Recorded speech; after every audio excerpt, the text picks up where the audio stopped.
So let's go back down memory lane and do a couple things related to my debate format. So again, to be aware of it is not to be above it. That's one of the core anti-fallacies that you can have, because most discussions are reduced to that, the subjective, imperfect, flawed, idiosyncratic nature of the person making the argument, assuming that anybody is perfect such that they would create this curated image of themselves, like through the media or something, that, oh, they're so perfect, but they have flaws too. They, have certain preferences, idiosyncrasies, they've done weird things, like, it doesn't matter, right? Focus on the idea, not the individual, on the principle, not the person, things like that. I would always use those expressions. So, again, to be aware of it is not to be above it. So now, we can all have a discussion about certain things, and the response should not be that, oh, but that applies to you too, or, oh, you've done this, or, oh, it doesn't matter about you. You're not saying you. The argument is not, oh, I am above this, or I've done this, or I haven't done this. The argument is that the process itself is about the process itself, or about the idea itself. Even if you're arguing in an idyllic way, like, oh, hypothetically, this would be a great state of being, even if we're not in that yet, even if we're not ready for that yet, you should always be able to conceive of it. And then the other part is emotion is a rational insistence upon the self.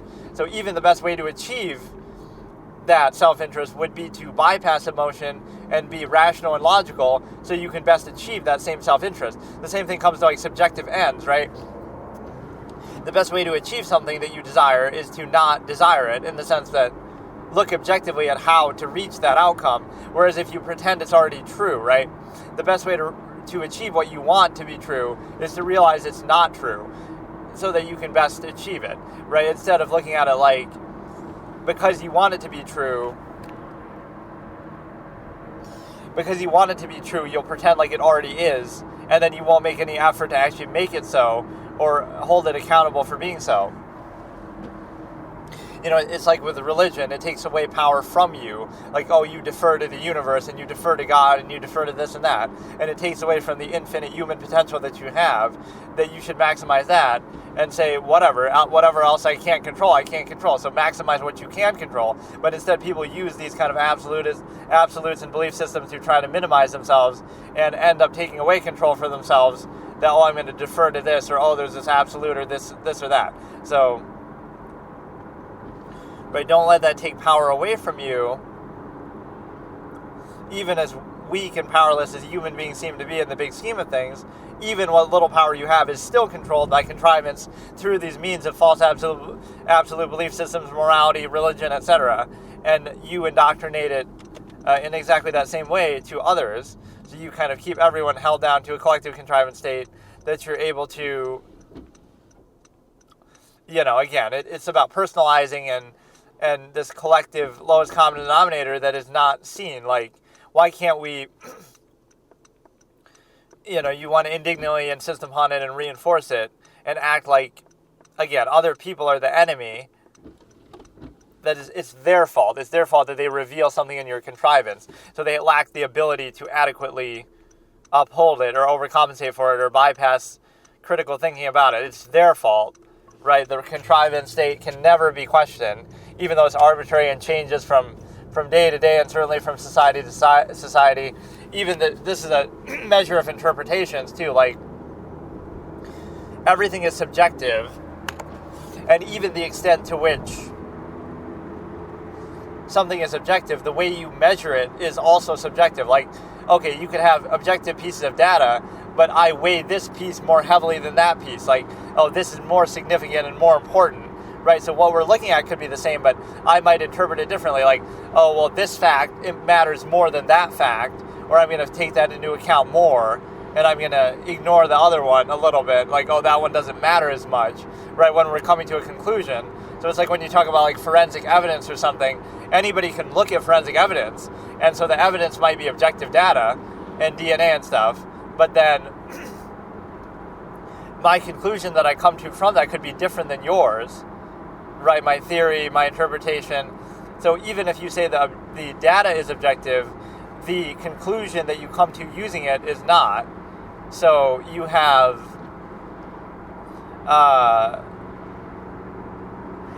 the ability to consider the fact that your interpretation and your conclusion could be different than somebody else's. Just because you're looking at the same thing doesn't mean that you see the same thing in it or interpret the same thing or come up with the same theory right from it. Those are two separate things. So to say that anybody's practice is truly objective is false. Like, well, you work in forensics and DNA, but that doesn't mean that law enforcement is objective. It means that you're using objective data, but then what you do with that could still be subjective. Like, you'll come up with a theory that could be wrong or that could be rooted in something else other than simply the objective data. The objective data doesn't tell you who did the killing. It tells you information that could help you conclude that, but it doesn't say, oh, this person did the killing 100%, right? Typically, it won't even remotely indicate that, but again, you have to use that, and then you might come to that conclusion, but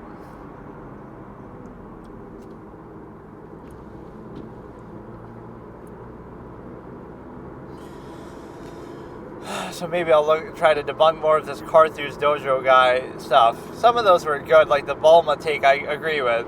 Bulma is arguably the most important character between the Dragon Radar and other things.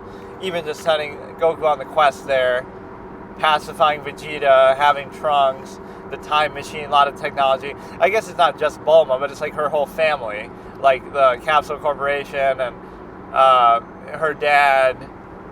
Her mom doesn't seem to really do a whole lot, but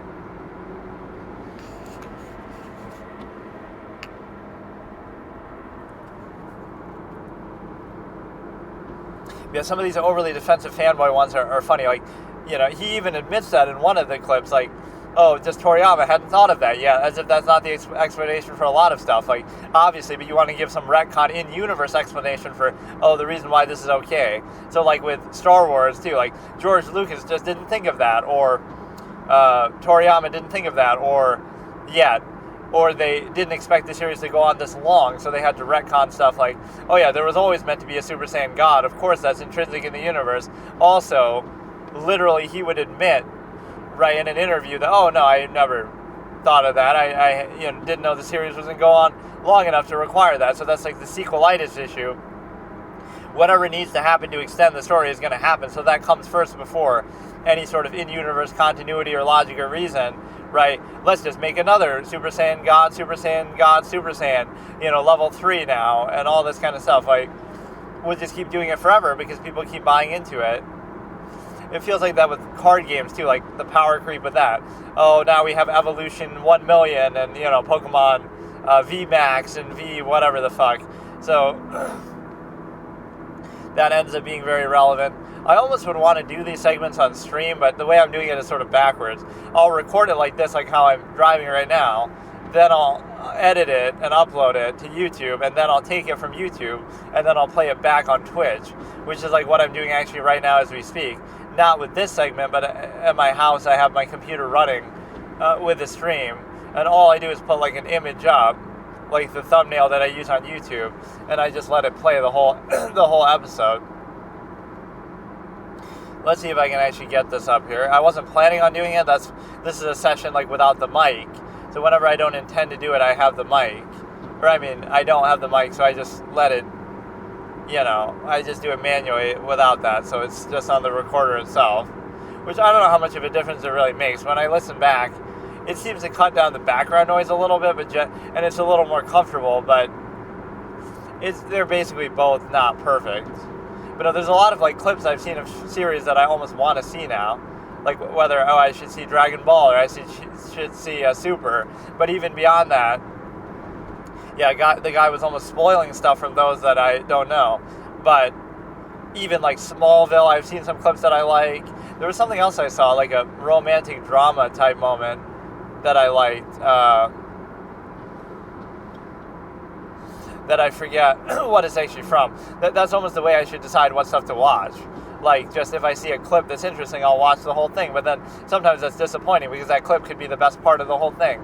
Like I do that with that one show that's like, the girl has like worms in her hair or something, and like, oh, that was a cool clip, but that's not what the show is about really. It's like a bunch of disaster response type things. So, yeah, you have Dragon Ball, you have that. I was almost going to watch Death Note and do the analysis, but I don't really feel like it in full. And then I was going to do... There were some other clips and show moments that I wanted to see. I have to look through my history and see, like... There was some love drama moment that I really liked, like where... It was either from a show or from a movie... I can't remember, but no, like all the Fiona Gallagher files, the Shameless, and even she's in some other show like The Maid. It ends up being better to just watch it like this, but it's more organic. Like if you were to watch it normally, you know, you'll be more surprised by the moments, and like it's more fulfilling that way, instead of ruining it by spoiling yourself with clips. But then again, if it's like a 10-season series, you're not necessarily going to watch the whole fucking thing either. Yeah, I'm taking a little break from the Monk and the movies Gauntlet for now, so I don't mind even watching just something else altogether. It's really nothing against Monk either. It was going great, and I'll definitely continue it, but like it didn't fail by any sort of failure state condition, the way that like The Sopranos lost to the plot armor count. So what you have now is the simple ability to consider the fact that, again, either Smallville or either something along those lines would come into play here, like...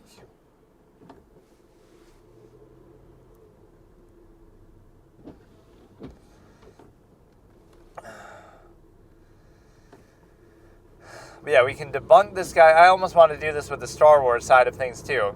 Like where, I'm sure I've seen a channel like that. I can't remember exactly.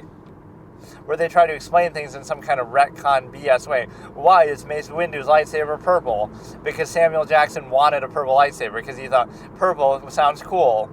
Or he just likes the color purple in general. Like, that's the reason why. Like, I can understand there's an in-universe extrapolation, but, oh yeah, George Lucas always intended this when he wrote Mace Windu, that he would use both sides of the Force and blah, blah, blah, and that's a reflection. No, that... Why were the lightsabers the colors they are? Just because, like... Just to show, like, oh, this is the good guy, this is the bad guy, almost thing, blue and red or whatever.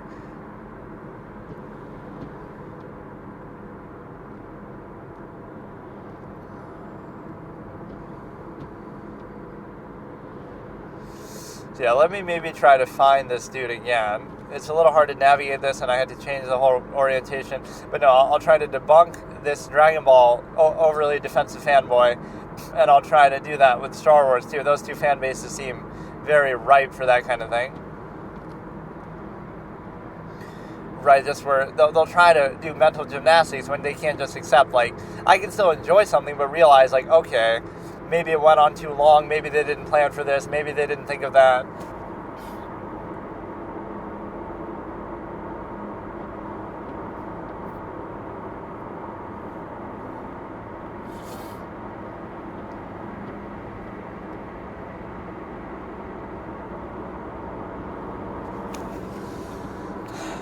I saw this clip resurface again. I've seen it in the past, but like Andy, somebody harassing Ivanka on like Jimmy Kimmel, and then he gets escorted out. He's like drunk and like touching her leg, and it's really weird. And she's really young at that point too.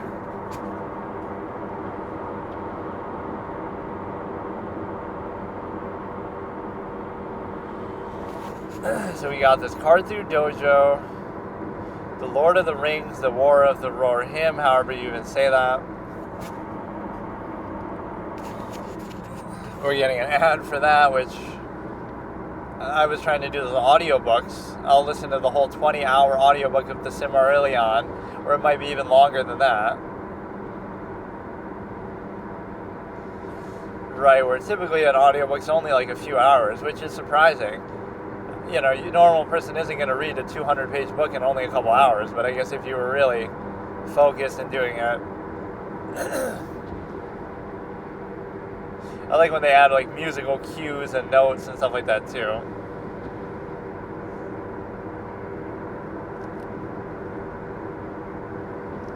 So I was listening to like Hellraiser or the Hellbound Heart, and then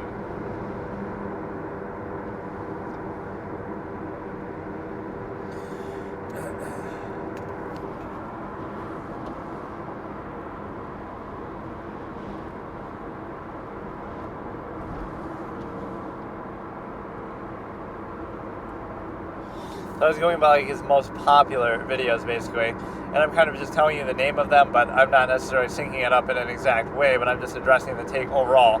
So he made a couple of good points, like the Bulma being the most important character. I can agree with that. The same way that I would say, in probably a unique way that nobody's really said, but it would fit into almost one of these video-style editing things. Dr. Gero is the most important or the most powerful character in the whole universe. And you might say, oh no, but he's not that strong. But intelligence is an asset, and his intelligence is so great that he can make himself stronger than Frieza, and he can make, you know, in the Namek Saga like that, he can make other androids that are stronger and way stronger even than everybody, so he can just kill everybody.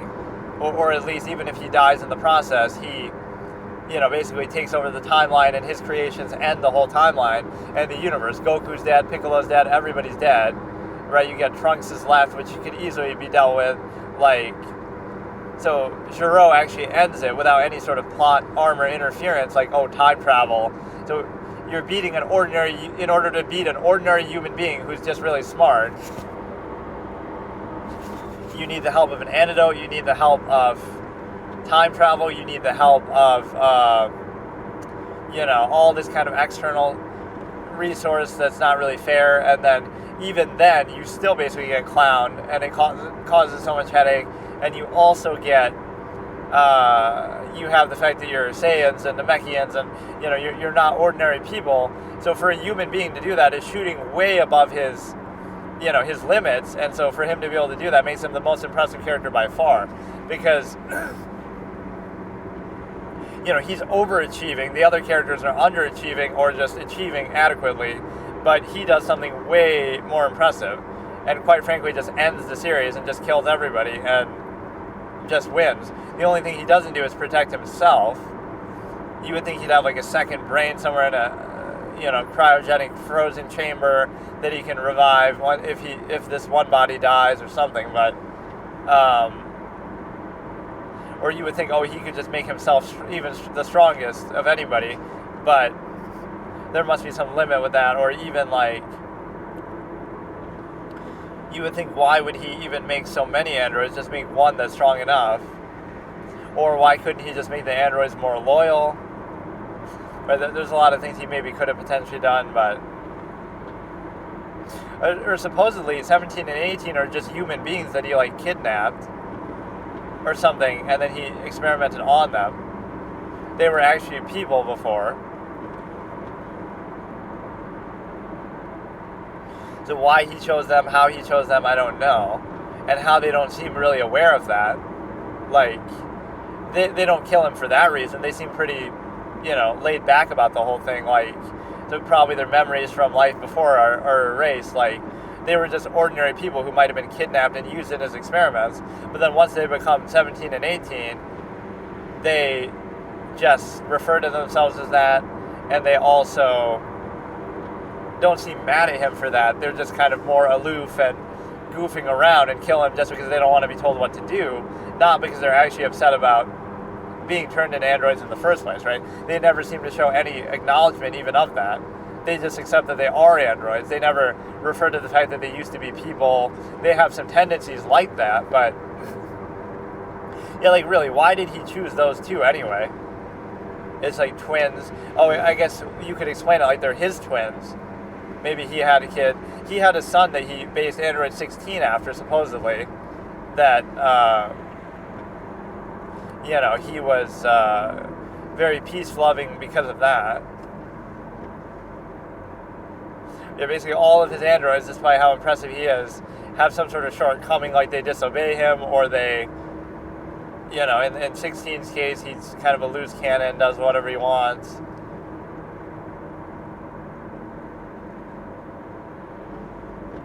'19 experiences fear and runs away, so they all have their little hiccups that we see. So this is... Does Goku have plot armor? Was kind of... It's sort of hard how you define it, but I kind of... As far as his power levels, yes. And again, it's funny to say, oh, but he has to die twice. Oh, so a character who dies twice doesn't have plot armor, by the way. It's like, what do you mean, dude? That's literally the definition of it. And again, a lot of characters have that, and it diminishes the deaths a lot in the series. Like, you you can't take a death seriously when, they're just going to come back. Like, it's not really a death if they come back. So it's kind of weird. Or yeah, like even Suits, there's a lot of shows that I would want to watch. I watched a little bit of that back in the day. So Suits, Smallville, some kind of romance drama type thing. Both versions of Smallville potentially.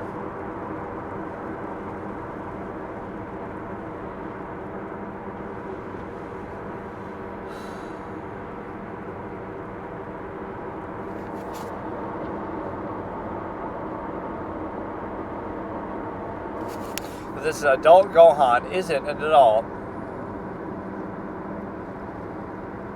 So that's he's correct about. There's like a translation issue, or I almost don't even mind it. But to be fair, the Gohan in the Cell Saga looks a lot older than what he actually is.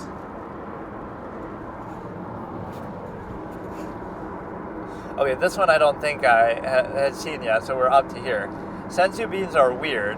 So before I even listen to it, let me just think like what he's going to say. They're obviously just a plot device. There's a lot of things in Dragon Ball that are just plot devices, like, Piccolo can regenerate just because, or, obviously Namekians can do that, but, or the Dragon Balls themselves, you can just bring people back to life or just wish for whatever you want, which at times, why not just wish for immortality for Goku? Because he won't misuse it. And you can do that because Frieza was trying to do that, Vegeta was trying to do that, and I'm doing it to protect the planet, so everything's fine. Or, there's somebody that just imprison the villain, even if you can't kill them. They make it too broad where there's too many things you can do. But Senzu beans are a plot device, the hyperbolic time chamber is a plot device. In a series that's already about such strong characters, you would think they wouldn't need so much plot armor, plot device kind of handouts. But no, Senzu beans are a plot device. I think originally they weren't meant to heal you. They were meant to just, I forget. They had like maybe some other function, and then they were turned into like a cure-all healing type thing. It was just meant to like re-energize you, or, if you're tired, it wakes you up, that kind of thing. Not so much that, if you're dying or something, not that it'll save you then, but it was turned into too effective of a tool to heal. And even it's called like the hermit bean is the original Japanese name, I know that, and that's what they call it in the big green dub and stuff. And in fact, that's kind of a telling thing. It shows you the importance of presentation, but also the power of preconceived notions. The idea that people will make fun of the big green dub and other ones like that, right? And they'll say, look how silly it is that they're saying Saiyajin, or what the Super Saiya, kind of like that Super Saiya, right? They'll make fun of that, and they'll make fun of, hermit bean and all these kind of things. But some of it is just a direct translation. So just because we're used to it, in fact, that might be correct. Calling them Saiyajin might be more correct as a translation than calling them a Saiyan, which is just an extrapolation that they did in English. So, in other words, that could be more accurate and more true to the series, but you make fun of it because either the voice acting or because you're just not used to it. So, on one hand, you want to take it so seriously and act like, look how silly this is. On the flip side, the Saiyans are named after vegetables and all this kind of stupid stuff. So it's like, it's a situation where it seems, you accept it being silly in that way, but you don't accept it in some other way. So it shows you you're sort of selective and preconceived in terms of that, like, you could have a direct translation, like hermit bean, I think, is a direct translation. So there's nothing wrong with that. We're just not used to it. And even senzu, what does senzu mean? I don't know. Like I don't know if it translates to hermit in Japanese or what. But like, you could have a more accurate thing, but you somehow make fun of that. The same way, like, I don't know, just the structure of the series. It shows you how much it relies on presentation and, again, preconceived notions that, you're used to it, so that makes it okay. Or it's just better voice acted, so it's okay. Or, all these characters yelling and screaming. Haha, that's so silly and funny. But because it's done a little better, you take it seriously, whereas in the big green dub and stuff, you make fun of it. So that's the whole irony of it, is that some of what they're doing, both the names of the characters and the abilities and stuff, and like senzu beans and whatnot, a lot of that is actually more accurate in a direct translation than even the English dubs, but like Funimation and stuff. But even though it's more accurate, we somehow are just used to that. But the point is, they're both equally arbitrary, right? They're both flawed or something, but we're just used to one, so we accept it, and we're not used to the other.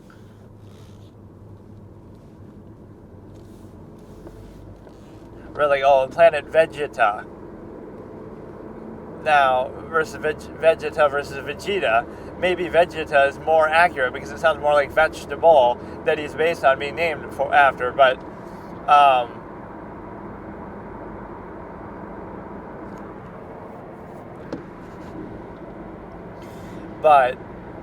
we just accept that. So maybe that's the correct pronunciation if you were to translate it directly from Japanese or whatever, is Vegeta. But because we're used to Vegeta, there's no absolute, right? It doesn't mean one is right or one is wrong or one sounds better or worse. The only reason why we accept Vegeta is just that's what we're used to hearing, not because there's no science to it. Like they are just arbitrary things. So imagine how much you could clown that. Like imagine being named after a radish or a carrot or something. Yeah, senzu beans are weird. Let's watch this.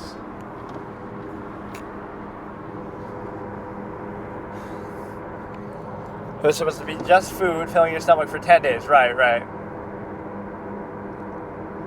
Okay, he's sort of spoiling.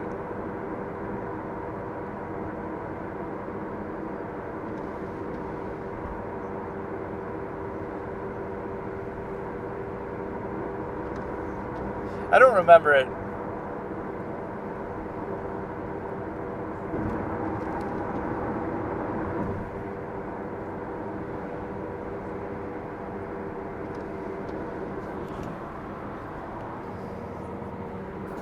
I don't remember it healing a hole in somebody's body. Like it's showing Yamcha. Does Yamcha come back to life when he gets stuck through the chest? That's what he shows even in the clip when he's saying that. By Dr. Giro stabs him through the chest with his arm. But I thought he actually does die there. I don't remember. And then he's wished back later, or I guess maybe he does survive somehow. But yeah, I didn't think of senzu beans actually even doing that in the show. I don't remember. Normally I think of it just like it helps somebody power back up, or it helps them recover from injuries, but not like anything. I thought of it like that, like you're just tired or you're a little bruised, so it'll help you with that. Not if you're actually bleeding or if you lost an arm, or I guess the way they portray it is generally okay. I don't remember a character ever growing back their arm when they take it, or filling a hole in their chest. Maybe it would, over time it would do that, but yeah, I forget what happened with Yamcha, because yeah, I assumed he died there, and I don't remember him. I don't remember what he does really in the whole Android saga. He's there when they're fighting Cell, so he must have come back. But I don't know if they use the Dragon Balls from that point.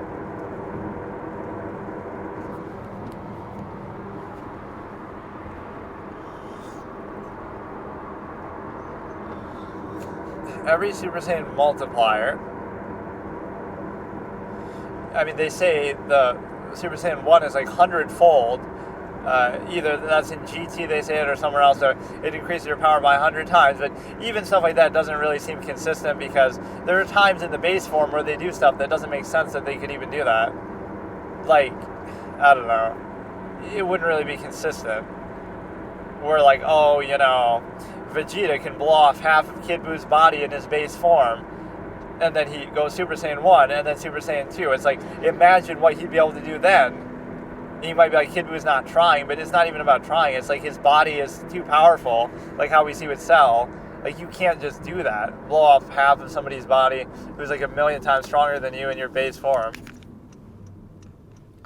50 times base, I think it was 100. Well, it's been said 100.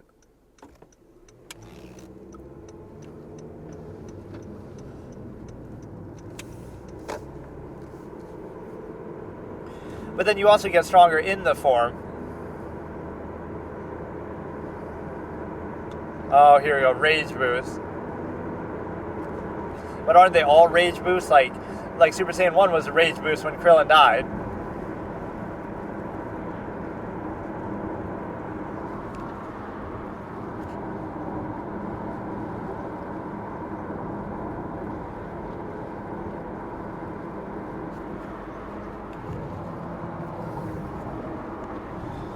okay, this is a little convoluted, but like, the whole rage boost point is kind of stupid because most of them come from rage anyway. Super Saiyan 1 got a rage boost because Krillin died, and that's why he transformed, like, whatever. But the point is that Super Saiyan 2, you become stronger in the form itself, too, though. That's the difference. Like, it's not just your base form, like, oh, it's a 50 times multiplier to your base power. Okay, so then that would be a net thing, and so the only thing that would change is your base power, not the form itself. But you see that they do become more powerful in the form itself, too. Like, Goku's base is his base, but then once you're in the Super Saiyan form, oh, you power up now to full power. So you powering up to full power in Super Saiyan is different than you simply being a multiplier, right? There's some base inherent power to it as well. Like, the form of Super Saiyan he was in when he fought Frieza is different than the one he's in when he fights Perfect Cell, even though he's still a Super Saiyan in both of them. And even though his base form has, sure, it's improved, but by that logic, he would power up in his base form to become a Super Saiyan, and that would make him 50 times more powerful than his base. Or it would just be as simple as that. You're in your base form, you transform, and that's 50 times, and that's it. So it's not just a raw multiplier, there's also some internal power too, like, oh, now I'm charging up now that I'm already Super Saiyan and becoming more powerful than I would be otherwise, like, so there's something more going on with that.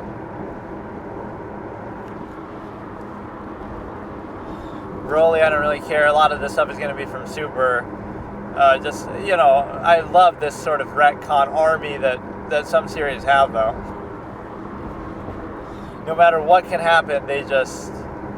What's the rawest feat in Dragon Ball? Dr. Gero killing everybody and owning the timeline. How about that?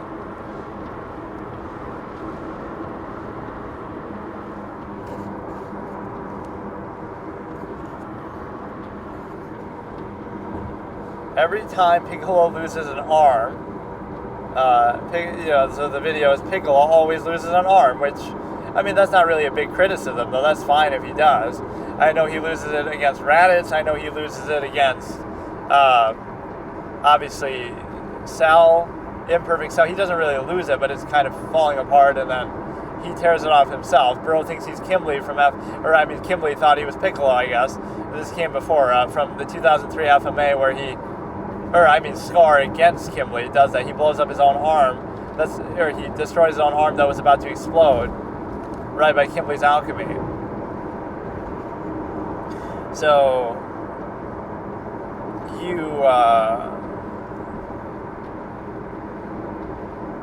I don't remember it happening too many times more than that.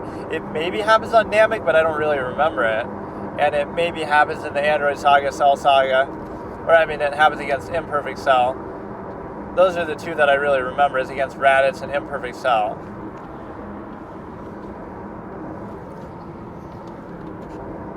Oh, don't keep spoiling stuff.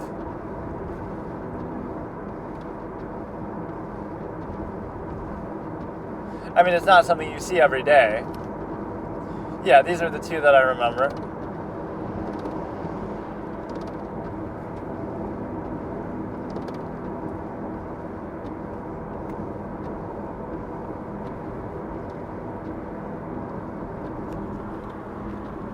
Wait a second. The whole thing with the statue, I don't feel like happens. I don't remember that from the show. Maybe that's just in the manga. Like, oh, he regenerates his whole body just from his head? Like, so he's still stone, and then when he turns back from stone, he has to regenerate the rest of his body, which we never see that. And see, that's one of those plot contrivances. Like, my interpretation of Piccolo's regeneration is that, like, if he loses an arm, he can get it back. If he loses a leg, he can get it back. But he can't just, if he loses his head, he's dead. He can't just grow his head back. Or he can't, if you shoot him in the chest and his heart is punctured, you can't just grow that back. Like, because then otherwise he would never die. Like, those men is like a limb that's not fatal. But if he gets shot in the heart, he should just die. If he gets his head cut off, he would just die. If he gets,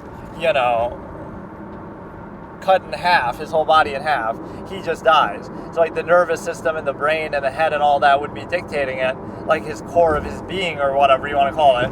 So an arm or a leg, you can live without that.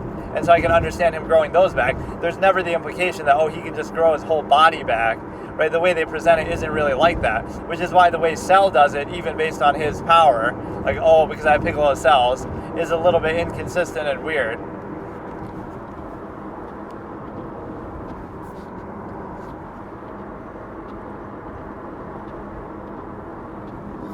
Dragon Ball in a minute. A young girl searching for love manipulates a younger boy to give him his balls. A horny teenager busts young boy's balls, or a horny teenager tries to wants a little boy's balls. Is Zeno a god of destruction? I just know he's supposed to be like the overlord, all-powerful being. Which, again, some of this power creep nonsense gets kind of irritating. Super really feels like a crapshoot, but...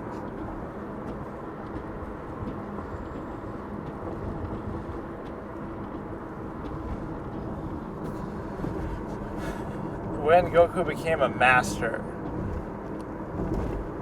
like according to Roshi or what? Like, I don't know what the...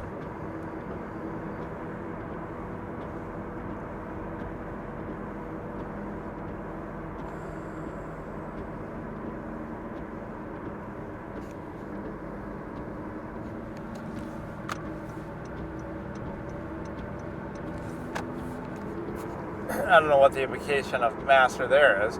Something that Anakin never does. Unless they call him Master Vader, which they really don't. Lord Vader. You are in this empire, but we do not grant you the rank of master. There's some fallacy with that too, like Tarkin versus Vader. Tarkin seems to have more authority than Vader. He's more powerful. Not in obviously a direct sense. I'm saying his authority seems to be above Vader. And Vader is taking orders from him, but there's a lot of retcon with that where, oh no, Vader's got to be the big bad all the time. Sometimes it's a good writing technique to show that. It could be a way for the Emperor to stick it to Vader to show that, oh, Tarkin's my second hand, and you, are under him, right? But it also could just be more organic, like your brute raw strength in terms of the Force is not always going to, explain the bureaucratic side. Like, there's a lot of powerful people probably in the Empire in general that are just powerful for their influence or strategy or charisma or other things. So it's not just about your raw power. So nobody's denying Darth Vader's strength, but there's more to it than that. Tarkin has been around, maybe he's been through more, he's older, he's experienced, so maybe he deserves that, as, again, you might say as a figurehead, but he genuinely has tremendous power, military power, political power. That's different than simply saying, oh, Vader's stronger. That's fine, but that doesn't automatically mean that you should be at the top of the food chain, right? It just so happens that Palpatine and Vader are strong like that. Well, let's say Palpatine wasn't like that. He could just be the old man chancellor who's still the leader of everybody, even without being a Sith. Even, it could happen where you are just powerful politically, right, in terms of influence. So that's a little bit different. It doesn't always have to be about your own personal strength. So in that sense, Tarkin genuinely seems to be more powerful than Vader in the first movie. And that's fine. I actually think that's good writing, because Vader is strong in a different way, but it doesn't need to all be about Vader. Like, oh no, Vader's strong with the Force and a lightsaber, and he's stronger than Tarkin politically, and this and that. No. Tarkin is the governor, and even Leia says that. I expected you to be holding Vader's leash. Why would that line be in there? Yeah, you could say she's just chiding him, but in reality,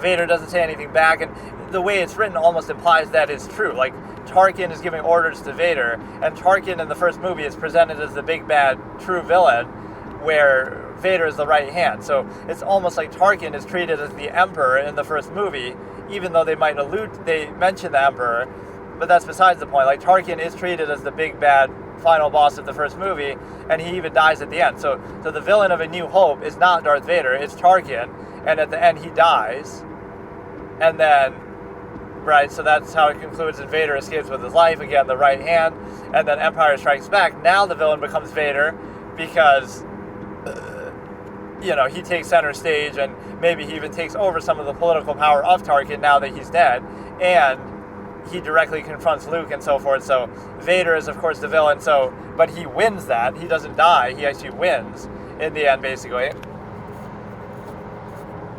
Empire Strikes Back, so Vader is the villain of that, and then, of course, the third movie, the villain is Palpatine. So Vader is only the villain, in my opinion, in Empire Strikes Back. Tarkin is the true villain in the first movie, and Palpatine is, of course, the villain in the third movie, the Emperor himself, who's never actually called Palpatine anywhere in those movies. Which, I guess, if he was, that would ruin the whole thing. You would know it's him, But, yeah, that's the point, is that you have Palpatine is... but, yeah, there's such a concept as political power. Why can't it be that not everybody is like, oh, we're judging you just by physical strength? No, Tarkin's a military commander, a general, leader, whatever you want to call it. Like, that's a legitimate form of power. And it shows you he must be a brilliant strategist and tactician and all this leader, right? So, and Vader respects him and does what he says. They seem to have a camaraderie between them. And in fact, that's something that the comics and other external material seem to portray wrongly too. That like Palpatine and Vader hate each other, whereas in the movies they always seem to respect each other. Yes, it might still be subordination and the Emperor corrupts him a bit and all that, but it's more implied like they have a genuine sort of bond and respect, and still the Emperor's manipulating and corrupting him. Not that they just hate each other and, oh, Vader's tried to kill Palpatine a number of times and like they torture each other, and they kind of make it too black and white where, oh, Palpatine's just a bad guy. No, it's like there's some nuance where they genuinely believe they're friends and helping and deceiving each other and manipulating, but still a positive underlying thing, not where it's just like pure hatred for each other.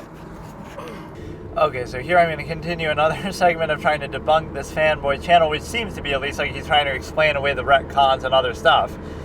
From Dragon Ball, it's, I keep forgetting his name, Korthu's Dojo, right, or Korthu's, whatever, and then, so we've been scrolling down through his most viewed shorts of all time, and so far, most of them haven't been too bad, but there'll be a few takes in here that trigger me, and he acts like all snarky about it too, like, oh, duh, it's obvious that this is true because of some retcon that you couldn't have known at the time that totally, it's like he'll take somebody's comment that somebody said, right, like, they've only seen Dragon Ball Z, like me, even, or, in GT, and they'll make a comment like, oh, this doesn't make any sense because of blank, blank, blank information, and then he'll say, well, duh, it's obvious because in Super, they totally changed how that works, and retcon it, so duh, it's obvious that it works, what are you, stupid? But really, it's like, they're just making shit up, right, like, it's not the same as,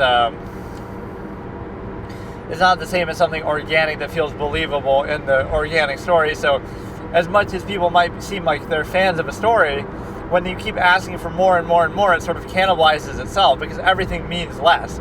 Frieza losing to Super Saiyan Goku doesn't mean anything when, oh, Trunks comes out of the woodworks and then, oh, now there's Super Saiyan 1 million fucking Super Saiyan God, and, nothing means anything because it just keeps folding on itself. The game theory way to explain that would be like, okay, fine, those things could exist, but they could feel organic somehow, like, only Goku gets it, and it's only because of something, very specific, and even then, it's like, it would have been something that's foreshadowed in the story, not like, oh my goodness, being a Super Saiyan is the biggest deal in the world, and then all of a sudden kids are getting it, Gohan, Goten, Gohan too, but Trunks and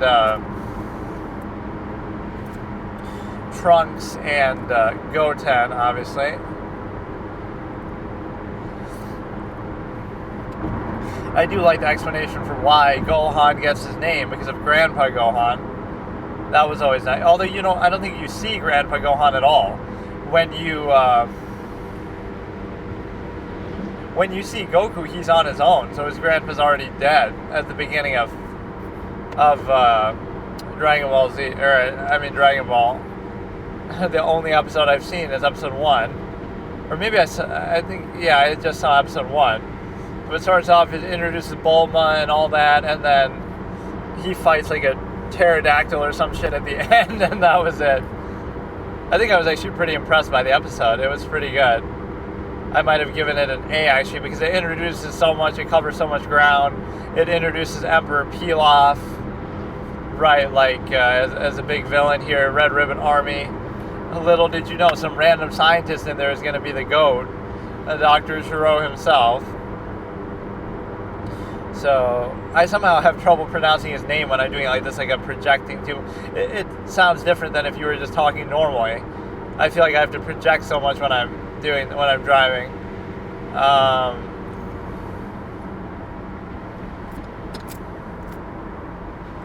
So what you can do now is you can basically decide to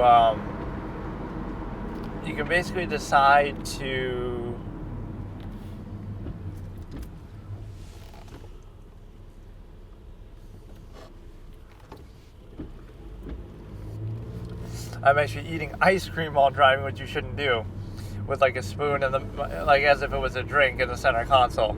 Stephen Colbert's Americone Dream. So yeah, whatever. Like, why Goku, when Goku became a master, I don't really care about that. Vegeta deserves to be stronger than Goku is like a direct quote from me, because I say that. He works harder than him his whole life. Now, how do I know that? Now, you could say, well, he was born a prince, and he was having outer space battles, against stronger opponents. But the reality is that Vegeta works his whole life to get to a power level of around, like, let's say 20,000, right? When he fights Goku on Earth. And so, he's worked his whole life for that. Goku maybe worked his whole life, but he only got to a measly, like, 1,400, or not even. I think Raditz is 1,400. Goku and Piccolo might be more around 700 or something. So how does he just suddenly leapfrog and get from there to as strong as Vegeta in a matter of no time? And then he leapfrogs everybody on the ship to Namek, and then he leapfrogs everybody again, and then he just goes in the hyperbolic time chamber once, and he leapfrogs the androids and Cell and everybody and Vegeta. So in that sense, Vegeta absolutely deserves it. Not so much that he deserves to be stronger than Goku as presented in the show, but he deserves to not get left in the dust. So the point is, what does Goku really do to deserve being so strong? He dies against Raditz after only having a power level of 700 in his whole life, which I understand you're on Earth and that might limit you, although I don't know how. I don't know. Like, Vegeta seems more naturally gifted. He seems more hardworking. He seems like everything, just better. He's definitely smarter. Better tactician, even though he's egotistically fucked up. But so is Goku, where he'll toy. He won't really toy with people as much as he'll. He has his own weird way of justifying it. But I'm gonna give you a senzu bean. He likes the challenge or something stupid. But Vegeta is able to. I would consider him working harder. It's the same thing I say about Edgeworth and Phoenix Wright in the Phoenix Wright series. Edgeworth is smarter. He's a better lawyer. He deserves more credit. He seems to work harder. Has it together. Phoenix Wright's just like a clown, but then he somehow stumbles together some success. So my point is that even though Phoenix is more successful, doesn't mean he's actually better, right? He has other forces on his side, like the fact of the truth being on his side, the fact that the police always get the wrong culprit. Why isn't that Gumshoe's fault?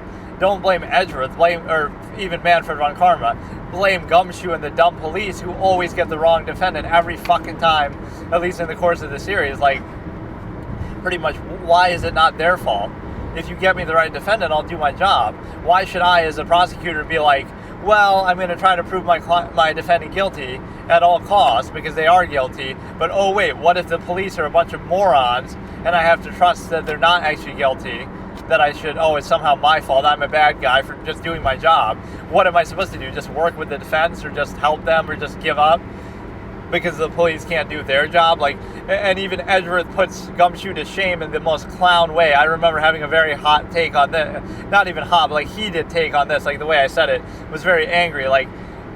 Bro, just reverse the roles. You could have a clown prosecutor like Gumshoe or Payne, but let let Edgeworth do the fucking investigation like he does in the investigation games. Like, that's almost the premise for those games. Edgeworth gets so fed up with the clown police and investigations that he's like, okay, fine, I'll do it myself. So he stops being a prosecutor and he investigates the cases himself. And he literally gets a confession from the culprit on the crime scene before it even goes to court, right? So if you're that thorough as Edgeworth is on the crime scene, now you win every time, because you can have even Gumshoe as the prosecutor or Winston Payne. It wouldn't matter because you've literally got a confession before the case even starts in court. So imagine if the police were that thorough, there's no way that, you would ever lose if you're Edgeworth or somebody. So in the same way, Vegeta absolutely deserves to be stronger. I've said this a million times. I want to see what he says on this, because he works harder, seemingly. He sacrifices his, family life and doesn't care about that kind of stuff as much. He, worked his whole life to get to power level 20,000, and then Goku just does these leapfrog moments that piss me off, because I'm not saying Goku doesn't work hard, don't get me wrong, he loves fighting, I get it, but even if they work equally hard, right, yeah, this is the better way to put it. Goku and Vegeta both work super hard, equally hard, and so it makes sense that they both improve over the course of the series. But when Vegeta's working equally hard, he doesn't get the kind of growth that Goku does. And even he questions that, like, oh, he must just be more naturally gifted or something. Like, the power I struggled my whole life to achieve is surpassed by a mere child, I guess, in Gohan. But the point is, Vegeta's working as hard as he can, Goku's working as hard as he can, even if it doesn't seem like that. So if they're both working as hard as they can, it makes sense that Vegeta would always be stronger, because he started off stronger by a lot.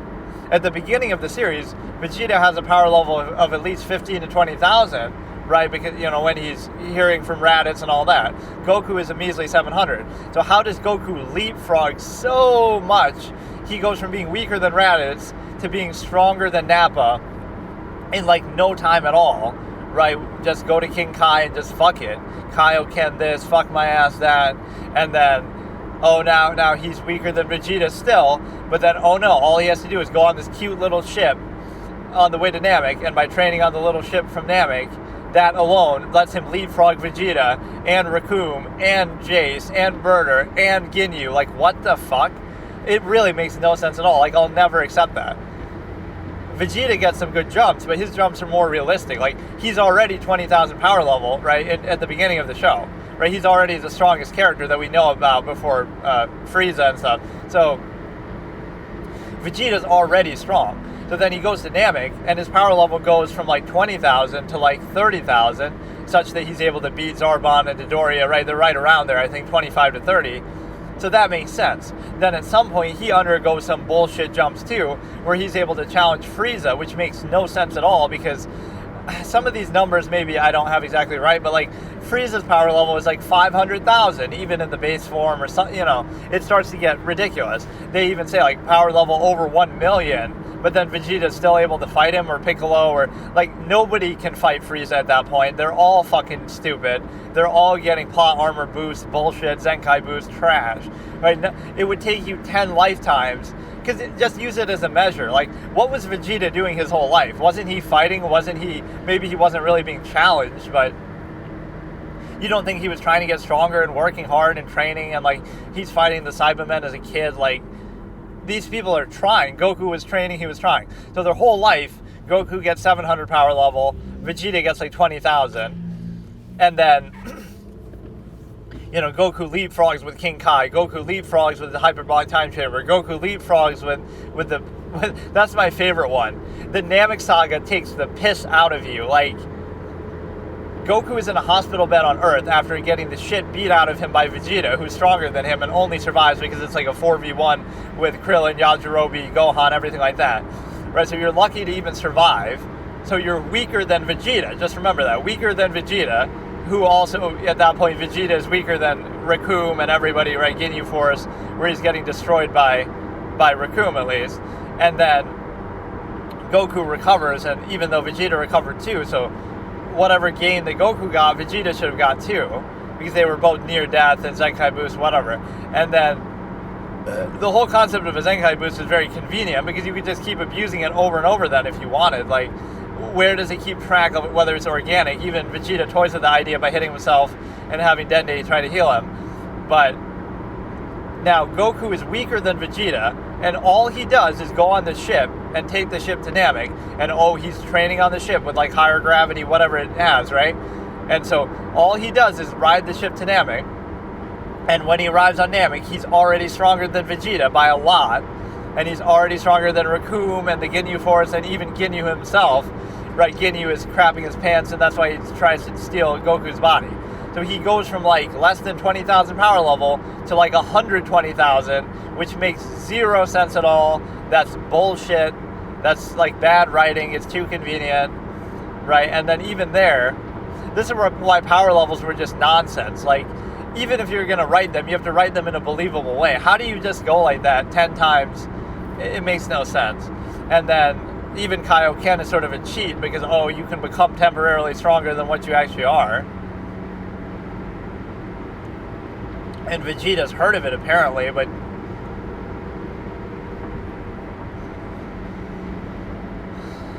and then again, like throughout the Namek saga, how does Goku become stronger? He just rides in the ship to Namek. That makes him that much stronger. And then he gets beat up by Ginyu, and then he's in the little recovery pod, and that makes him strong enough to challenge Frieza. Like, really? It's like he's not doing anything. He sits in a ship to ride to Namek. Oh my goodness, increase your power by 10 times. And then, he's sitting in a recovery chamber. Oh my goodness, increase your power by 10 times. Like, he's literally not doing anything. And the same thing happens in the Android saga and the Cell saga. During the whole time, he's in bed from the heart virus, right? During the whole Android saga. Then even during the Cell saga, he appears once just to help Tien escape, and he's still chilling.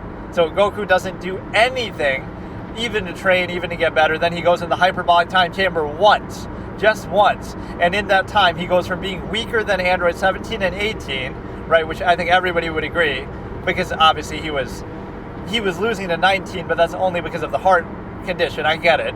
But even if he beats 19 like Vegeta does, right?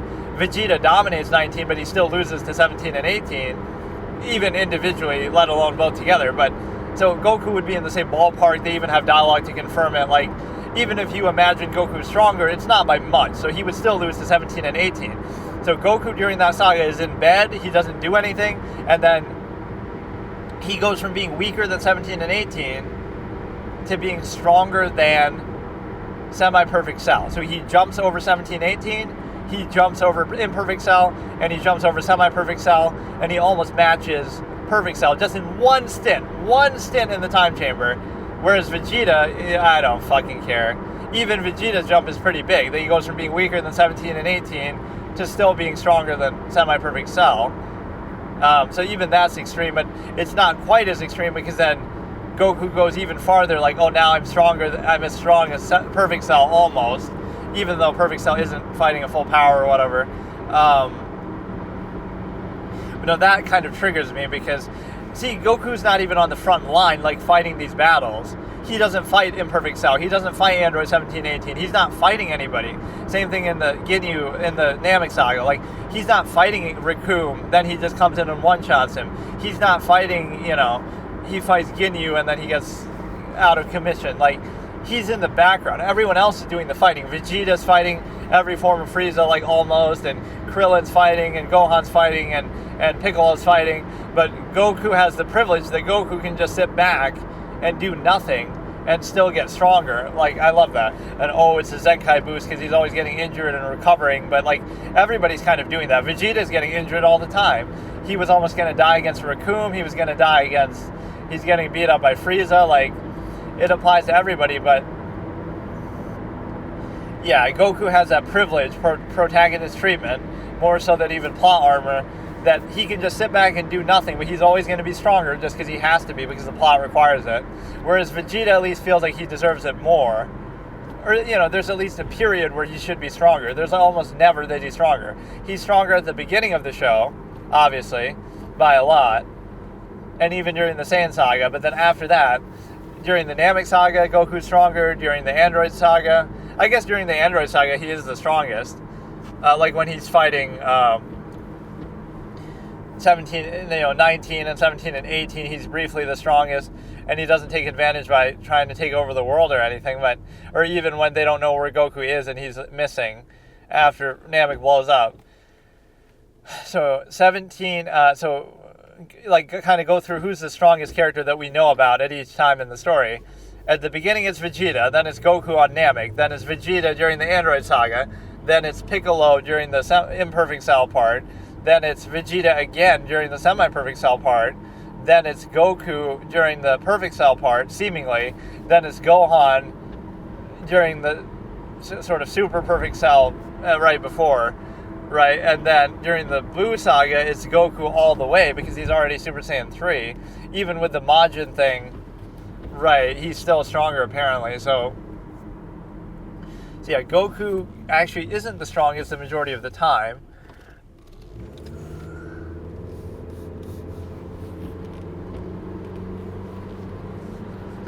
Right, not at the beginning of the show. He's mainly the strongest during Namek, consistently. Again, even though he's not on the front line, not always fighting, he's just strong because he has to be. Goku is the strongest in Namek. I guess Vegeta really does dominate the Android and Cell Saga. During the Android Saga, he kills 19, he's bullying 20 a little bit, and then he loses the 17 and 18, but then he immediately jumps up and becomes stronger than Semi-Perfect Cell and bullies him too. So Vegeta is in the limelight there. Piccolo has a brief moment, and then obviously Goku has the final say, and then Gohan surprisingly has the say there. The way that Gohan is developed into the strongest is actually one of the most organic and well-written parts of the series, right? Even if you think, oh, it's just an action show and this and that, right? An action manga, like that part is genuinely well done because they keep hinting at it, right? So that's one of those things that's foreshadowed properly, right? I'll defend this. Did Toriyama intend from the beginning for Gohan to be stronger than Goku? Maybe not, but even if he didn't plan that, I can give you credit once it happens, like at the end of the Cell Saga. And the reason why is because they have these little hints that they keep giving you, like when he attacks Raditz from the pod and Raditz is surprised by his power, or when he's even able to hit Frieza and damage him a little bit in a fit of rage, or even like when he does that to Vegeta briefly when they're fighting on Earth, or he even does that to, he keeps having these flashes of brilliance that kind of tell you, wait a second, there's something more to this kid. So when it finally happens, you can kind of understand that, oh, he always had this latent potential that was just waiting to come to the surface. And so that's one of those examples of organic storytelling. Yes, it might seem like, oh, it's a retcon or some kind of random thing that Toriyama thought of later. Let's make Gohan the strongest. Let's make him Super Saiyan 2. Let's let him take over for Goku, right, and be like the next generation, even though he kind of circles back on that and forgets about it in the Buu Saga. That at least still feels earned that Gohan had that moment because he's always in the background, right? And you kind of sense it. That there's something to that. Like Schneizel and Code Geass. The fact that he's the final villain is earned and deserved, and I don't question that at all. I question more so how the Emperor dies, and that's kind of dumb. But the fact that Schneizel is the final villain is actually perfect. I love it. He's one of the best, long-term villains possible because you see him in these moments. It's hard for me to explain, but you see him like he's always on top of everything. He has a few brief scenes that are like he's conquering in the Middle East somewhere. He's leading a military expedition. I remember like these brief little scenes here and there, and it's like, wow, this guy's so smart and he's awesome. And I wonder what he's going to do. What's going to be his role in the story? And he's kind of biding his time. You know he's in the background. You feel his influence, but you kind of forget about him because he's not ostentatious about it. And then when the time comes, he finally makes his move. So that feels deserved because it's not like, oh, there's just this random guy who appears out of nowhere, right? No, he was there. He was always there biding his time. You could always sense something about him that he's very capable. You didn't know exactly what his intention was, but it's deserved. Like Bakura in Yu-Gi-Oh! Is actually amazing for that too.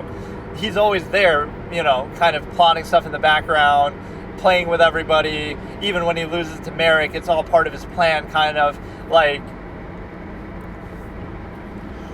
don't you realize that I am the darkness? One of the most badass, absolute god lines in the history of fiction to me. Prepare to enter the darkness at the hands of Ra. And then he says back, don't you realize that I am the darkness? And, like, you might think, oh, he's just talking trash, but no, like, you don't know who you're fucking with. You can't kill him. He is the Shadow Realm. He is fucking Zork. Like, that is, even Merrick, who acts all, see, Merrick's tough on the surface, but he acts all crazy, but then you realize, oh, shit, like, you don't know who you're fucking with right now. That's the only problem with Bakura, is his dueling record isn't very good, but he still ultimately gets what he wants. He gets the Millennium Eye. He has the ring. He gets, he does something where he sort of baits everybody in the end. Like, he gets them to bring the pieces of the 7 items together so then he can take advantage of it anyway. Like, it sort of makes it seem like it's all part of his plan. Even though he's losing, he's still winning. It's kind of hard to explain, right? Even when he loses, he wins, because it's like the game within the game. I don't care about this game of Duel Monsters. What the game he's playing is by a whole different set of rules. This is like a line by darts, where the winner takes all and the loser pays the ultimate prize. Or I always imagine that line as like where the winner takes all and the loser loses their soul, but it's actually like the loser pays the ultimate prize. Like, so Bakura is playing a different game. He doesn't care about Duel Monsters. He's playing the real game. Like, as long as he gets the Millennium Piece puzzles together, as long as he strings everybody else along, right, he's able to win in the end, because he's absolutely goated. So that long game, long-term thing, I would have had him beat Joey once or Kaiba once or something like that, though, to embellish his character, but as a duelist. But my point is that as a long game character, he's deserved, because he's always there in the background. So for him to be the final villain, those two are absolutely amazing. Schneisel and Bakura are two of my favorite of all time long-term villains, and it applies more to shows than movies, because, you know, it sometimes happens in movies, but like with a twist villain type of thing, but it works better in a show, because you always know he's in the background there, but, you know, it doesn't feel forced, right? When it happens, it's like, oh wow, that makes perfect sense. I didn't expect it, but that's really organic. That really is perfect. And it makes it feel better, too, because it's not like, oh, the final villain of the show is just some random guy, another villain like Merrick or somebody, no, who gets introduced for the season. He's been there the whole time. Bakura's been plotting his whole... I had a better way to explain it. Like, he puts a piece of himself in the Millennium Puzzle, and he puts a piece of himself in the ring. You know, he's in the ring, and he puts a piece of himself in even the rod, I guess. You know, maybe he doesn't, but he's like toying with everybody, playing with everybody, where even when he loses, it's part of his plan, because he, like, what does he do after the Merrick loss? How does he come back? Right, he's able to use maybe the piece of Yugi's puzzle that he put a part of himself in, right? Like, he's playing a whole different game. That's the thing. Right, that's so above what everybody else is dealing with. And the reason why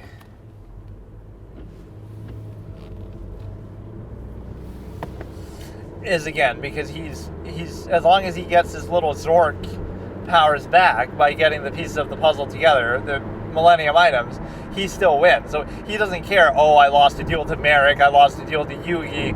None of that shit matters to him, because he's just above it all. And I love that, because, you know, you're playing his game. You talk about shadow games, he is the shadow himself. So yeah, that line is goated. Prepare to enter the darkness at the hands of Ra. Fool, don't you realize that I am...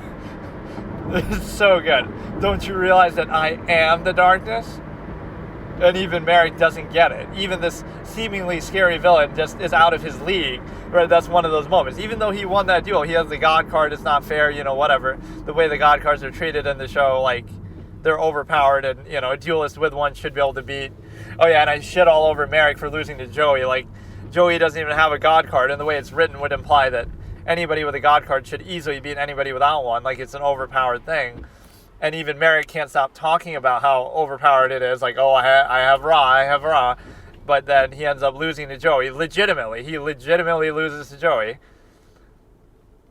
And that's one of those bad moments, though, in a way, for writing, because now anything Merrick does isn't that impressive, because he lost to Joey. So, like, I give Joey the ultimate credit. That's one of those moments, like, I love when somebody proves me wrong because I didn't expect that to happen. Like, that was amazing.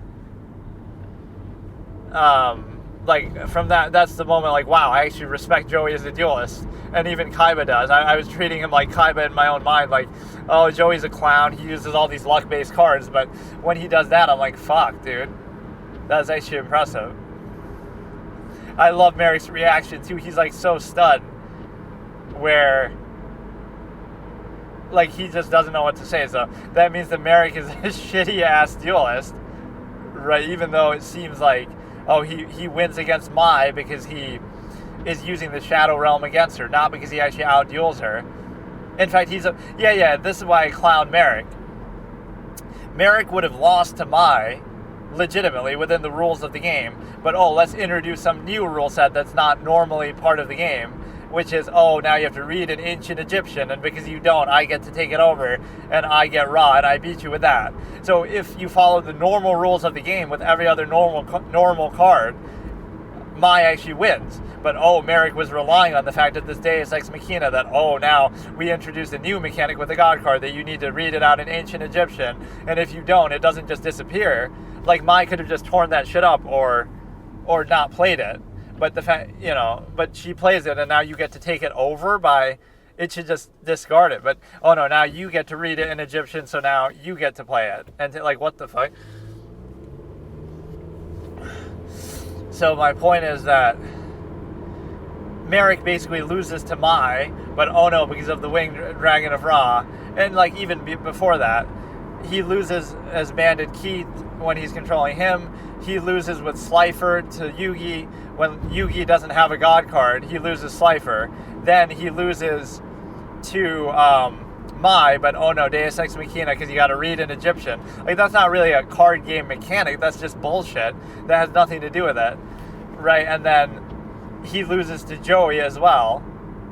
And the reason why he loses to Joey is because he legitimately just loses to Joey. But because of the Shadow Realm, now I'm going to basically cheat and have him pass out. Like, imagine that being part of Merrick's strategy, too. And the way his dialogue is written almost implies it. Like, I knew that I was going to lose the game, but, I thought Joey would pass out, so I would win. Like, that was actually his plan. His plan was, I'm going to have Ra attack Joey and destroy his Guilford the Lightning, even though it leaves me open with, like, 1,700 life points to an attack. So I know I'm not killing Joey. I'm not doing any life point damage. I'm just destroying his, basically everything on his board, I guess, right? So I'm setting myself up to lose the game. My strategy is to lose, leave myself open to a face attack when I only have 1,700 life points left, something like that, and destroy have Ra attack Joey's board with the effect that isn't going to defeat Joey. So Merrick's plan was to lose to Joey, but yet just hope that he passes out. And then Joey comes out with Gearfried, the Iron Knight, and then wins. So it's like, he actually wins. I don't care what anybody says. Like, Joey is, and again, the fact that Merrick has the God card and Joey doesn't, I know people might use real life logic to say, well, the God cards aren't that good, but in the context of the show, they're treated like, an equalizing, like a element that just makes you way better, way stronger. You can't lose. If you have a God card, you should automatically win against somebody who doesn't, right? So yeah, Merrick's dueling record is fucking dog shit.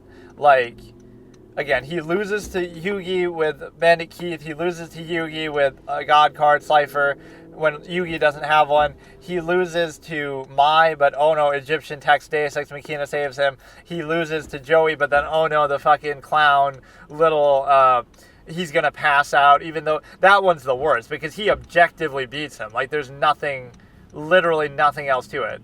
And that's one of those voice acting mistakes, actually, when in the Japanese, he's like about to pass out and he's tired, but in the English, he says, I summon Gearfried, the Iron Knight. Like, he yells it, like he has so much energy, when that was kind of a mistake. He should say it like he's whispering it, like he's really tired. I feel like that's how it's done in Japanese.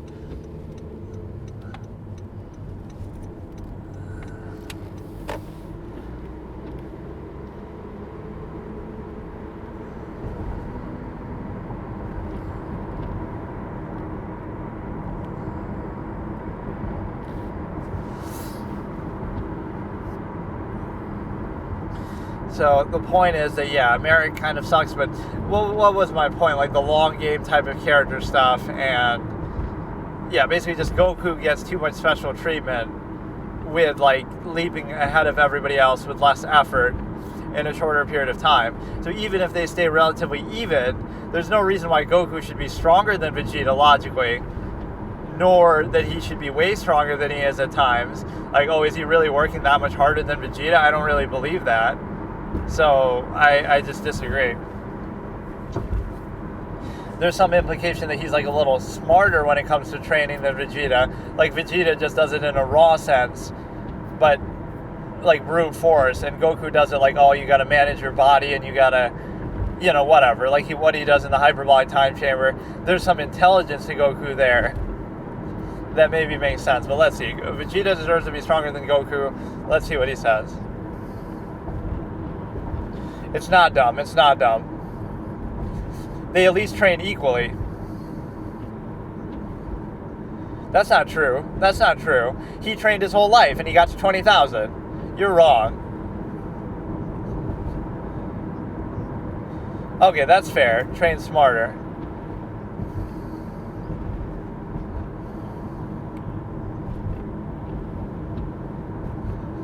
Yeah, this is what I brought up. That he's being a little... But see, that's just convenient, isn't it? But see, that's dumb, because I sort of agree that Goku can be smarter at times with what he does. I even brought that up. But the one problem is, oh, well, Goku goes in the time chamber once and he's stronger than Vegeta after 2 times. Like, doesn't that indicate some sort of plot contrivance, though, too? Yes, the way Goku does it might be better, but isn't that too convenient, too? Like, oh, yeah, he just does whatever he wants because he's Goku. Like, it's just too... You're having it handed to him too easily, so that's kind of the point.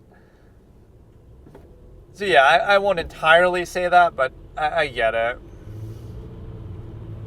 Goku got the heart virus on Yard Rat. Now, this one's kind of dumb of a theory. I don't think anybody says that. It seemed like he was going to get the heart virus no matter what. Or like, I don't know what even causes it. Or like, there's some interesting theory that, oh, it comes from him being a Super Saiyan. But that just more so accelerates it the way that Vegeta sounds like. You should have known that becoming a Super Saiyan would only accelerate the condition. Didn't get the heart virus on Yard Rat.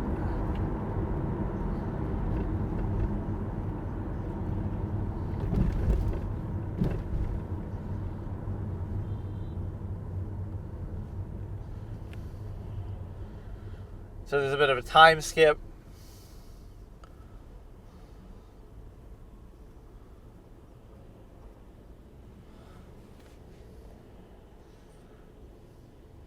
And this is kind of a convenient thing too, like, oh, Frieza was about to destroy the Earth, but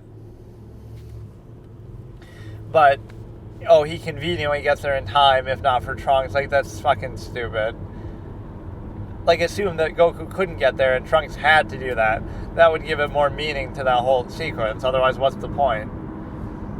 I hate writing like that. Like, oh, you just have every base covered. Like, oh no, if Trunks didn't happen to come back, then also Goku could have done it. And if Goku didn't do it, then, oh, Vegeta would have become Super Saiyan as well. And if that didn't happen, then, oh, Gohan. Like, just, you can't lose as a writer. You have it both ways. Oh yeah, let's have this time travel Deus Ex Machina bullshit. But, oh, it wasn't even necessary, because even if it didn't happen, we still would have dealt with it. Like, it just makes it feel like a story, like it's fake.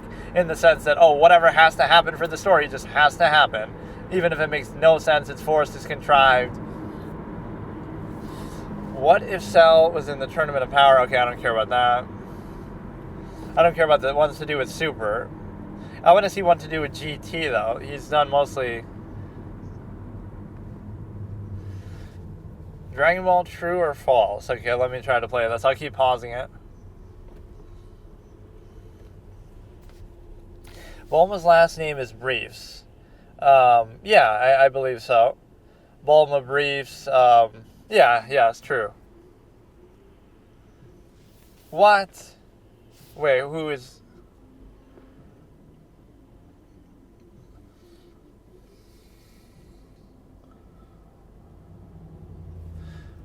Wait, Briefs is his first name? Who said that?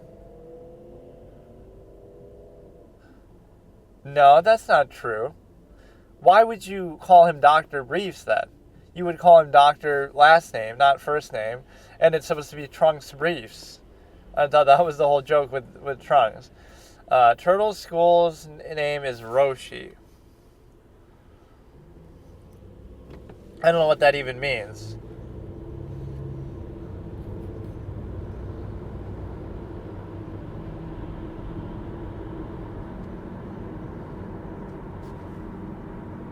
I mean, I would imagine this is true. Krillin's name is a pun on chestnuts because of so many puns related to vegetables and stuff, so true.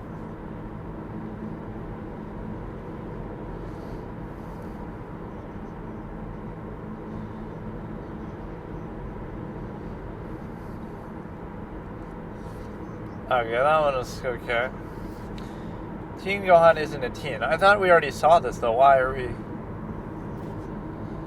The Forgotten Super Saiyan form, this I think is going to be the one that he does against Lord Slug, which I kind of like that as a good foreshadowing precursor to show that he had the potential, and King Kai kind of identifies it, but maybe Goku doesn't understand the meaning of it, right, where he sort of goes sort of into it briefly, but not, you know, it just shows like he's sort of flirting with it. But that's kind of a good thing, even though the movies aren't canon or whatever. That would be a good foreshadowing moment. I assume that's what he's going to talk about.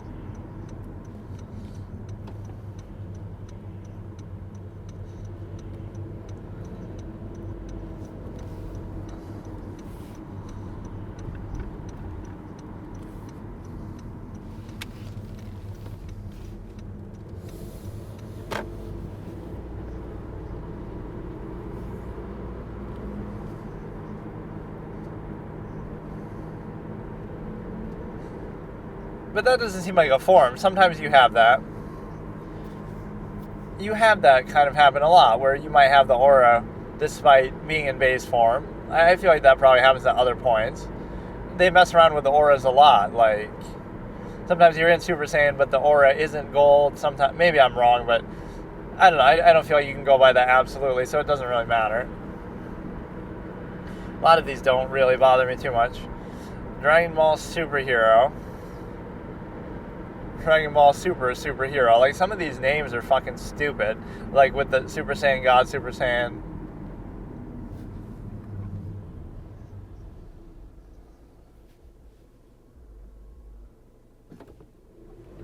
The truth about Super Saiyan God... Let's see. Super Saiyan God doesn't require a ritual. Because that's how they show it.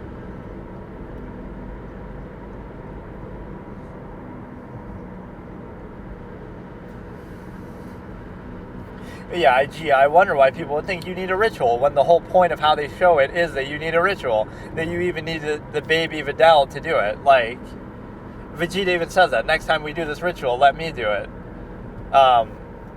You know, it'll be my turn. Like, you need the baby inside Videl's belly. And you got to give credit to GT. It's kind of like the 2003 FMA effect. Without the 2003 FMA to lay the groundwork, the material in Brotherhood wouldn't be nearly as good. The same thing with GT and Super.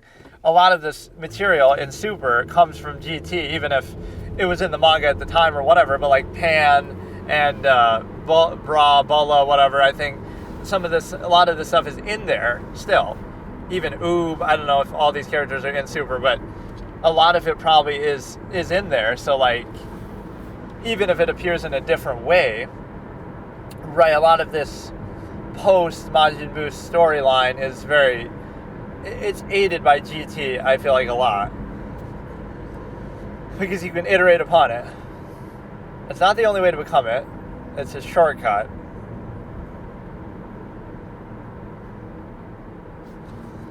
But like, that's all it would take, so anybody could become one if you get to train with an angel or a god. Like, that's, you know, you also have to have a certain strength about you, or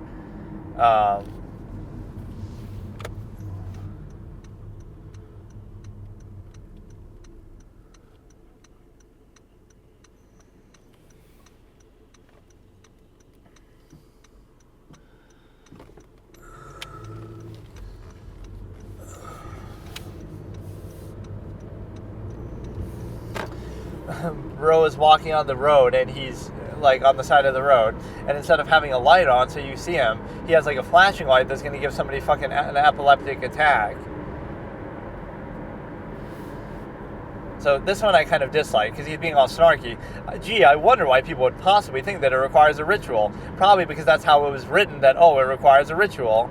And there might even be dialogue in that, like the god, I've seen that scene at least, whatever, Battle of the Gods thing, where you're able to, that you require this ritual and you need the baby and everything like that.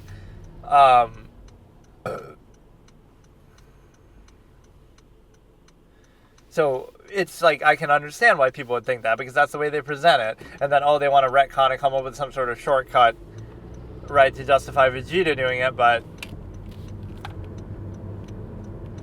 right, like, it's a little bit disingenuous. The writing gives you that impression, and then, no, you're stupid for believing that would be required. The Saiyans were weak. Now, really, those Saiyans weren't weak, because I know what you could bring up, like, I address it first and then I watch it after. So, like, I'm not watching it right now, but, like, Zarbon and Midoriya are stronger, and even, Kui and all these people in the Ginyu Force. But that's a select few, and those would be, like, the strongest people in Frieza's employ. So it's a big deal. Zarbon and Midoriya are, like, his right hand, left hand, right? And then the Ginyu Force is up there. So, like, those aren't ordinary fighters. Those are the select few, right, that you see under Frieza's direct command. So for them to be stronger than Saiyans isn't a big deal. So on average, among beings in the universe and the galaxy, right, Saiyans would be very strong. But like, we're talking about a regular population of a planet, right? Even if the average Saiyan isn't that strong, they're stronger than most other beings on most other planets, because we don't see that a lot. Like, who else is, what's a race? Namekians, right? Namekians on average seem definitely weaker than Saiyans, but there are some of them that are exceptional. Right, not everybody is like Vegeta, of course, but even if they're not, like, so I wouldn't say that Saiyans are weak, but what makes it trivial is, over the course of this show and all these series, like, now it goes from literally everybody stronger than Frieza, and there's like Pycon and all these other kind of beings that are like, so Pycon could have beat Frieza, and so could, he could beat Cell. And then there's all these other random characters, Pui Pui from the ship, and Deborah, like, all these characters that just come out of nowhere. Like, where were they at other points in the story? Why are they so powerful? Why did we never hear about them? We're hearing that, like, Frieza's the strongest being in the universe. And, maybe they forget to mention Majin Buu because he's dormant and they've forgotten about him. And Cell didn't exist yet or whatever. But then, what about Deborah? What about even Pui Pui? Think about how absurd it is. Like, Pui Pui could have taken over the whole universe because, he's probably stronger than, maybe he's not stronger than Frieza, but, like, it becomes so trivial, right? Like, so it's a retcon consequence, but in general, they're not weak. It's just that there's a lot of retcon BS that makes everybody seem weak because of how much of that happens where every character, it just sort of trivializes the material because you have, every season, now there's androids who are way stronger than everybody in Frieza and stuff. And now there's Deborah is stronger. Like, there's very few beings that should be this strong. Even the Supreme Kai and stuff I can accept, but it trivializes the material that, just a couple androids that are way stronger than everybody, just a couple random people like Pui Pui and Deborah. But generally, I wouldn't say they're weak. I would just say that you only see like a handful of extremely strong characters that are stronger than them. But as a race, you got to look at it on a race level. Like, compared to human beings, right, on Earth, humans are weak compared to Saiyans, who are much stronger, right? So we're talking about like a whole planet of people, not so much individuals. So I'm not even thinking about Vegeta. Let's see what he says.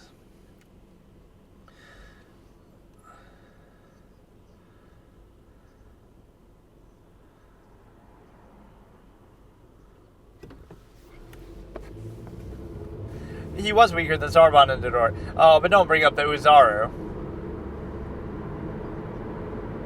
Oh, but you can't use that. No. Nobody thinks like that. Nobody thinks like that. Even Vegeta wouldn't say that. That never even happens. Bro, that's a clown video. That's a clown video. No, I appreciate you trying to be creative about it, but like, Vegeta never thinks like that, never says that. He doesn't become a, maybe he mentions it once, but like, why doesn't he become a Uzaru then and fight Frieza like that? Or maybe Namek doesn't have a moon, or, you know, Piccolo makes an artificial moon for Gohan, or even Vegeta does that. The Uzaru thing basically dies out, and they bring it back in GT, but like, they're putting themselves in a position where, you know, the Uzaru is kind of phased out, like it's not really that big of a deal, and it's maybe weaker than Super Saiyan and everything, so you never really get to see it again. But so it's not made that big a deal out of it, but that's a stupid way to look at it. Like, Vegeta doesn't think that, oh, he's as strong as Ginyu or anybody based on that. Right, nobody in the series ever indicates that he's thinking like that. Like, oh yeah, I'm the strongest member of Frieza's army because of that. By that logic, he wouldn't take orders or shit from anybody. He would say, okay, I want to do that myself. Like, I'm going to be the right hand of Frieza, and I'm going to, you know, not let anybody talk shit to me like Zarbon and Dodoria. Right, like, it's not something that he ever really uses like that, so I don't get it.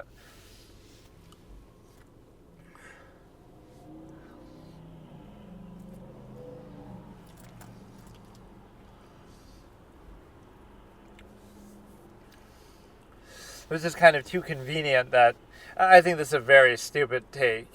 Nobody's thinking like that. The Uzaru probably has limits.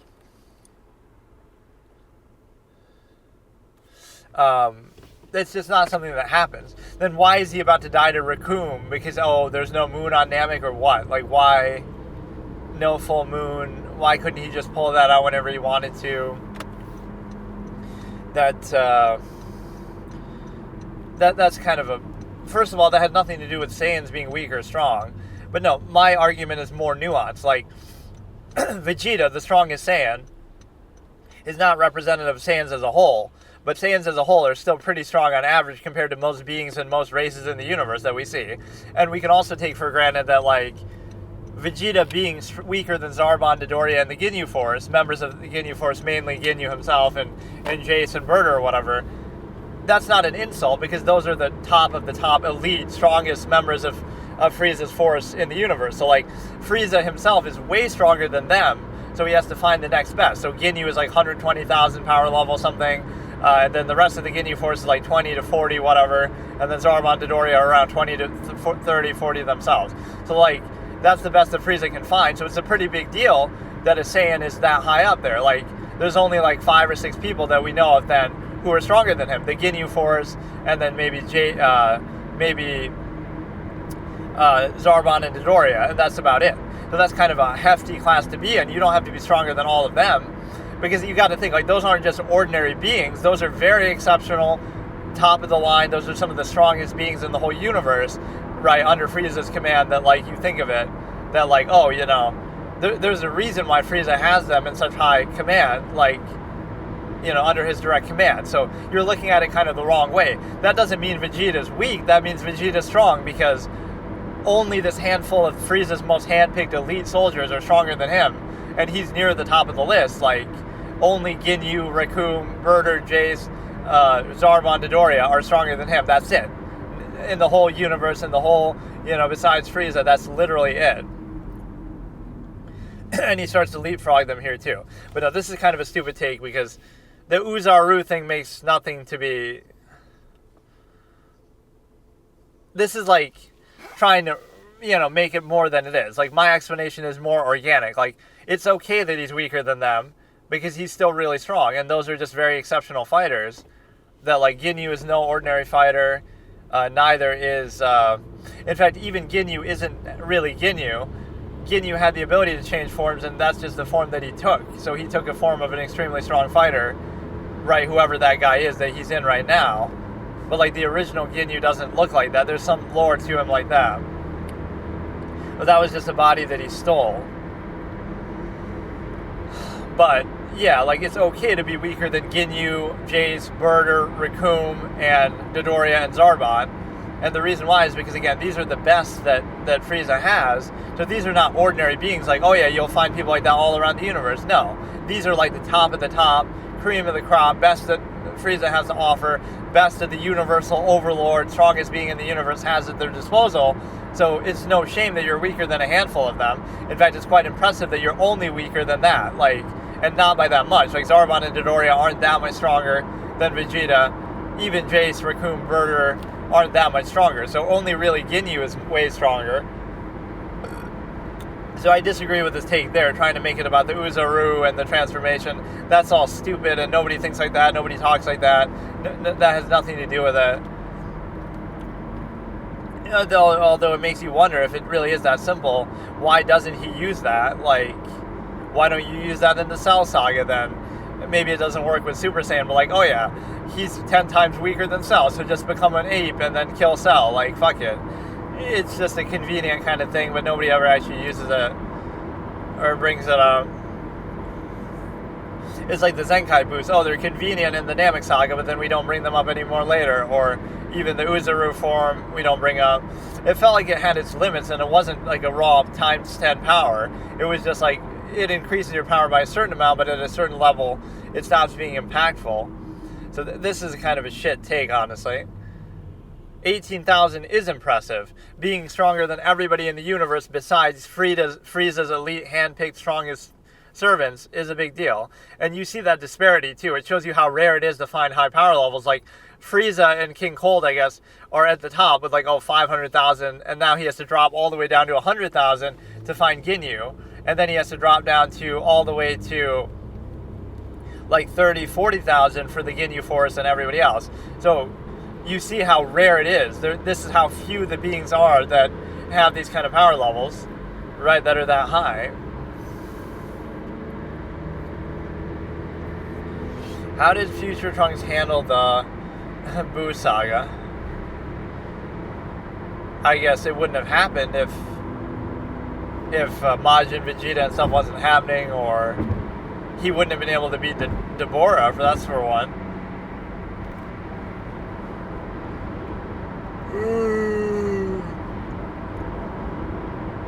But somehow they wouldn't have been able to get enough power to revive Buu, or I don't know.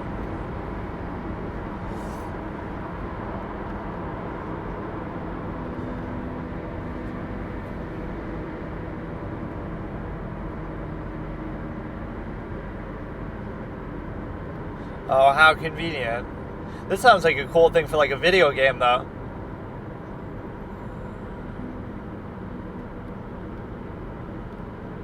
Oh, here we go. Super Saiyan 2.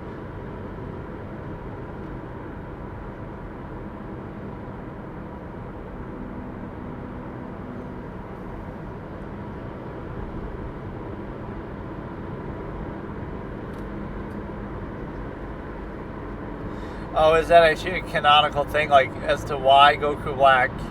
I kind of like some of these alternate timelines. Again, it's like a campaign in a video game, one of the DBZ video games that you can have, like, you play as Trunks the whole game, and you try to deal with this, Majin Buu Saga, and see what happens, and play. That is kind of fun, actually. I like that scenario, but Vegeta's hidden character growth, I don't think it's very hidden. He undergoes a similar change of Piccolo coming around, and certainly during the Android Cell Saga, he has tremendous growth. You know, I don't know what's so hidden about it. Let's see.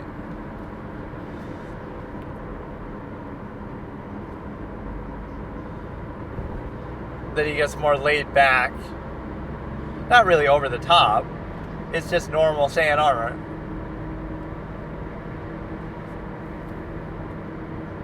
It could just be because it's whatever's available.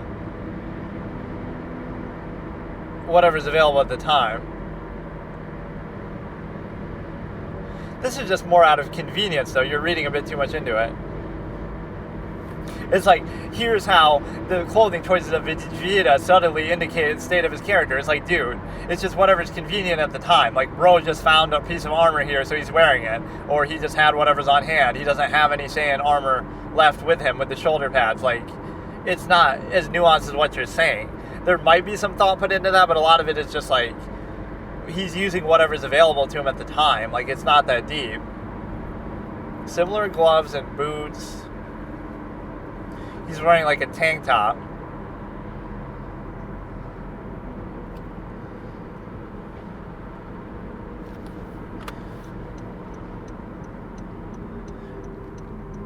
He's just doing it to fit in. Fit in with the human so he doesn't stand out.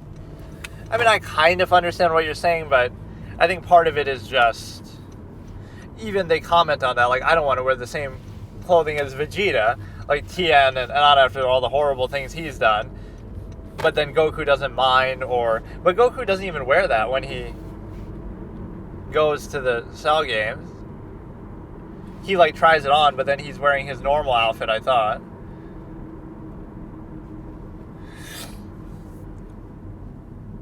And then, I love that Gohan wants to go as Piccolo.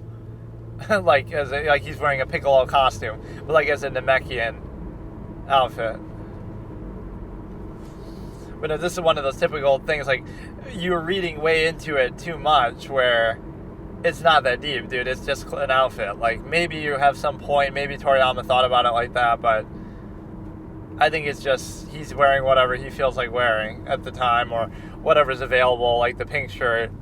Okay, let's get a concept here that, like, luck implies that the universe revolves around us and everything revolves around us, as in, you know, nature is just nature. It's just happening long before people existed. There were cataclysmic events that happened, right? Ice Age and volcanoes and, you know, ash and dust clouds and meteors and all this kind of extinctions.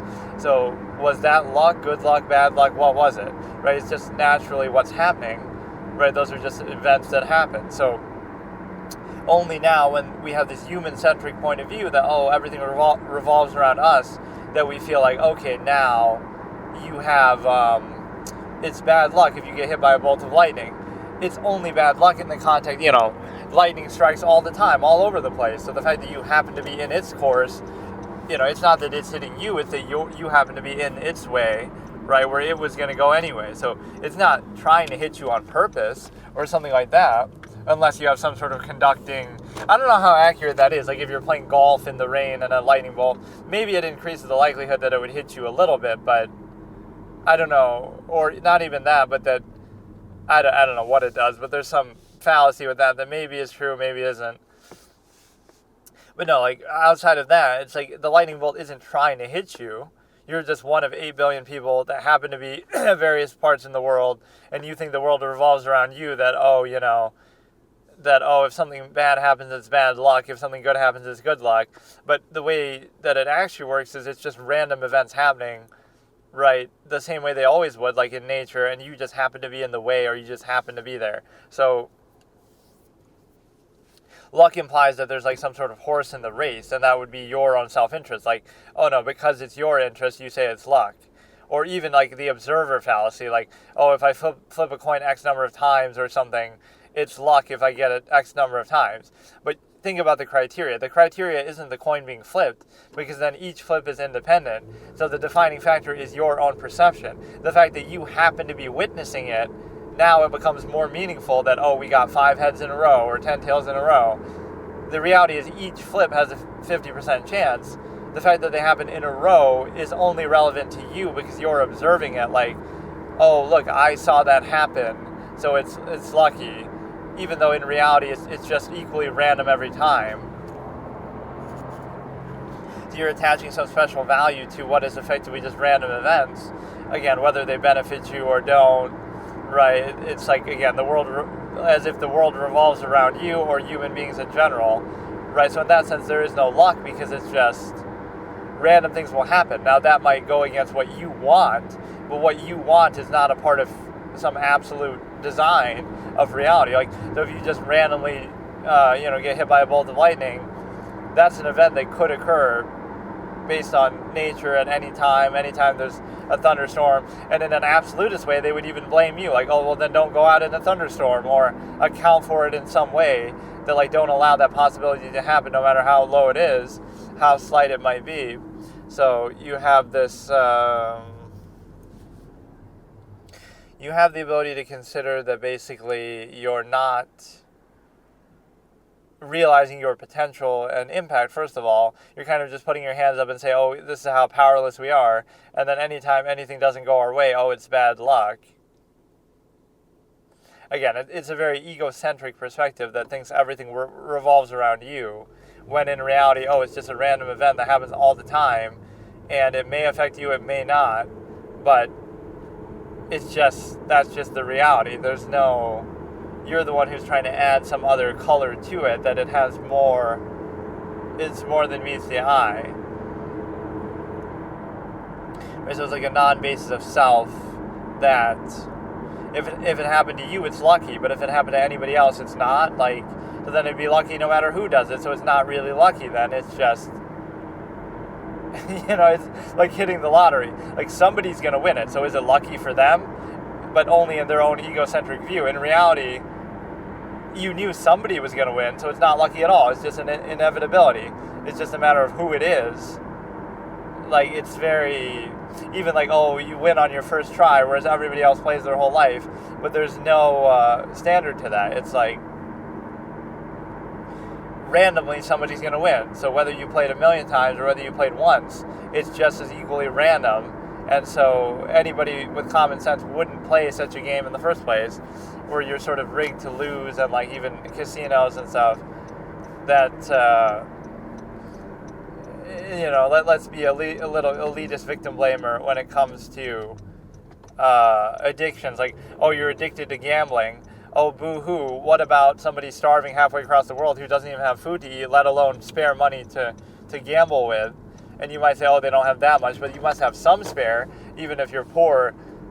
First of all, why are you gambling in the first place? So I don't feel bad for people who get addicted, or the absolutist tendency wouldn't feel bad, because you have the luxury and the privilege to do something, right, that isn't necessary for your survival, and whereas other people don't even have that. But then we're supposed to not only accept that you're doing it, like, okay, that's fine, go ahead, do whatever you want, but then we're supposed to even feel bad that, oh no, you got addicted. Like, oh, I'm sorry, somebody's addicted to food, but they don't have enough to survive, so they die. Oh, wait, that's not an addiction, that's just a survival instinct.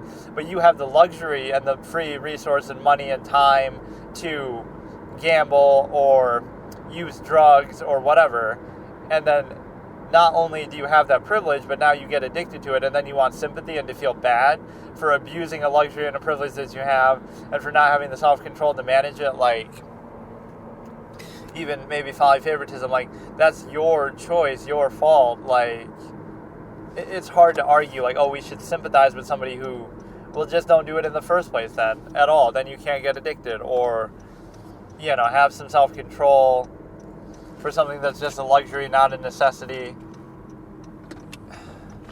I hate when psychology is used as this tool of, like, reinforcement of human flaw and error, as if everybody's flawed in some way. Everybody has some idiosyncrasy. Everybody has some limit. Everybody has some,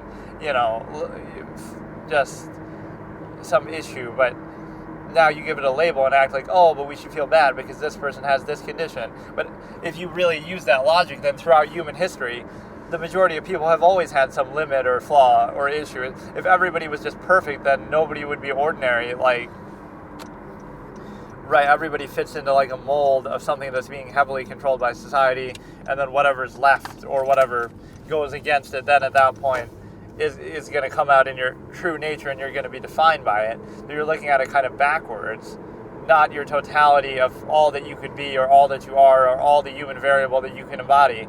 It's like whatever is left after you're beaten down by contrivance or indoctrinated, etc., within a social stigma state. So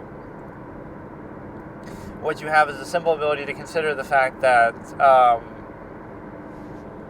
this state of being is like, oh, you have this label, you have this tendency, so we're going to label you this, or you have that tendency, so we're going to label you that.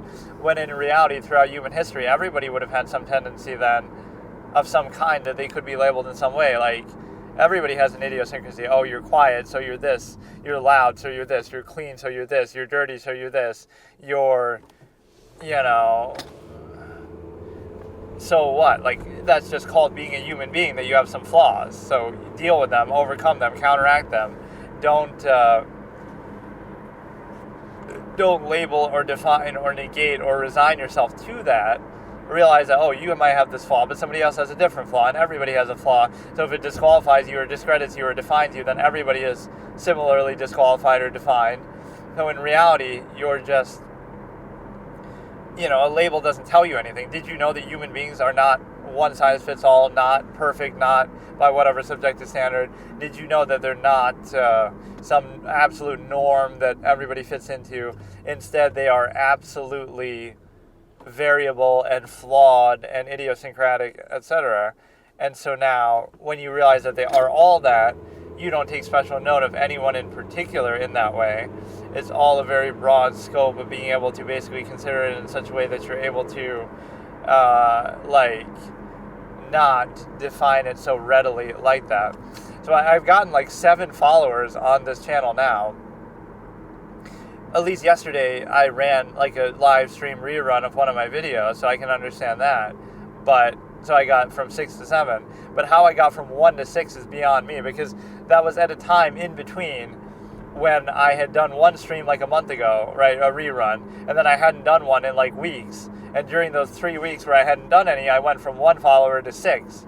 And my YouTube channel didn't seem to get much notice. It still has 1 subscriber. So where are these people coming from, and how did they find out? Or why are they following a channel that's not even active at that point? What, did they watch the rerun of my last stream that I did a month ago, and it didn't seem like that had enough views to even justify that happening? I don't get it. It really seems totally random. There was no real reason why I would have deserved to get that many views. Or, that many followers. It might not seem like a big deal, but for a channel that has 1 follower to magically get 5, right, how do you just do that when you aren't even active, aren't even doing anything, when you were active at various points and you weren't getting any attention for it?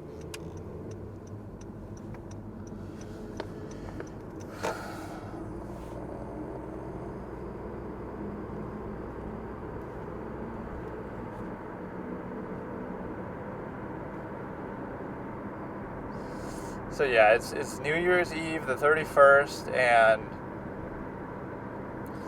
so let's end off the year doing a particular one. We'll do the guy a little bit longer. Maybe I'll do the Star Wars one. Yeah, I should do it like that. The Fanboy Apologist channel, finish him off, the Dragon Ball one, and then I'll do a Star Wars one maybe later. And yeah, again, we have the Netflix thing going, we have the Monk thing going, but I don't have to do it right now. There's a lot of other random series that I feel like watching just on a whim, like Smallville or some romance drama thing, or some, I keep seeing these clips on YouTube of random stuff, and it's probably spoiling stuff, but it makes me actually want to watch that. Even the Fiona thing, the Shameless, or that she's in some other thing The Maid, where she's just so photogenic that it makes you kind of want to watch for that reason alone. And you might think, oh, this is a Stimuli Acme thing, but it's not entirely that. Some people just have that, quality to them.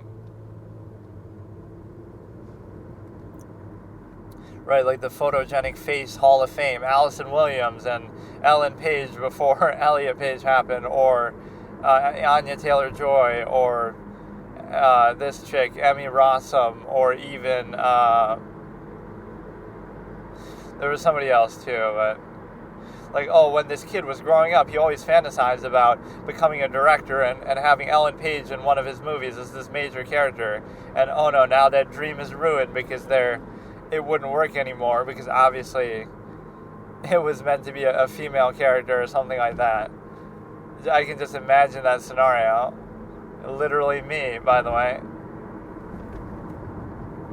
But no, I did sort of have a certain appreciation for Ellen Page, and so it's kind of sad to see this. I wouldn't have imagined, it doesn't matter really, but I'm just saying, I use Juno as an example though, you got a certain privilege from that, in the sense that you did a good job, it was a good movie, but it's you were able to basically say that, oh, you wouldn't have gotten that role unless you were a man. Or, unless you were a woman. So now think about, let's use this identity kind of hysteria that people have. Like, oh, the Squid Game has this article that, oh, they're letting a cisgender person play a trans person, so, oh, that's somehow bad. Let's use the same sort of logic against that. So Ellen Page was always Elliot Page and was always a man at heart and whatever, right? And you can't question that. So a man was able to play a pregnant woman, or a pregnant character, period, whatever, how you want to define it. So you got a privilege that, oh, that we should be offended then that Elliot Page was in Juno, and then because she took advantage of pretending to be a woman or somehow benefiting from being a woman and playing a role that only a woman could play, right, that if she had been Elliot the whole time, that role wouldn't have happened at least, and that was a big deal. Or even like Hard Candy has a certain element of that where, whatever. But what I'm saying is, you're able to realize that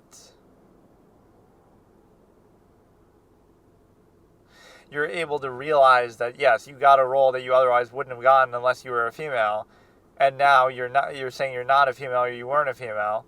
So how can you benefit from that? And any other way, people would be mad about that. Like, oh, how can you have a man play a woman or a woman play a man unless that's part of the story, like Mrs. Doubtfire. The people get all offended. Oh, how can you have a black person play a white person, vice versa?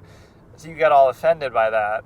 But then now you say, well, it's okay in her case that you can just kind of change that whenever you want and benefit from it in that way. Like, I'm not saying that was all part of Ellen's master plan. Like, oh, she knew she was a man, but pretended to be a woman so she could get a role like that. I'm not going to say that. And she is talented.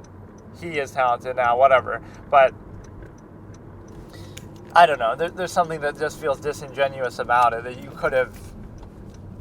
Anybody else in any other kind of identity would be in trouble for that or criticized for it, but somehow you get away with it there, that you benefited from being a female and now you're saying you're not a female, or that, oh, it suddenly changes, or you would say, oh, you were that all along. But if you were that all along, then give back, the role of Juno to somebody who wasn't that, or,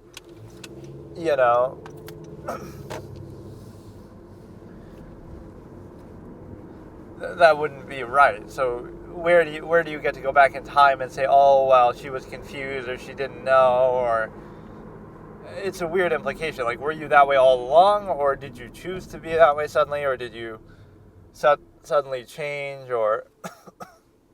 Okay, so today I'm going to do another, probably the final session of me debunking these Carthu's Dojo videos. Honestly, most of them aren't that bad. At least these are the most viewed ones. But I feel like a lot of it would just boil down to apologist sort of fanboy takes, that I don't like that kind of thing because, like, he even admits that in one video. Like, why is this the way it is in the Dragon Ball universe? Something that doesn't make sense. Oh, because Toriyama just didn't think of that yet, or something, along those lines. And so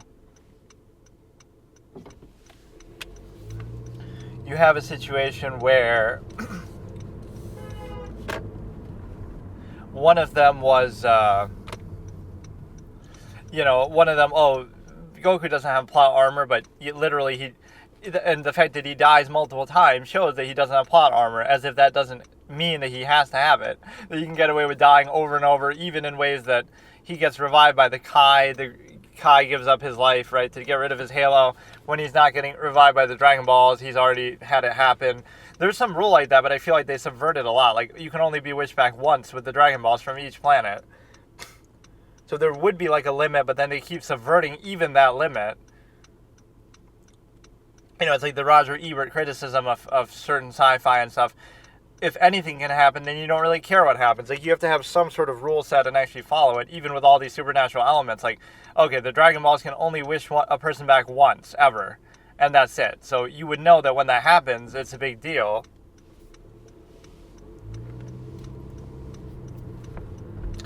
And, like, there's no other way to ever come back. You can't use dynamic Dragon Balls. You can't have the Kai do it for you. You can't time travel.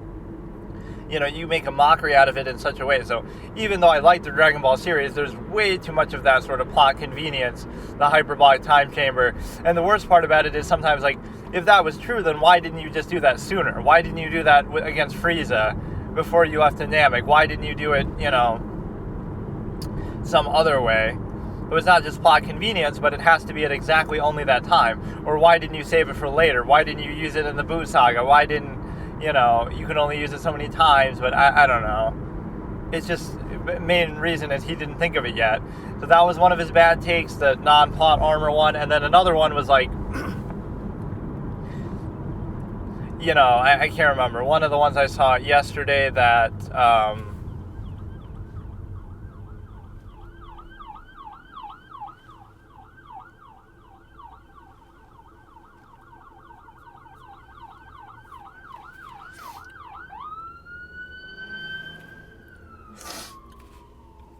something he said that was really contradictory, like, I can't remember now.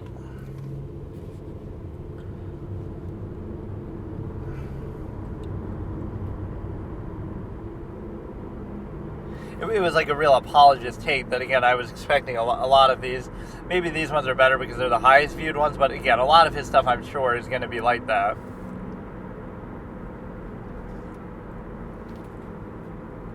Overly defensive fanboy drivel just tries to explain away anything. Oh yeah, like, why does Super Saiyan God need a ritual? And the way he says it is so snarky, like, why would anybody ever think that it needs a ritual? What a crazy idea. Even though literally they show it like that, and they might even say that the only way, I bet Beerus maybe even says that, the only way to become a Super Saiyan God is to do this ritual. And then they change it later so that Vegeta can do it without the ritual. He could have just done it too, though. Right, so, why would anybody ever think that? Even though that's literally how it's written, that, that's the one spectacle moment that you have where you become one, where Goku becomes one, that's necessary. Like, I can't blame people for thinking that. So even if there is some exception, that sounds either like retcon convenience, or it seems like the same way that he says, like, the reason why something wasn't expanded upon is because Battle for the Gods was meant to be a one-off experience, so it wasn't planned for, any other content after that. But that could be the reason, too, is that was meant to be the ritual, but then they subvert that by saying, well, because we weren't expecting it to go on any further, he hadn't thought of that yet, that Vegeta would have to transform or whatever, so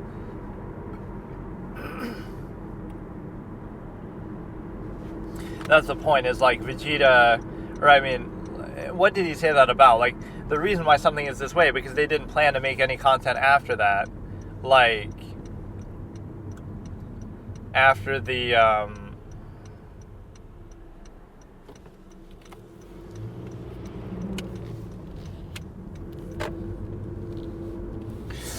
they didn't plan to make any content after Battle for the Gods or one of these movies, and so therefore there's some plot hole that's like, why didn't they account for this? Some other transformation or something.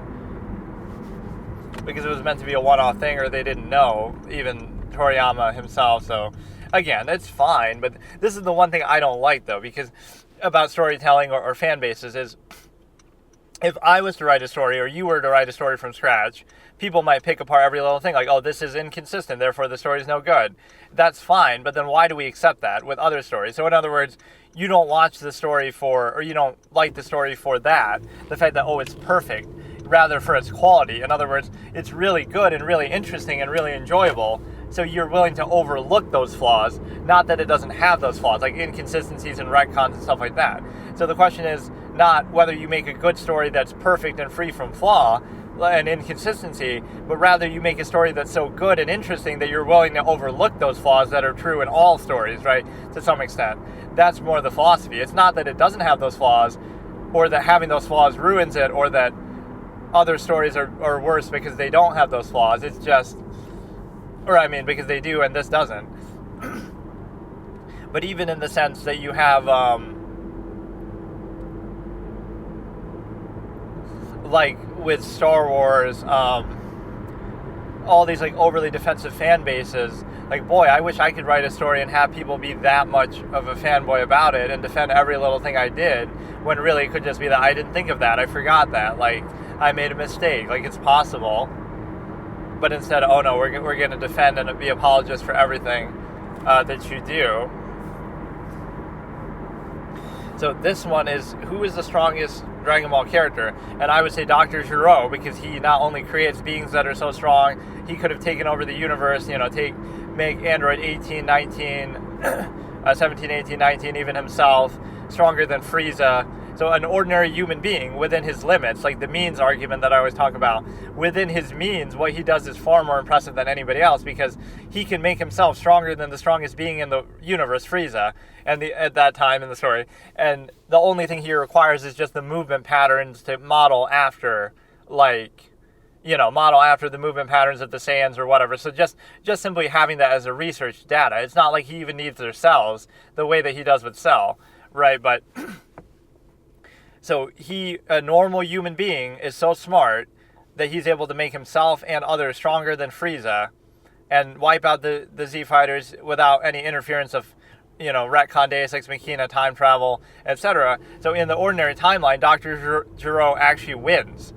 He actually wins, whether it be by his own hand, whether it be by the androids, even if he dies. So I would actually say it's him. And intelligence is an asset that goes into strength to me. Right, so I'm sure that's not the answer he'll give, but I actually think that's the accurate answer because he does more with less than anybody else. Again, he's an ordinary human being who's very smart, and he doesn't have any powers, he doesn't have the Dragon Balls, he doesn't have Namekian blood, Saiyan blood, he doesn't have time travel on his side, he doesn't have any of this except for his own genius, and so look at him. He literally becomes stronger than Frieza. He literally makes beings that are stronger, way stronger than, Super Saiyan 1 and all this kind of stuff. So let's see what he says. Who's the strongest character? If he said that, I would actually be amazed. Oh yeah, Zeno.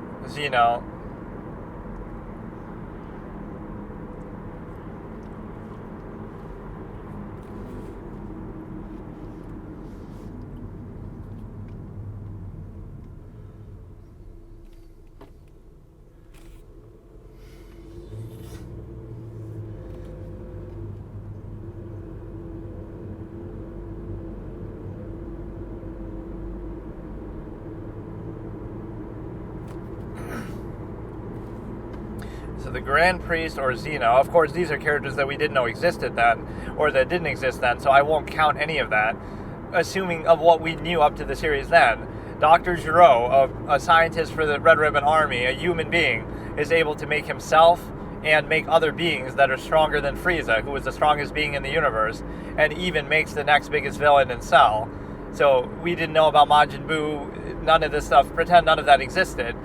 He single-handedly ends the timeline and takes it over, so I'll still give him that credit, because again, for a human to do what he did is way more impressive even than a Saiyan to do it, but imagine losing to that.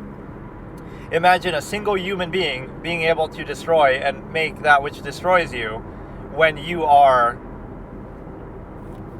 Saiyans and you have a Super Saiyan and you have, time travel and you have, Namekians and Senzu beans and Dragon Balls and all this kind of stuff at your disposal. And this human still beats you, basically. And you need time travel to save you.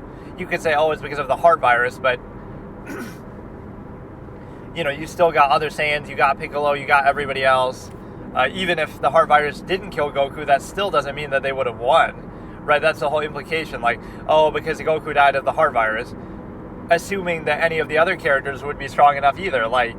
What changes? The fact that Trunks comes back in time and warns everybody, oh, the androids are coming, so as if they wouldn't have trained as hard as they could anyway, just normally. Same thing with the arrival of the Saiyans. If you didn't know that, so you would have just slacked off, so you train extra hard and that's all it takes for you to match this. So it's the same thing, if Goku didn't have the heart virus, it almost wouldn't have made a difference. He still wouldn't have been strong enough to beat 17 and 18 because Vegeta isn't strong enough even though he becomes a Super Saiyan. Everybody else isn't strong enough. Although Piccolo being stronger than Dr. Gero, I cannot say that for some reason. When I'm having to project like this, it makes it very hard. Dr. Gero is, for Piccolo to be stronger than him, remember, everybody here is stronger than Frieza because it would have to be, otherwise it wouldn't make sense. 19 is stronger than Frieza, and 20 is stronger than Frieza, because if they weren't, then it wouldn't be a big deal at all. Then Vegeta wouldn't even need to become Super Saiyan, or, remember, Frieza was destroyed as soon as Goku became Super Saiyan at a very infant level state. Like, he just became it, so he wasn't in control of it, and it wasn't whatever. But no, it was because of a rage boost that technically, whatever, the fucking clown explanations that they give. Oh yeah, Gohan gets a rage boost in Super Saiyan 2 because Android 16 dies, but oh no, Goku definitely doesn't get that when Krillin dies, and it's literally the same thing. Like, I don't know why you would distinguish that. Super Saiyan 3, I guess, doesn't get a rage boost because he just does it on his own accord. That's like my favorite song from the whole show too. In the English, obviously, the fact that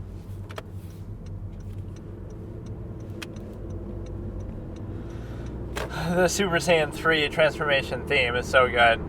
So yeah, the strongest character is actually Dr. Gero, and it's because he's able to, with his intelligence, which is like a character stat attribute that's legitimate, he's able to make himself stronger than anybody else. So if it wasn't for retcon BS, like the time travel, right, you literally win. He wins the timeline, even though he might die in the process. I'd like to see an alternate thing where he just makes himself 19, and then he just kills everybody. 20. He doesn't even need 17 and 18 if you think about it. In the normal timeline, he would have been stronger than everybody because they weren't prepared, I guess. Even with them being prepared, they're barely able to match, and they still can't beat 17 and 18. So he makes himself Android 20, and you need Super Saiyan Vegeta, which might not have come about if not for the timeline. And so, and everybody wouldn't have been as strong, and they wouldn't have been expecting it, and Goku's still going to die of the heart virus. So without time travel, he could single-handedly win, but even with his creations, he still wins, because, they're going to end the timeline. That's basically it. I mean, Trunks might stay alive through plot convenience, but the androids could easily finish him off whenever they want. They could blow up the planet. So, yeah, I'm going to give it to him, and actually, it kind of makes sense, because strongest isn't the point. Like, why does Vegeta always hold his arm? This is kind of a trope, but even Piccolo does that, or even Gohan does that, when his arm gets blown apart. So I don't feel like he always does it, but usually when it's hurt. So why does Vegeta hold his arm? Broken against Android 18.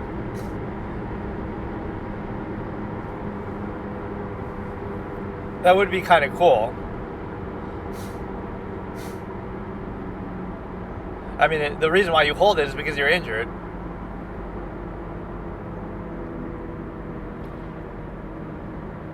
Although that would be kind of cool in a way, if there was some chronic element to it.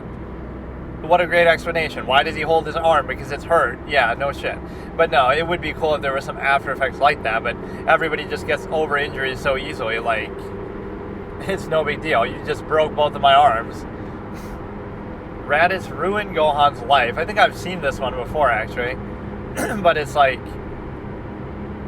if it wasn't for Raditz coming to Earth, then not. But I mean, you could say that about a lot of things. Like, a lot of things wouldn't have happened then.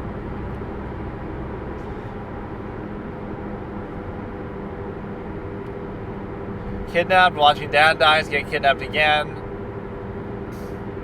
But it made him stronger, so in a way it's a good thing. It was a wake-up call. If that didn't happen, he would have been in trouble later from something else.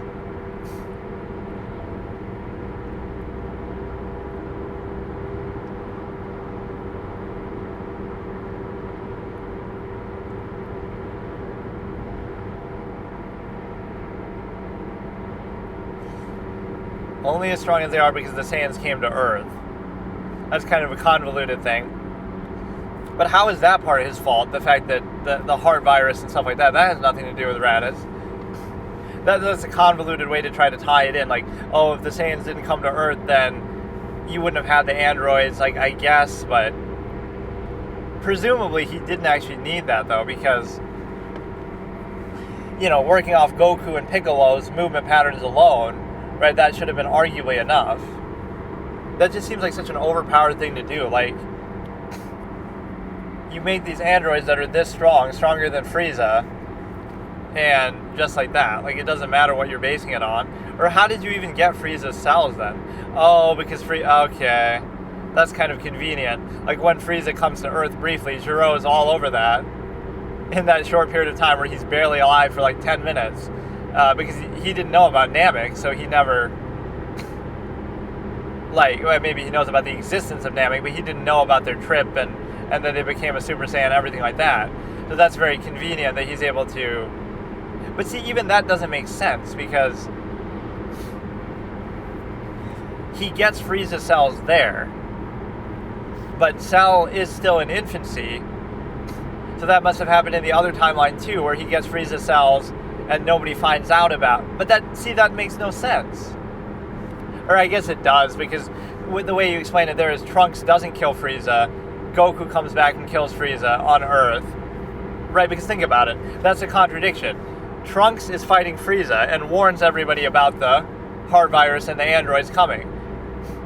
So in that timeline that Gero got Frieza's cells, it would also be the same timeline in which Trunks is warning them about the androids. So those two things can't exist at once, because that same Cell isn't even born yet. He's still, in the pod, in the tube. So that's totally contradictory. If Trunks is there telling everybody what's going to happen, then that Cell would never be allowed to exist, because they go up and blow him up in his lab.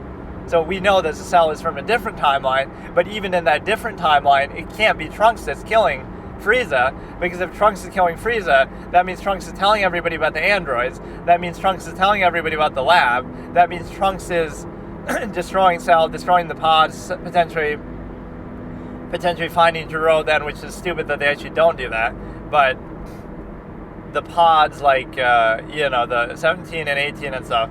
So if you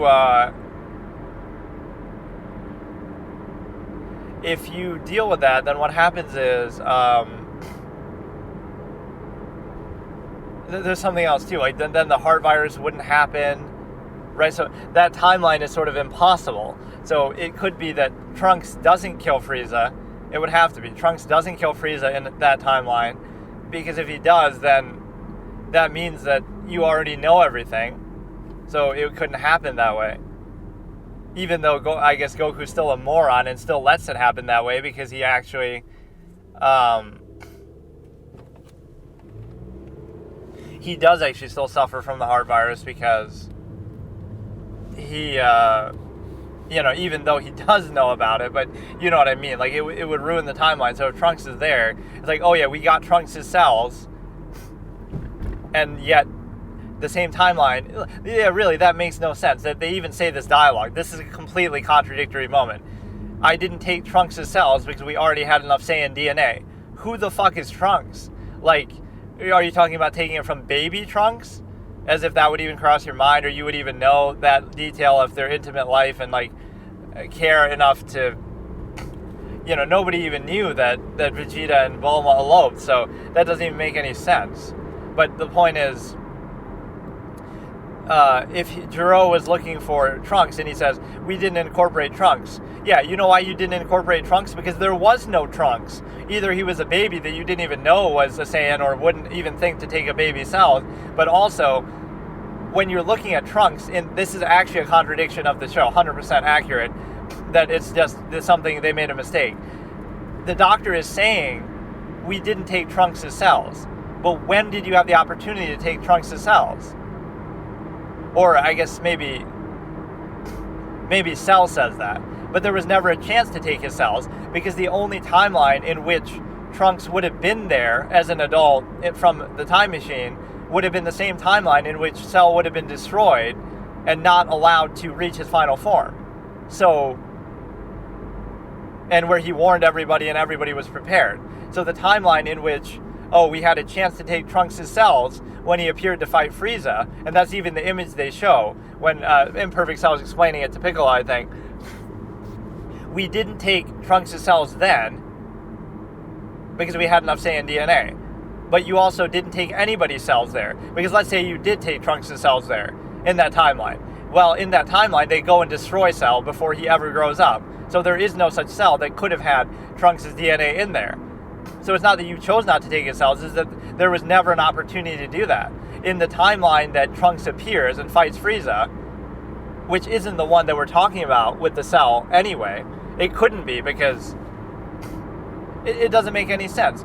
If the timeline where the cell comes from, right, where the cell in our main timeline in the timeline of the show comes from, is one where adult Trunks was fighting Frieza, then how does he grow up to be it wouldn't have happened that way. Cell wouldn't even exist in that timeline if the adult Trunks was there, because he would have warned everybody about him. So the same timeline where you could have potentially taken Trunks' cells is the same timeline in which he's warning everybody and in which Cell doesn't exist, so, and is destroyed before he can grow up. So the point is that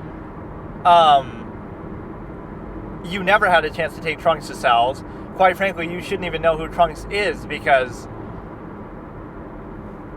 you're talking about Trunks as like an adult, right?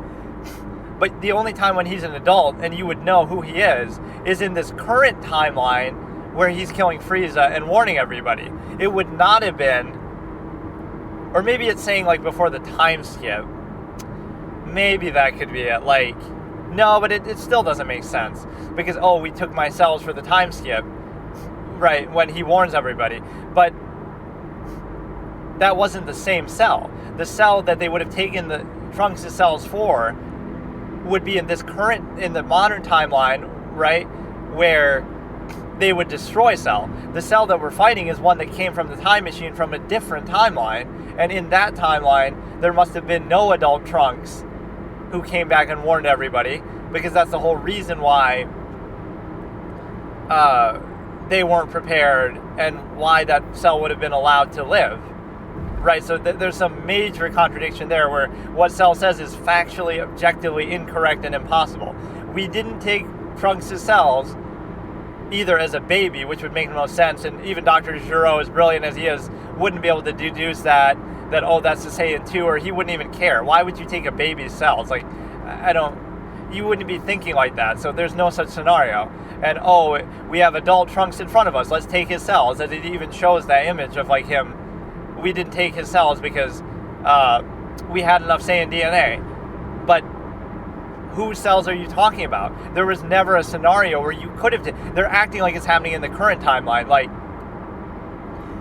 the Doctor was collecting cells in the current timeline, right? And so when Trunks appears to fight Frieza, he could have taken his cells there and brought it back to his lab. Well, why doesn't that work? Because they destroy Cell, and the Cell that you're fighting in the main series is not the one in the show, right? Not the one from the current time. It's from a different timeline. Obviously, he took the time machine. So the point is that it's to imply that there was some time skip in there. Like, he wouldn't exist in the same timeline as the 17 and 18. He exists far in the future, right? Like 20 years later, 10 years later, whatever it is. Like when Trunks grows up, that's when Cell emerges or whatever. It wouldn't be like immediately in that same period. So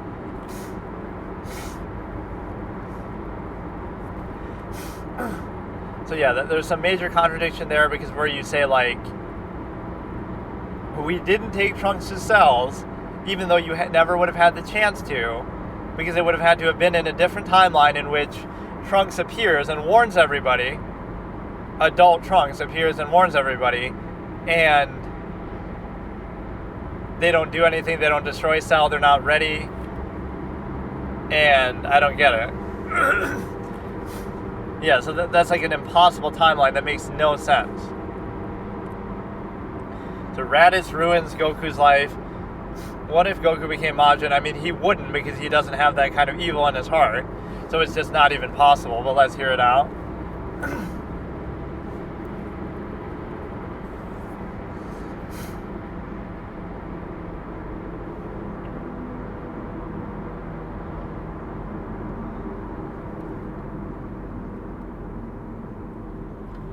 Yeah, Goku's just not that type of person.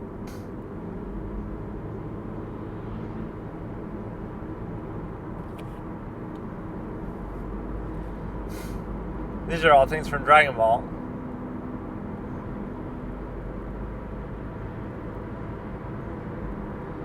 Oh yeah, I remember that. That's funny in the Big Green Dub. Like, a heart corrupted by evil can't channel the spirit bomb, even though they do that in the Boo Saga.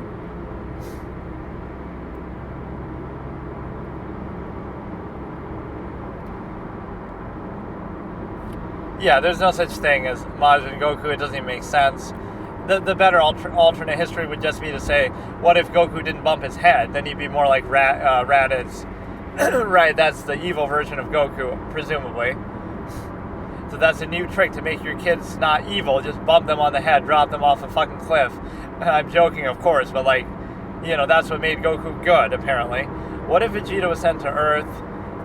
Now, the age issue becomes a factor here. Like, would he be older than Goku? That's what he says in the other one.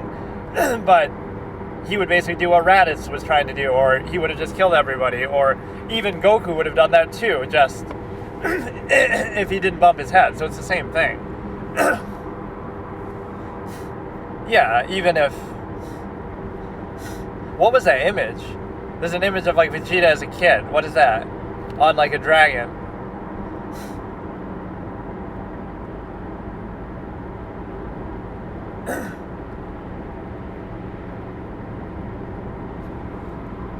What about all these other retcon Super Saiyans?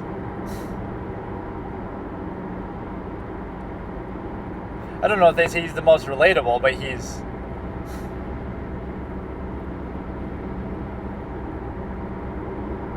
Why would he get there as a 5-year-old, though? That doesn't make sense.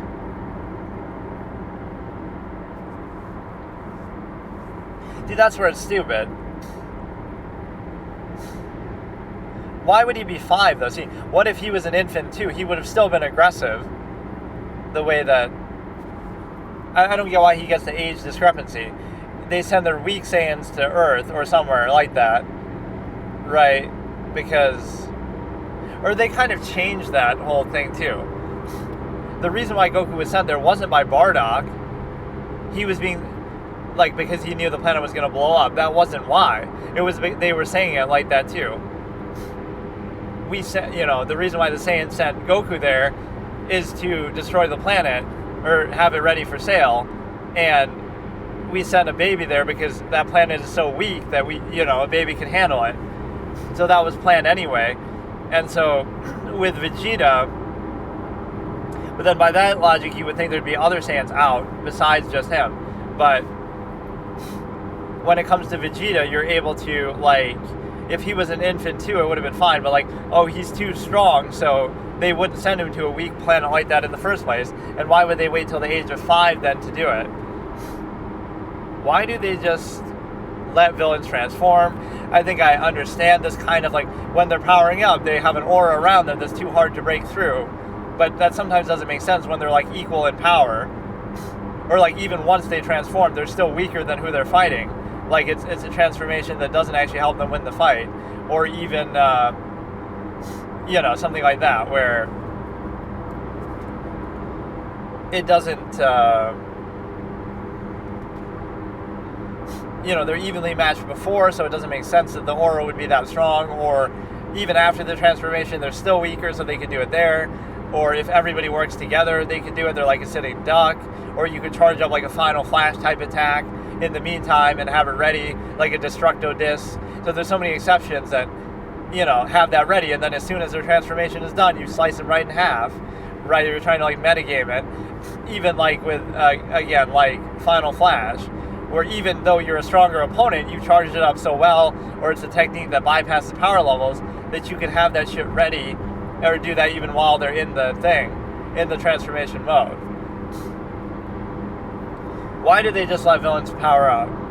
Out of a sense of honor to prove themselves?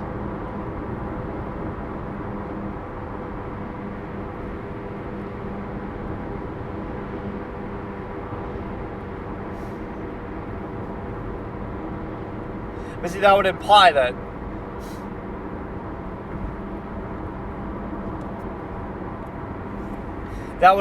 they're strong in the first place, or that they're too strong for you to hurt. So that's actually not even accurate. See, oh, Trunks is hitting Perfect Cell when he's transforming. But even when he is perfect cell, fully transformed, he's still not strong enough to negate Trunks' abilities. Like, Trunks is able to beat the shit out of him. Now, because he's too slow, blah, blah, blah, and there's some nuance, but so if Trunks went Super Trunks form, right, the Ascended Super Saiyan, he could have beat the shit out of Perfect Cell, even as he was transforming. So, that's not even true, right? It's one thing to say, oh, he's too strong, but even as Perfect Cell, he's not too strong to hit at all, or to damage at all, right, the way that it would almost imply that, oh, he's becoming stronger than even he is in his final form, just during the transformation. It puts up like a special shield type thing that makes you stronger than you are even in the form. So this explanation has a lot of holes in it, because there's a lot of times where, again, the person transforming is still weaker than you. They're weaker than you before they transform, so the act of transforming wouldn't immediately prevent you from hitting them, or they're weaker than you even after they transform, or they're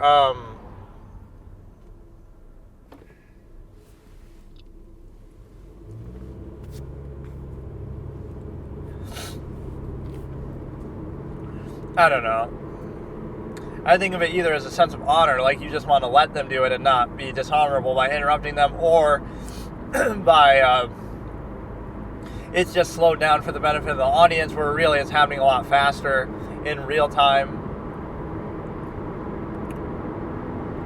Dragon Ball fusions are stupid. They kind of are. Just like a plot device, that why wouldn't you just always do that? Or it's kind of like with the Spirit Bomb. Let's just start the next fight with the Spirit Bomb then. Oh, there's this major villain. Let's just Spirit Bomb Fat Boo. Let's just Spirit Bomb, Imperfect Cell or whatever. Like, just start with the Spirit Bomb, because that's how it ends anyway, like with Kid Buu. Why not just do that at the beginning then?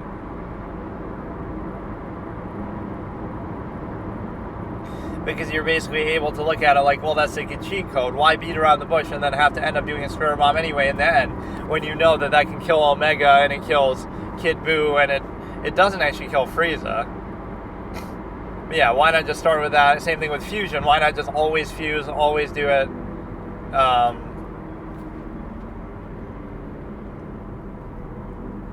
Oh, he's not arguing that they're not.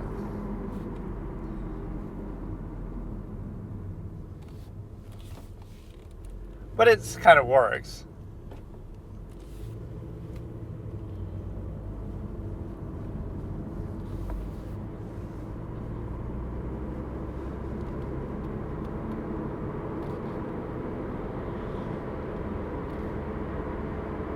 It doesn't have to be direct. It just has to sound like that. I don't mind that.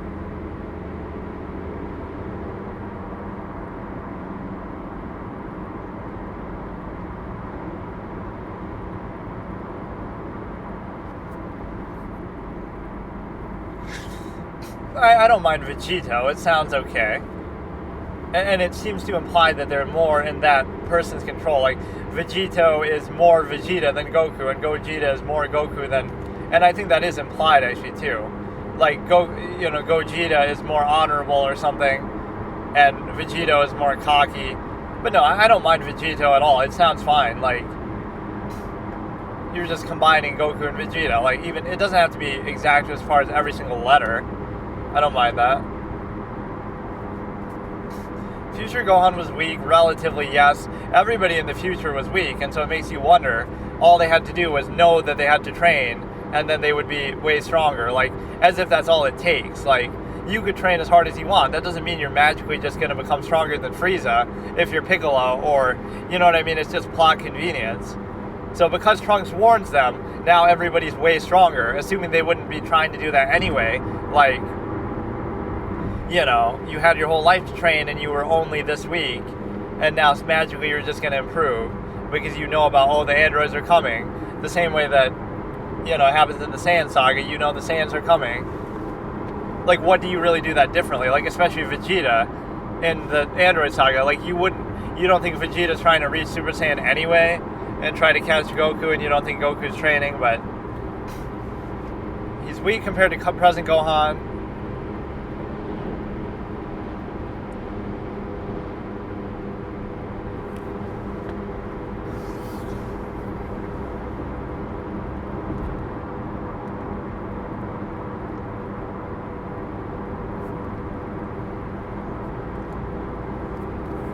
he had nobody to train with, I guess, except for Trunks.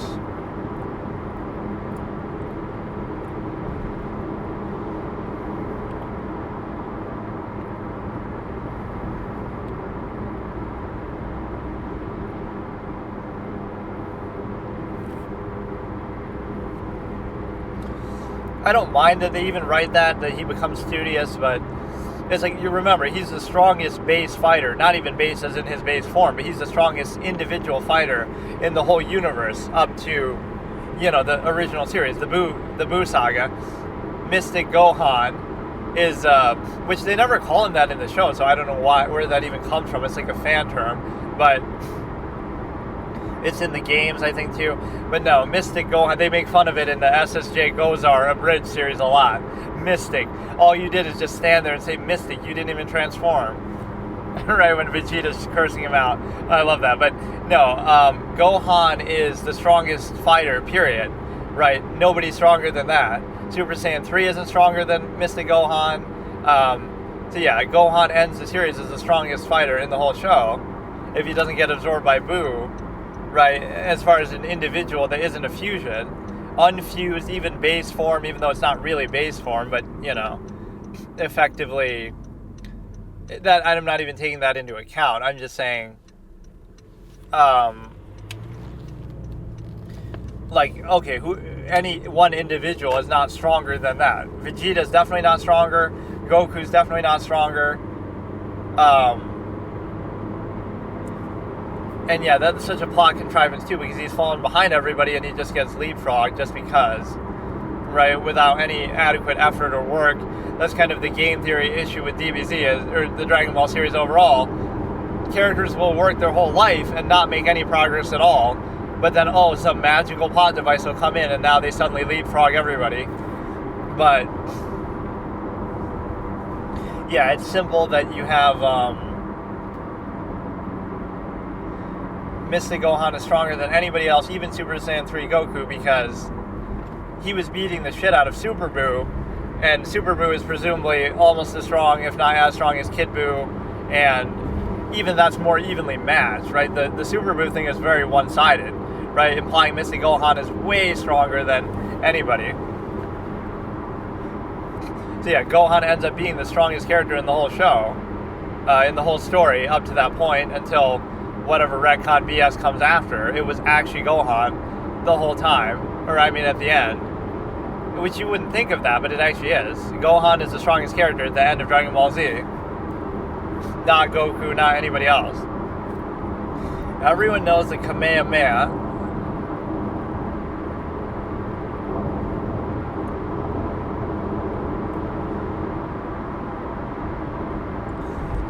Never see the Ox King use it.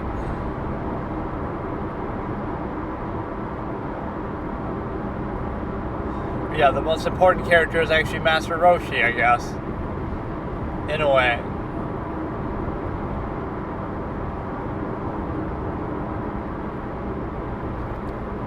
Yeah, why does Buu get to use it? Well, I guess because he absorbed somebody, but it almost feels like it doesn't matter, though. What's the difference between a Kamehameha and any other beam blast that you're charging up? Like, if it wasn't that.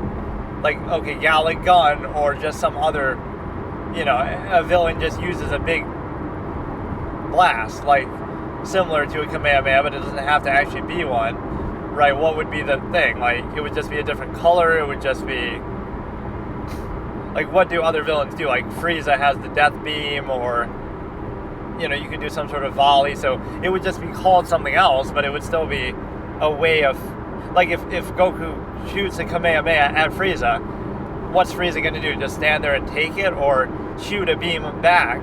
So whatever that beam is called, it's effectively, it doesn't mean as much as you think.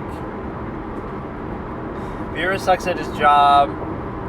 Evidently he does, because the Supreme Kai could have died at various points and he would have been fucking done for, even if he's asleep. Vegeta never asked to Goku. Never what? Never lost to Goku. This is true. I said this a long time ago. Yeah, when I say, hey, Bro is literally me. Yeah, knocking him out. Hey, you're stealing my take from 10 years ago. Yeah, basically a draw.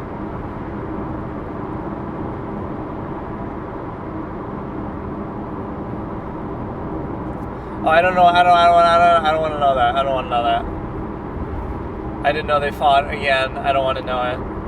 King Cole should have transformed. I feel like some of these I've already seen, or maybe I've already reacted to, but then he goes on to say that, oh, he doesn't have the ability to transform, which doesn't really make sense. Presumably he's suppressing his power too, in some way. Or his transformations could just be different. Can't transform.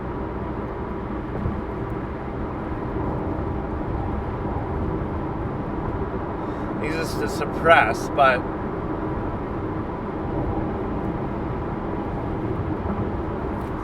based on, yeah, the second form is what it looks like.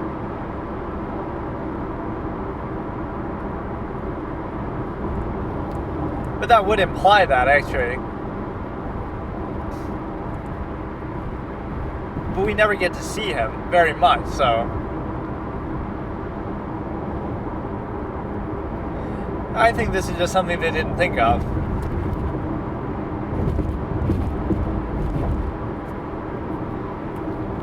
I would imagine he probably could. He just didn't think he needed to, or I don't know what it was. Or he would know that it's pointless because Frieza lost in his base form, so. But no, I would logically think it's his second form as well. That, like,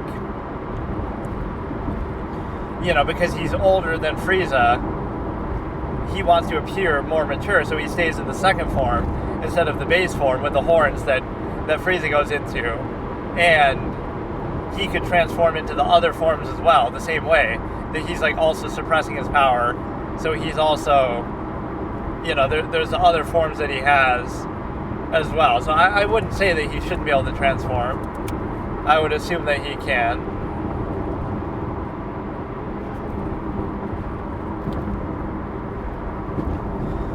But Goku didn't grow, though. Okay, that's enough, whatever. But we can do, like, the stupid-ass shit later. We can do maybe the Star Wars one, or maybe I won't, but what a way to end off the year. Just some random reaction like this.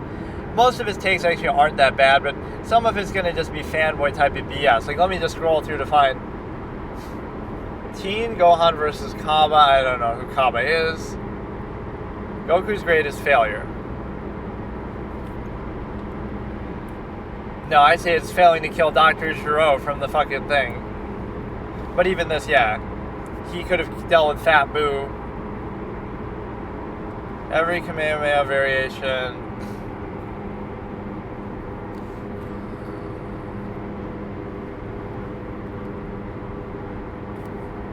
Every Canon Goku power level. How much time? They stop telling you after a while, or they just give you, like, relative reference, like, you're stronger than your son was against Cell, like that. Every time Vegeta used the time chamber, it should have just been the Cell Saga. A lot of transformations are ass pulls. Goku's transformations are ass pulls. I mean, I do think that Super Saiyan 3 is bullshit because, like, he leapfrogs everybody so much that, like, again, we don't see, this is the problem. Goku is Super Saiyan 1, and he dies. Now, the next time we see him, he's not only gotten Super Saiyan 2 in the amount of time between the Cell Saga and the beginning of the Buu Saga, right, like that time skip, he's gotten Super Saiyan 2 in that much time, which is a big deal, right, like Vegeta did as well. But then, he also got Super Saiyan 3 in that time, like, what the fuck? And they make it sort of anticlimactic. They're very convenient. Yes, they are. Not those as much. But they don't make sense. But he doesn't even do it. Super Saiyan 3 is dumb. And he hadn't thought of it yet.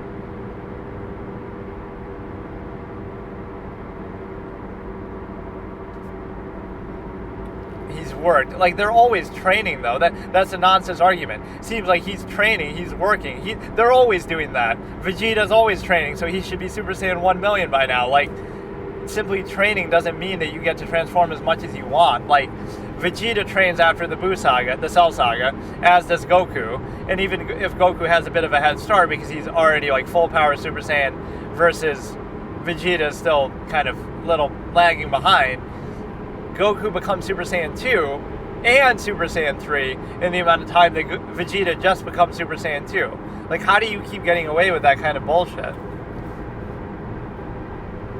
So I sort of disagree.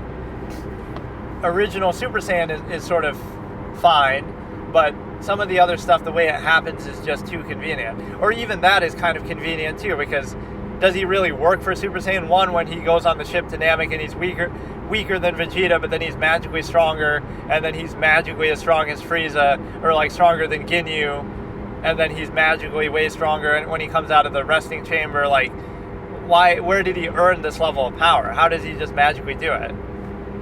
When even over the rest of his life, he never, grew at that rate. It's just way too convenient. Like, really, analyze his growth and power in the Namek Saga, and you'll realize how bullshit it is, because he's on the ship to Namek, and he's weaker than Vegeta when they fought on Earth. Like, it's the same thing. Oh, but he got a Zenkai boost, but still. Zenkai boost doesn't mean like fucking 10 times, 100 times your power. So then he goes from there and he's already stronger than Raku and Birder and everybody. He's actually stronger than Ginyu already then.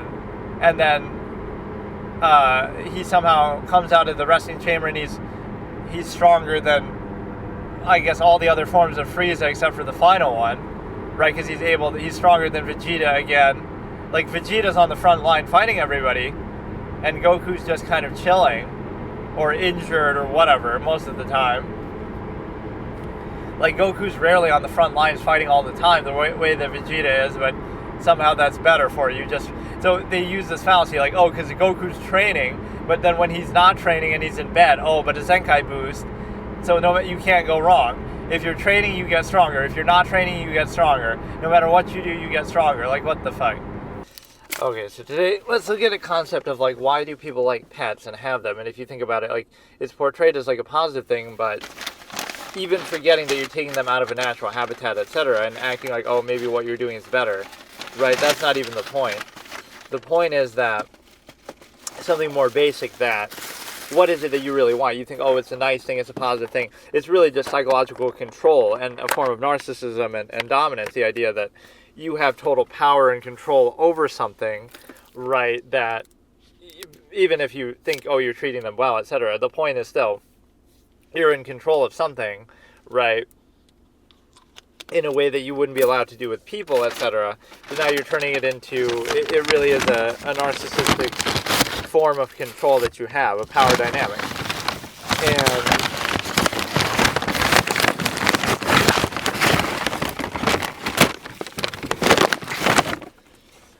it may seem strange to look at it like that, but that's actually the reality of it, that what other reasoning do you have? Like, oh, it's some sort of bond, it's some sort of this or that, but it really is just a manner of, you can be sort of more in control of that than you are in other areas of life and society where, you're more in a position of power that way. Even if you might think, oh, that's not the reasoning, or that's not how you do it, like, oh, you're very nice, you spoil them. It's still like sort of an outlet that way where you have, again, like, less burden of consequence with it. Like, you don't have to worry about all the social norms with people. You can sort of bypass that. You have more control, more influence. There are elements that show you that. And it's a good analogy, too, for people in society. Like, you might say, well, the pets are better off when they're under their master's control. We take such good care of them. We feed them all this nice food, and etc. But that's not your call to make. Same thing with, like, people. Rather than a person growing up in the jungle outside of society, but look at all these technological benefits you have, etc., etc. But it's not your call to make that we should take a pet from the wild in its natural habitat and then try to justify an ex post facto justification to say, well, but we have these special treats for you that we get from Walmart or Beneful or whatever. Right, that justifies us snatching you out of nature from your natural habitat and domesticating you over even centuries, even, over time, and making you get used to this and try to justify it.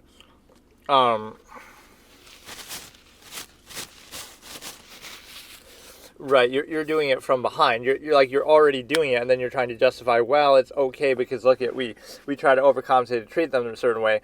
It's not about that. It's not about what the state is after you do it. It's a question of what gives you the right or what rationalizes being able to take them out of a natural environment and force them into an indoctrinated state. Right, training them, etc., and restricting them and putting them on a leash. That's all about you. Putting them on a leash isn't for their own good, it's for your good, because you want to control them. What if they go out in nature? Then so what? They'll be fine. They might get hit by a car, but that's also human influence. But it's there's no sense of, it's the same thing with people in society. You assume, oh, look at all the benefits of society, and it's so good, and you have all this technology to hide behind, or you have all this benefits of social contrivance and structure. But then, what you don't realize is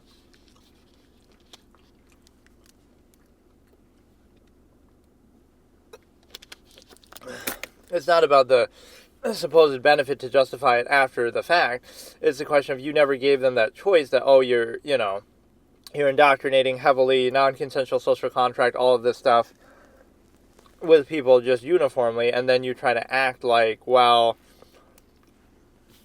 it's okay for this and this reason, and then the people who are assessing it from a position that's already preconceived, right? They've already been indoctrinated by that process, so they're not exactly the most credible or objective to judge it.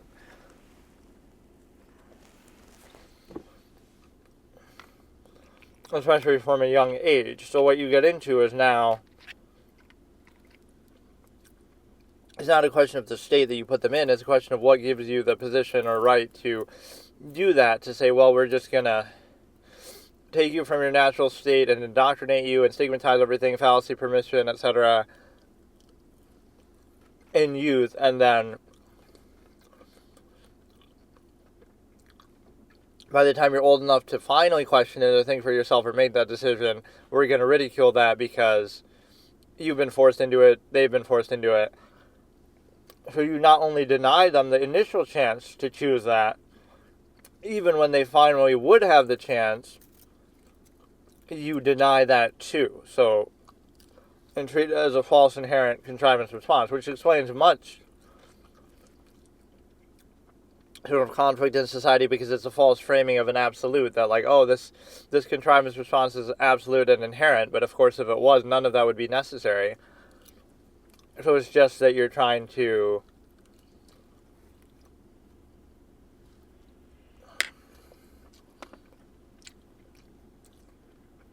pretend like it's absolute, but that doesn't make it so. So let's see what we have here.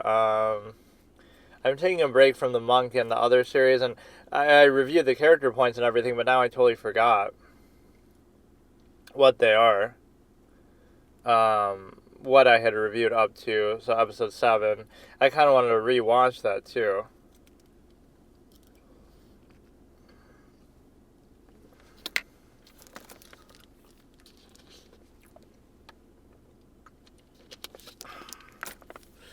And then we were at the letter G for movies. I was doing the Dragon Ball analysis and attacking the fanboy. So let me maybe look at this once more. I'm not finding the real fanboy type of things though. Most of what I saw were just kind of more random stuff, but Dr. Gero being the strongest character in the universe was actually an interesting take, though, that I came up with in thinking about all this, though, that actually kind of makes sense, because he basically wins the original timeline with no other external interference as a mere human being. Right, without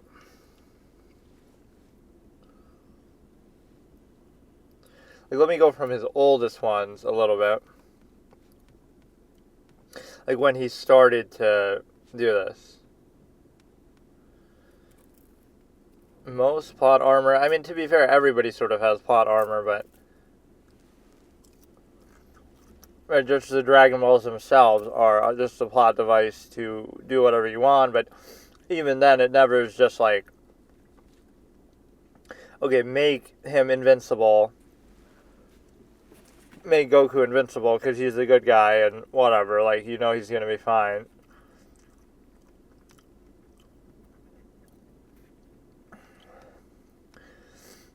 Bullshit, overconfident. This is like power levels are bullshit.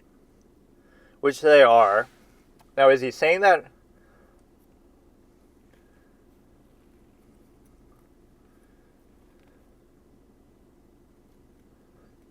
That's kind of like the force midichlorian count thing where it ruins it. They are also bullshit the way you scale up, and that's kind of a fanboy thing. Like, the way they scale up, like Vegeta's whole life.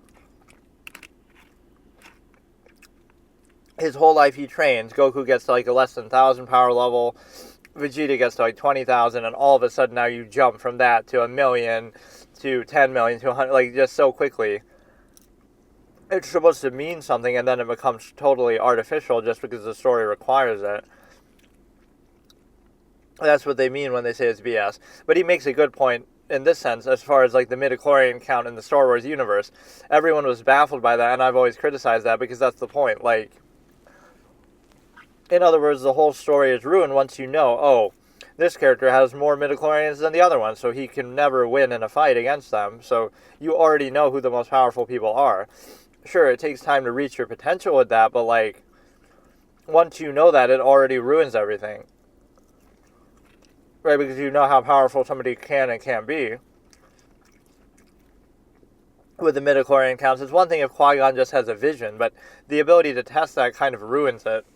Right, you shouldn't be able to just do that. Yeah, now from that point on, you can just test everybody all the time. Or I even joked that, like, you could test the Chancellor. If you suspect Palpatine of being a Sith, just test him. Then you would know, oh, he has this many midichlorians, so there you go. Like, it doesn't mean he's a bad guy necessarily, it just means that he has the potential to be because he has the midichlorian count.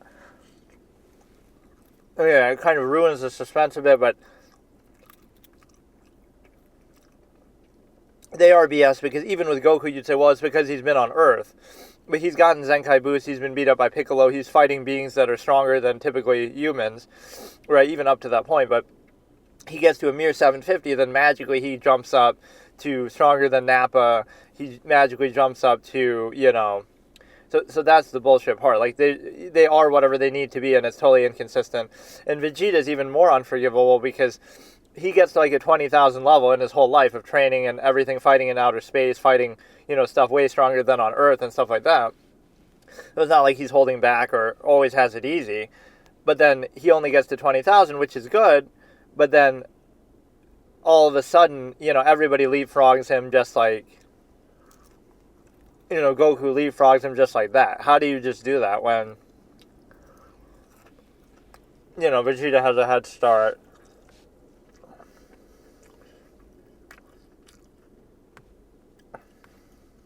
So yeah, that, he kind of makes a different point that actually isn't bad, but it is bullshit because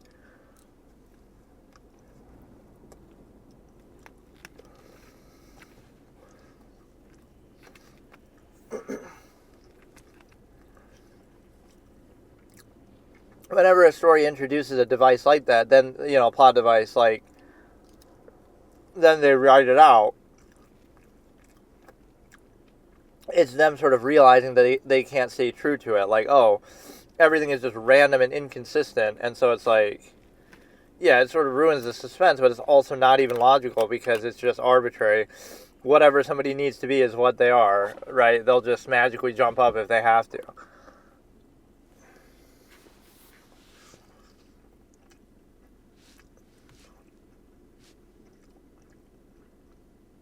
Vegeta doesn't have plot armor. I don't really agree with that, but he has much less than Goku.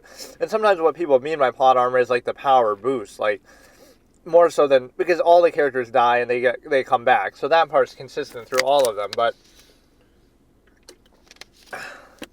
the plot armor thing is like, oh, you always have to be stronger just because magically you will be.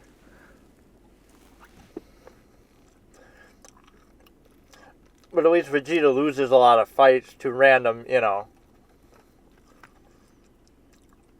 like he's not the one coming out on top typically.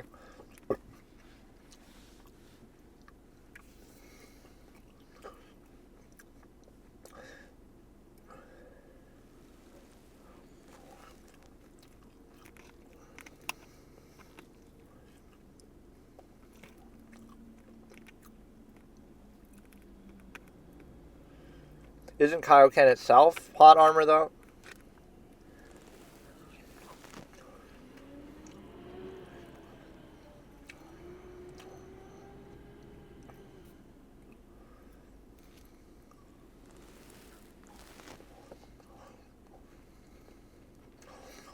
So in other words, in this video, he's calling power levels bullshit. You're wrong, though, because he's very durable, as we've seen at other points in the series, too, like against Kid Buu. Just because you have a power level that's higher doesn't mean automatic. First of all, he doesn't. You're misconstruing.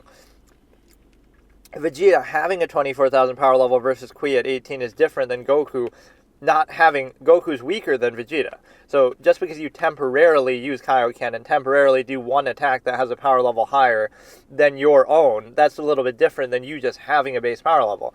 So it's the same thing. If Vegeta's at 24,000 power level, the attack he does might be even stronger than that. Right, like it's boosted by, I guess in Goku's case it's special because it's Kaioken, but there is a difference in that that's pointed out early on. Like, the attack you're doing is different than your own base power level, right? So that could be higher. But no, he's just very durable. I don't think there's anything wrong with that. Like, it doesn't mean that you'd automatically just die. He gets out of the way, he's smart, he's combat trained, he has the armor, he has, he has a lot of reserves. He's stronger than, you really realize.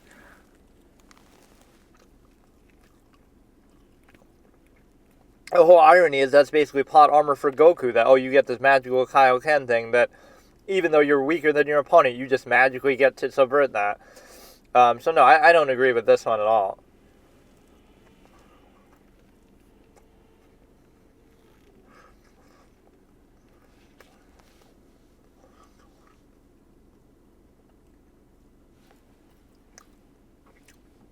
He was too angry to die. I mean, he's beat up pretty bad, but yeah, this notion that, just because your attack, not even you, but just your attack temporarily has a higher power level than your opponent, doesn't mean that they automatically just die.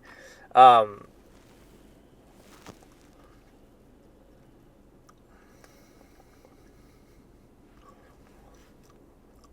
armor gave him some cover. I mean, he got out of the way. It's not like he just stayed in it the whole time, although he did sort of get hit by it that way.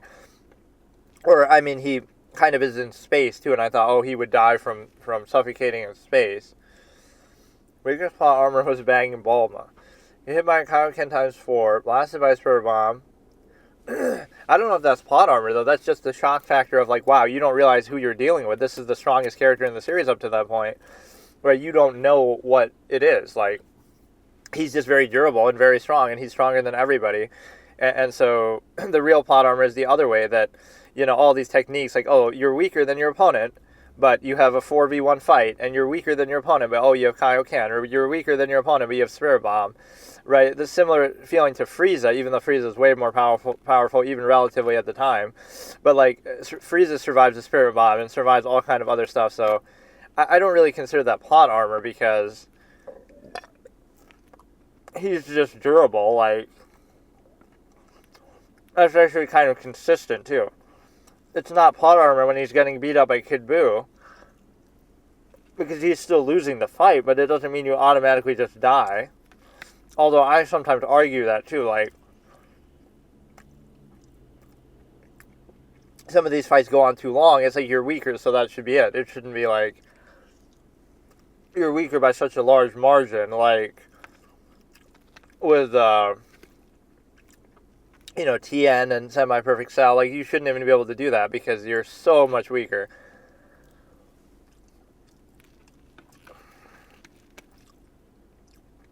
Yeah, you're looking at this one kind of backwards because he's the villain, so it's like,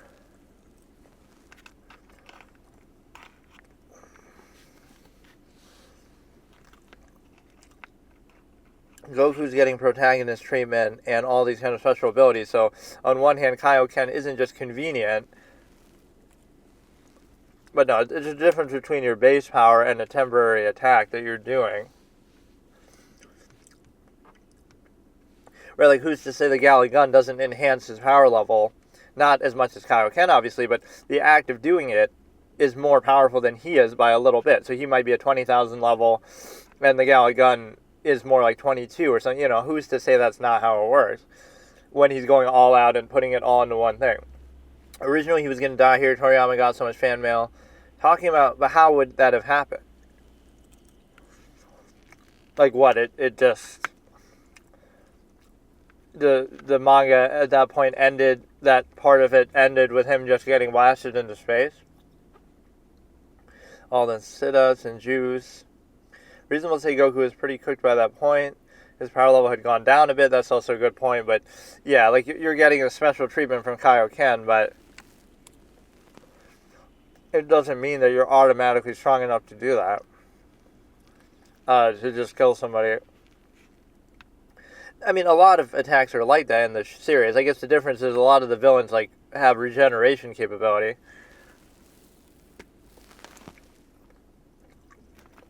But yeah, I don't consider that to be such a bad moment.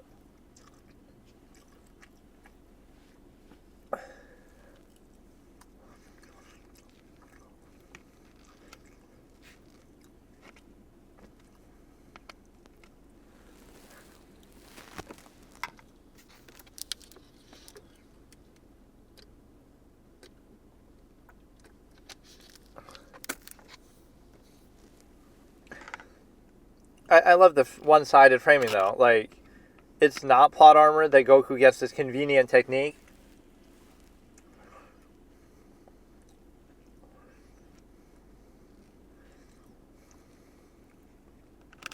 I thought Nappa was 5,000. I think that's wrong, actually. It's showing Piccolo 35, and first of all, Piccolo is nowhere near 35. I don't think. Maybe when he's using a certain attack. But, no, I'm pretty sure Nappa is 5. I've always seen it referred to as 5,000. But yeah, who says Piccolo is that strong? 3,500?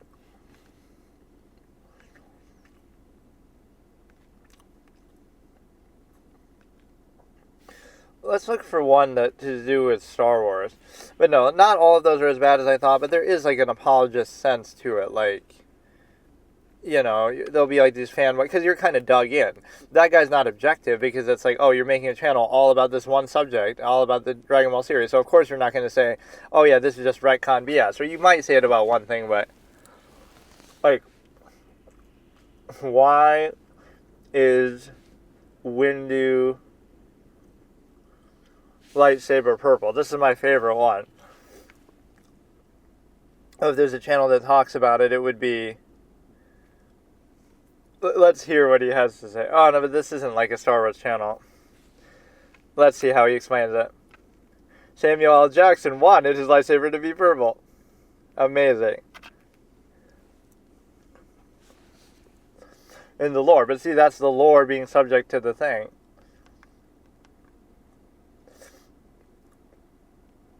The novel reveals the meaning of the purple lightsabers. There's some really stupid channel that does it, like, it'd be better in the form of shorts. I swear there was one noteworthy channel.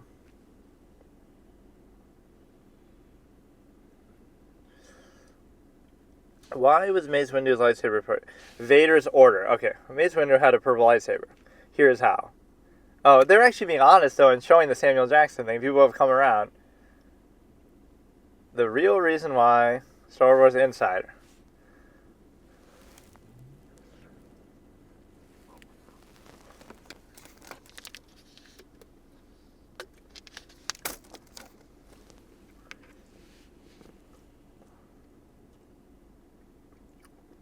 And he was like a fan of the series too, growing up or something. So let me see if some of these are explanations or what they are. There's so many outlandish theories like that. Right, where you credit... Why is Luke Skywalker's lightsaber forbidden?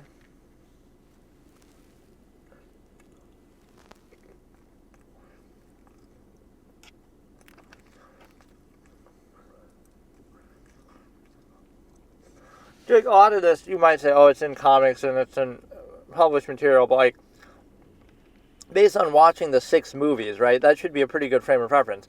Kyber crystals are not mentioned one time, right? There's not a single time they mention them. A lightsaber seems like nothing more than just a tool that you could use, that anybody could have. There might be some, like, any Jedi could just have.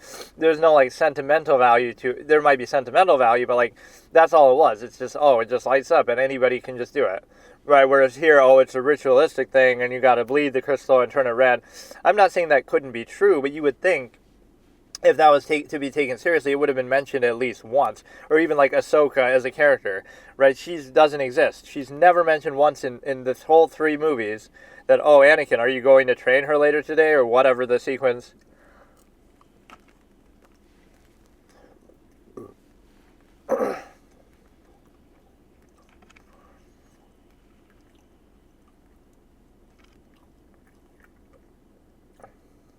Use an ancient Sith technique, of course. Look how convoluted this is.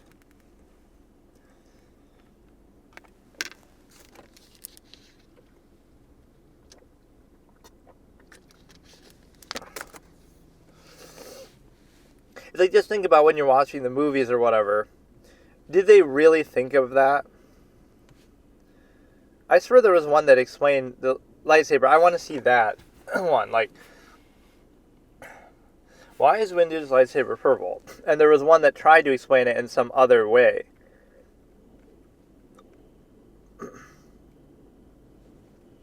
Right, like, oh, actually trying to give it meaning to it.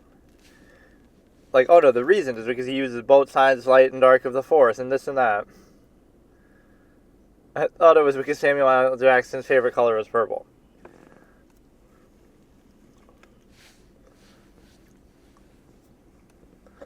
The stupendous wave.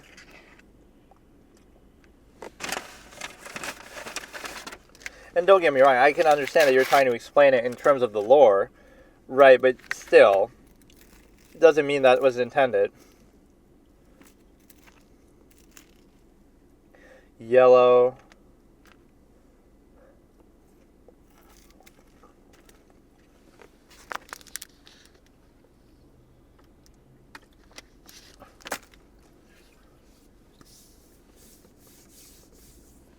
He's going to go in all this amount of detail. The reality is just because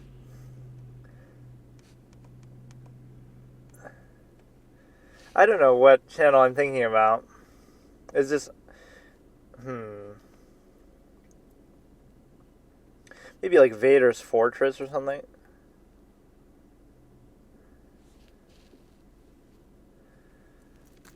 Kyber crystal, like, again, even that's a retcon in the sense that it's just some random piece of technology that, I don't know, things that were never thought about at the time.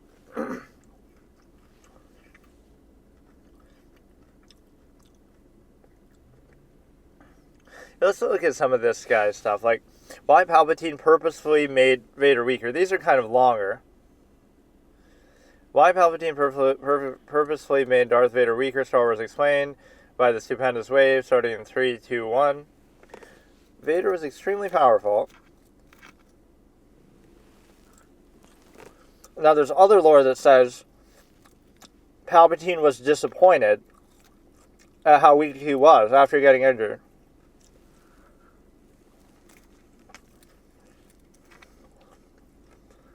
Yeah.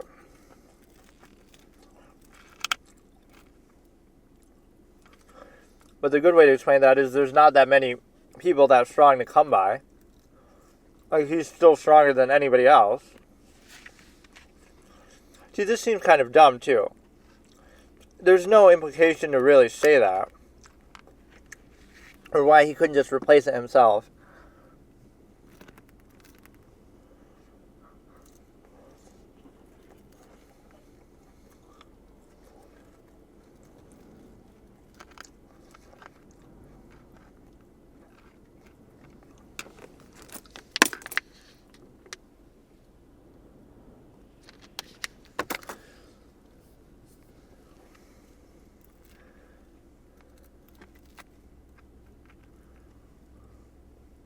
And yeah, they suspect it's the chosen one, but they just let him live his life and don't do anything. What if he died sometime? What if he disappeared?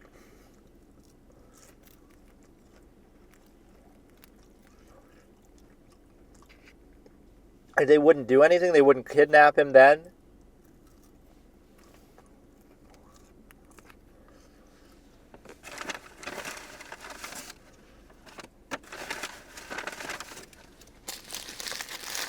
Actually, it's true. I sense Vader is in danger.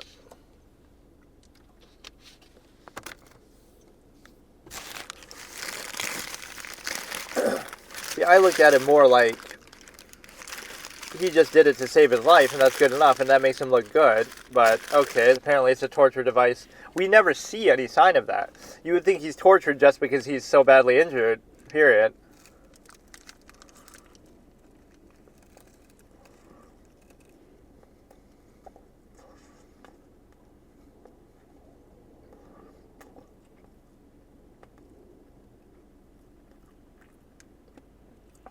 So he's upset he's too weak, but he makes him weaker.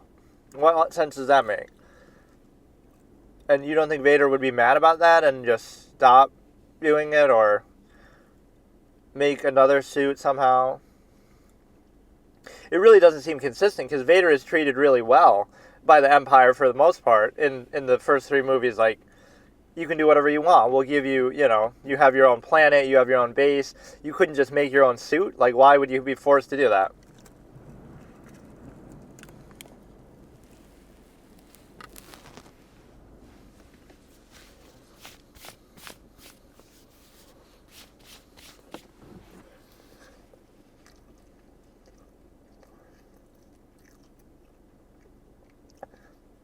I like that as a way to explain, though, why.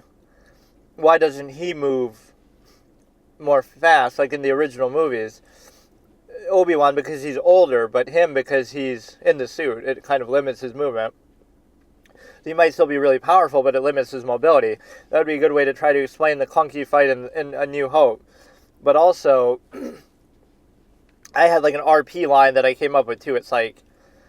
It's almost like theatricality and deception from Bane, but it's kind of like where he's just sort of holding a stance and not moving a whole lot, fighting somebody, and this youngster is jumping around, doing all these flips and stuff, and he's kind of mocking them like, I can't remember exactly what I said, but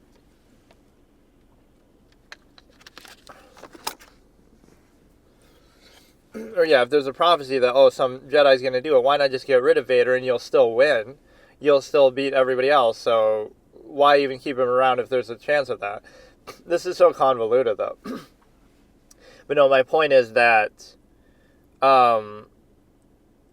he would be... I don't like sort of the adversarial relationship between the two. Like, there might be some dislike, but it felt like that was the one friendship that actually was going on, where the way it's portrayed in the first 3 movies, he calls him friend, and you might think, that's deception and lie, but at least on the surface, that would be sort of treated. He saved your life. You could portray it in a much more believable way instead of, Palpatine's just a bad guy, and everything he does is bad, and he's a big, bad, evil villain, and he's always trying to torture him, and the rule of 2, and all the stuff that kind of comes out later. You didn't need to make it like that. It seemed more fair, the way they might have some disagreements, but they generally respect each other.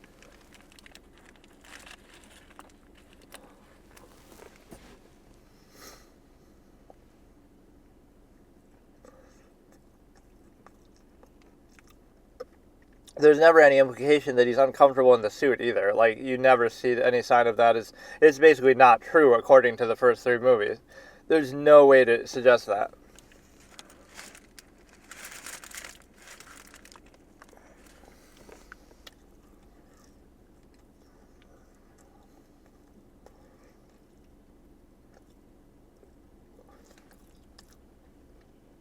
But no, he would be like standing in one place, deflecting every blow from this jumping, acrobatic attacker who's younger, and it's like somebody onlooking would be having a conversation like, look, this guy's so much faster, he's going to totally beat Vader, and then the other person wisely would say, I can't remember exactly what my RP quote was, but it was good. It was like,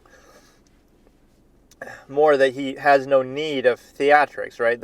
Those with true power have no need of theatrics. In other words, all that jumping around and agility and stuff isn't necessary, right? That he's just stronger and tactical and he's able to block every hit anyway. So it would explain why, again, from the original movie, why he would be slower and sluggish, even though it's just special effects considerations. But that would be a good way to explain it, that he doesn't need to do that. Maybe the suit limits him, but it's also like, oh, you're doing all these flips and crazy stuff, but it doesn't matter because you don't need to do that. It's just for show. It's just flashy.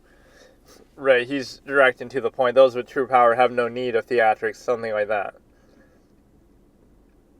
Jurassic World, T-Rex versus Indominus Rex. Yeah, this guy's channel is kind of convoluted as hell. What is that channel? Maybe this is the one. Vader's Fortress.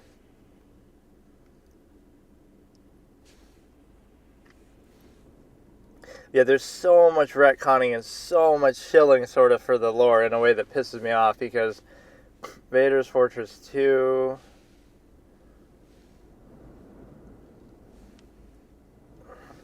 What happened to 1? I think maybe this is a channel like that. Oh, maybe not.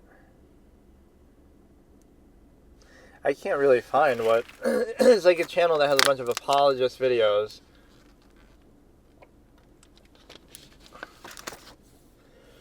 Maybe they're not really shorts, but I feel like what's the question that they would answer? Like, that'd be commonly asked, besides the Windu one. I'm sure there was a Windu one. It must be the Vader's Fortress 1, which no longer exists, I guess.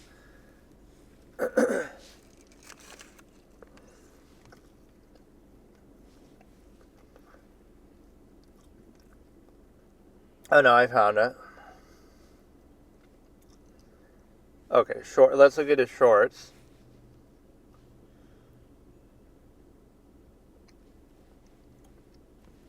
Okay, Vader Fortress, most popular shorts. Why didn't Vader upgrade his suit? See, I was just asking that. Let's see what kind of retcon explanation. If it was really meant to hurt him, or even if it wasn't meant to hurt him, you would think just at some point you would want to do that. Let's see what he says. Why didn't he upgrade his suit?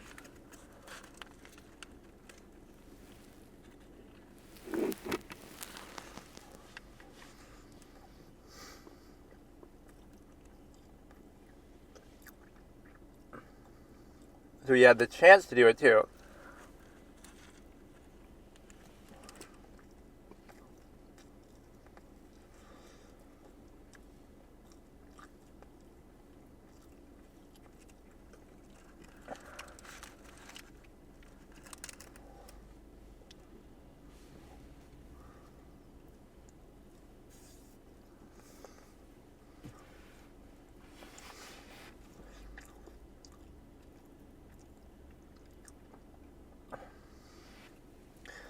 I don't know, that's a little convoluted, but that's just one upgrade they're talking about. Do a different upgrade that just makes it hurt less or something. But no, it's like they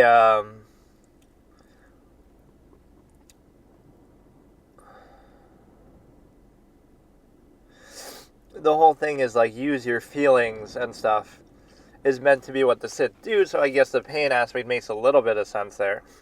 Why did Luke use a Sith crystal for his lightsaber? This is the same thing, like, because there weren't kyber crystals.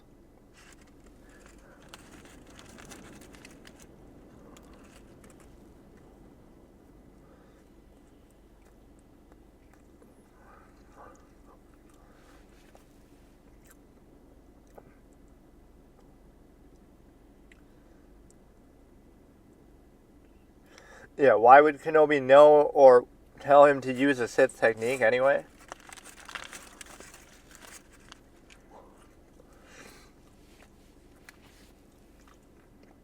Why did Luke use the Forbidden Crystal? That's the same thing.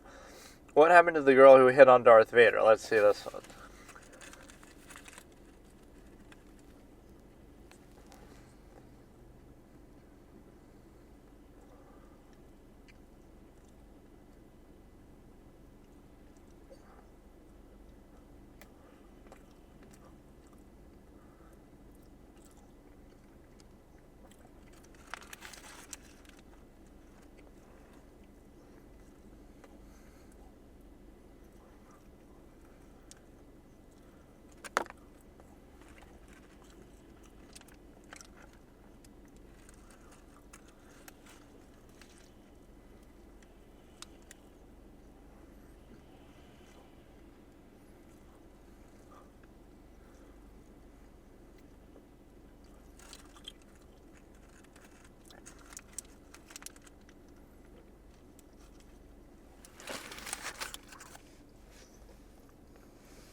See, that's just him being, like, overly touched, though, so he doesn't want to be in touch with his emotions, so he rejects it for that reason.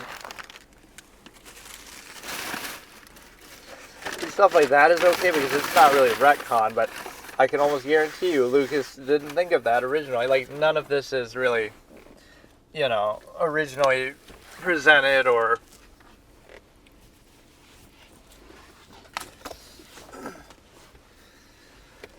It's just a sequelitis issue. Like, the longer something goes on for,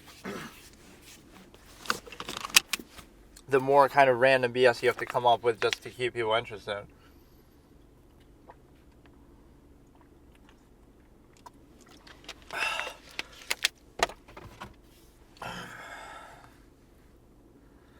Who was the only Force user that Boba Fett feared?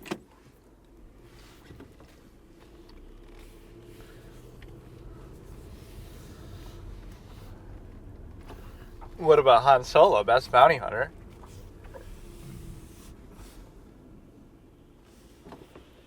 Or maybe... Yeah, wasn't he considered a bounty hunter?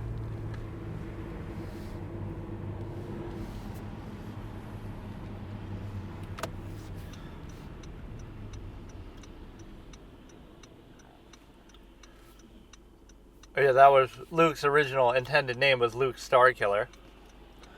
There's a good joke my friend made, like, there's a poll, who would win, Darth Bane or Starkiller, and it's like, yeah, Bane may have eaten a planet, supposedly in the lore, I don't know what the whole story with that is, but destroying a star, there's no way he could do that, like, assuming that you're taking the name literally, Starkiller, killing a whole star, now that's a whole nother feat.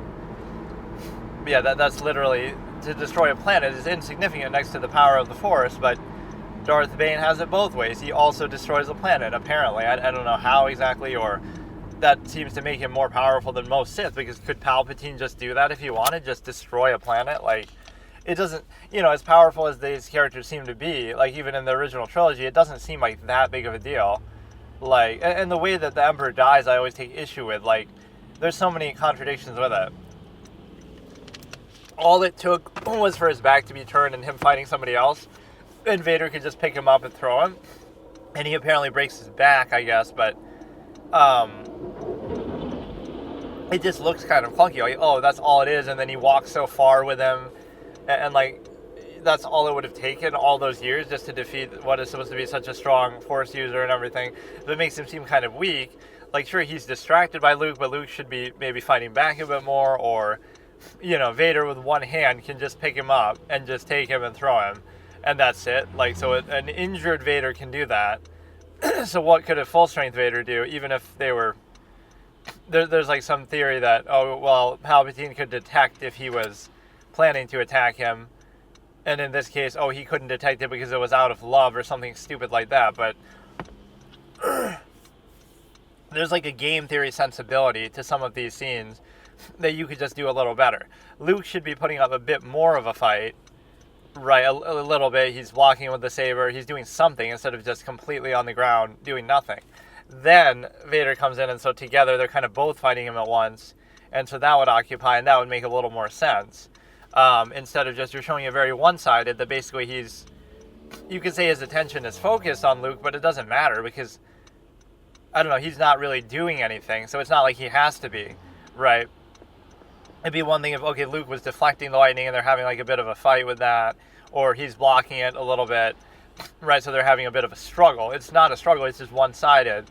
And so when Vader does that, it's like, is that really all it took to beat him? It makes it feel a little bit inconsistent, like that's a little bit too easy. Maybe you could have done that anytime if he was ever distracted. Like, it just is shocking to me that that's really all it took. I guess the whole, oh, he would have detected it thing is okay, but...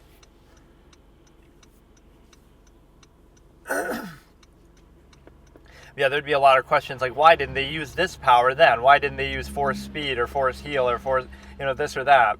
Because they hadn't thought of them yet, but at that point, like, he could have just used force speed to get out of that, or he could have done this or that or the other thing. So yes, they're powerful in the original, but they don't feel like fantastically powerful, like, oh, we're going to pull down a ship or something. It doesn't really feel like those sorts of things were, not just because of special effects, but that didn't seem to be the intention. Like, it was enough just to choke people and to use sabers and stuff.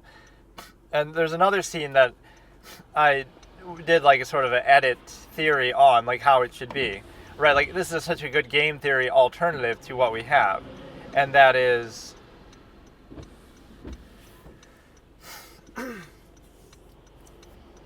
let me go over some of my best edit moments of all time, right? I love the one from The Sopranos. So Sopranos season 1 episode 4, I believe, it's either 4 or 5, where he's going against the other mafioso who's like in hiding, witness protection, right? So there's an alternate ending to that I have. There's an alternate ending to Avatar 2, The Way of Water. And then there's an alternate ending to Palpatine versus Windu. Or not even so much alternate ending, but just an alternate way that scene is presented. So, let's start with The Sopranos. So, Christopher Moltisanti is on the phone with him throughout the episode saying that, oh, I should come. And then Tony says, oh, don't come, don't bother. And then he never does.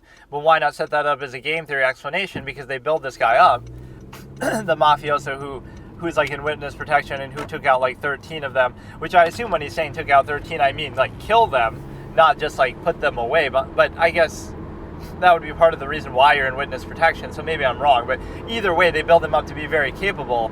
Tony even says, oh, you can't handle him, don't worry about it. And it's like,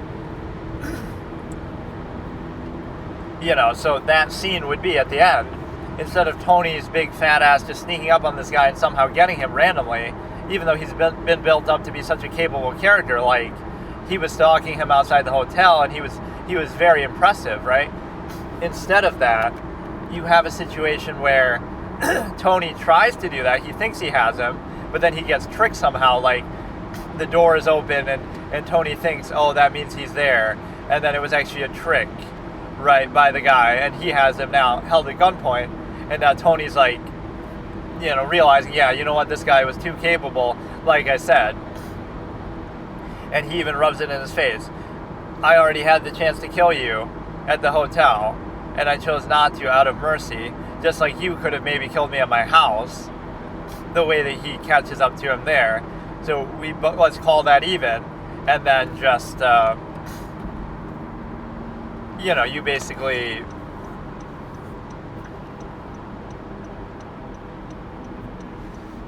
we could call that even and just decide to... I'm trying to think like what the dialogue would look like. I've done this scenario a couple times before. But basically, Tony goes into his office and sees that the back door is open, right? So then he thinks, oh, he escaped from the back, so I'll go there. And then he's standing waiting with a gun. And so Tony thought he had him, and then he gets caught out because this guy's really smart and really capable. And then Tony is able to... Now this guy talks some shit, like... Or there's some back and forth, like...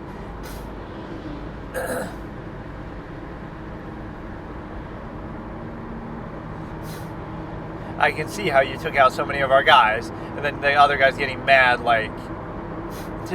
I can see how you took out 13 guys. 14, actually, he's saying as he's about to kill him. And then they'd have some banter, like... Tony said, I could have killed you at your house. I could have killed you outside the hotel. He says back to see sort of equalize the game theory of that, like, oh, we both had a chance. Let's call it even. And then he says, not quite, as he kind of cocks the gun. Just showing how capable this guy is. And then Tony could say, look, I have a daughter. And then he'd say, that's why you're still alive. And then he'll say something really chiding, like,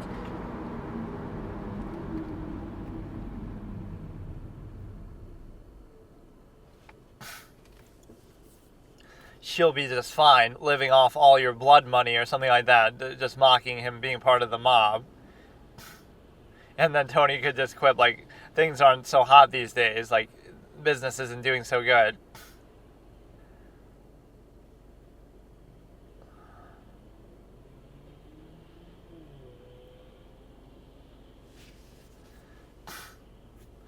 then let me put you out of your misery, basically. See how you're coming up with the whole scene of everything of what that is. There was some other line that I had said before, like, I don't know. And something that segues, I always love those kind of moments. Something that they say that now segues, Chris appears and shoots him, or it says a line, like, I do that in the Avatar one, like, no one will save you now, because that female villain that I come up with just killed Jake.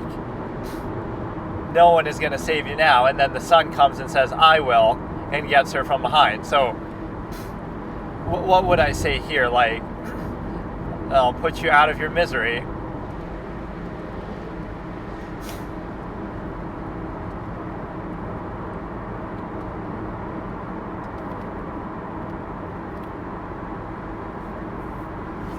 Tony says maybe I was stupid to think I could take you out alone.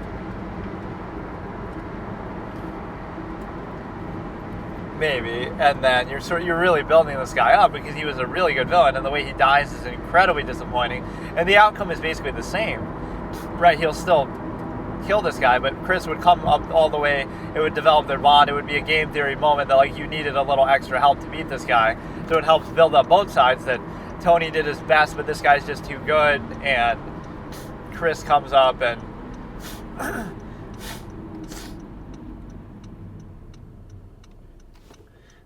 so you have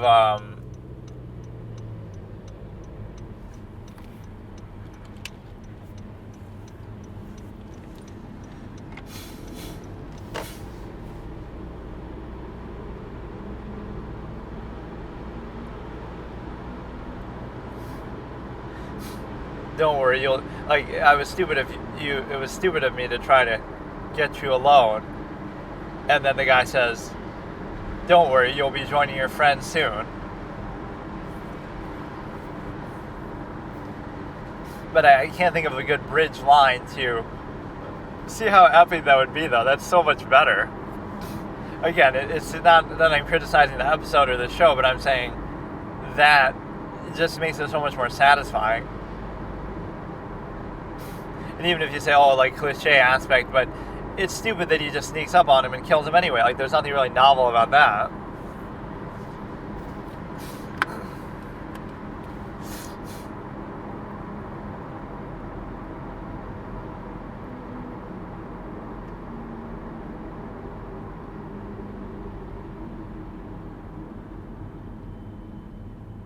Or you should say something about the daughter, too, at the end, like, very snarky.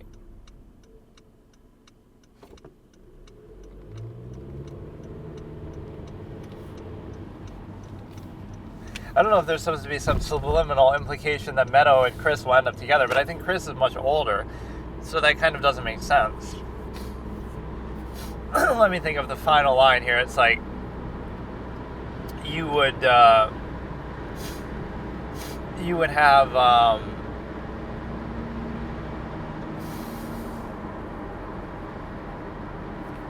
like,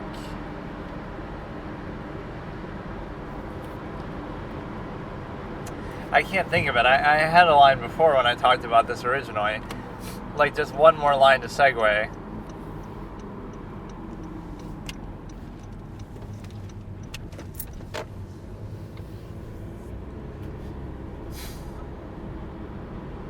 Well, whatever. Chris comes up from behind and kills him.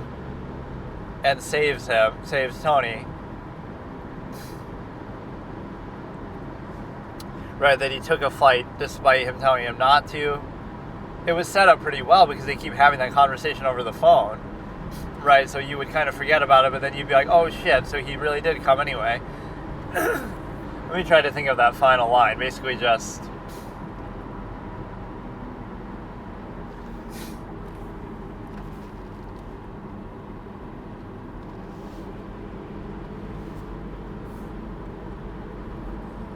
you'll join your friends.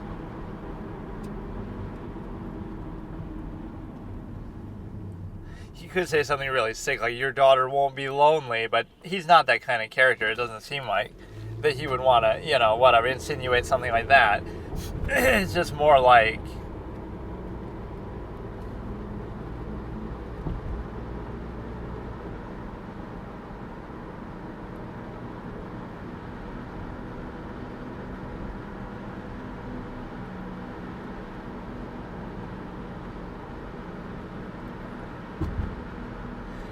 he could ridicule, like, I just can't believe you're the big boss. Back in my day, we used to have bodyguards, right? Like, the bosses used to have a bodyguard. I guess times really are tough.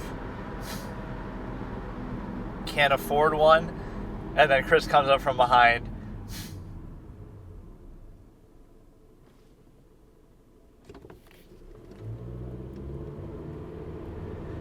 Says some good one-liner like, I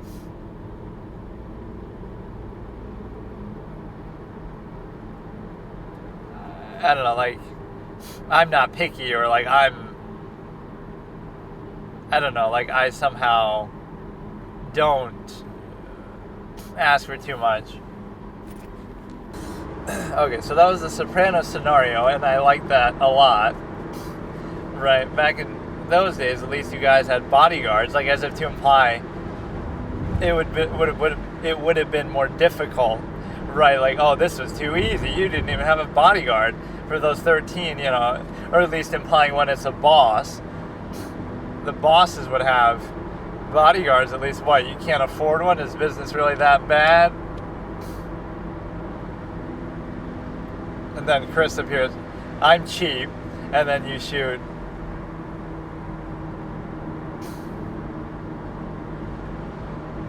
He underpays or something, because he's not happy about whatever. So then he shoots the guy, and then Tony and him have a reconciliation, grateful kind of moment. And there was something that happened for which reconciliation was necessary.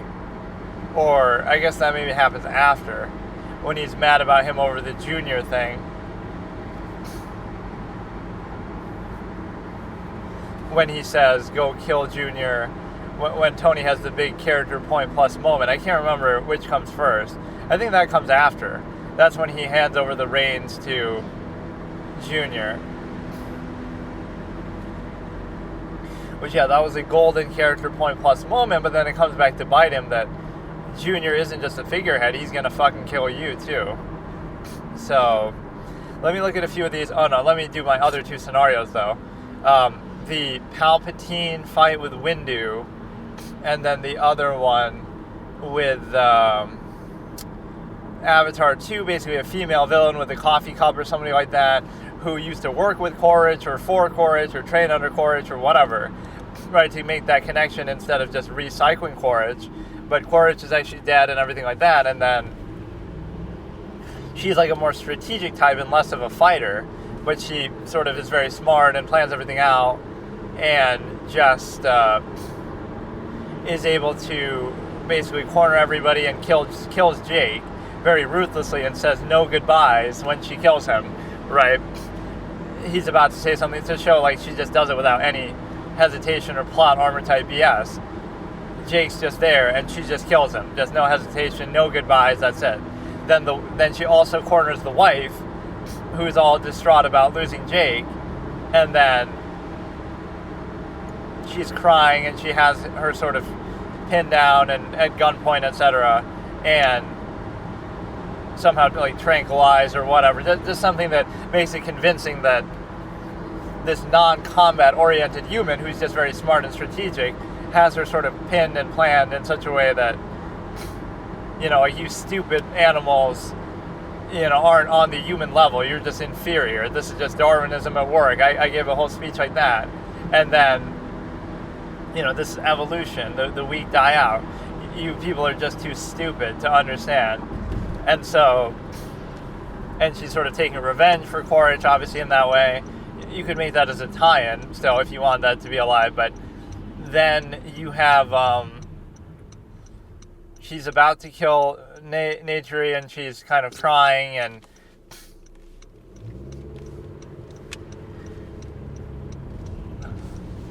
no one will save you now, and then the kid comes up from behind and gets her and says, I will.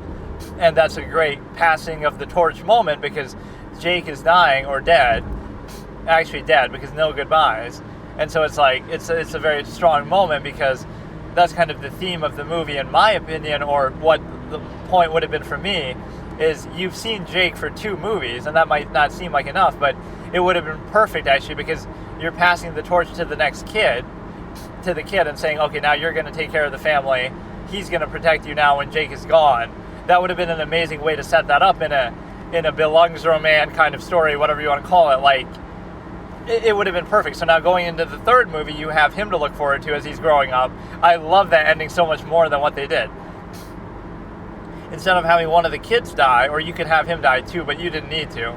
The younger of the brothers could have, so they don't die, but Jake dies. And again, Jake's been around for 2 movies, and so it kind of feels right. Now you pass the torch to the kid, that he's going to be the head of the family now, and you're going to see that for the next 3 movies or whatever. That would feel very organic. You might think it's too early, or having Jake die is a big deal, but I would have totally done it, and I think it would have been really awesome, because it sort of just feels right. It feels sort of earned that Jake did his best to protect his family, and then the kid has to basically pick up his mantle, take his place, and now he proves that he's going to be there for the family. And so going forward in the third movie, it's going to be a bit of a time skip, but he's going to be a bit older, and now that would have been so exciting and so creative and inventive. Like, see, I couldn't write, well, I probably could, but it's not so much that I could write a better movie from scratch than that, but I could certainly be an editor and improve it. Like, that's so much better than the stale, boring, just recycle Quaritch, just fucking have everybody still alive. Like, that's so stupid. Yeah, I would have gone for that, where it's a passing of the torch moment, where the story isn't about Jake, it's about, the planet itself and that storyline. So Jake served his purpose. He saved it once, in the first part he saved it again in the second part, and then he even sacrifices himself. He dies to save his family, and then now his children will go on to lead the tribe. And I don't know, that would feel so earned, because it's like a passing of the torch, coming of age moment, that he would absolutely take over, and now everything's good. Right, like, so then Neytiri kind of overkills the girl a bit in a bit of a gruesome way, and then he has to stop her because she's very emotionally distraught over the loss of Jake, and says the same thing. Like, she's not dying all the way from what the kid did, but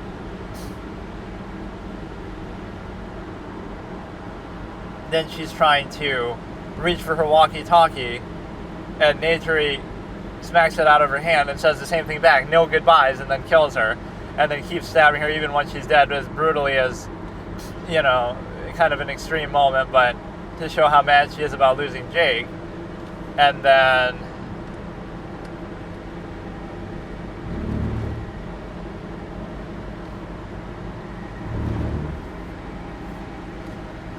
so yeah, that would be the ending there. And again, I love that so much. If you think about it, if that had actually happened, I know people defend whatever is there just because it's there, but like, that would have been objectively so much better, because you're not overstaying the welcome of these characters. Quaritch is dead in part 1, that's it, but his legacy lives on through this villain or whatever, right? That she at least trained under him or worked for him or whatever, right? So you could still bring that up a little bit, but she's out for revenge, that's fine. And then Jake dies at the end of 2 movies, and so that sets up now for there's 3 movies left. Now you're going to have to see that the kid takes over, and that just feels like such an organic story moment. Like, not that you want Jake to die, but like, okay, he did everything he could to protect his family and his planet now, and then now the kid has to take over, and now they're going to grow up and, or not even grow up. Now he's forced into that position, so now he's going to be at the forefront of the next movie. So like, that's so good, because it just feels sort of organic, and now you'd be excited to see where it's going to go. I don't know, I love that so much more. And you might think, oh, that would sort of leave a void without Jake, but frankly, Jake isn't the most exciting character anyway. He's sort of a little bland and just macho kind of guy, whatever. But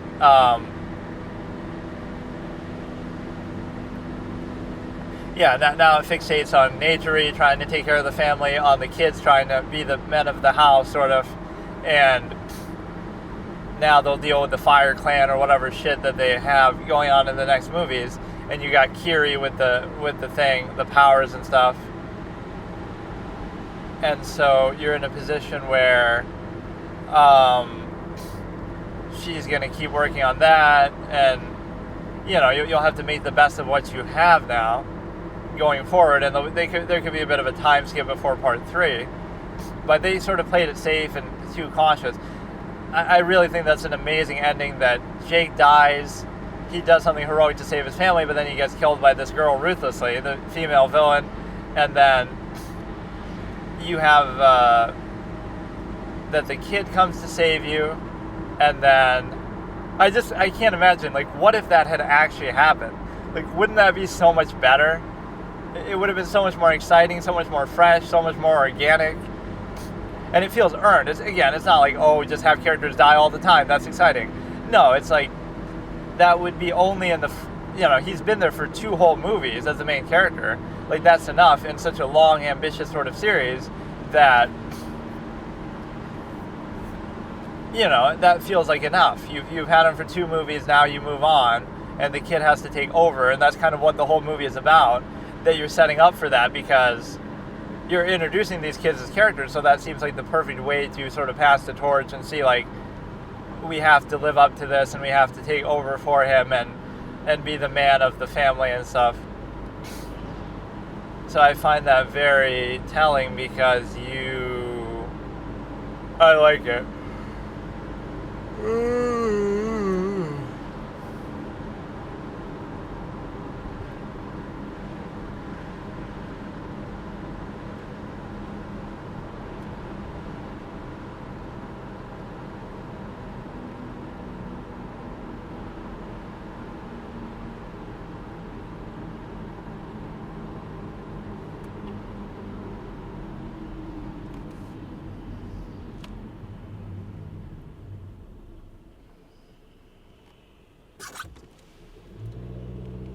And then we get back to Palpatine versus Windu. Again, I know people will try to explain it away like, oh, Force Scream and this and that. But the reality is what you're dealing with is just... what you're dealing with is the simple fact that...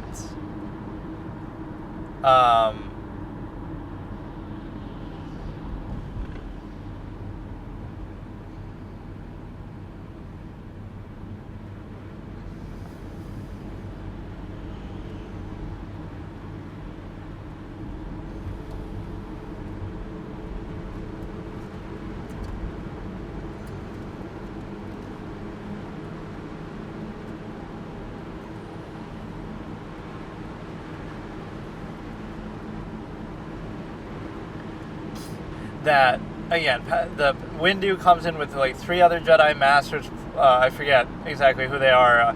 One is Kit Fisto, one is... I don't know, they all have names, but I'm not super familiar with that. But here's the point.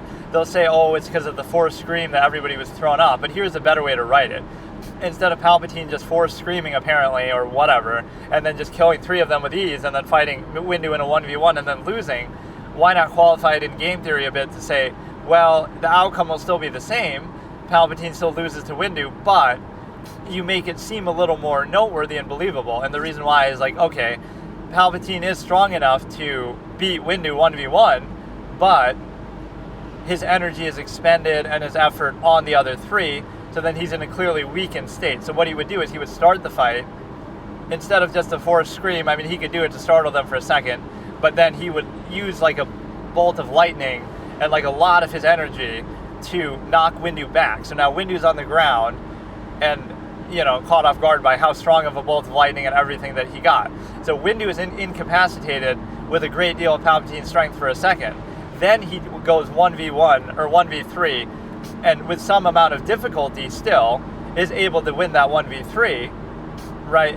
And then by the time he does that, between the amount of energy it took to do a very strong lightning bolt blast at Windu, and he's recovering, he's badly hurt from that, or at least incapacitated, and then he's also expending a lot of energy fighting the other 3 Jedis that he will end up killing, but it'll go on for a bit longer. He fights them for like 2 minutes and for like a minute, and is clashing lightsabers, and you see him getting a little tired, basically, that he's expending a lot of energy doing this. So by the time he takes on all 3 of them, right now he's in a weakened state, whereas Windu is recovered and he was just incapacitated a bit, but he's at more full strength. So now a full strength Windu versus a weakened Palpatine from having to do all that, incapacitate him, and fight all 3 Jedi Masters, and it took a certain amount of time. Now it's like, oh, now Windu can win that, logically, because he's winded, and he's a little tired, and it took... So that makes it make more sense. Not that, oh, Palpatine can just do a 4v1 and beat 3 of the Jedis, and then just and then lose to the last one in a 1v1 after he just beat them in a 4v1. It doesn't give the impression that he's really tired or he tried too hard. He just 4 screams, kills 3 of them, and then, oh, it's a 1v1 with Windu. Like, it makes it seem like way too easy for him then. Like, how is he able to just do that? Oh, because of the 4th scream or whatever. But it's just dumb. It's like, it portrays it like he's way too strong and it's way too easy for him to take out 3 Jedi Masters just like that while fighting Windu at the same time, but then he's somehow going to lose to Windu as well. You could extrapolate that, oh, he's tired from that, but I would have shown at least in like a 30-second scene that, like, okay, you do the 4th scream, you knock Windu back with lightning, you fight the 3 Jedi Masters with some amount of difficulty, but then you ultimately win, by which point Windu gets up, and now you fight, and now it's clear that Palpatine is kind of panting and tired, right? And so now it would make more sense that, okay, that took more difficulty. It would pay respect to Kit Fisto and all that it took a certain amount of difficulty, certainly 3v1, to deal with Palpatine.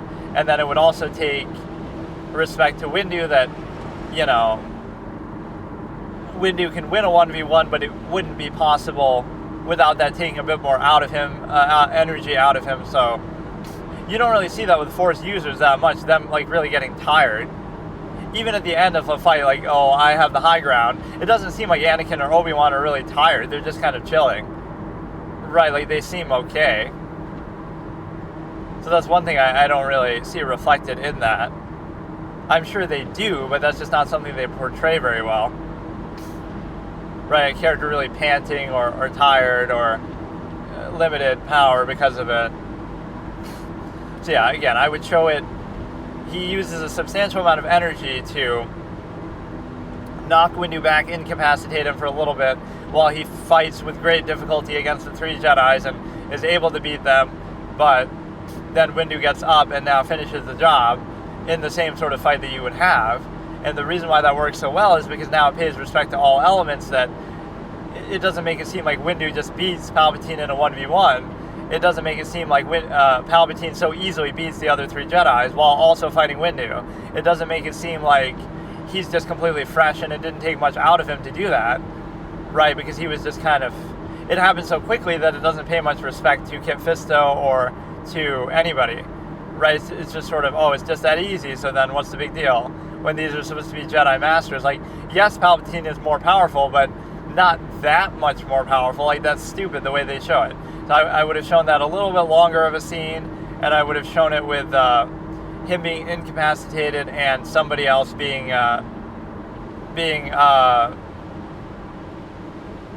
having a bit more difficulty fighting the Jedi, and then being visibly sort of tired from it, which again is sort of hard for them to convey apparently. But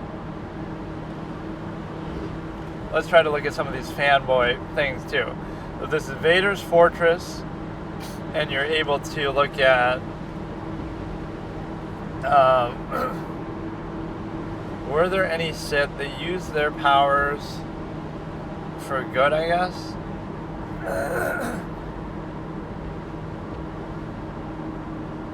Good is the point of view, Vader's fortress. Oh, these ones I just don't even know who these characters are, so it's all just expanded universe. What excuse did Vader give for his defeat on Mustafar? That is actually a good question. Like, there's not much of a good reason. And the power levels are kind of wonky because, on one hand, people say Anakin's too emotional, but the dark side feeds on emotion and is fueled by emotion, so that's a good thing. But also, Anakin was further empowered by the dark side too, but even if he wasn't, Anakin at the beginning of the movie, without using the dark side, is able to beat Dooku, even if you say he does briefly use it, like whatever. The point is, he's strong enough to beat Dooku at the beginning of the movie. Now, that's a feat of some note, because Obi-Wan is tossed aside by Dooku like garbage, like he's nothing, so that shows you how much stronger Anakin is than Obi-Wan. If he's able to beat Dooku, and Dooku tosses aside Obi-Wan like trash, that shows you that Anakin is incredibly powerful, way more powerful than Obi-Wan. So it really doesn't make any sense at all that that's even a match, right? There's a power level inconsistency. Dooku and Anakin have a 1v1 duel while Obi-Wan's knocked out, and again, he's tossed aside like garbage. So that means that Anakin is way stronger than Obi-Wan, and Obi-Wan's not even on his level. So if Anakin is that much stronger than Obi-Wan, then it means that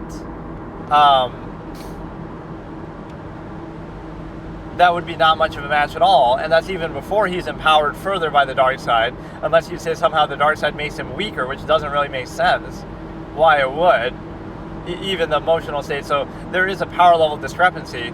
Yes, he's his master and he knows his technique, but that doesn't matter. Like, he's just way more powerful. That's just it. Like, it doesn't matter about anything else. He's way more powerful. Not like a little bit. He would have to be, because again, he beats Dooku, and Dooku is way more powerful than Obi-Wan, so how can you even do that? They might try to explain it, well, technically he was tapping into the dark side in that moment. But good, then he's tapping into the dark side all the time when he's fighting Obi-Wan, because he's literally a Sith now, so like, you know what I mean? Like, it just doesn't make sense. I think they really messed up that portrayal, because Dooku is extremely powerful. He fights Yoda to a standstill, right? And so if Anakin can beat that guy, who even Yoda couldn't beat. Like, think about this. Yoda doesn't beat Dooku. They have a good fight, but he gets away. Yet Anakin can.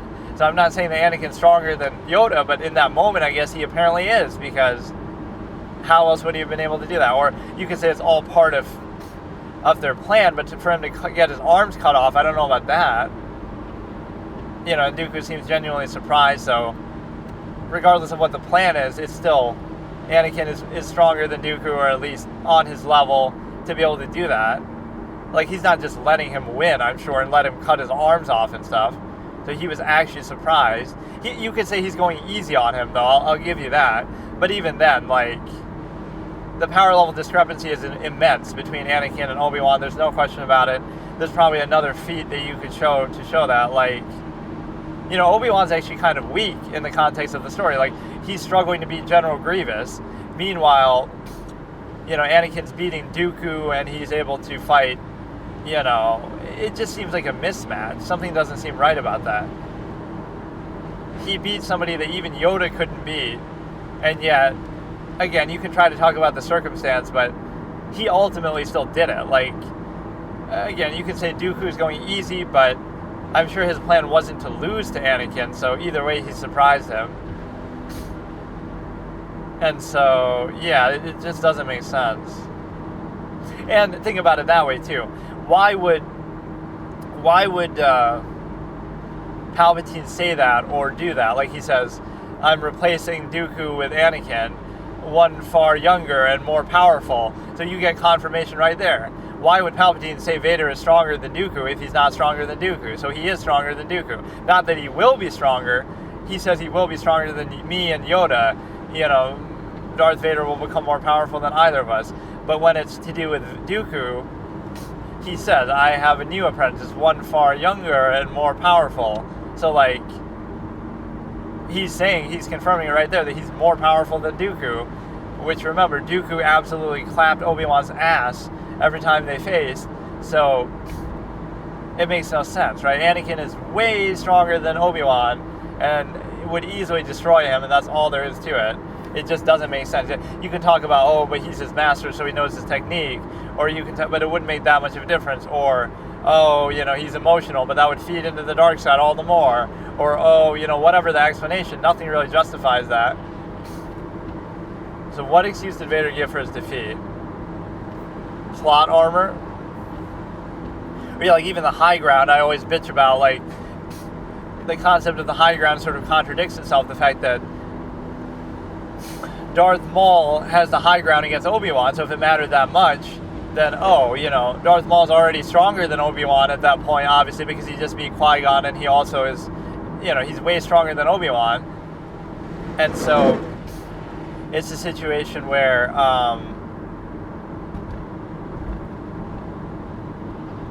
if Darth Maul is stronger than Obi-Wan, it's a situation where you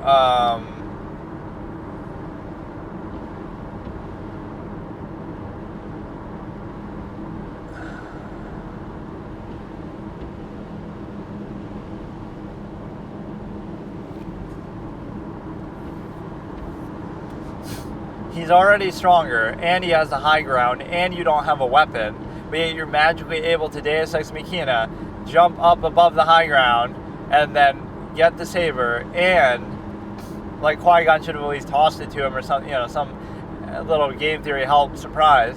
He jumps up, he gets the saber, he slashes him all without Darth Maul doing anything. You could say he's overconfident, but that's still kind of stupid then. Like when a villain loses just because they're overconfident, not because of anything the hero does to earn it or deserve it. So yeah, like that goes against that concept. Oh, the high ground makes such a big difference that somebody who's stronger than somebody else, like Anakin being stronger than Obi-Wan, would be the equalizing factor, that Obi-Wan could make up for that difference in power, where Obi-Wan's like, let's say, a 6 out of 10, and Anakin's like an 8 out of 10. So it makes up that difference in power. The fact that, he has the high ground and he's able to win the fight because of it. Okay, fine. So the high ground makes that big of a difference. So when Darth Maul is like a 7 out of 10 and Obi-Wan is like a 5 out of 10, then it's the opposite, right? It would make Darth Maul a 9 out of 10 and Obi-Wan a 3 out of 10 or whatever. It would close the gap, or it would expand the gap in this case. So the difference there is Obi-Wan is weaker than Anakin, so he needs the high ground and it equalizes their power, apparently. Whereas with Darth Maul, he's already stronger and he has the high ground, so Obi-Wan's just able to defy that. So based on the series' own logic that the high ground is supposed to be meaningful and powerful, it makes no sense at all that he would be able to do that. So it's very inconsistent that, it's an advantage when you want it to be an advantage, and then when it's not, it just doesn't matter. Like, what the fuck? Right, that scene kind of ruins it, because Darth Maul has the high ground, and Obi-Wan has no saber, and he's more powerful anyway, just period. So, like, it makes no sense at all. At least add a little game theory element of Qui-Gon doing that shit, tossing him the saber or something.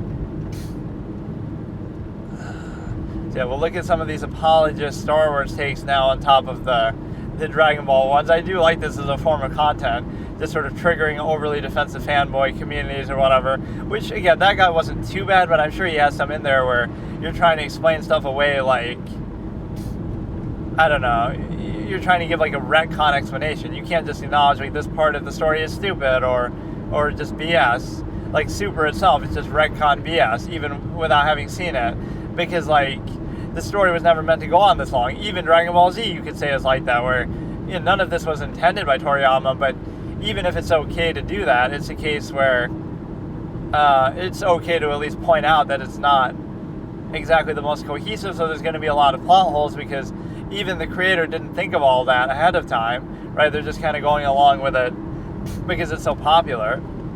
So, Vegeta was meant to be the final villain, and then it was Frieza, then it was something else. Like, they kept changing the goalpost because it was so popular, and that's fine, but, the biggest moment like that seems like that was the Android saga. Felt like a total ass pull with, it's going to be Dr. Gero is going to make 2 androids and Sal and all this kind of stuff. It just kept pulling shit out of your ass, like having to use time travel to do it. Right, like that just feels like somebody who's trying to find a convoluted way to continue the story in a way that doesn't feel entirely justified.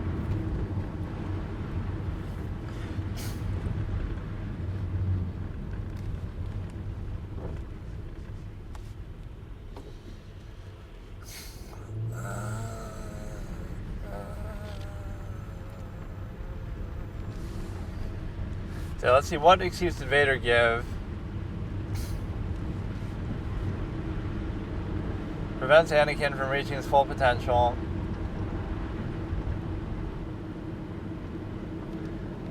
At least you acknowledge he was outmatched. Gave way to emotions, even though emotions are the strength of the dark side.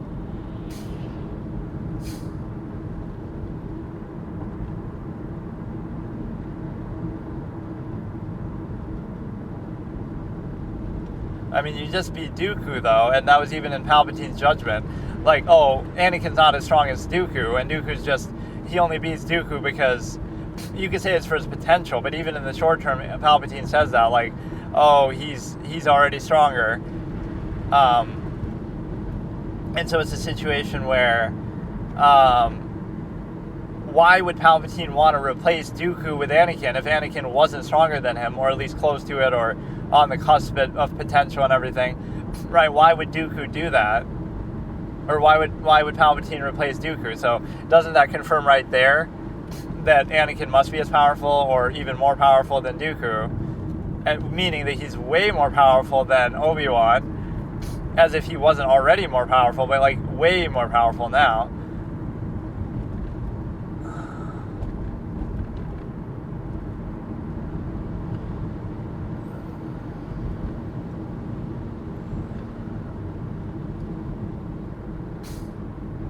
Okay, let me look at this again in a second. I'm just kind of scrolling through his most viewed videos or whatever. And the reason why is because we're looking for some of these apologist fanboy type takes.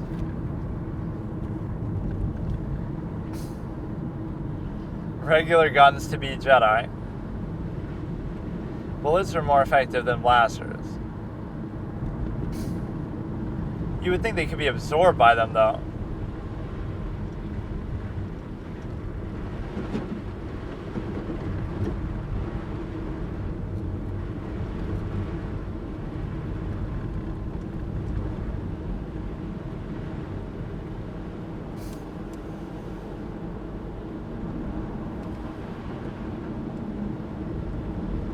But see, would you really have the reaction time to do that? To stop a bullet? That seems like such a convoluted thing, though. So why even use blasters at all, then? I guess because you're not usually fighting Jedi, but when you are, right, why would there be so many blasters present, then?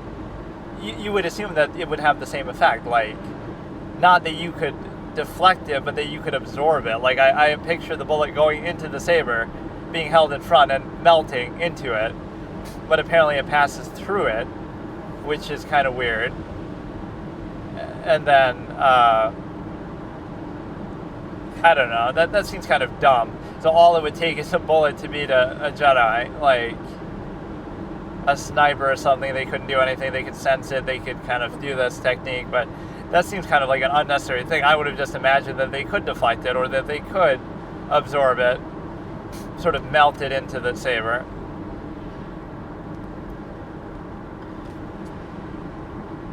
Well, that's just sort of an unnecessary thing. How did Dooku plan on defeating Palpatine with Grievous? The way they portray Dooku is a little bit weird, too, in the movies at least, because they imply that he's trying to beat Palpatine, but he doesn't have the confidence. He says, join me, Obi-Wan, and we will destroy the Sith. But he is a Sith, too, and it's like, I don't really get what his plan is in terms of, you're working with the guy, and there's only 2 Sith out there, so, like, what is really your plan in terms of...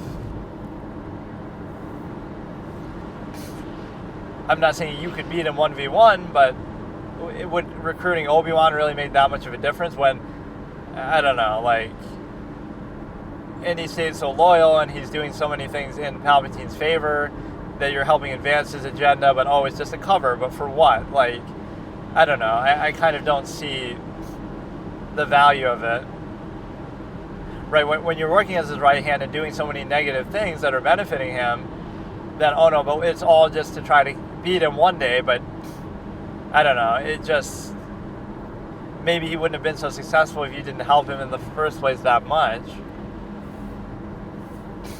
Or again, if all it took was Darth Vader grabbing him from behind, you couldn't have found a scenario like that, or you couldn't have, you couldn't have teamed up with Anakin when you're tied up, when the Chancellor is pretending to be held hostage. Dooku could just say, fuck it, Anakin, let's join forces, and we got even Obi-Wan here too. Let's join forces and attack the Chancellor, but they wouldn't believe you, I guess. But, when you have the chance to take him hostage, isn't that the perfect chance to try to kill him? Like, just have that ship blow up, or... again, I guess Palpatine can detect your feelings if you're going to try to do that, but you could try to betray him in such a way that you work with Anakin and you try to kill him. In terms of, just Anakin, team up with me and we'll beat this guy, and then he'll be forced to reveal himself if you try to attack him.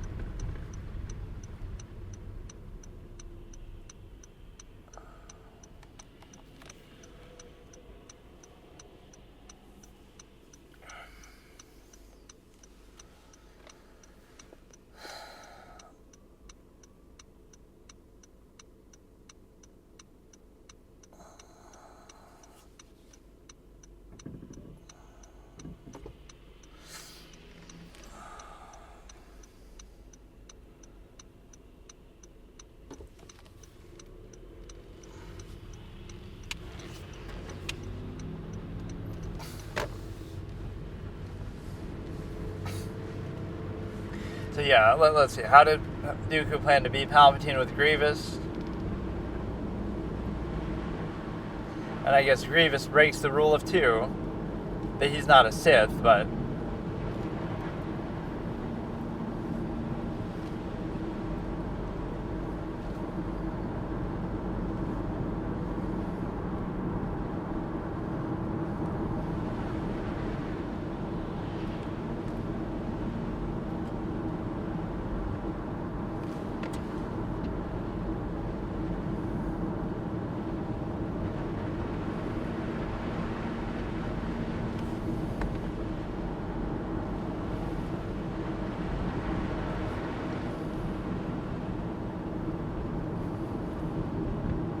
How would Palpatine even have known that he did that?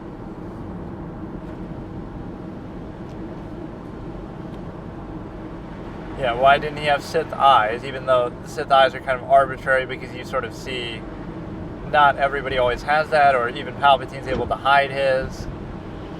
Why didn't Count Dooku have Sith eyes?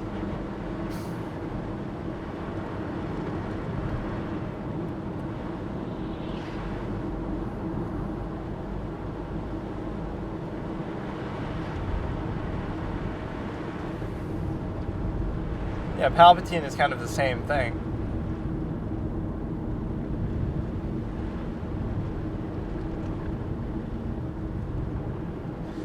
As if there's that much nuance to it. Oh no, but we take into account your motivations for doing it.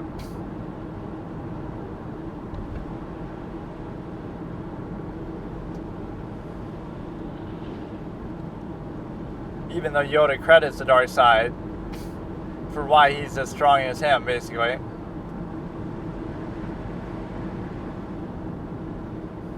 Using lightning, which even Vader can't do, and that takes so long to learn. Apparently, like 20 years, they said it took somebody to learn it or something. That, oh yes, of course, limited use of the dark side, by the way. Like, what do you mean, dude? Using Force lightning is not like some ordinary thing that anybody can just do. It's supposed to be a big deal. There's so many contradictions in these kind of things that's just dumb. Or you might think, oh, I'm a hater of the series, but I just hate the sort of retcon fanboy acceptance. Like, it's not that simple. Why was General Grievous so hard for Obi-Wan to kill? I'm guessing I can't see the title, but... Or I guess he'll just say the title, but...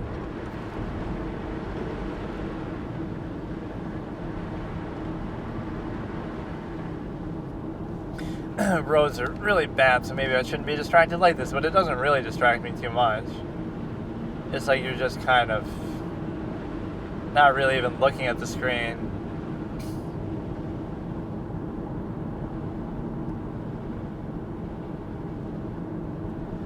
Why was General Grievous so pathetic?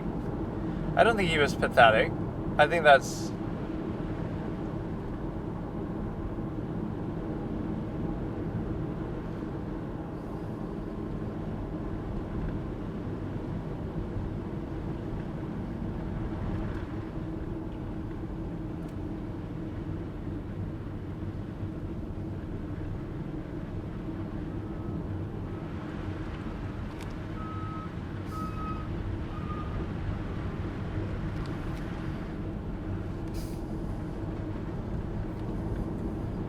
Oh yeah, that's Windu using the dark side too, haha. But no, I don't think he was that pathetic. I think that's a tough fight for Obi-Wan. If anything, I was questioning it the other way. Why does Obi-Wan struggle so much to beat Grievous? But, Grievous is weaker than Dooku. He's supposed to be weaker than a lot of the main characters. He's weaker than Anakin. He's weaker than Windu. He's weaker than Palpatine. Like, it's not that he's pathetic. It's just that all these other characters are so strong, of which the weakest is actually Obi-Wan. Like, Obi-Wan is actually the weakest Jedi in the story, basically, because even though he's supposed to be the, the wise old leader and stuff,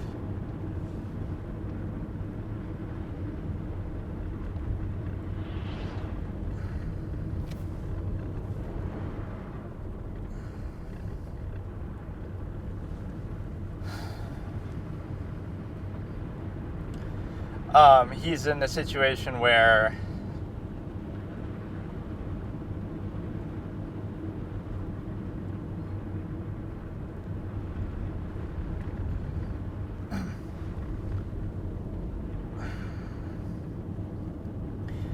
he's really the weakest of all the main characters. He's weaker than Yoda, he's weaker than Windu, he's weaker than everybody. The Sith are always obviously stronger. Okay, so here let's look at a concept that would make even an absolutist give up, in a manner of speaking, that what could make an absolutist give up is that they would realize the phrase that I use, which is objectivity isn't useful. So anything, even if you deconstruct contrivance, etc., you still would realize that it's of no use to people or society, in the sense that it doesn't provide them their zero-sum means, needs, reactionary tendencies to the structure that they've already been reduced to, right? It would sort of remove the need for all that. It's kind of a good analogy. It's like if I made a cure-all panacea, a drug that cures everything, not even really a drug, but like just this pill that magically just cures everything, right? Now you have no need for pharmaceuticals, medicine, etc., etc. So of course it would be rejected by the powers that be that govern said process of trying to help people get better. They would reject something that removes the need for their own existence, even though it's good, right? So it's the same thing with society. If an absolutist poses, look at this village of 100 concept, amalgam theory, look at this revealing overextension, the false inherent contrivance response, look at all that, but it's not useful to the contrivance that already exists. So because it's not useful to the contrivance that already exists, you therefore would have a hard time convincing anybody of it, and realize that you would still have to defer to a functionalistic state of being. And beyond that, you also have the ability to consider that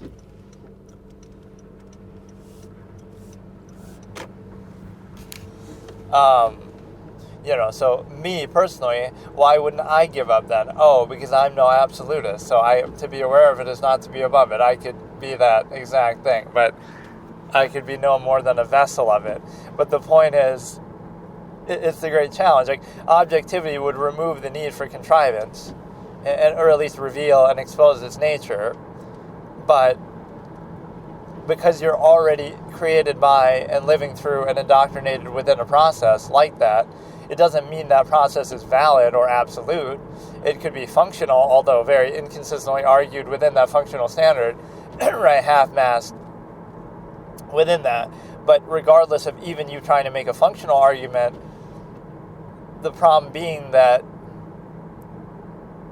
you're tying the two together. So you could never really have that, because when you tie something to functionalism or zero-sum means or stimuli acme or other things, you're giving it an unfair perspective, because you're not simply looking at the nature of that process. You're saying, oh, we're tying that process to the structure and saying, oh, the only way you can achieve it is through that. So, like, for example, a good example is like marriage or being with one partner. That may very well be what you would choose to do anyway. Okay, fine, in nature or without any indoctrination, hypothetically, although it's far less likely, it'd be far less common. But whatever. Even if that is what you would normally do, you're not allowed to come to that conclusion on your own. It's forced upon you, indoctrinated into you, stigmatized, right? You have incentivized notions, nearness postulate. So you're coming to the process that objectively, unnaturally, in a way that is, very coerced and forced and suggested and all this. So because of that, it's a case where you're able to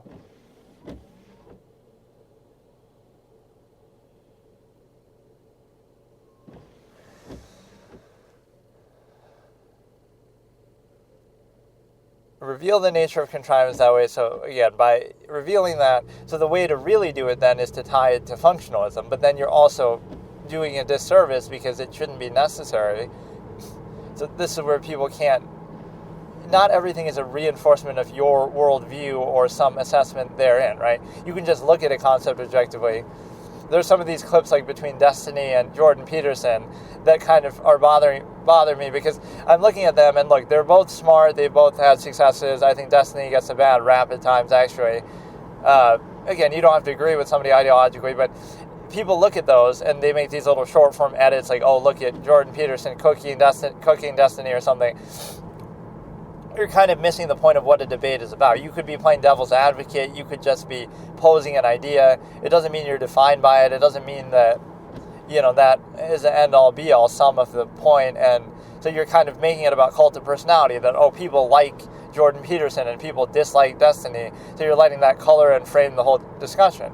There could be a point that Destiny makes that's very good. There could be a point that Jordan makes that's bad. There could be, look at each individual idea, and it doesn't always have to be adversarial or false duality. They're just having a conversation, and it doesn't mean that, I get that Destiny and Hassan can be like that, where they seem like they're heavy-handed with their perspective trying to force it on you. I get that that's annoying, but you don't have to be the same and act like everything everyone ever says is like that, where it could just be a conversation. I'm just, you're just posing. This is what I would do a lot personally, and why I had the reputation for being objective, or I would often be a moderating influence in between. I wouldn't necessarily take part always, but like you can make both sides of the argument, or you can just pose a hypothetical. Okay, what would it be like from this perspective? It doesn't mean that you're personally saying that, that's your perspective and your perspective only, and it defines you and you should be looked at in terms of that. That's such a narrow way to look at it, because anybody can consider things from different points of view. Like, there's no absolute one-size-fits-all sort of answer to it. And so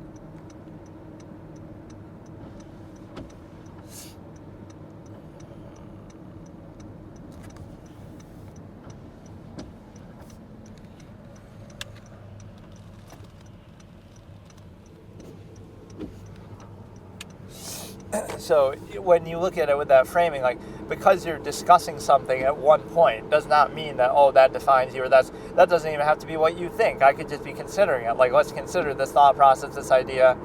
Again, I'm not saying that that's fully and definitively my opinion, or that it defines me, one idea.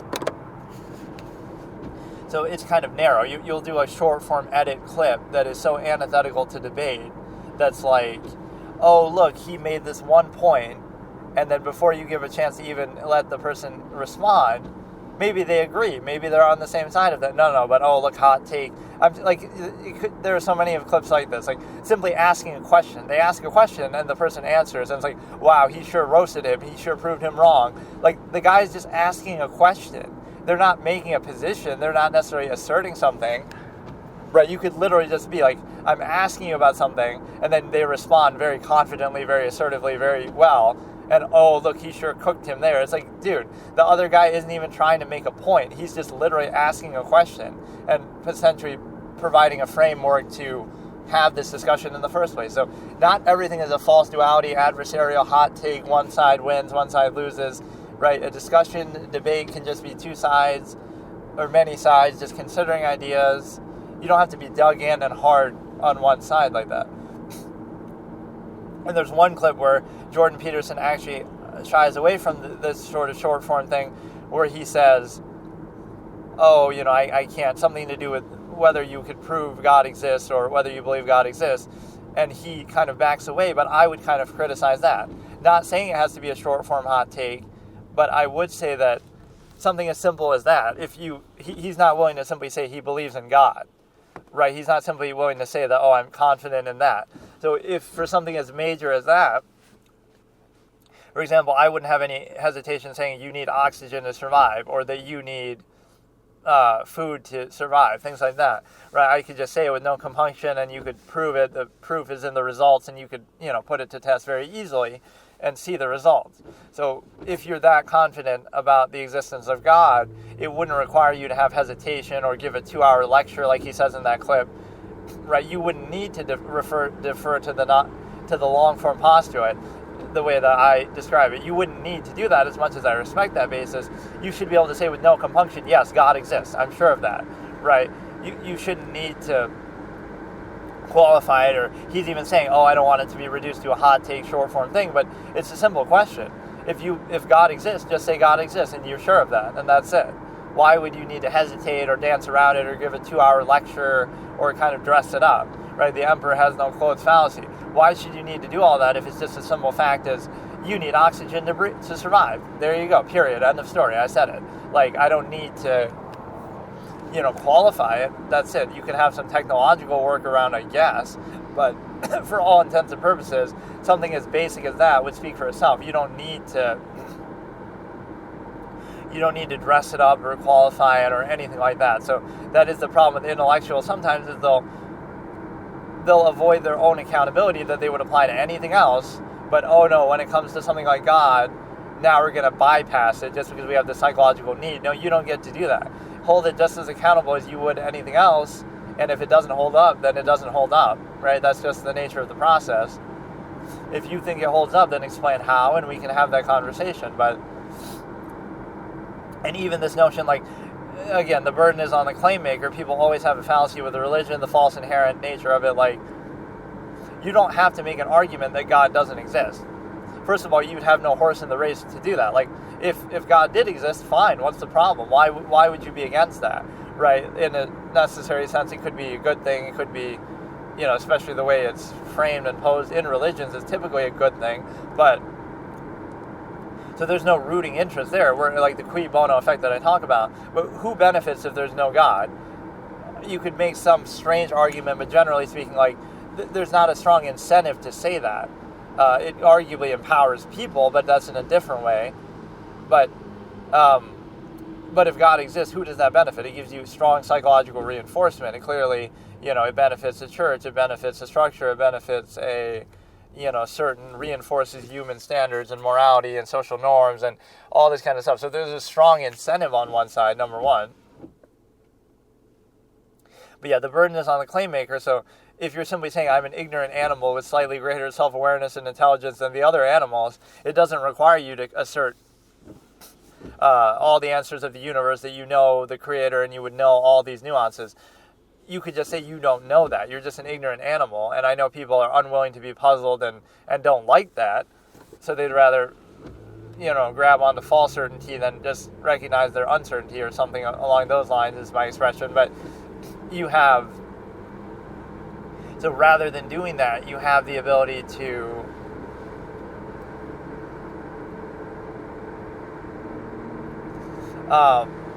so you could just say, okay, you don't know. But what I would say with some certainty is, again, the specifics of religions are arbitrary and based in human language and standards and can be very easily exposed that way. What a coincidence that a culture surrounded by elephants would make an elephant god in terms of India, with Ganesh or something. What a coincidence that other gods in other areas reflect their own social norms and mores and whatever. So how can every other religion be wrong and yours be right? You might think, it validates it that so many religions exist, but they all have different arbitrary figures and names and things, and you could say, well, they're all referring to the same thing, which that would be hard to do with polytheistic religions. You could say, well, one religion is just splitting God into several different beings. Like, it would be very convoluted trying to make that argument, but what I'm suggesting more is just that there's a psychological need that people have, and so that's manifesting in different ways, and so it doesn't matter about the specifics, but what you have is you have the ability to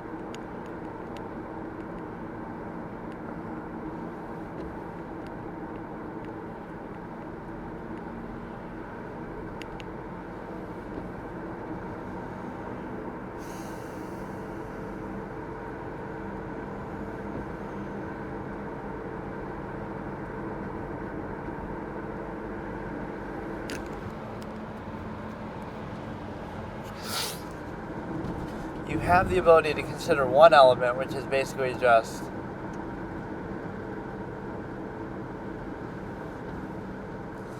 that I like these reruns that I keep doing with it, where I'll do like a 20-hour stream when I'm not at home or something, or like while I sleep, and it'll be a replay of one of these videos that covers such a wide-ranging amount of subjects. But what's good about it is the fact that it's a rerun, but it's a rerun times 2, because even it's like a 10-hour video that I'm running, but then it'll part of it'll even restart if it runs that long, which I don't think there's anything wrong with doing that. I mean, I'm even labeling it a rerun, but like by that logic, I could have it running 24/7 if I had a spare. I don't like doing that because then if I'm using my computer, it feels like I don't want to leave it running all the time if I'm doing other stuff and I'm using that same computer for something, but theoretically you could do that. If you were like a big streamer, I would have a dedicated, committed thing just for that, right? Like a internet connection and a setup just for running reruns all the time, or I guess even just for uploading stuff. I'd be like nonstop uploading something, like whatever, if I'm streaming one day, then overnight, it's like, if I stream 12 hours a day, like I'm XQC, how could I possibly upload and keep up with that? But I could have another computer just dedicated for that, or, they have editors who do that, but still, for them.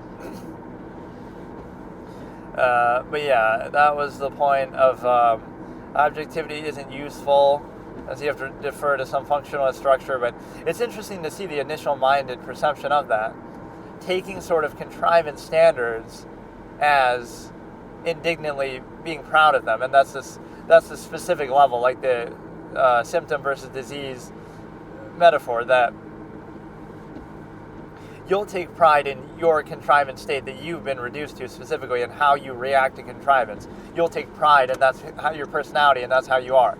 You won't recognize the larger process that regardless of how you react to it, that's something that you're reacting to adversely. You're being adversely restrained by it and forced into it, etc. So you won't negatively look at the contrivance state. You'll positively look at some reaction to it, or some way, right, that it's dealt with, or the way that it manifests. So you'll indignantly insist upon the way it's manifesting, or again, the contrivance response, the reaction to it, but you won't actually identify the nature of the process itself, the larger process. So you'll quibble about the specifics and say, oh, look at this one idiosyncrasy that comes out through indoctrination or contrivance, and oh, look at how my idiosyncrasy is better than yours, or how I have less than somebody else, or whatever. So you'll get caught up in that, and it's an endless cycle, because you'll always, non-basis self, insist upon something, not pretend like you have standards, but really it's just dependent, overextended pretense. Like you're not. It's just, again, it's this, don't specify the conflict versus seeing the larger process of something and not personalizing everything where it doesn't matter, right? Your nature could interchangeably be linked to something else, that it's not really about you, it's about the larger process that you're exposed to and how you're reacting to it. Okay, here let's look at a concept. It's like a boomer tendency where you could show them something, right, like on the internet, or just, propose it to them, like a show or a video or whatever, right? Show them a website, and they might ridicule it and just dismiss it. But the same exact thing could be on TV, on the show that they normally watch, on the news, and they'd be like, oh, that's interesting. So in other words, they're used to being spoon-fed everything, at least in the entertainment, that angle. So like, oh, if Johnny Carson was talking about it, they'll be interested. So they bring, and this is just a general human standard anyway, but like, you bring no like real interest or passion yourself. You're just kind of a blank slate template, and now it just becomes a matter of the means in which somebody's showing you something, oh, I don't like that, but it being shown to you, or like, it gives you that false illusion of control, like, oh, I'm watching TV, so whatever's on TV I'll just mindlessly react to and find interesting, or talk about, or react to, or care about. But if you seek it out yourself, oh no, that's too much work, too much effort. Even if it happened to be the exact same thing, hypothetically, right, the manner of its presentation is what's being emphasized. And then the other point with that is like, the will to seek it out on your own. So that's what I always say about the modes of control. Like, the media and the government and influences can't control what you think or what you say, necessarily, at least not without it being super obvious, even though society itself, outside of even thinking about government, society itself is heavy on the indoctrination and control mechanisms, etc. But if you look at it on a base level, they can't necessarily control what you think or what you say, but they can control what you talk about, what you think about, as in, that's what the media will do. Like, they'll control the topic of conversation. You're all talking about, oh, the drones, or oh, whatever, right? You're talking about the topic they want you to talk about. Now, what you say about it might be different. You might think, oh, it's a conspiracy, it's Project Bluebeam, or whatever, Mark Dice special. It doesn't matter. But they're still controlling what you talk about. Right, so there's a layer of that. So you're always focused on their topic, even if your view on it is different.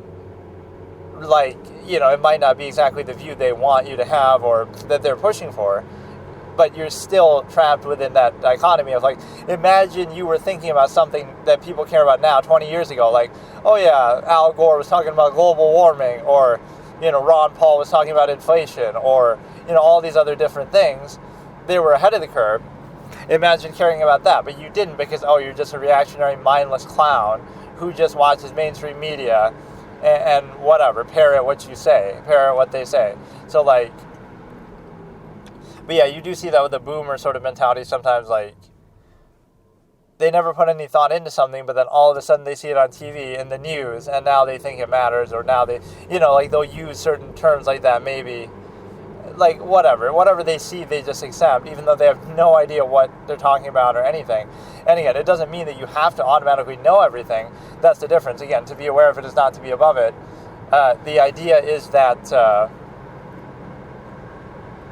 you know, you can just be aware, okay, I'm ignorant, I don't know anything, and I want to just at least acknowledge that fact, right? Like, have some sort of, not even humility, but like deference. Like, you're just an ignorant animal with slightly greater self-awareness than other animals.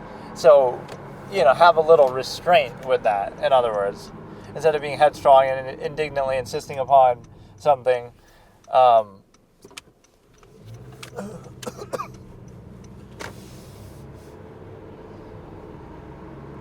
Yeah, I'm trying to bring that sort of debate format stuff back to the foray, but I never really chronicled it properly, so now I'm starting to regret it.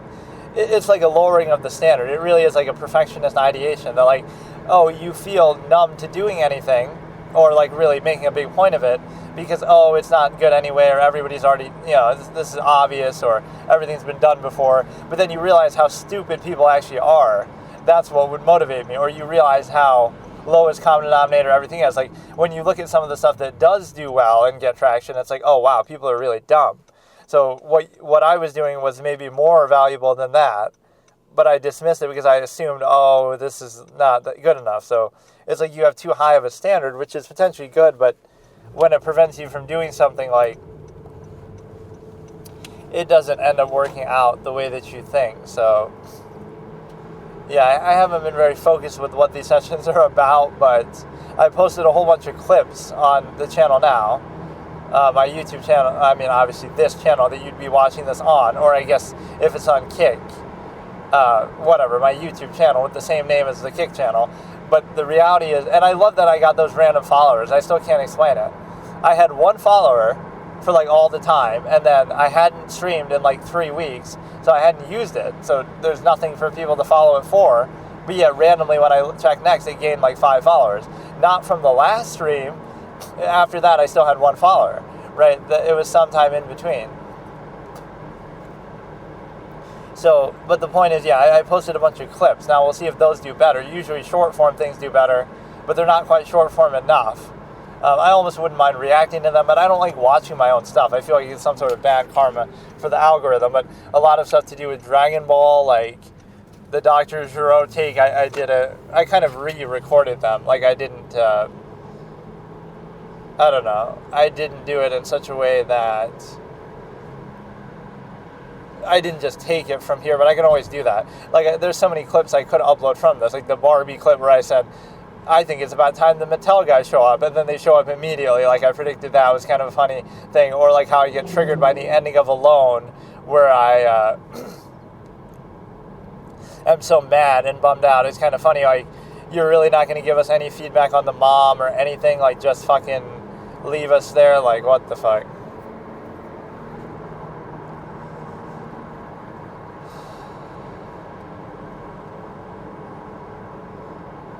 Right, they set that up, like, they could have some reconciliation, or they could have, she gets her job, she's doing well, she's happy, right, she's out of therapy, like, somehow this event that threatened her life made her value it all the more. And I like that sort of characterization that her husband killed himself, and, like, she might have almost been thinking about the same thing, but now, when her life is threatened, she fights for it like crazy. Like, she's not like, okay, I'll just let myself die, maybe that's what I want anyway, I'll join him.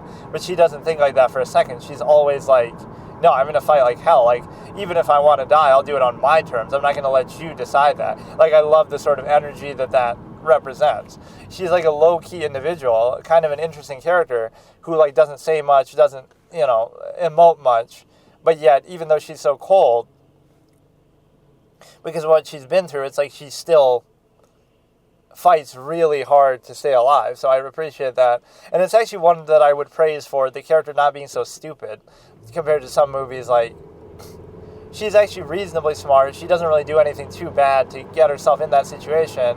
And then she also doesn't, she also gets away and stays away from the guy most of the time. Like, the guy never catches up to him. In a way, the guy is kind of a bore and kind of disappointing because he doesn't do anything and he's too easy to, she gets away from him and then that's it. He never really catches her. He sort of catches up to her like a few times, but doesn't actually get her again. I thought there'd be a scene like that. So in some ways, it's not really all that cliche, but she almost has too much power in the story, and he's almost too weak. Like, he's not threatening enough. He had the one good scene where he's saying, I can see the fear in their eyes, or most people try to hide it, but I can see it. Or like the ending where she's talking to his wife on the phone. Like, this guy's a fucking just cuck bitch. Like, he's so weak. Like, you're gonna let her dictate that and then let her kill you. Like, she's almost overpowered and he's just a clown. Like, how come you had all the preparation in the world and yet she ends up killing you? Like, I don't know. And then that really pissed me off. Yeah, buy the director's cut to show some reconciliation deleted scene. Like, bro, you need that in a movie like that because it had so little going for it anyway. It's very bland, very basic storyline, very predictable, dry. So if you gave us a little reconciliation, it might have been okay.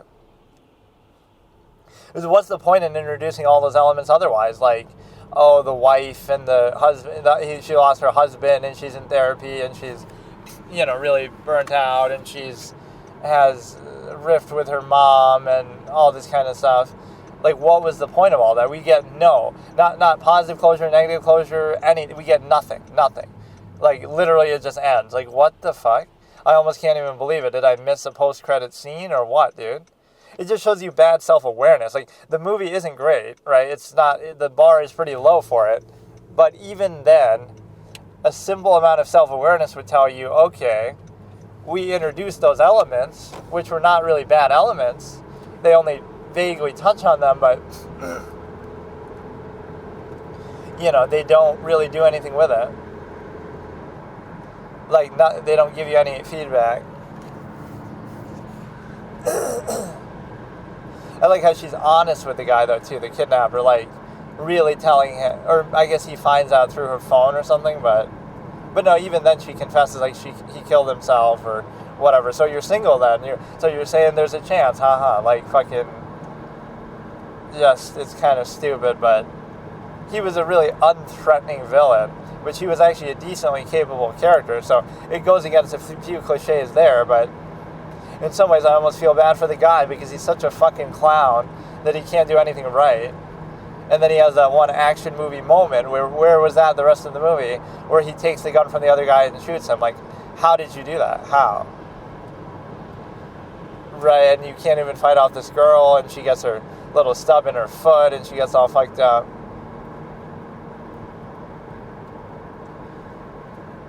But that could be what the point of the story was, even in a cliche way like that, reaffirms her desire to live and be happy because she went through this life-changing experience, which in a real-life sense, I always hate when that's used as a perspective, like, oh yeah, you go through this together. It's in cliche in stories too, like, you go through some tragic event together and now you fall in love and use that to bond. It's like, really, you're going to exploit that to... It shouldn't be based on that, right? Like, I always say there's an objective measurement, like, it shouldn't require that, because what you're doing is like, oh, some guy saves your life and then you date him and marry him. Like, that's not a good reason to do it on its own, because, and I know you'll say, oh, but I also like him, blah, blah, blah, but on one hand, that's how shallow it is, nearness postulate basis, but the other point is that you get this flash of consistency when it comes to like, I don't know how to explain it. You would have a situation where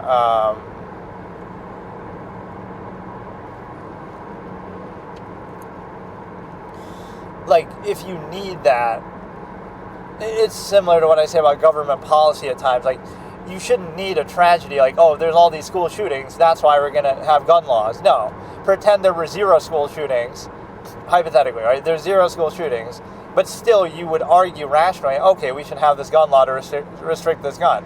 And if people agree with it then, under that context, objectivity, then that's fine. Go ahead and make the argument. But it shouldn't be that, oh, you're standing on the graves of the children and say, oh, these children died because of this. And so you might think, oh, that's a good way to do policy because it's addressing the problems people are having, but not from an emotional reactionary standpoint. That's how you get the worst decisions in history, and like some sort of thing that you can't take back, like emergency powers and stuff.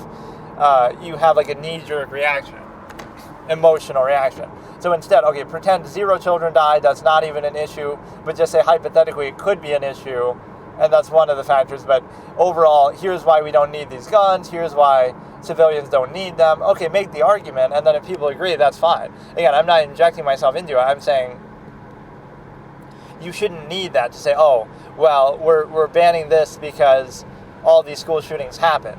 That's a bad framing, because you can't rely... So if that didn't happen, let's say you go 1 year without any school shootings, just incidentally, just because for whatever reason, not because of... And gun laws stay the same. So that means, oh, it's fine now, you don't have to worry. Like, and again, it's like you're almost hoping for tragedy. I hate to say it when you're making arguments like that, right? You could look at it from a more objective standpoint. You don't need a circumstance to do policy, or you shouldn't need to exploit it. You should be proactive, like, okay, we're doing this because it's just a good thing to do, and we don't need these guns, etc. If that's your belief, I respect it. I don't respect, oh, all of a sudden now everybody wants to do it, just because that already has happened. Something has already happened. So you have a situation where, okay, today let's look at one of the key precepts of the nearness postulate, the idea that the shallow basis of whatever happens to be around you is what you insist upon and give value. The reason why that's relevant is because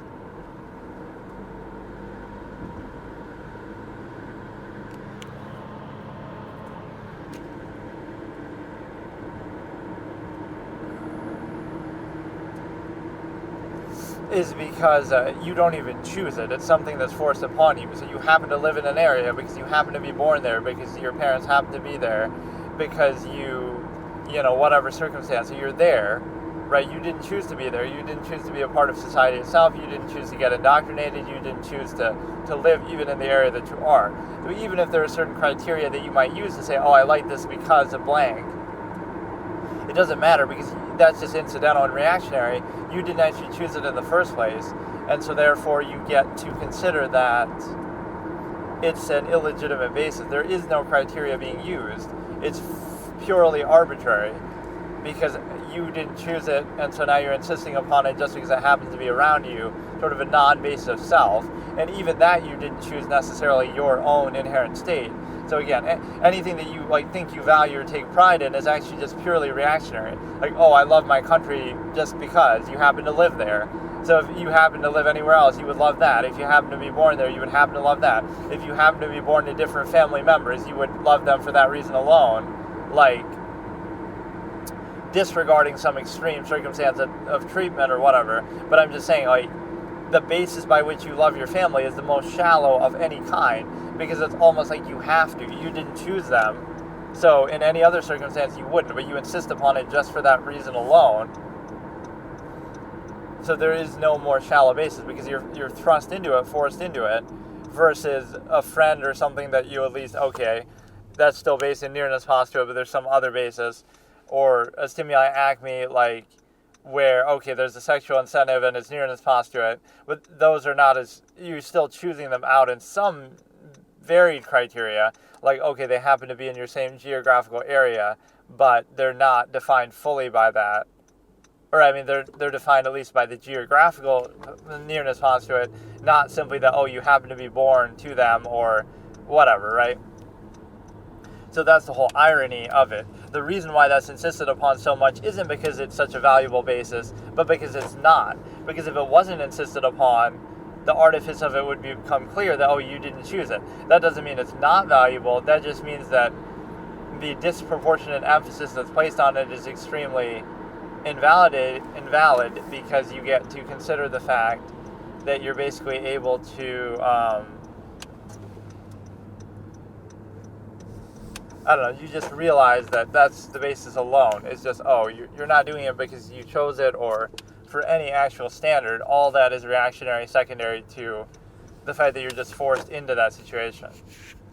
I like how the battery value on this just changes. Like, it was lower, now it's suddenly higher, just like by me. It's one that's using actual physical batteries, not like a charge. So how does it do that? It's like some sort of bug, or the position, or if you hit it a certain way, it messes it up or changes it. But no, think about contrivances like, how much are you really truly fully valuing yourself at any point, or having a full experience as a human being where you're able to not like be reduced to some structure and doing it just because, right? Just because of some overextension. So that would not be a basis of value. And the reason why overextension in the stimuli acme is so damning is because it's not that somebody's sitting down and thinking about it. People are just humping like animals and reproducing like this way. So if it leads to some adverse state, this is the, even by their own standard, but they don't have standards, they're just reactionarily insisting upon something. If you were to look at it, you could sit there and think, oh, well, the only reason why we're doing this is because there's so many people. The only reason why this shallow, overextending contrivance response process is there is because we've overextended the stimuli acme so far. And so, again, if the world was a village of 100, a lot of that would be necessary, etc. So at least if you came to that decision consciously, you could decide that, okay, I want to do it, I don't want to do it, here's why we're doing it, whatever. So the point is that you're able to do it in such a way that it's very artificial, and it's very self-defeating, and it's very without a standard. So you might treat it as a base state, right, and indignantly insist upon a reductive contrivance state that is subjectively adverse and finite, either lacking in a standard or inconsistent by any standard, arbitrary, reactionary, non-basis self, all this kind of stuff. But again, at least if you arrived upon that somehow, you thought about it,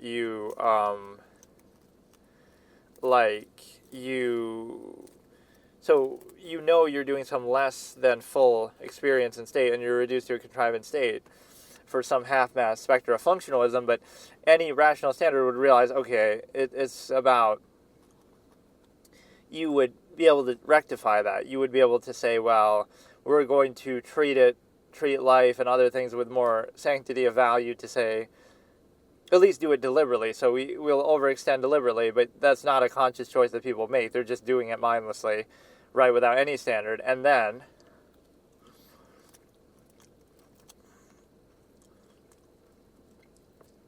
they would also have some other secondary standard that, or lack of standard, that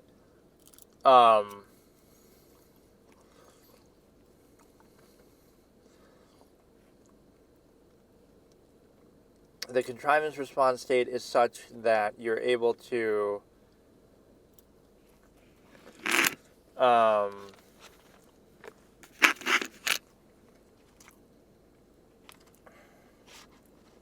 again, you do it for no other reason than dependent, overextended, pretense, non-basis self, but then you pretend like it's about something else, so it's self-defeating to both ends. If it's collective value, then that's being undermined. If it's self-value, that's being undermined, overextended, half-mast. Even a functional argument would be inconsistent because it's not truly valuing function. It's only, again, non-basic self. So you would at least make the conscious decision, like, okay, we're going to engage in the stimuli acme less. We're going to control that. We're going to not do the mass production, suffer in value for it fallacy. So you would consciously arrive at that instead of just insisting upon whatever state is in front of you, because that'll just keep growing and growing endlessly in a way that is adverse to all human experience that way. So it's not something that's thought about, but it's indignantly insisted upon. So that insistence is a, cognitive dissonance reaction. It's not anything, but they just insist upon it because that's what it is. Like, it's there, that's what you are forced to deal with, so you pretend like it's a choice or you like it or something. Or you don't even really know. Like, it'll just be some mindless insistence just done for the sake of it. And also some fallacy of personalization, which is one of the biggest problems with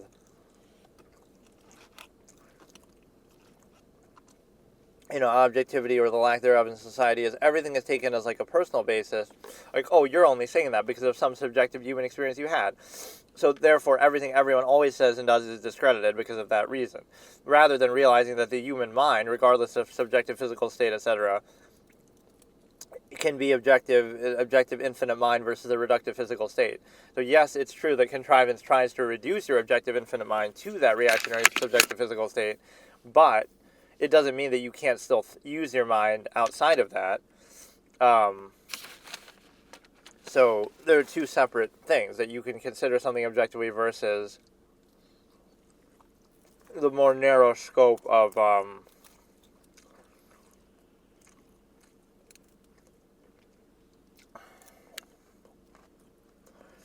like an initial basis. So that's what a human function is, as far as my terminology, that it would be people whose minds are reduced to the physical state fully or even temporarily at times. And again, it may have a certain functional basis, but it would be concerned with a measure in the sense that things would be much more deliberate.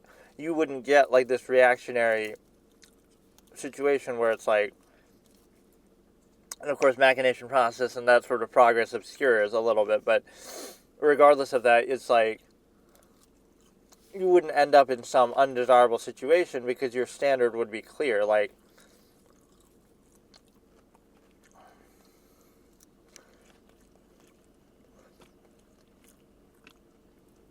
you would be very conscious, deliberate, and self-aware. So this reduction to a lowest common denominator social contrivance state is seen as like a cop-out, but it's actually, under that circumstance, it's arbitrary, right? If you're letting that dictate something, right, social contrivance or some sort of, again, reduction of structure, well, now the structure dictates it. So if you concede to that criteria, now anything could seem valuable because you're treating an arbitrary process as though it's absolute or foundational. And so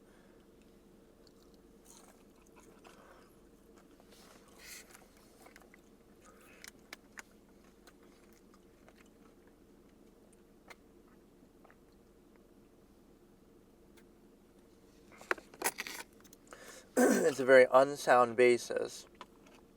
And the reason why it's an unsound basis is because it is done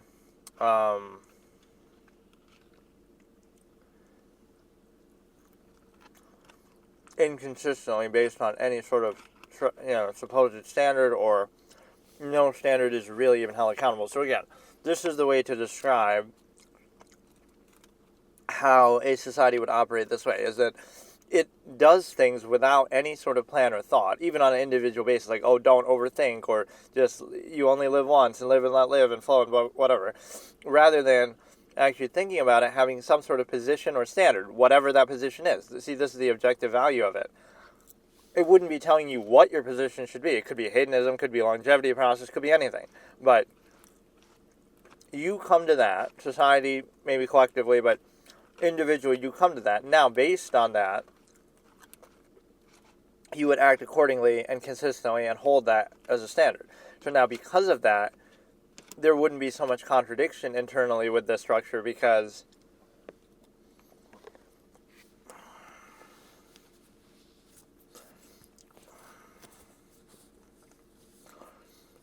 it would be quite clear and aware of what your criteria actually is. And the reason why is because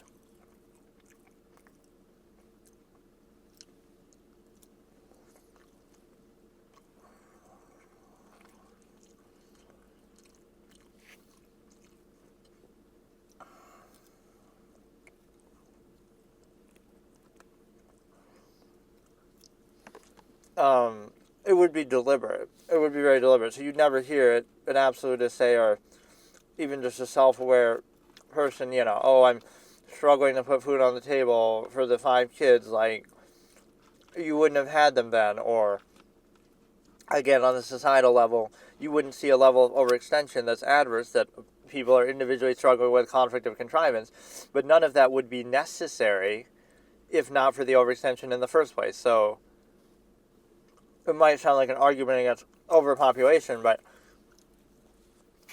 it's more the deliberate choice. Like, you are doing a zero-sum process that has no end to it, so now you could just keep having more and more and more people, and if some overextension happens because of it, you could make a similar argument in terms of resource, like, that becomes an issue too. But even on a more basic level, it's like, that wouldn't be an issue, because again, you're choosing that, so you'll treat that reactive state that people created as just take it for granted.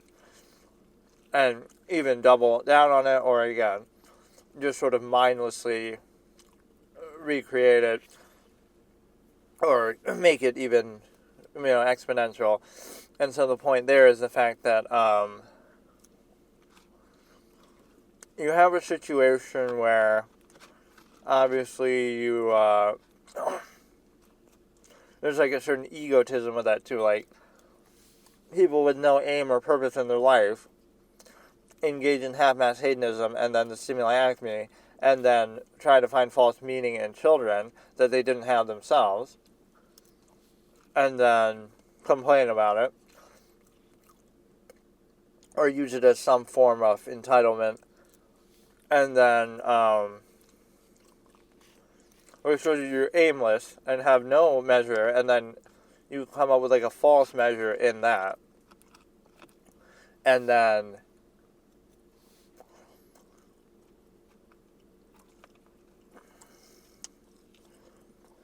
it's also the absolutist definition of struggle. Like, if something is worth doing, then you wouldn't struggle with it. So it must mean your measure is lacking. You don't really believe in it. You don't really value it. You don't really value what it's even for. It's a dependent, overextended pretense. The way to display that is if people could avoid, the same people who would glorify doing something, if they could do the same result without doing it, they would take that. Like, technology to make something obsolete. Right, you may see like, some glorification, like, working hard, but then as soon as you can work less hard to achieve the same zero-sum end, now all of a sudden you're not glorifying that anymore, or in some antiquated sense people might hang on to it, but it's like, you can do the same exact thing more efficiently with less effort. So why wouldn't you? But it's the sort of false meaning and means, and like, it may be a functional contrivance to motivate people to do it, but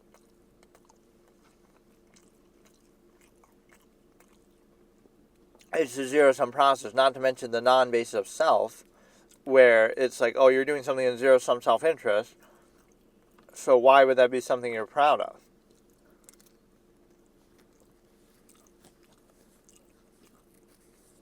And then if you don't like it or can't handle it, then don't do it. So the absolute just comes with a sense of finality, at least as through the stimuli acme, that they just wouldn't reproduce then because they're not vouching for the contrivance state, or they're trying to create the village of 100 effect, the minimalistic idea, amalgam theory, all these different things I've discussed. Like, it would be very consistent, unlike contrivance state that just is insisting upon itself in that reactionary way. Again, it doesn't matter what the standard is. It's more a question, do you actually have a standard? Is there actually a measure? Is it being held consistently?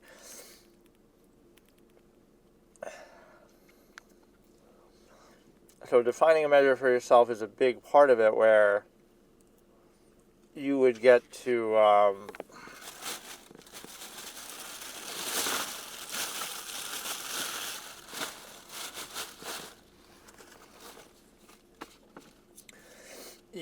define a measure for yourself. Like, what is your standard? What is your kind of purpose or criteria for why you're doing things, what you're doing, everything like that. And this notion that, and you would try to hold it as consistently as possible, or otherwise. The problem is that would be too damning and sort of invalidate contrivance, because contrivance operates under the pretense of those same process too. But the difference is that's just taken as an authoritative position, whereas contrivance would be like, your individual basis is not regarded. So it's like, if the individual has a standard, that's just, who cares? That's just your subjective thing. But if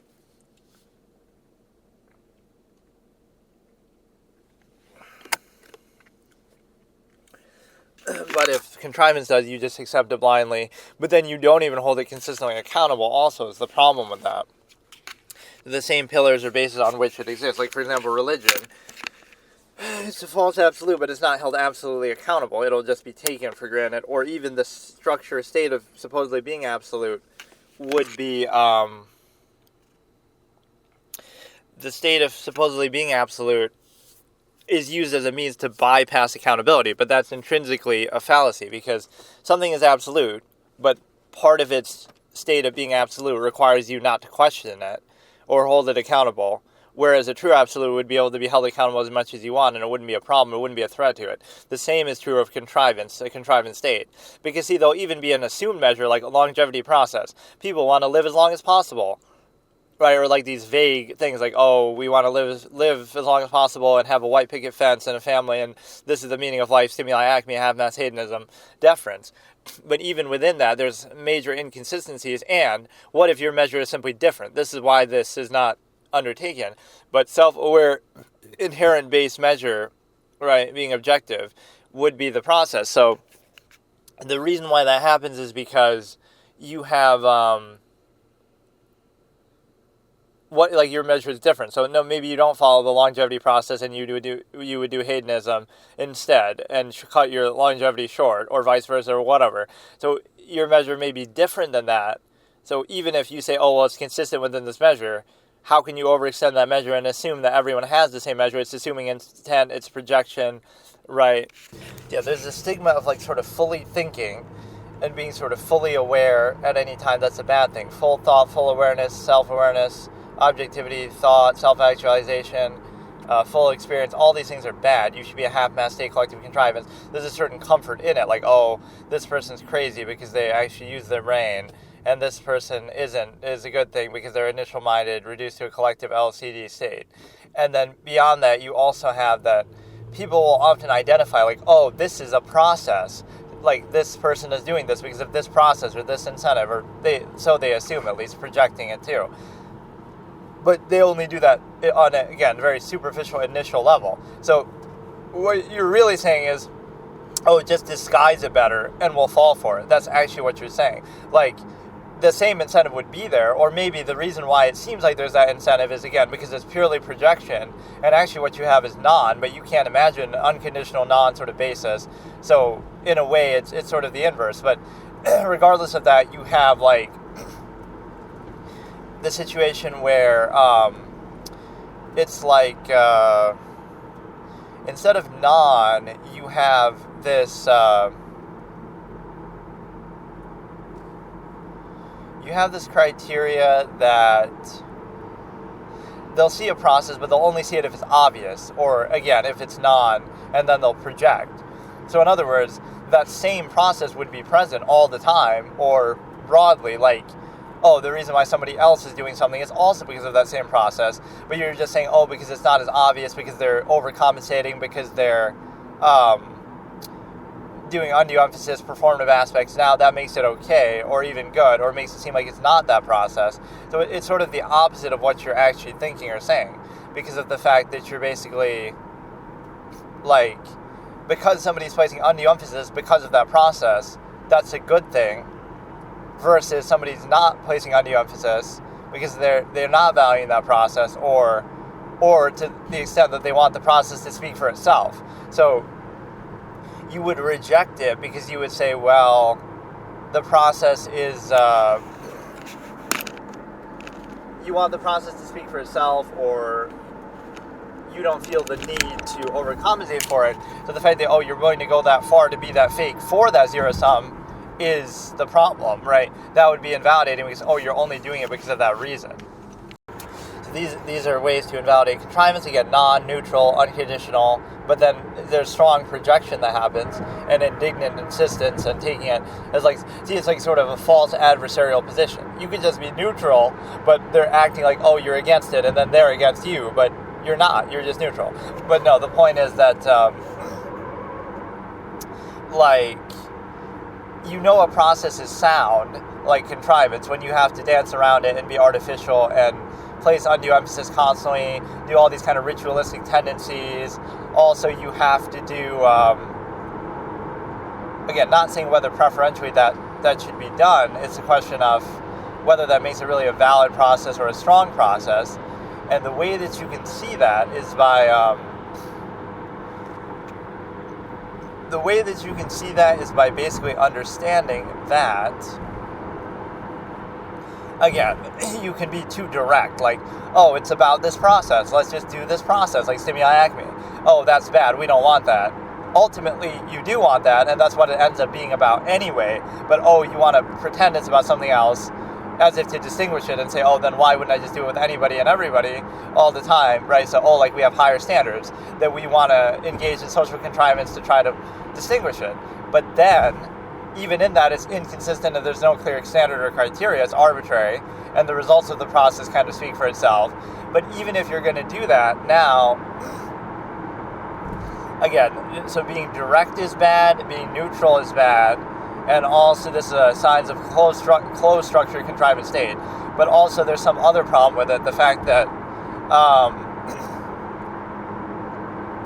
you can invalidate contrivance by just kind of thinking and being aware of the nature of the process, or pointing out the process. Like, the only reason why somebody is doing something is because of blank. Well, that is true in any case, but oh, they just put more effort to kind of cover it up, or just to try to achieve it. So while you can appreciate the functional basis, like, oh, what else do you expect people to do, might be the retort. But the reality is, it's not a question of that. It's a question of, if you find that process invalidating, then that process is still present. So you would have to explain it, again, as the person justifying this outward contrivance state, like, the process is present, but in one case you're not aware of it because they cloak it in contrivance or undue emphasis or whatever. Like, so as if a process that's sound should require duplicity, artifice, not stating the obvious, dancing around it, sort of doing it in this cloak and dagger sort of way, and then also doing something else. Like, why shouldn't you be able to be direct if it's a sound, good process? Why shouldn't you be able to, just be self-aware and think as much as you want? So a process that denigrates thought, the defining trait of humanity, again, it's not the heart, it's not the soul, and a process that also does something else will enable you to basically not be controlled in that way. I always think I'm not going to do these sessions, so then I don't set up the mic, but then now I'm in the middle of driving and then I feel like doing it. But I don't even know what I want to watch anymore. I tried reacting to some of those fanboy videos, and I love some of the clips I posted. Those are not from these sessions, those are just ones I did on my own the other day. But like, I should bundle those together as like as part of one of those streams. But all together, it's like less than an hour's worth of content. It's just like really good takes and stuff, like the Sam Raimi trilogy, Spider-Man, all this kind of stuff that I'm bundling together, like just a retrospective, and how the villains have no henchmen, and how they're all good people who are corrupted by external influence. You know, sometimes there'll be a villain that's just bad, period, or they just choose to be bad, not like that, where all three of them are exactly the same. Like, they're all corrupted by something, right? Venom by the suit, Green Goblin by the gas or the technology as well, and then a Doc Ock by the technology. Those all very similar, kind of on the nose, which I don't know how true that is to the comics always. Like, I feel like the Green Goblin really embraces it. It's not as simple as just, I don't know, where you almost sympathize, Norman's a good guy, and then he starts to go crazy. But this, and yeah, how they have no henchmen. There's not a single henchman of the main villain in the story, right, where Eddie Brock is just a random dude. Venom doesn't have henchmen, so there's nothing like that. Whereas in the games, it'd be like, oh, Venom starts taking over everybody and random thugs to make more gameplay out of it, or, you know, how they expand upon it. And, like, even with Doc Ock doesn't have a gang or any infrastructure. He's just a random dude, like, right, he's a scientist, so why would he have that? So just because he becomes bad, the only villain in that movie is him, alone. It's one individual, which you might not think is that strange, but normally in these movies you would have, like, oh, they have henchmen and they have bodyguards or they have something. But based on the nature of these characters, they really don't have any of that. I guess Norman would have been the most likely to, because he's a guy who has a big company, so he could have some bodyguards and security, but we never even really see that play out. It's like, picture reducing the infinite objective mind to social contrivance or some initial layer, like speech, and also the social structure around it. It's like, that's one of the lowest forms of thought you could possibly have, because you're beholden to the language, you're beholden to social norms and structure, other people, non-basic self, overextension, you're beholden to certain indoctrinated tendencies, right? All of this has happened, so it's always the lowest form of thought, but then it's taken, and it is a form of thought too, because everything is that way, but it's the most initial, lowest common denominator, lowest level, but it's treated in some positive way when it should be the lowest negative, as it is in effect. Okay, let's take a look at some layers in which people are controlled. Like, again, there's the first layer of just indoctrination, first of all, into contrivance, society, etc. Then the second layer is like social contrivance, constantly sort of accountable to that in some form, stigma, etc., even if it's not clearly defined. And so you're controlled in some arbitrary way of just whatever lowest common denominator happens to be around you. It's a part of this nearness postulate in a form. And then, right, wherever you happen to live, whatever people you happen to be around, that's going to dictate your state. So it's, number one, something you don't even choose, but number two, it's arbitrary like that, where you have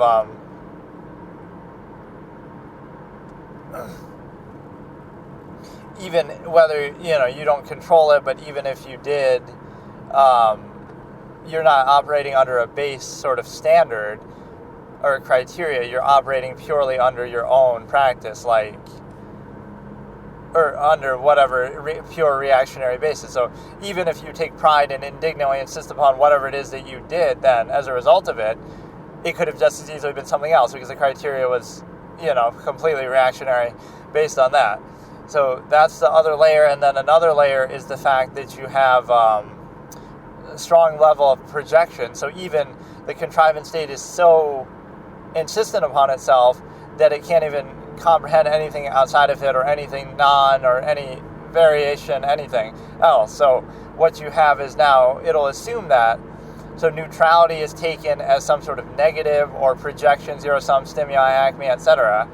And then as a result of that, you are able to, as a result of that, again, it's sort of this insecure reinforcing that is necessary, right? You're in an outwardly contrived state, so you're insecure about it. It requires constant reinforcement through externality, and it even requires you to, again, look at everything else in the world as merely a tool to try to reinforce that contrivance state. Whereas if it was an inherent state, you wouldn't need to do that. Or if you're at peace with it, you wouldn't need to do that. But instead, oh no, everything is either a positive reinforcement of it, like somehow, some ancillary indoctrination or positive stigma or positive social reaction, or like it's a negative, like you're projecting some zero-sum intent, like, oh, the only reason why this person would point out a negative of contrivance is because of something with them that, oh, they just want this or they just want that. So they would recognize it in such a way that you would basically be able to,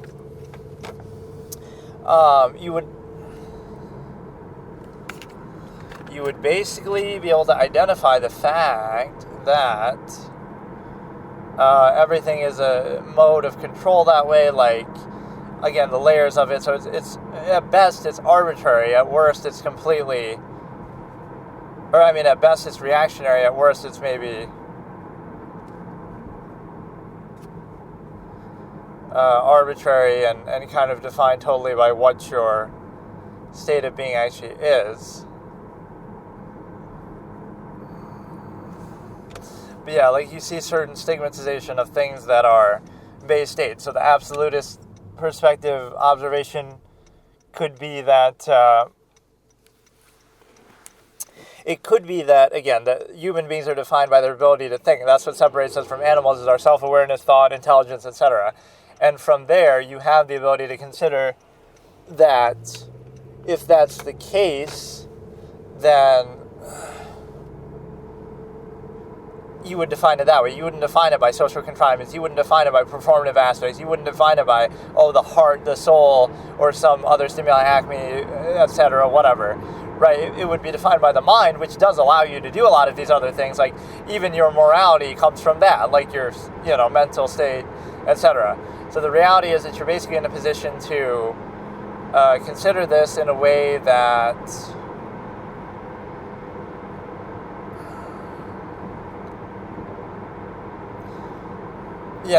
again, absolutists would reject certain contrivance states, but what they would do is put an end to the process. So you could only have an absolutist at odds with the contrivance state for one generation, because they wouldn't reproduce within it, or they would find an exception to it, they would conquer it, they would just exist outside of it, they would leave it, remove the need, they would possibly, again, change it, conquer it, bypass it some other way. So you would see one generation of an absolutist only, because of course their parents wouldn't be absolutists, because then the circumstance wouldn't happen. So it's a very clear prognostication. In fact, it's one of the best ways to describe an absolutist mentality. You cannot guarantee that the inherent state that you'll be in, but you can put an end to the stimuli acme process that enables and creates it in the first place through overextension. Okay, so here let's compare all these sessions too, you'll notice, are without the mic, because for whatever reason I keep thinking I'm not going to use it, but then I use it. But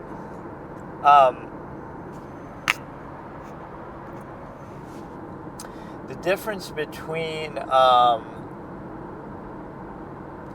kind of forgot actually what I was saying. The difference between, like borrowed knowledge versus self-awareness, basically, in the sense that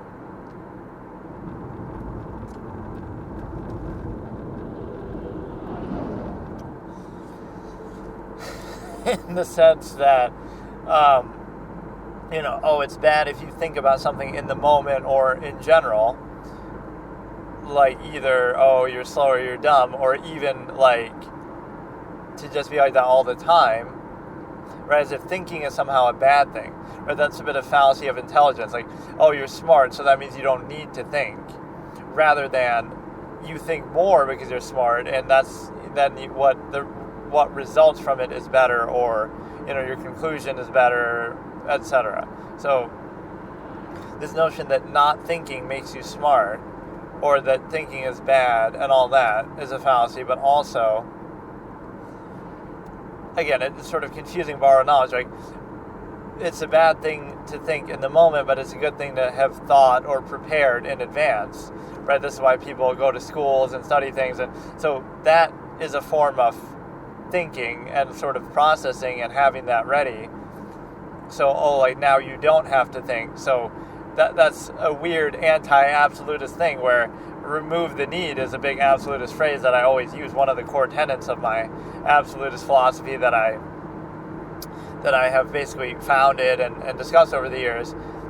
But in a way, that's how society operates, but in a negative sense that, well, it doesn't have to be negative, but like they remove the need for people to think by preparing them like, oh, we'll indoctrinate you, we'll give you borrowed knowledge, so now you don't have to think, rather than thinking actively either at the same time or in replacement of that. But you can have both, because you can have that borrowed knowledge, but you don't have to rely on it fully or just indignantly insist upon it.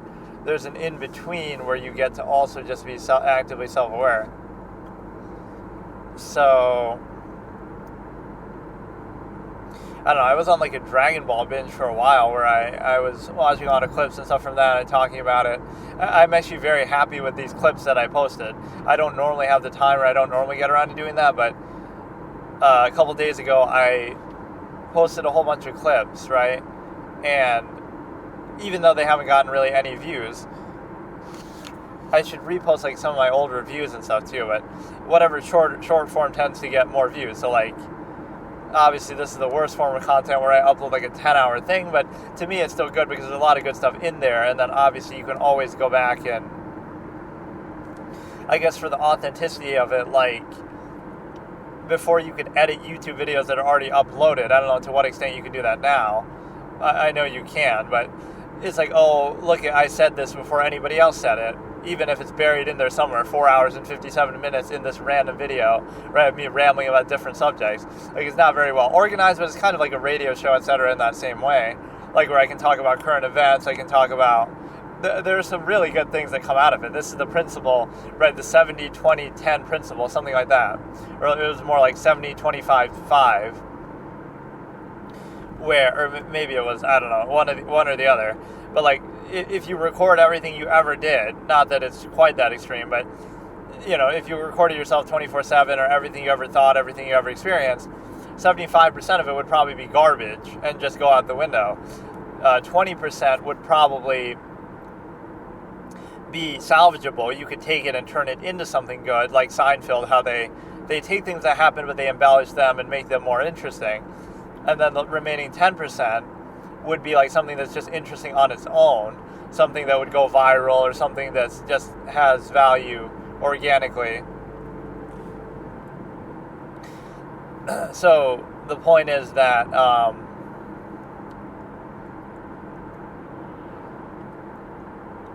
it puts you in a position where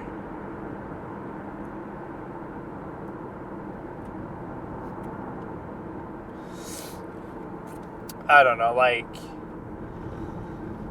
there's some good things in here, so I could always use that as a reference or to have it there in some form, just record it forever, right? Like, it's there. I mean, one day somebody might find it, or even when I stream it, it's pretty funny because it will get views too, like viewers, like here and there. Every once in a while I'll pop in myself and I'll see, oh, there's already a viewer. So now with me in there, it's 2 viewers, like total, right? Because obviously I would count as 1, but it's just funny to see that. Like, you are getting a certain amount of viewership still. And it seems like people reward that. Like, whenever it's a long thing, the fact that it's a rerun is almost irrelevant, but just to explain, like, why I'm not talking to the chat or something. I didn't realize how exploitable that could be in a streaming sense. Like, you don't have to actually live stream. You can just play, you know, if I was a big channel or moderate channel or even this small channel, like, I could just leave it running 24/7, all day, every day, forever. And even if it's rerun, so what? Like, you wouldn't know the difference, especially if it's a gameplay type thing. Like, oh, I'm playing this game, so why does it matter if, or whatever, like I'm talking about subjects. Why does it matter if I'm live or not? I guess I could engage with chat or whatever, but generally it's the same thing. Like, you're watching what you're watching, so why does it matter if it's happening right now or not? Which I know it does matter to people to a degree, but especially on bigger channels, like, oh, they want some sort of recognition from the streamer or something. Or from others, like, oh, I typed this in chat, and you could still have that effect, actually, right? The chat could just entertain themselves while the thing's going on, but it'd be funny to see a channel like this actually reach prominence, which it probably wouldn't. The way you would do it is, again, by some of these short-form clips, which again, it's too early to judge it. But what I expect when I do something like that is, like, I posted 10 clips, but they're kind of too long still. Some of them are 5 minutes, some of them are 10 minutes, but you expect, like, one of them will randomly get a spike in views. So most of them will get 0, 0, 0, 1, 2, whatever. But then some of them will get, like, 50 out of the blue or 100, right? Just one random one would do that.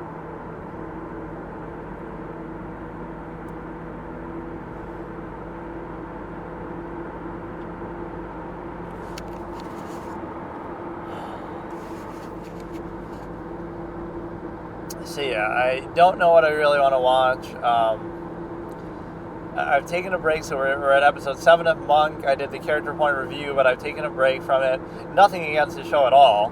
That last episode was a little convoluted, but that doesn't even matter. Like, the show is in such good graces that the problem is I'm going to forget all my formats with it. Like, the plot armor count, this count, that count. Like, it's too much. But we left that on hold. We were at the letter G with the Netflix gauntlet.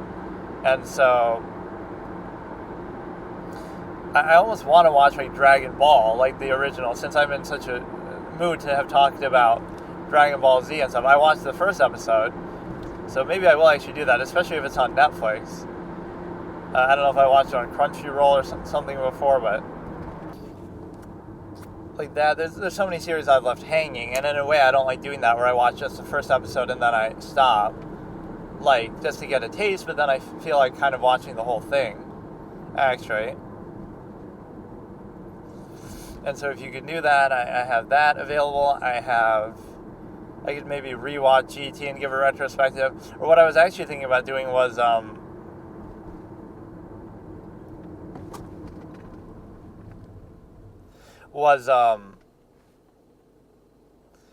the fact of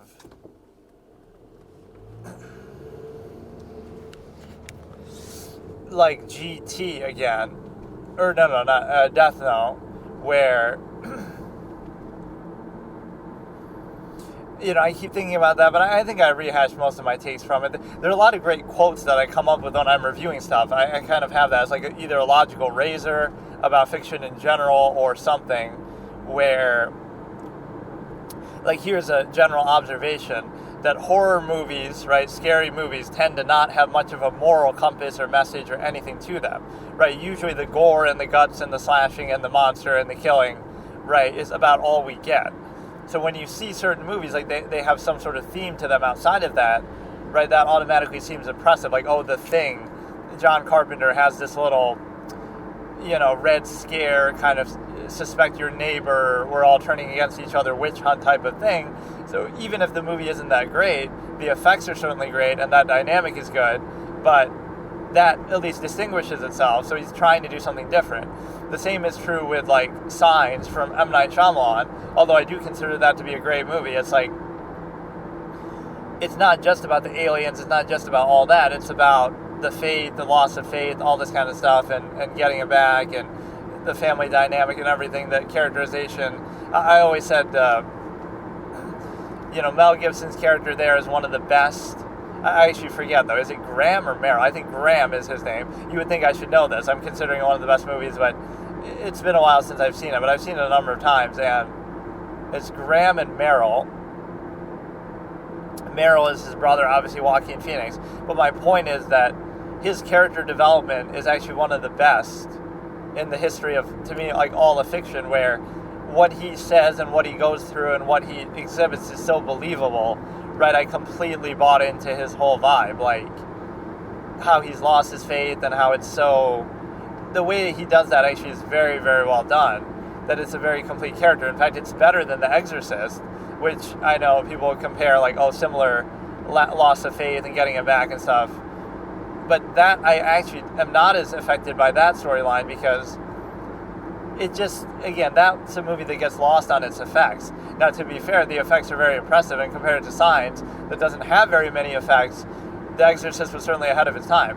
But the whole storytelling and that stuff with the priest and Karis and his mom and stuff, that wasn't really a big deal to me. It wasn't really that effective, right? You get so caught up in the minutia of the monster there, you know, the devil, that it doesn't matter. But what you do have is this one, where Signs, you are actually worried about that. And the reason why you're worried, or I mean, again, the aliens take a back seat. Now, they could have still explained it a little better. In a way, that's kind of a cop-out. Like, they take a back seat, but even then, there's so many contradictions and objections to how they work. At least if you're going to play minimalistic with it, it should make sense and be... There's like a compilation I could make of all the explanation of what's going on with the aliens that the movie provides you. And some of them do dispel some of the issues that people say, like, oh, how come they can't open a pantry door? How come they're weak to water and they come to a planet with water? Some of that is explainable because they say, oh, it's just reconnaissance. They're just coming to see if it's safe for the rest of them. So in other words, they don't already know all the nuances of the planet, although they could have maybe done it a bit more stealthily. There are some contradictions, but they pose that as a theory. There's a lot of theories in there, like a pulp drama type of thing, where it doesn't have to give you the answer, but like this army sergeant says, it's just reconnaissance. They're just seeing if it's safe for the rest of them, and then probing, and then I guess I came up with some good theories that, oh, these are actually like alien outlaws or something doing it, on their own. Not that it's an organized alien system that's doing it, like an empire. Like, what if they're just rogue renegade aliens doing their own thing against the wishes of, like Zod in Superman? He was in prison, so now even when he's coming, it's not like he would have had the strength of Krypton behind him. He would have just been a lone guy with the Feora and whatever the guy's name is. So it could be rogue aliens, it could be desperate aliens, like their planet's destroyed, so they have no choice. It doesn't matter whether they're weak to water, they're going to die if they go back, or, they're dying out, so they have no choice but to come. So that would explain it, wouldn't it? Like, they didn't come really prepared, they came haphazardly, they're in a hurry, they're frantic, they're, even when they realize they're weak against water, they can't do anything, like, they have no choice kind of a thing. Or even, like, maybe their technology malfunctions. Again, it's sort of playing apologist a bit, but it's not the most important part of the movie, at least I would say that much. But no, that guy says it, then somebody on the radio at the end says, they didn't come for our planet, they came for us, to harvest us. Then somebody else says, again, the kids in the book and Dr. Bimbu and stuff, oh, they've exhausted all the resources on their planet, so now they have our planet, they want our planet for that. So again, it could be in a situation of desperation where they're not fully prepared, or I don't know. Or he even says too, they wouldn't use their technology because then we'd use nuclear weapons and then destroy the planet and be useless to them. So it sort of does address all the core points. It just doesn't do it convincingly or cohesively. So I'm not even being an apologist for it. There are clearly issues, especially the way it looks is very uninspired, like a typical Green Man thing, even with the camouflage or whatever, but like, it's just not very convincing. Like, they don't give a really sound explanation even by the end. What are some of the other explanations? Like, they're doing reconnaissance, they're coming in a situation of desperation. You might say, how come they don't know about the water? And sure, they could have done research even more covertly than this, but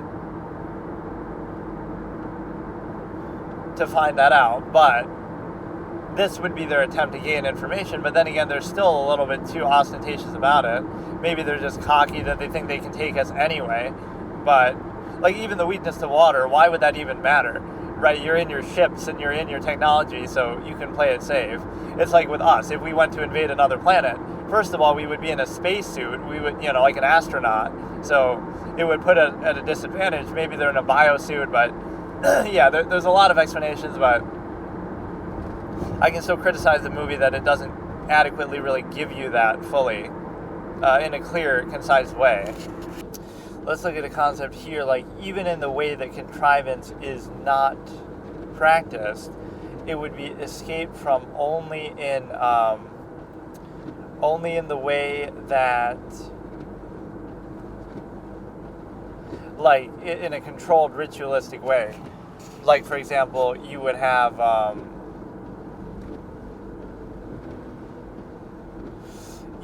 the ability to consider that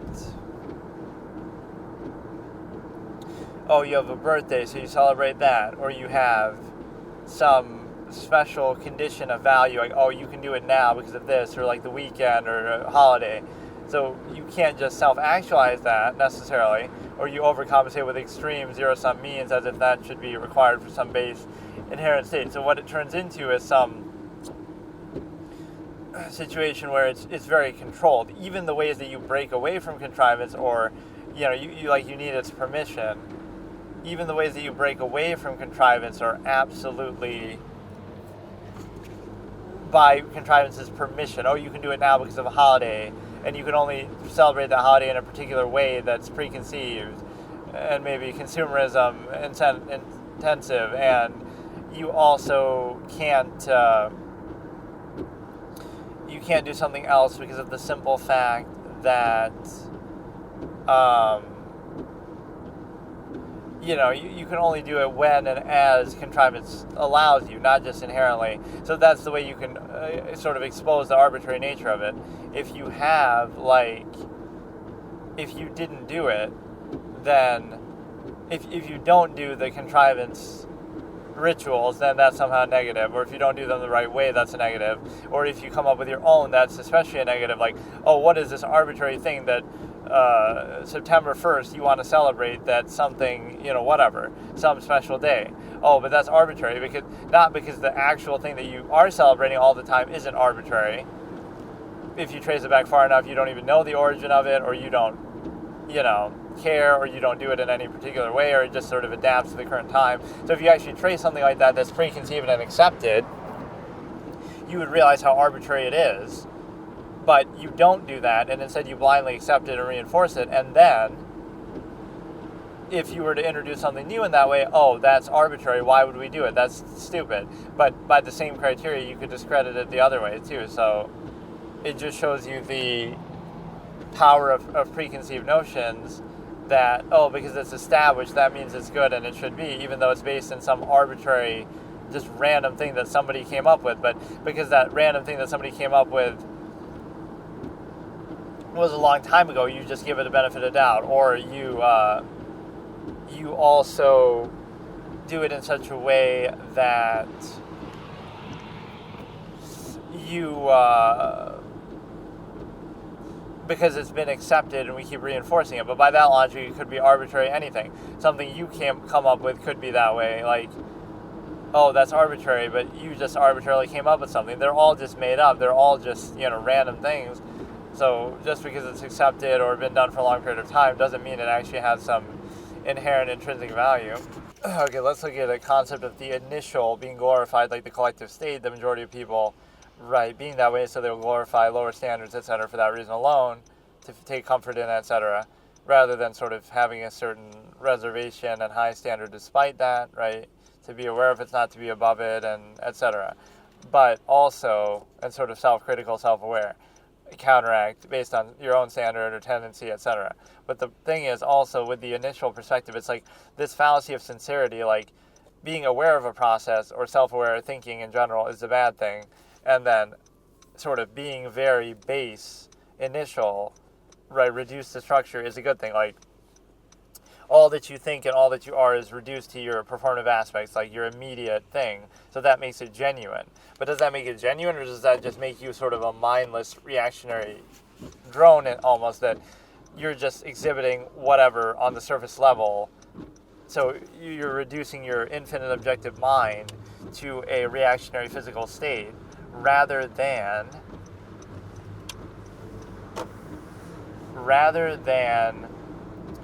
having them be separate, so you can still have an infinite objective mind and still have a limited physical state, but the two aren't always in sync. Like you're doing what you have to do in the physical state just because you have to, but it's not the totality of your mind, etc., or vice versa, that you can just have them exist.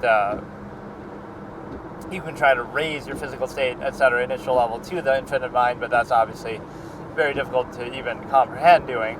But no, the core point is just that you have the ability to consider the basic simple fact that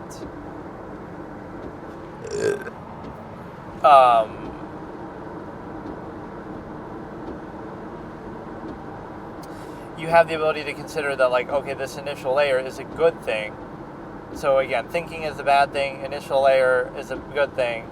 And it's interesting, the closed structure framing of how anyone who doesn't fit into that is attacked in some way that, again, a contrivance is absolute, even though it's not fully even defined or held accountable in standard or even truly valued in observable practice. So the point here being that, again, everything is taken in like some adversarial duality way and personalized too, showing the insecurity of a contrivance state that it can't be objectively validated because it is just an arbitrary process. Even if you want to argue for functionalism, there would be major contradictions and inconsistencies and even a lacking measure because that's subjective too. It's like, oh, we do this for progress or for functionalism, but who's to say the exact manner of that? You're not maximum in efficiency, nor is the exact purpose that you're functionalizing for clearly defined. Like someone else might have, in that sense, then a different measure. But the other point is the simple fact, again, it's like this just stigma of thought period in general ever. Like you're never allowed to just like actually think objectively because that might invalidate contrivance and we can't have that. As if, again, assuming it's a sound process, you wouldn't need to do it or you can have the two exist separately and fine, but you just can't think, right? That act would be stigmatized in society at all times ever. So again, a society that's antithetical to thought or again reduces it only to functional basis, and even then at a half-mass controlled state is the whole contradiction and inconsistency. But the other point of it is clear that you have the ability to identify that, again, the initial state, this is sort of glorified, that like, oh, it's genuine to be a thoughtless, mindless, animal-like drone who exhibits on their sleeve, wears on their sleeve expressions, etc., exactly what they're thinking, and reducing it that way. So reducing your mind, again, infinite objective capability, etc., much greater than anything in your limited physical state, social contrivance, reduction of language, etc., reducing that right to your physical state is deemed as a good thing. And the problem with that is that it's just a lower level of the same thing. So, and it's taken as like a negative that, oh, awareness, like the fallacy that you're simply aware of the nature of a process, so you're not quite as lowest common denominator with it. So now you show maybe more awareness, so you're not pretending like, oh no, this is about something else, rather than pretending it is like, it's sort of the way that initial mindedness could sell itself is that like people aren't aware of the process that they're themselves practicing. So even though it is a process and it's, dependent over extended pretense, zero-sum mean, self-interest, it doesn't matter because they're not aware of it. So if you're not aware of it and you take it as absolute, then it comes off that way too. Like, oh, look, he's being genuine, he's being sincere. Sincere in what? Oh, his own zero-sum self-interest that he's overextending through social contrivance as a dependent overextended pretense. Oh, he's doing that, but because he's pretending it's something else or because he's, again, not aware of it, not thinking about it himself, that somehow makes it genuine and good. It's the same process in both cases, but one is again, relying on performative aspects, etc. The other is maybe more neutral to it, more jaded, or just simply aware, so they're not able or willing to practice it in this way. So you have some other measure to consider that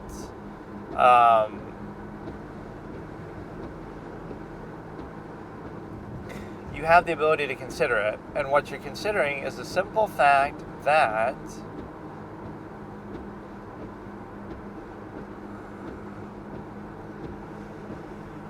you have a simple fact that you're able to basically, again, reduce infinite objective mind. So this sort of thing is hard to explain, but you're able to look at it like, again, it's genuine because you pretend. It's genuine because you put up undue emphasis performative aspects. It's genuine because you're taking that as like a baseline state. Everything people are doing in expression and, social contrivance, all that, it's an effort that they're putting, but it's like, so the fact that they have to do that, like, that's not really how they feel. That's how they're projecting and, showing that they feel. And if they do it consistently enough, that makes it genuine. If they don't, then it's not. Or, and it's always this awareness of being constantly judged by society and social contrivance, like that you consistently project it and perform it, and you almost convince yourself of it, that you actually value it or something else. And so what it shows you is that because you do that, then you have a situation where, I don't know, like, you almost convince yourself, but it's still contrivance, or again, you're doing it consistently, but you don't really value that, so you see this initial layer where things are taken at face value, so then whoever's putting up the most contrivance is rewarded. Otherwise, it invalidates the whole pretense of that collective contrivance state, because then it's like, oh, let's just go straight to zero sum. So the fact that it's considered negative is itself telling. It's not your lack of performative aspects or overcompensation that's the issue, or some contest between who is the best. It's the very fact that you have to do them in the first place, or that's considered a defining measurable factor. And then the other factor is the simple fact that, again, reducing that to the physical initial state. So somebody who's like, oh, I'm being all nice. Oh, they're just genuinely nice, but they're only doing that because it's their job and they're doing it for money, etc. Whereas the other person, they're just more neutral, like, okay, we know we're just doing this as a zero-sum process, so let's not pretend. Isn't it more genuine that the person's not pretending and they're just like, this is a zero-sum process, let my performance and action and function work for itself, speak for itself, and assuming that's even the defining factor, but like, if you're good at what you do, if it's a necessary process, then you wouldn't need to overextend with all this contrivance state. And so the point is that you're basically in a position to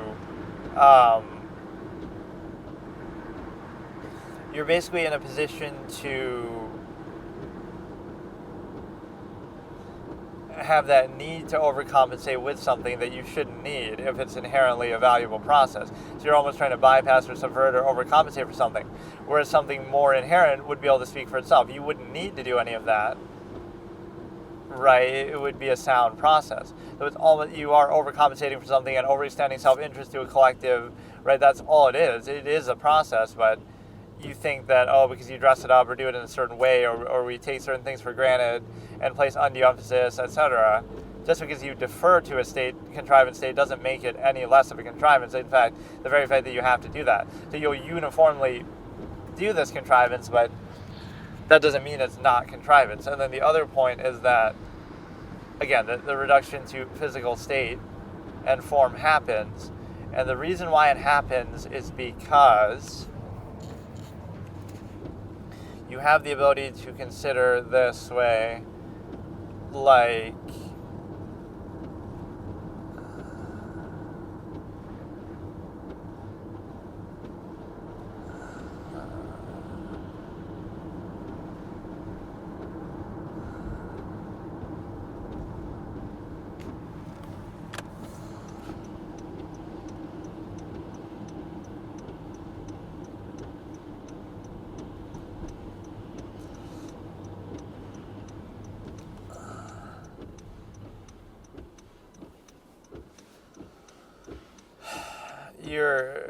you're looking at it from a basis that you have the performative element of, you do it in such a way that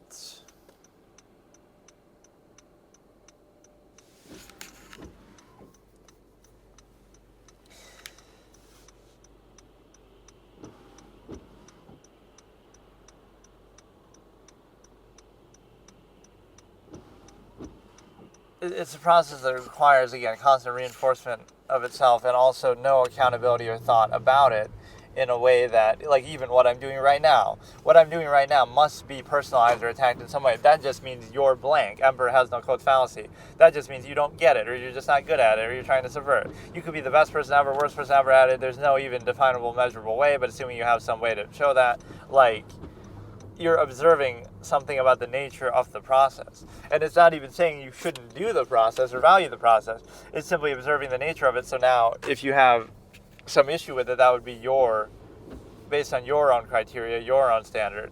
And so what you have now is the ability to consider that, again, so simply not thinking is a good thing and is genuine, because what you're thinking is the same thing you're showing, but then it's still tied to dependent overextended pretense. So just because you're not aware of that process, or you somehow place some undue emphasis this way, is very disingenuous, because, again, absolute standard would be more based in neutrality. Let the function, let the practice speak for itself. So you don't need any undue emphasis like, It's a zero-sum process. So if you don't like it, then don't do it. Do something else that doesn't bother you in that way, or it allows you to, the action should itself be fulfilling, either for the zero-sum end, that should be enough, or it should be in some other way justified, so you wouldn't need, let it come down to whose social contrivance, performative aspect is better, right? It shouldn't come down to that. And so, okay, so here I finally decided to set up the mic, but I kind of did it while driving, which I shouldn't do. But yeah, I want to watch something different. I kind of want to watch Dragon Ball, the original series, episode 2, because we had seen episode 1, or I guess I could rewatch, or I don't know what I want to do, but it just feels like I want something different. So maybe we'll do a YouTube session, and then we'll decide. Again, we have a lot of great series on hold. I love that little fanboy triggering exercise too.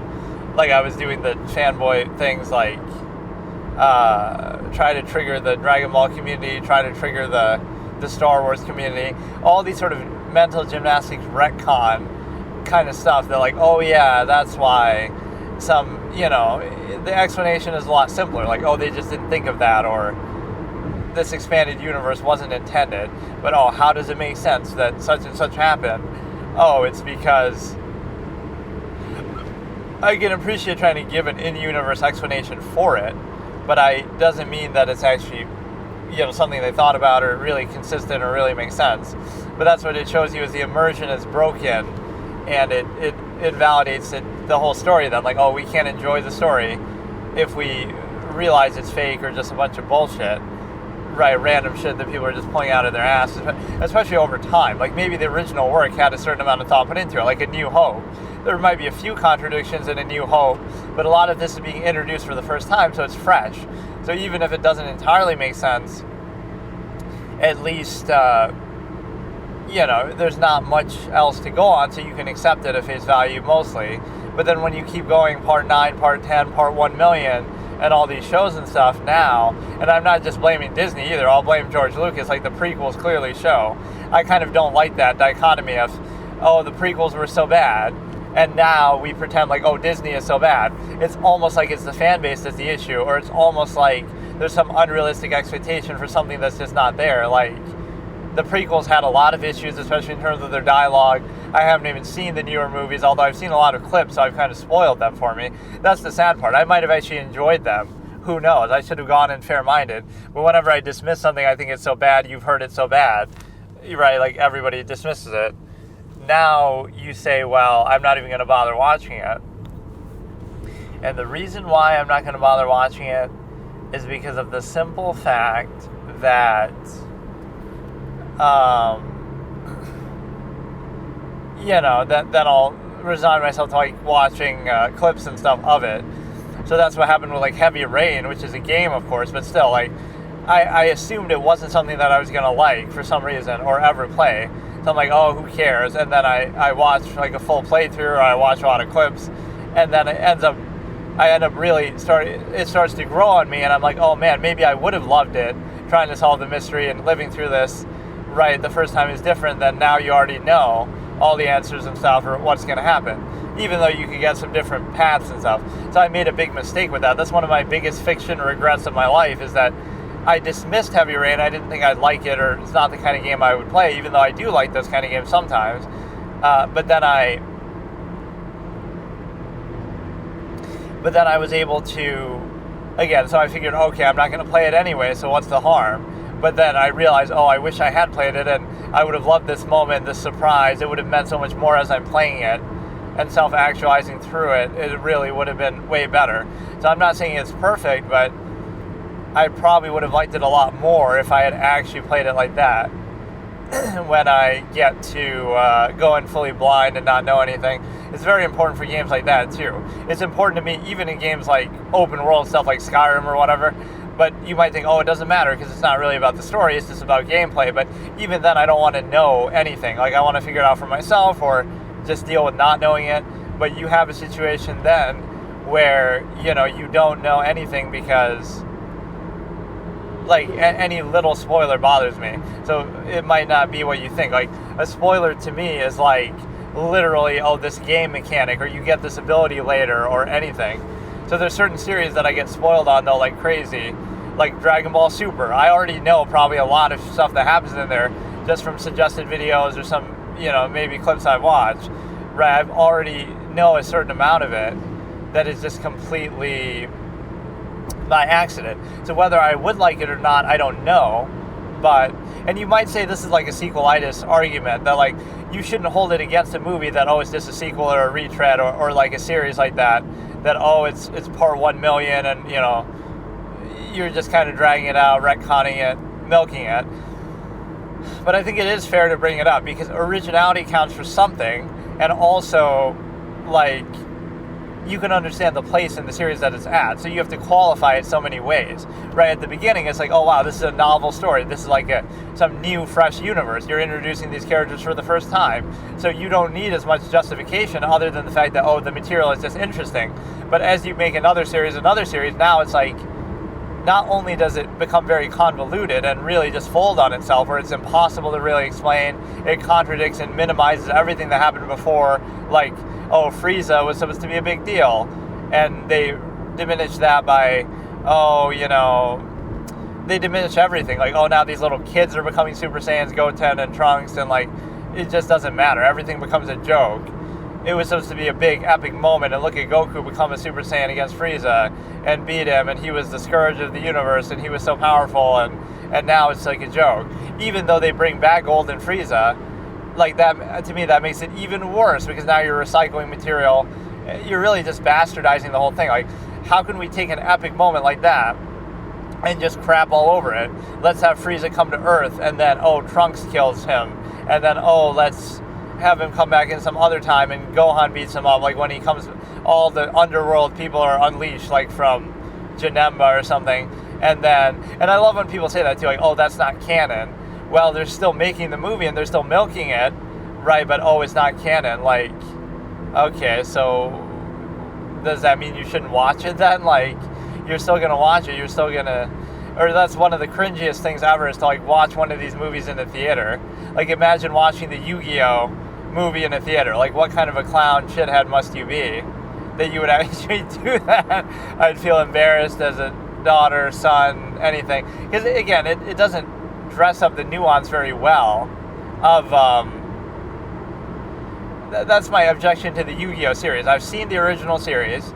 I haven't seen any of the other ones, but I've seen some of the movies. I've seen the abridged, obviously, although maybe not all of it, some of the newer ones, but I think he stopped making it abruptly, not when the series actually finished, but like he didn't get to the end of the show. But the point is that my objection is it doesn't dress up the material well enough. We get that it's based on a card game. We get that you're trying to market it. We get that. But like Pokemon will dress it up. Like, oh, these aren't actual cards or something in a video game. These are actually real, like, animals, basically, that we're training, and they're real, and they could potentially kill you. They could potentially save your life. Like, these are real experiences. So just the fact that we throw it out of a Pokeball is just convenience, kind of like a capsule corp type of shit. But it's a situation where,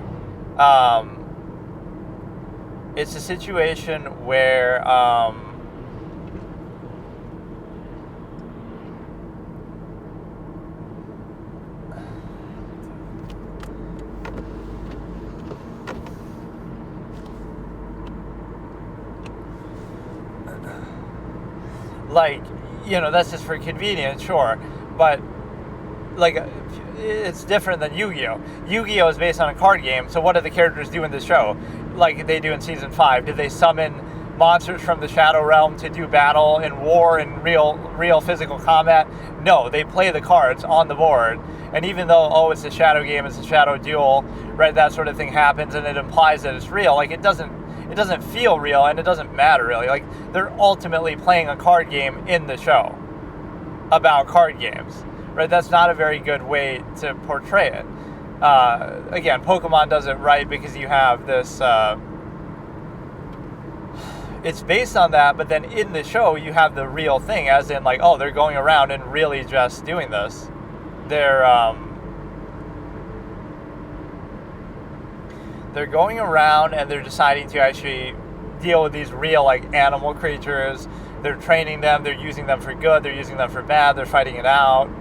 Like, that's at least a good premise, because in fact I never thought of myself as a fan of it, but I remember really enjoying it as a kid. In fact, I even made a point. I had this like little notebook where I wrote when it would be showing, and it would show relatively early in the morning too, so I'd make sure I'd wake up.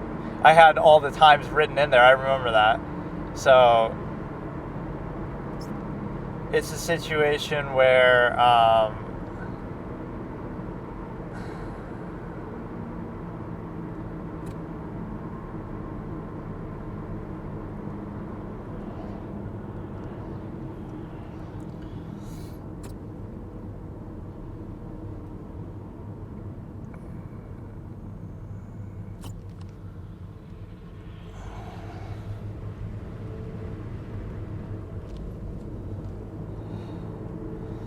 yeah, it's a situation where, again, dressing up the subject matter, this is one of the most hilarious things ever, and in a way it's kind of impressive that it was so successful, whatever, regardless. But, like, imagine having a show based on a card game where the characters in the show actually play the card game, and they don't even follow the real-life rules. You had one job. If you're going to do that, then always do that. And you're not even going to follow a consistent set of rules throughout it. They just keep randomly, arbitrarily changing stuff. There's a lot of plot device type of cards. If you're going to make a show like that, then at least follow a set of consistent criteria. Like, we know somehow, show us a montage at the beginning of the season that shows like every card that's going to be used in the season, so we know what they are and stuff like that. It shouldn't be a surprise. I love that implication, actually. Let's just roast Yu-Gi-Oh! Like, these are supposed to be the best duelists in the world and the king of games and Seto Kaiba and stuff. And like half the time they're shocked at what cards do and need an explanation of what they do. Wouldn't you think you would know what every card does in the universe? I love this like arcane thing, like, oh, I'm the only one who has this card, or nobody's ever seen this card before. That's kind of cool in a tournament context, like in real life if that happened. But how could you just do that? Like, it makes no sense. You're supposed to be the best players in the game, but you don't even know what every card does, or countless cards do. Like, oh no, what does that card do? And then the villain explains that Pot of Greed lets you draw 2 cards, but like a lot of other cards like that. And, you know, like plot device type of things that are convenient only for that duel, and they don't exist anywhere else, and I don't know, it's just dumb, because even in the context of the show, it's not consistent how they portray things. And then even if you were going to base it on real life, it's not consistent either. So yeah, I genuinely don't know what to watch. It's been a little bit of a rough time last couple of weeks, so I haven't done a lot of sessions. I'm kind of behind on the thing too, but with the editing, like, I almost don't feel like doing it, but we have like 2 more things to edit, and the like 2 10-hour sessions, or probably more. So my point is that I have to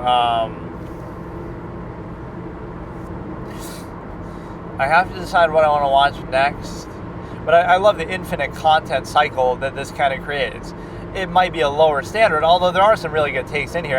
And what I really relish in this is, like, these are things that I've said or thought in the past. I've had other, debate format, other ways I've discussed things. So it's only fair that these are on record. Whether you think it's a good take or not is irrelevant. It's like, it deserves to at least be recorded, because it's not fair to me, right, if somebody else says the same thing and then I kind of get mad. Not that I'm jealous, but it's like, bro, I literally said that 10 years ago, and like, what the fuck? Now it's a trendy thing, now it's a big deal, like, come on. I'm not saying I deserve credit for it, but you certainly don't deserve credit for it. Like, I do have this sensibility sometimes where I see through a lot of BS, so I can kind of predict the future a bit and say, like, that might be what they're saying now, but it's actually something else.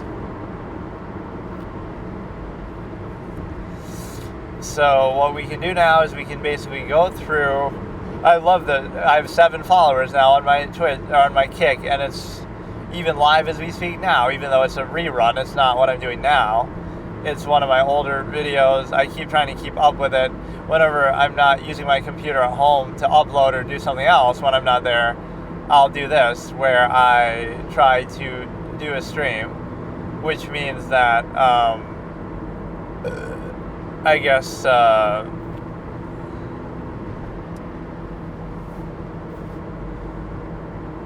like, I have a 10-hour YouTube video that I've uploaded, but this is from a couple weeks back.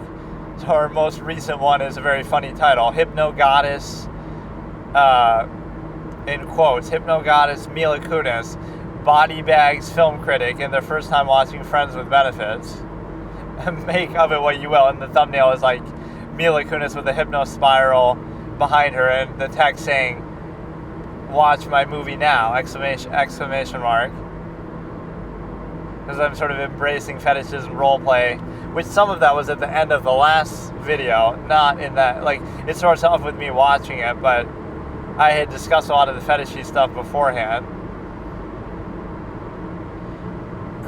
But no, this is a concept that people could learn from. It's like, everything you can do can be like in a vacuum. Like, it doesn't mean you're actually doing it, it just means that you can hypothetically do it. Like,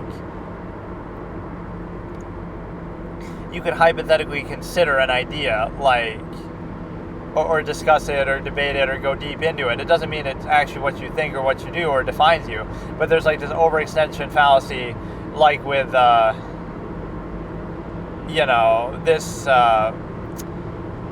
valuing more experiences over deeper or fuller experience. So like, imagine just a state where you're uninhibited and you get to fully experience and think about things and just self-actualize and be fully self-aware. Even if what you're experiencing is fairly basic and mundane, village of 100 effect, amalgam theory, that's different than, here you get to, you're trying to experience more things, like sort of spectacle, but then you're sacrificing a lot in doing that. Like, let's rush through this thing and do it insincerely at half-mast, and then just so we can get to the next thing that we can also rush through and do it at half-mast. So what it shows you is a lack of measure, even by your own standard criteria, whatever it is. You're not really thinking about it or putting any effort, you're just doing it. It's the same absolutist note that I would have, is that the reason why people live is because they're born. The reason why people reproduce is because they're alive and because it feels good. It's just that simple. So there's no thought being put into it, and then the conflict of contrivance is self-created. But it would be like, I had a certain expression for this, like, life was given to them, they did not take it, therefore that's why they don't value it. How could you value it when it's just given to you, and you don't have any, there's no presence in it, there's no like effort or something deeper, like you're just doing it on a whim. So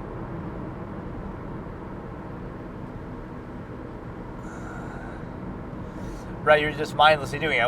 Why do you live? Why is life valuable? Oh, because you were born. Why were you born? Oh, because it felt good to hump each other like animals. And again, that's not a condemnation, that's a recognition, like, that's what you're doing. But not only do you not understand the nature of the process, you try to glorify it and place undue emphasis as if to counteract that. That is the reality of what is happening. Animals are horny, humping, reproducing. It's a natural process. There's nothing wrong with it. Maybe the way I'm describing it isn't even doing justice to it. But what it does do is it allows you to state it, just see it for what it is, and then all these sort of contrivances that go along with it. Oh no, it's undue emphasis, it's love, it's meant to be. Those things are a combination of, number one, the ego, the human ego, that you say, well, if an animal humps an animal, oh, that's just normal, that's just nature. But if we do it, oh no, it's a big deal, it's the end of the world, it's meant to be, it's a soulmate, all this kind of stuff. And so what happens is,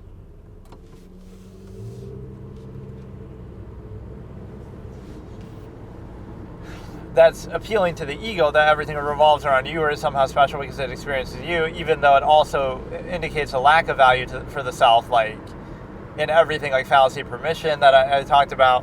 But no, the other side of it is the simple fact that you have this little notion that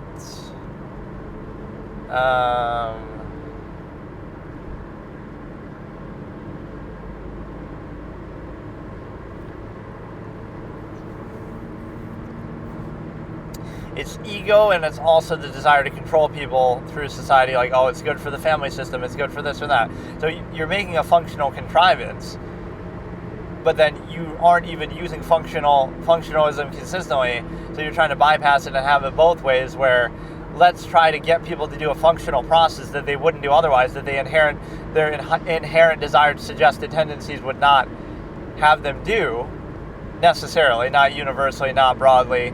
So now how do we make them do that? We don't just tell them, it's a functional basis, because it's easier to control the family system.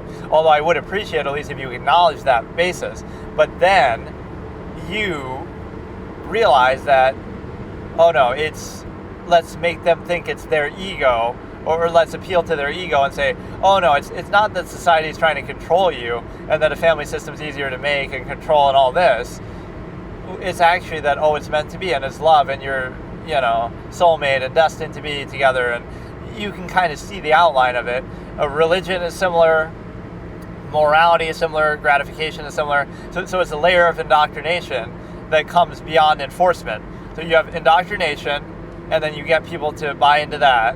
And so it's sort of getting people to do something, right, that a structure requires, desires, etc., society, without needing to have the threat of force always at the forefront. The threat of force is behind it, ultimately, like, if you do this or that, you'll get arrested or you'll be somehow punished by the structure. So ultimately, that's what it is. It comes down to enforcement, but you try to dress it up. You say, no, it's not. We're not threatening you, or we're not trying to force you to do it. We're actually just doing it this way, where we're going to convince you that it's the right thing to do, and it makes you a good person and make you feel gratified. That's hilarious. This light that I was saying always flickers. For a while there, it had been fixed, and now it's flickering again. What the fuck? This guy is literally trolling. It was flickering for a couple of trips before, then he fixed it, or it stopped flickering, now it's flickering again. That's incredible. So he did like a half-ass fix. But yeah, I don't know what I want to watch. I was debating something. I get on like a trip where I want to talk about like one subject over and over. So like Dragon Ball was the thing. This sort of shows you the power of a deep dive into something. It doesn't matter what it is, doesn't matter who you are. Just like if you decide to do something, right, most people do things only on a surface level, initial level. They're not really thinking deeply, fully about anything ever. And again, they're reduced to structure in all ways, all times. Like, they're never really fully thinking deeply or at all about anything. So it's always like, we'll jump from one reduction to structure to the next. So we're in school, so we're not really fully deeply thinking, we're reduced to that structure, and we just do what the teacher says and what the rules say and whatever, and we goof off with friends. And then, at home we're playing games and we're doing homework and we got the family, reduction to structure there. So when are you really thinking? And the answer is, and even when you do, it's in the context of something. So like, just stare at a wall and that's somehow abnormal, and you're not allowed to think and be objective and do that. Whereas instead, stare at a computer and that's somehow okay, right? It's the whole fallacy of that, again, reduction to structure, that people want to know, like, kind of everything. Like, they want to feel like, again, unwillingness to be puzzled, and also they want you to be controlled. Like, they want you to know everything that you're thinking, or at least to think they do. So that's why, like, your expressions and eye contact and stuff like that, that doesn't really tell you what a person's thinking or doing, unless initial minded state anyway. But that's why that's important, and also that's why, again, the sort of short form initial basis is important, where everything is just lowest common denominator, so it's easier to control that and predict it and everything like that. And so because of that, there's a great insistence upon itself. Like, it would rather insist upon itself than actually be reflective and think about itself, right, and consider it. And the reason why is because of the simple fact that,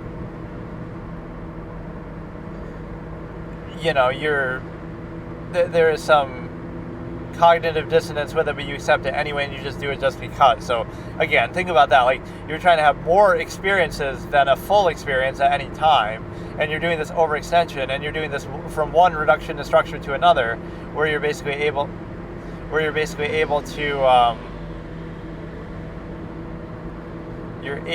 basically do it in such a way that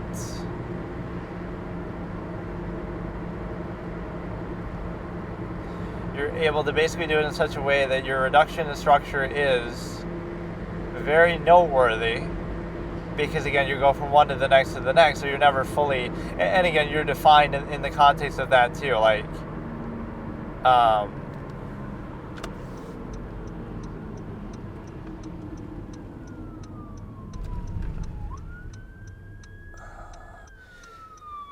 you're defined in the context of it for the simple fact that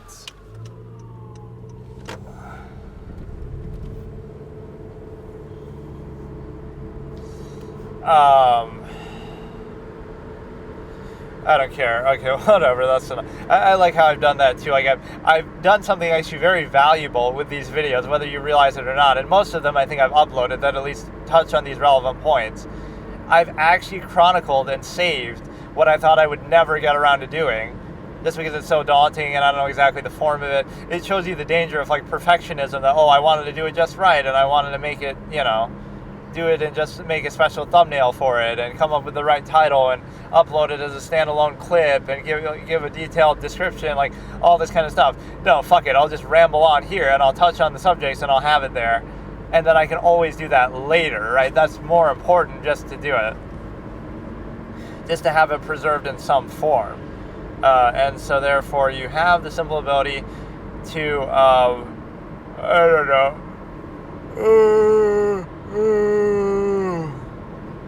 I could react to my own live stream, I guess. Let me actually do that.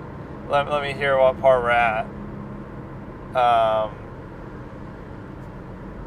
But no, one thing I always try to say is like stigmatizing fetishes and stuff. That's a good topic, because it's like, it's a normal thing that everybody has a fetish, just like idiosyncrasies or something. So this closed-mindedness is just a irrational insistence upon the self, or some narrow pre-con basis. Like, you're familiar with something, so therefore it's normal, it's fine. You're not familiar, therefore it's bad. So by that criteria, it could be reversed. Like, you're not basing it on any actual standard, you're just basing it on yourself. So absolutists would pose a harm-help basis, like, does it hurt anybody, does it help anybody, if it's consensual, it's fine. Like, it doesn't mean you have to advertise it, but there is like a certain, it's hard to explain. Somebody advertised like their thing here. I make channel arts or something. So you've got one viewer and it's probably me right now. But I see sometimes that there'll be a second one in there. Or I've seen 3 even. I don't know that I've seen more than 3 at once. You have to keep tapping the screen like on your phone to see it. So right now we're playing the Cats video. I'm watching like Heavy Rain and Detroit clips and stuff in here, ruining it all the more, but I guess it's already ruined once I've seen it. Like an interactive movie, which they had that in a theater once. There was some movie in a theater where you got to make these choices with a button, and it's like, it's such a cool idea, but they just didn't do it right, I guess.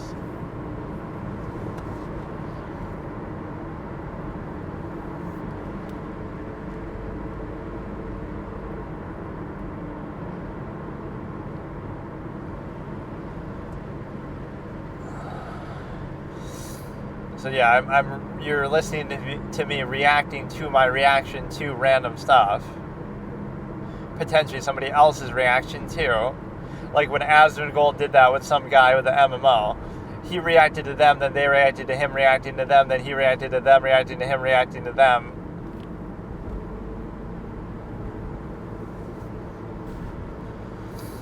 Yeah, you'd be surprised. There are some real gems in here. Some really golden moments and amazing things.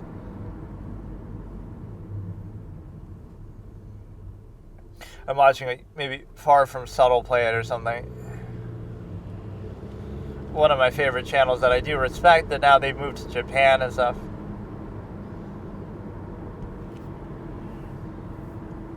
I think yeah, see, I have 2 viewers now. I already watched Cats. I love how fully, like, wide-ranging these things are. It's actually kind of awesome. It's a 10-hour video in which I discuss philosophy, existentialism, absolutism. I review movies. I talk about games. I'm watching clips. I'm reacting to YouTube videos, talking about drones, watching a movie, watching a TV show episode, doing analysis, character point system. Like, there's so much shit in here that is fucking incredible. The problem is that there's no timestamps and stuff, so you have to kind of verbally be watching for a period of time and listen. I'm starting this in 3, 2, 1, and I've been trying to...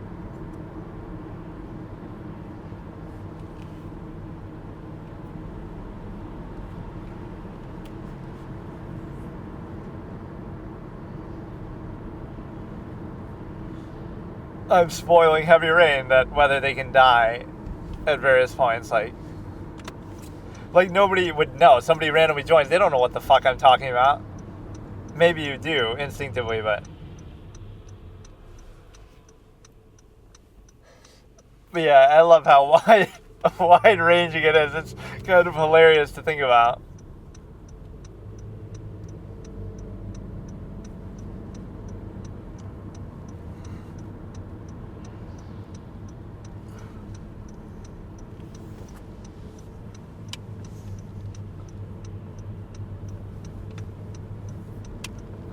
This is pretty good, actually.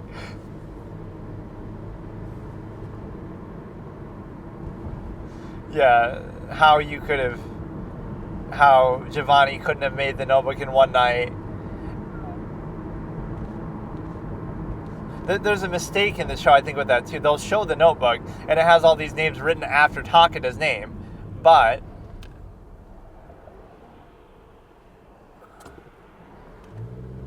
Yeah, I'm saying it right here. So, Nier holds up the notebook, which is the fake notebook or the real one, I don't even know. But it doesn't matter. There wouldn't have been a notebook. Maybe in the fake notebook he would have done that, where he pretended to kill Takeda with that one, but...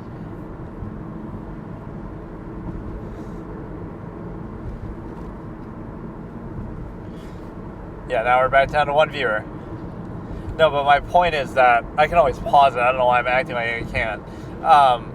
It's kind of distracting listening to myself. But, like, my point is that Nier shows the notebook with Takeda's name written in it by Mikami, right? And then it shows a whole bunch of names written after that. There wouldn't be a scenario where any names were written after that. It would be the day of the right now. If that was the real notebook that Nier has, and he's showing Takeda's name being written in it, which is what that scene is meant to display, right, that's actually a contradiction.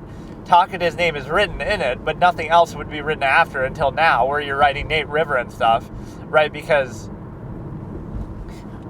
Mikami wasn't actually using that. So whether it's Mikami's notebook or your fake recreation of Mikami's notebook, it doesn't matter. Nothing should be written after that, because that would be he went to the bank, he wrote Takeda's name, and then he left. And then he didn't get the notebook until after. And then he went straight to the meeting. I don't think he wrote any names. In fact, he obviously didn't write any names because he would have tested it and known that it was fake. So nothing was written after Takeda's name in that notebook. So why are there a bunch of names written underneath Takeda's name? It doesn't make sense. And so what that shows you is, okay, maybe that's the fake notebook that Mikami was carrying around, and maybe he wrote Takeda's name in that one, which isn't really the point that Nier is making there. Like, he's showing it to Light, and Light says, oh, Takeda's name is in the notebook. So that must be the real notebook that Nier has. But then why would it have any names after Takeda? He never had the chance. He never used it after that. So they're confusing the two together. Why would Takeda's name be written in that? In fact, it makes no sense that it would be the fake notebook. The whole point is you're trying to conceal the fact that Takeda had the pages with her. So why would he write in that? I think he writes the same exact thing Light does, that she burns herself to death. You wouldn't want the SPK to know about that. You would like them to think that it was just Mello who did it, right, and something like that. So Mikami wouldn't have done that. Like, in the fake, why would he went to the bank to write it? Yeah, that's actually a mistake of the series. That's so unbelievable. Like, really, if you look at it, it doesn't matter what notebook Nier is holding up. It could be the real notebook that Mikami had in the locker, so there would be nothing written after Takeda's name aside from Nate River and the names that he wrote just now. If it could be it wouldn't be, because as soon as they saw Takeda's name,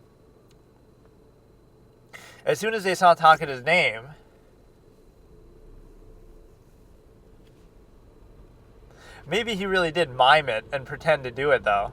But why? Like, if you went through the trouble to write it in the real notebook in the bank, why would you write it again on the fake notebook? You would just pretend like you didn't do it. So I don't believe he wrote it in there. It makes no sense. But because you could just play ignorant. Like, no, Kira didn't kill Takeda because Takeda totally doesn't have any pages of the notebook and she wasn't acting as Kira and you didn't need to make her burn to death. You wouldn't have made that obvious. So Takeda's name is in the real notebook that was only used by Mikami, and then he went home and left the notebook in the bank, and then the SPK remake it. And so when the SPK remake it, Mikami and replace it. So now the last name that's written in there is Takeda's name, after which Mikami doesn't use it again. So there's no names written after Takeda's name aside from the names that he just wrote, which is everybody's name in the meeting aside from Light. So the point is, there would never be a notebook where Takeda's name is written and then there's a full page under it and after, and he has to kind of turn it back. There's no such notebook, because unless it's the fake notebook in Mikami's possession. But again, why would he out himself as killing Takeda when he doesn't have to? If he wrote the name in the notebook of the bank, he wouldn't need to do the rest. So you wrote the name in the bank and you assume that they're not going to check the bank, whatever. So why would you even need to write it in the other notebook? So again, that doesn't make any sense that he would do that. And it also doesn't make any sense that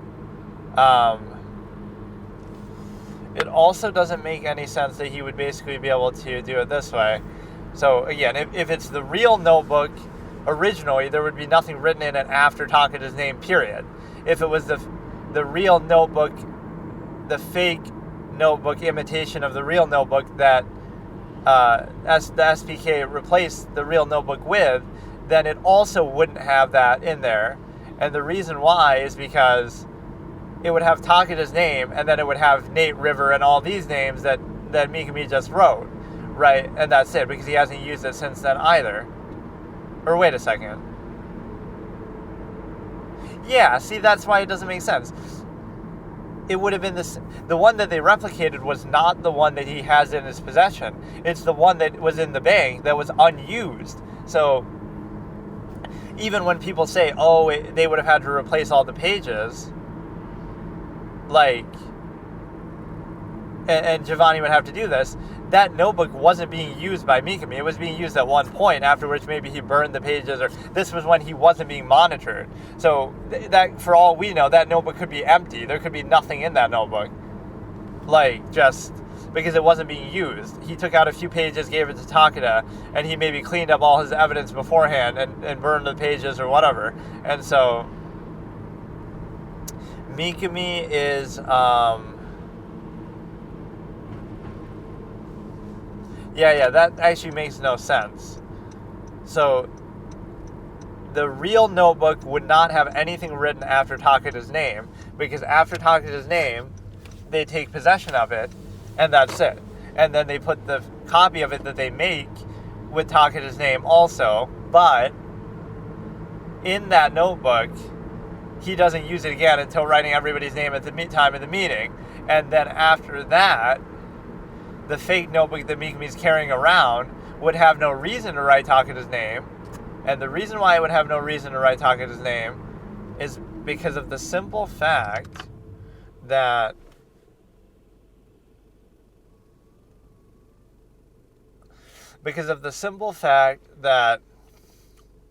he would be outing himself that he killed her, that she had pages of the notebook.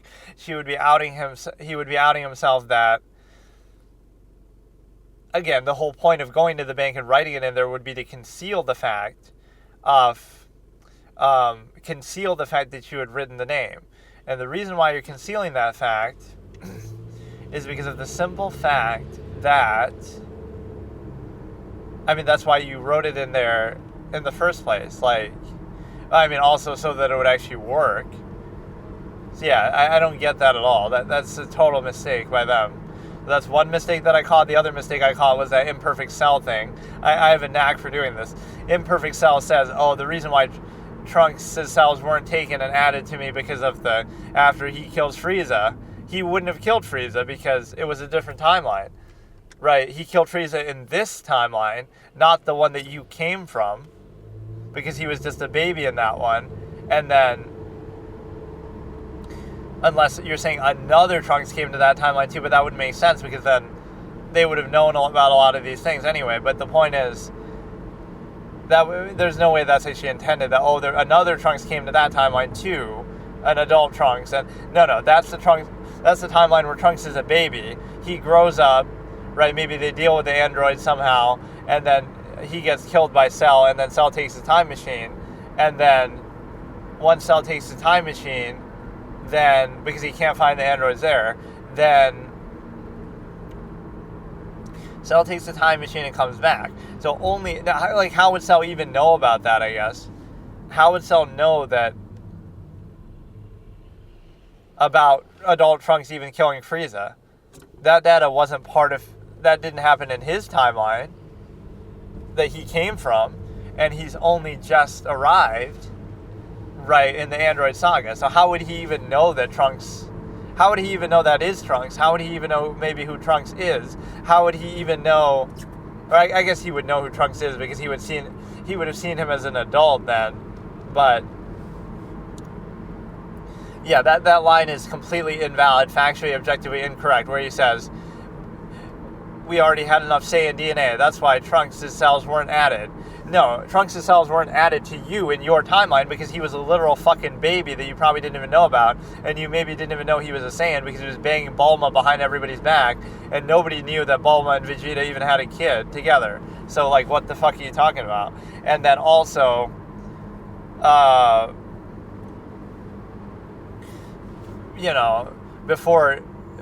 fortunately, Frieza came to Earth before he finally met it was possible to extract his few cells before he finally met his end at the hands of Trunks, which didn't happen in your timeline, it couldn't have.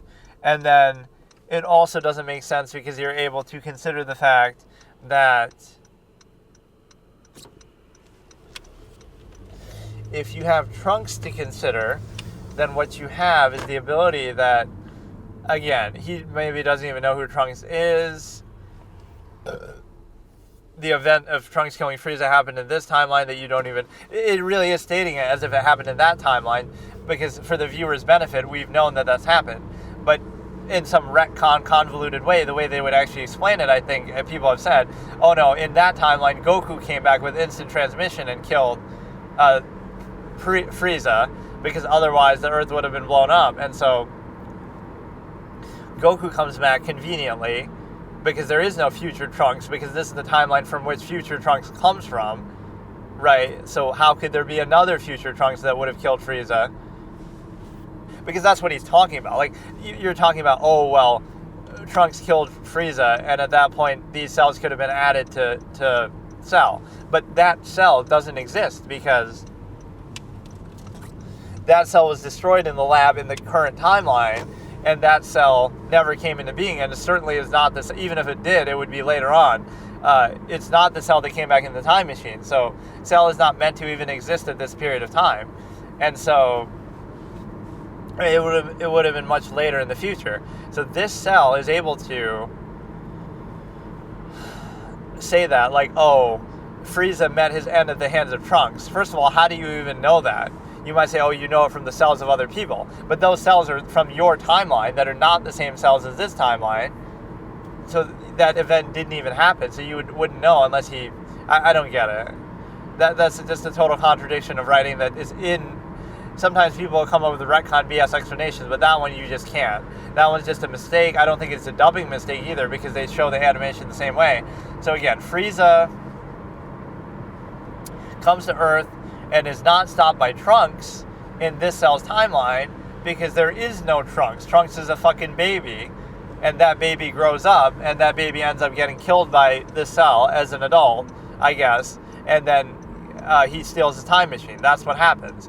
And so the point is, there is no Trunks, so Goku must come back and do it.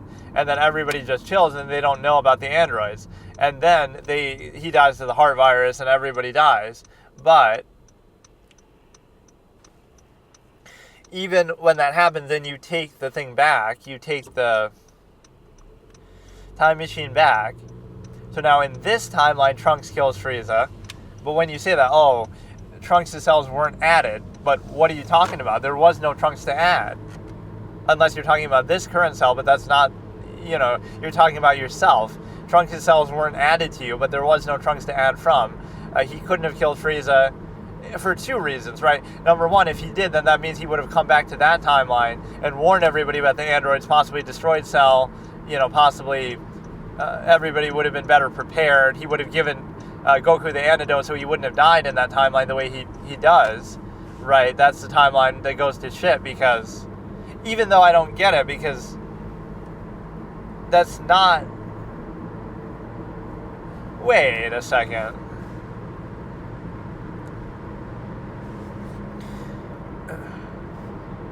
Because on one hand, he's saying that the androids are still there.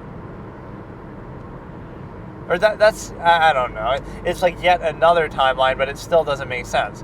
Because the timeline now that Trunks came from is not the timeline that this Cell came from, because that Trunks was killed by him. So this is a different Trunks. But the point is, it's still the same concept, that in that timeline, why would there have been another future Trunks that came back? And, like...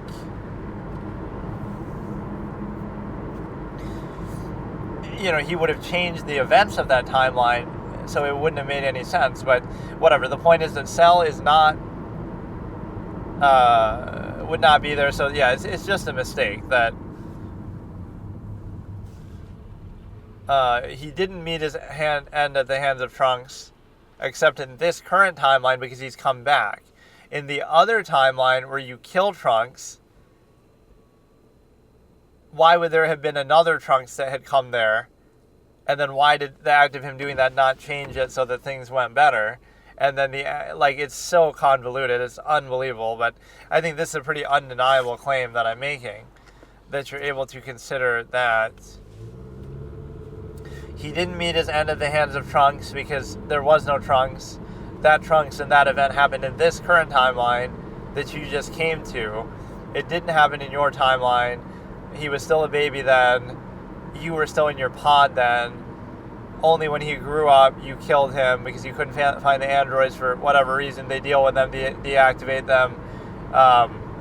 So now you also go ahead and you do it this way, where you get to...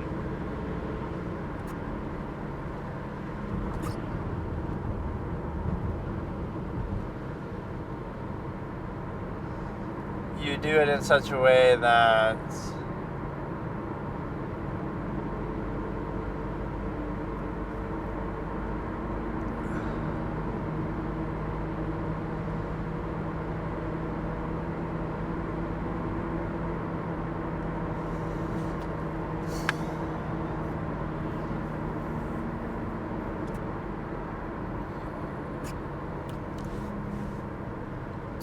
again, he wasn't killed by Trunks. That was only in this timeline. The very act of him coming back was to do that. Unless you're trying to say it is that, oh, he came back to that timeline too. Another adult Trunks came to this Cell's timeline that he was from. And yet, the act of him doing that didn't prevent any of this from happening. Right, whether everybody's dead or whether, Cell gets killed by... Trunks gets killed by Cell and he takes the time machine. And whether Goku dies of the heart virus, any of this, whether the androids are dealt with, although they do seem to be dealt with anyway in that timeline.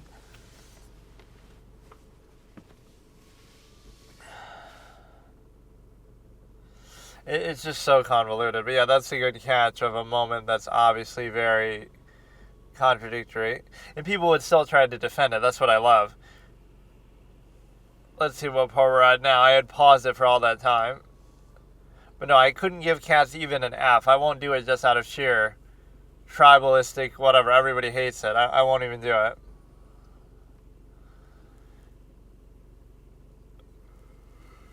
Oh, sure. Heavy Rain talking about Blake and somebody.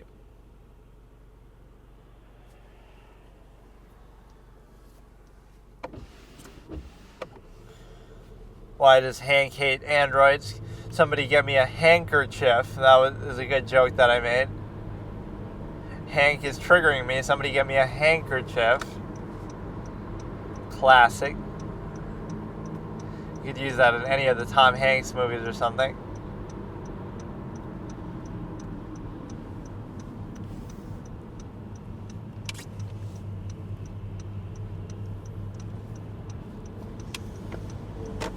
Yeah, Blake could have been a suspect of the origami killer.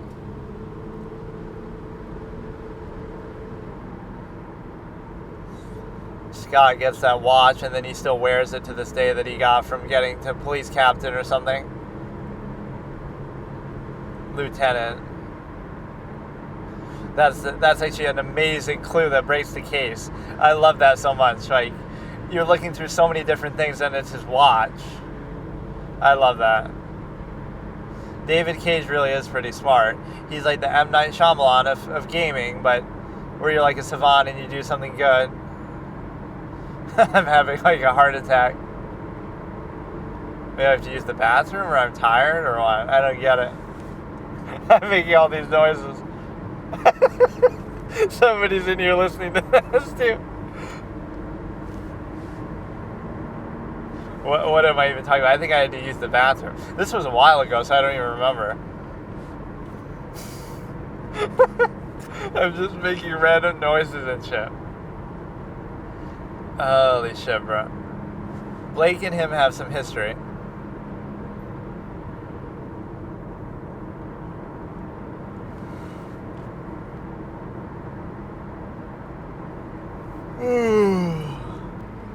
Okay, this is truly a distracted driver sets up a mic while driving to do a recording that they're going to upload to a one subscriber channel moment. That's such an overused trope now, the moment. Everything is a blank moment. But yeah, like distracted driver not only uses the mic and is watching stuff, and is also talking while driving, which none of that really distracts me too much. The only thing that might is if I look at the screen for a long period of time. Like if some interesting scene is going on in a show or something.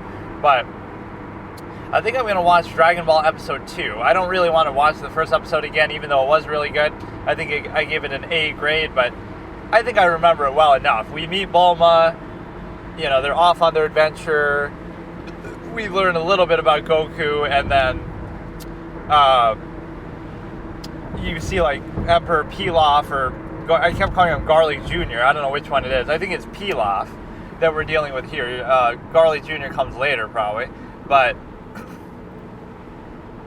he's still around, too, in GT, so I guess I don't know how that happens. Or maybe I have it backwards. Maybe this guy is the one who appears in that and wishes that he becomes a young boy again.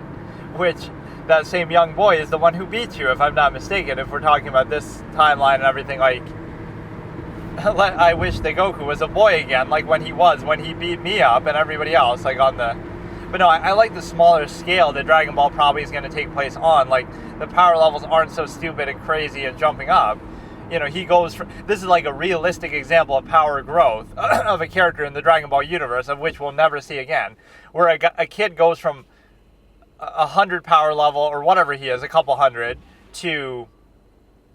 Like, really, he must be at least a couple hundred, because he wouldn't be able to survive a bullet. I feel like that moment contradicts a lot of stuff, because he's not focusing his energy. So it's kind of what I use as a example with the Rock moment. Like, before I get into that, there's two little joke quotes. Like, I've been watching all these brain rot sort of TikTok type things, short videos on YouTube, which I might even react to a few now. But there's one that says there's no such thing as Chinese brain rot, and it's like some example of it. But the real example is, it's called the news. The news in China is the real brain rot, because it's CCP propaganda, right? It's Winnie the Pooh, Chinese Communist Party propaganda. So that's the real brain rot. And then, speaking of that moment thing, every time I play chess, it's a real find somebody who loves you as much as I apparently love the Gucci piano opening without knowing what it is. Gucci piano, whatever the fuck it's called, moment. Like, find someone who loves you as much as I love the Gucci piano opening without knowing what it is, because I never study openings, moment. Because, again, I always apparently play it, but I don't even know what it is. Or I'm part of a game that features it at least a lot. I always see that pop up in the analysis after. And then finally, let's get back to that. Like, Krillin throws a rock at a Super Saiyan Goku. Now, yes, he's not focusing his energy, although, I mean, he's able to be in Super Saiyan form, right, without needing to focus. This is like in the Cell games part, right? When they're taking a break after they exit the hyperbolic time chamber before they fight Cell. So if Krillin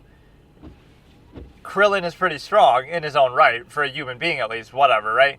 But he throws a rock with some amount of force, and again, Krillin is not an ordinary person to be doing this, but still, he's throwing a rock and it hurts Goku actually a little bit. And he yells, and it's not like so because the Super Saiyan wasn't expecting a rock thrown by a relatively strong opponent, but nowhere near as strong as they are, but because he wasn't expecting it, okay, that hurt him. But the problem is that by that same logic, so you're saying even a Super Saiyan as strong as they are has to focus their energy right after years of training to be able to do that, right? It doesn't happen automatically. So by the same logic, there's actually an invalid moment. When Bulma tries to hit Goku with the car, he's at least trying to brace himself. But with the gun, he doesn't know what a gun is. So this is actually a canonical ending of the Dragon Ball series. Bulma tries to shoot Goku with a gun, and she does, and he dies. Or at least it badly injures him.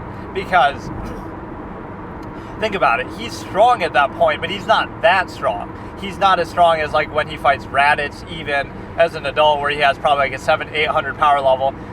He's more than an ordinary human being like Hercule or somebody like that, but he's not that strong. That's the thing. So like,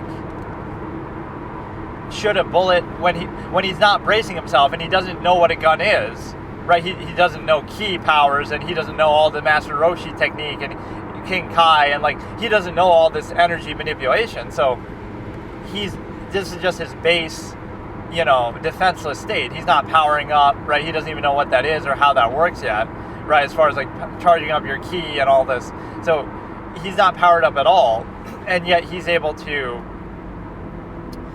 not get phased by a bullet. I think that's very unlikely. In reality, that's what that moment shows with the rock.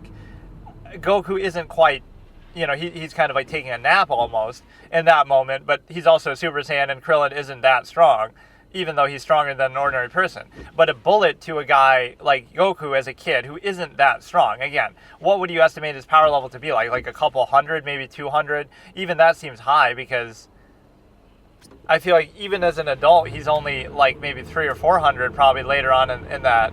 And then by the time we get to Dragon Ball Z, he's at like most a 700-800 if he's really going all out with Piccolo against Raditz. So I actually think that Piccolo was stronger than Goku at that point. When you look at the power level calculations and stuff,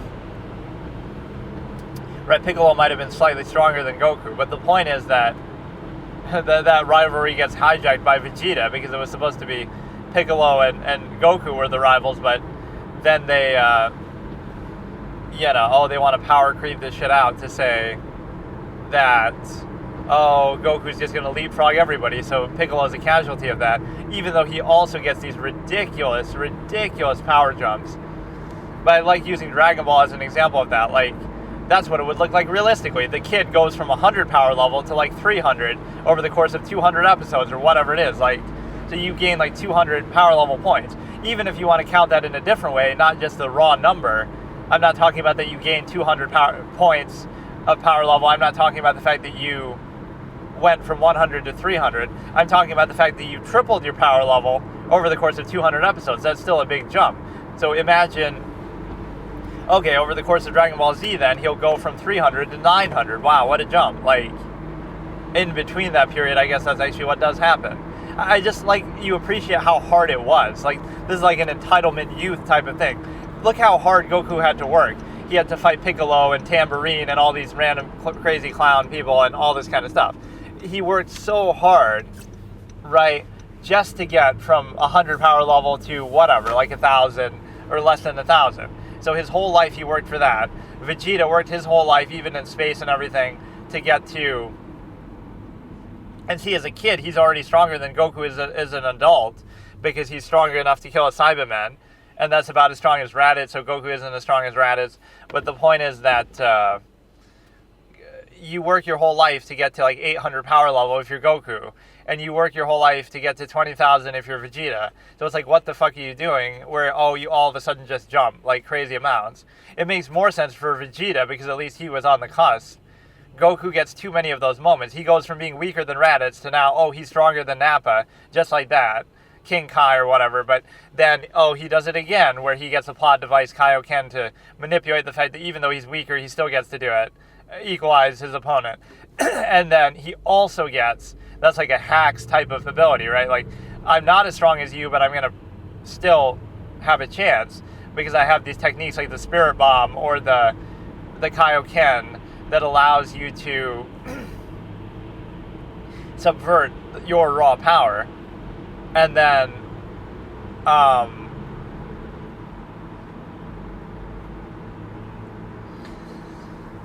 you also have the form of like this other.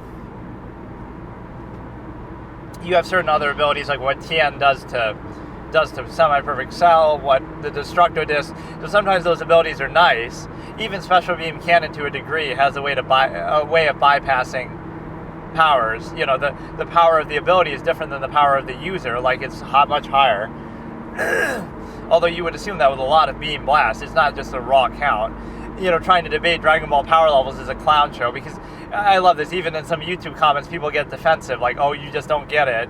There's like this trend of saying Dragon Ball community doesn't read or doesn't pay attention. The community is not beating those accusations of not reading. How about it's just a retcon BS series, in a lot of ways, the power levels at least, that, they didn't think of that. And Toriyama even admitted, right, rest in peace, but they even admitted that they didn't think of that. That, it was meant to be Vegeta, now it's meant to be Frieza, like the final villain. And they keep changing and retconning, so obviously they're going to have to just keep finding demand. Like, what is the real reason that the power levels keep going up so much? It's because the series was so popular, so they wanted to keep it going. That's the real reason. There's no other reason than that. Like, there's no actual in-universe plot justifiable explanation for it. But no, the power levels and the growth in Dragon Ball will probably be a lot better, because it'll be on a smaller scale, the fights will be more simple. But the one problem with that is it's more of an adventure series, I think, so it won't be as committed. Like, the fights will probably be like one-off things, like even what we see in the first episode. It'll just be like one or two little moves and then it's over, or it'll be like very light on the action. Because again, it is billed as more of an adventure series, and especially because of the fact that like, it's for kids, and also they're not going to get in a lot of the nuance and the technique, and also Goku's just going to be overpowered, so it might be boring, kind of like Superman. Like, just, there's not much of a challenge for him, so he'll just roll over everybody and it won't be tough for him most of the time. And I just can't imagine it dragging on fights for multiple episodes. I don't think it's that kind of a series. It'll probably be pretty quick and done, and he'll just be blowing stuff up and taking out red ribbon tanks and all this kind of stuff that he does. That's going to be like just very quick and to the point, and a lot of just adventuring around and character interest and stuff, which is not bad. I'm just saying it's a different vibe, right? Dragon Ball was meant to be an adventure series, at least I think, like an adventure show for kids. Dragon Ball Z is meant to be an action show for teens, and then GT and Super are meant to be retcon series made for adults who are trapped in their youth and can't escape from their addiction to Dragon Ball, and try to exploit the fact that, they wouldn't watch it otherwise. If you weren't already hooked on the series, nobody would want GT or Super, because they rely so heavily. On one hand, stuff like that is referential, but it's also like, it's so convoluted that you would have to have appreciated the other ones. But then again, in a way, you might like it more if you didn't. But then, it wouldn't make sense, but it's also like it makes less sense if you do know the lore. Like, it doesn't make sense if you don't know the lore, because they're referencing all these things that you don't know about. But if you do know the lore, it makes even less sense, because, it's retcon BS. Majin Buu was supposed to be the strongest. Frieza was supposed to be the strongest at one point. You can't use the Dragon Balls more than twice on the same person, but they probably do. And, you can't use the Time Chamber more than twice, but they do. Like, just whatever you want to happen, happens. It's annoying because you try to hold the series accountable to its own rules. They tell you a rule, and you take it as an absolute, and then, oh no, by the way, just kidding. We're just going to subvert that now. Like, that's not good writing. The good writing would be either don't establish rules like that then, or keep them consistent. Not like, oh, we'll introduce all this set of rules, and then as soon as we want to keep the series going or just go a different way, we just subvert the rule and say, oh no, that's actually fake, or we come up with some exception to the rule. That's not really good writing. It should be a solid thing, and then you just deal with it some other way. Like you don't need to subvert the rule, you just work around it. So the other point is the simple fact that you're basically able to... Oh yeah, the Krillin throwing the rock, again. So an unguarded Super Saiyan Goku, who is in Super Saiyan form, who's extremely strong, against Krillin, who's much weaker, although, again, moderately strong, and probably putting a little amount of force and effort into the rock, sure, into the throw, is still, like, okay, so he can be hurt by that. So how come a kid Goku, who doesn't even know ki and energy manipulation or anything, right, a kid Goku who's very inexperienced and raw with his powers, in just a base state, who doesn't really have his guard up, he just had it up, like, against the car, that makes more sense, but he didn't know what the gun even was, right? He's never seen a gun before, so he doesn't know to put his guard up, he doesn't really know how or what it's going to do or anything. So those shots would have either killed Goku, honestly. Yes, he might be powerful, more powerful than a human being, but they would have at least hurt him badly, because this notion that, oh, you're just going to absorb bullets like it's nothing, even as a kid, even though Goku's not that strong, that's not really how it works, right? He's objectively not that strong at that point. And there's a lot of things that could probably make that seem inconsistent. It's just done for comical effect. Like, oh, look, she's trying to shoot this kid, and oh, it's just attempted child murder is really funny. But you have this notion that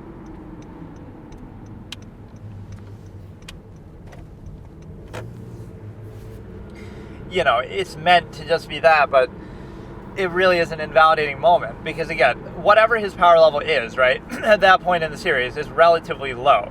It's weaker than 300 or 400, I'm sure, right? I don't know these exact estimates, but I would assume it's only around 100 to 200, maybe 150, right, something like that, and every little bit makes a big difference. So if you're Hercule, like, who's like a 60 or maybe less than 100, you could shoot Hercule with a gun and he would die.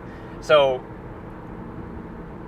even if you're 3 times as strong as Hercule, you would have to put forth a little bit of effort to deflect it. It doesn't make you just immune to bullets just because you're slightly stronger than a human being, right? That's not how it would work. So it would hurt you pretty badly. It might even kill you. You would need to have your guard up, which he doesn't. You would need to manipulate energy, etc., which he doesn't even know how to do, right? You would need to be ready for it, bracing for it, and at least know what a gun is, and that you need to be bracing for it, but he doesn't. So I don't get it, because that moment, I swear, could invalidate the entire series, because it's so inconsistent that, again, your guard isn't really up, you don't really have an energy aura, you're not really charging your ki, you're not doing anything. You're just kind of standing there, and you can just absorb that without knowing anything about it. It's similar to the rock moment. You're not like asleep in a nap, but you're also not really on guard in the way that, especially against the gun. The car I can understand, because but it is kind of interesting. The Saiyans sent him there, maybe knowing, well, I guess not, though. They don't account for technology. Like, bro, what if they try to nuclear bomb Goku or something, or use like some missiles and stuff? If you use a missile on Kid Goku, it's still, I guess he would dodge it or be able to deal with it. But the point is, that's like the bad ending way to analogize it. Like, pretend he's fighting the Red Ribbon Army, and I don't know, that he's an Emperor Pilaf and stuff, right? So pretend that was actually the good guys, like the government and good people that he was fighting, when he's going to be destroying these tanks of Pilaf and beating all his henchmen. That would be what it would look like, is how can this kid take over the planet? But that's basically how he would do it, is that the way that Piccolo, with probably a 200-300 power level, is able to almost do it, is that, again, all this I'm just speculating, I don't know, but I just know some basic major events that happen. But my point is that that's what it would look like. Like, it would still be difficult for him. He's got to dodge the missile from the tank, otherwise it actually would hurt him, because, again, you might be a little stronger than people. It doesn't make you immune to fucking bullets and missiles. And then the other point is the fact that you have the fact of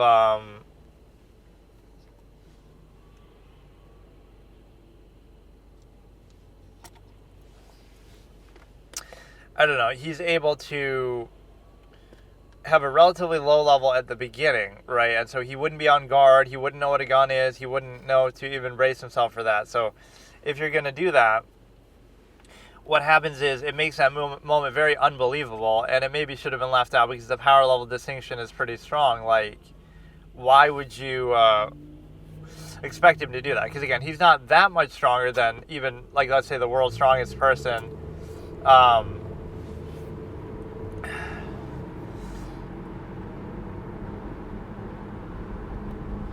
Right, he's stronger, but he's not like leagues and leagues above stronger. I can understand once you get to like Raditz's level, or even the level they're at the beginning of Z, okay, maybe you don't have to try to deflect the bullet.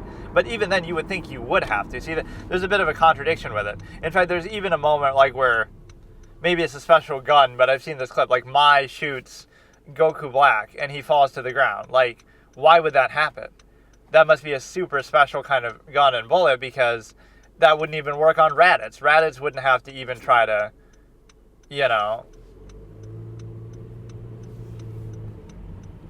deflect a bullet, apparently. Even Kid Goku wouldn't have to. Doesn't that moment do it there, if that's just a normal gun by Mai? Yes, of course, Goku Black wasn't paying attention, even though he's like a fucking god level power, and that literal god, even like Super Saiyan God, but yet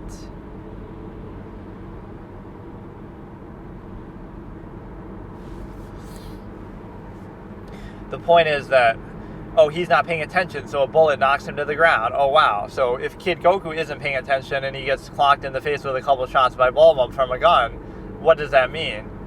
Oh, it tells you that he would have just died then, because you have to have your guard up, apparently.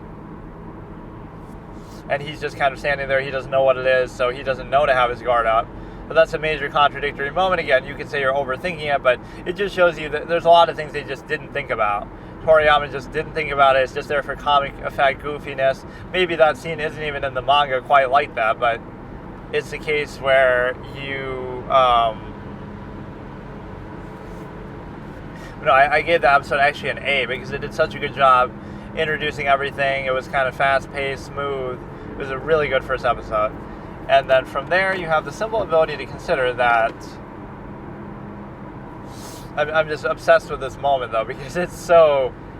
one episode in, and I've already invalidated the whole series and power levels and everything, because, again, Hercule, let's say, is less than 100 power level. Goku is, like, less than 200. So the difference of that, while it is substantial, it doesn't make you just immune to bullets. And, again, even Goku Black, or whatever, like Goku Super Saiyan with this rock thrown by Krillin, although that would be a lot stronger force than, let's say, a bullet, because... oh, it's Krillin throwing it, so I get that, but I don't know. Some of these moments that are played like for comic relief and stuff are not exactly the most sensible. But it shows you how farcical power levels and stuff can be at times, where you're able to basically... See, this is going to be a big one, a doozy. We're going to watch Dragon Ball Season 1, Episode 2. I'm going to call it seasons, even if it's not split up like that. People consider the whole show to be like a season, in a way, like... or I guess by the sagas, but... like, Z is Season 2, and Dragon Ball is Season 1, and GT is Season 3, kind of like that. But... and I like how in Super, a lot of the content gets recycled through it anyway, like... Pan and stuff. The first time we see Pan is in GT, so was that already written in the manga, or... is that how they came up with Pan? Like, I don't really get it. Are they being referential there?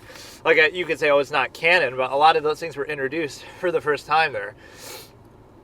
But no, I have, like, some interesting psychological phenomenon, like, when I enjoy something, I don't do it more. I sometimes save it, or I avoid doing it. So it's like, I gave Episode 1 an A grade, so it's not like I didn't like it. I liked it a lot.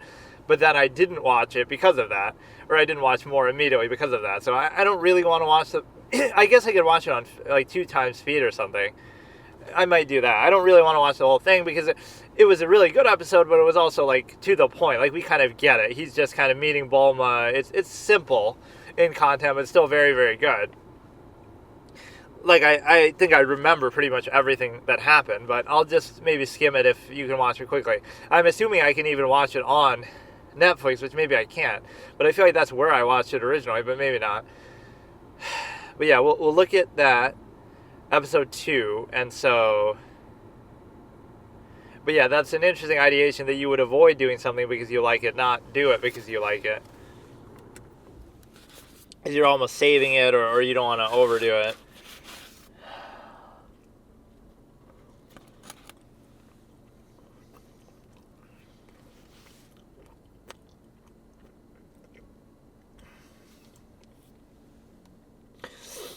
What sort of short things was I watching? Like confessing that you have a crush to your crush. For some reason, those are kind of funny. Or,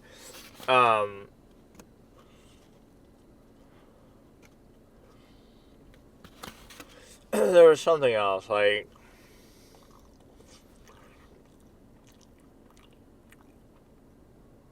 I don't know, just different shorts that would constitute a meme, being a meme. Like, oh yeah, Mikey and Wyatt. Let's do maybe one of each of these. It is at least a novel thing to react to that probably not a lot of people do. Let me try to see one that I haven't seen, but I kind of have seen all of them. My girlfriend had a sex dream about another guy 23 hours ago, but I did see it. I think I've seen pretty much all of them.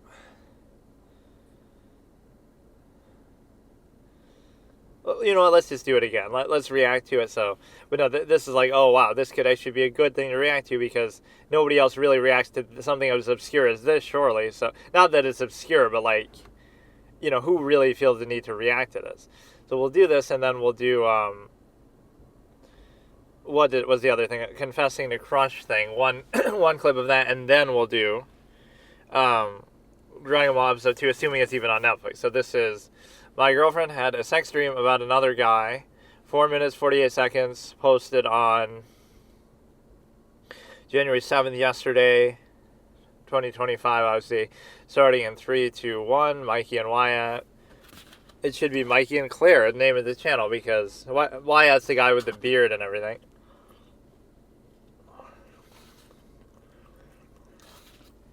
So I did see this yesterday, but I'll just kind of react to it. Or just react to it.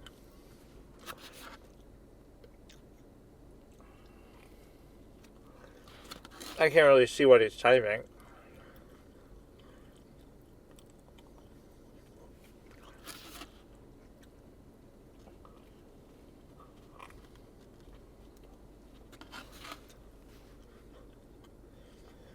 She starts off normal and then she goes into some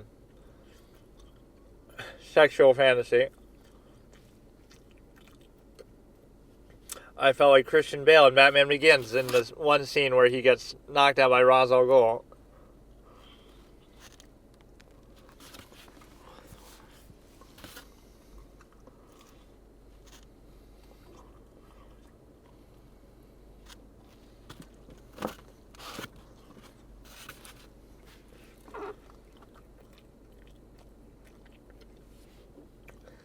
See, in real life, you would have some self-awareness. You wouldn't say this, or you would just... Or you're doing this to get a reaction.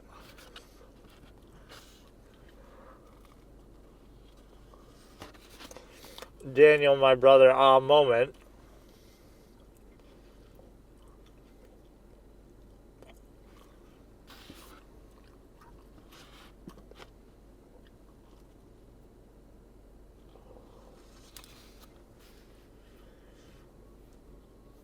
In a way, it's kind of nice though if they're this comfortable, willing to talk to you about stuff, but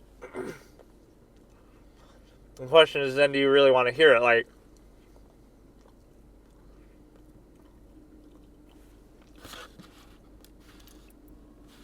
would you rather them be honest and tell you something like that, or would you rather them not tell you something like that but still hide it from you? Like, you'd rather them still tell you and have that honest line of communication, or be kind of so chill with them that even though you're with somebody, they don't mind telling you stuff like that, and they don't think about everything like it's some sort of reason to be jealous or whatever. Like, you're so comfortable that you can say whatever.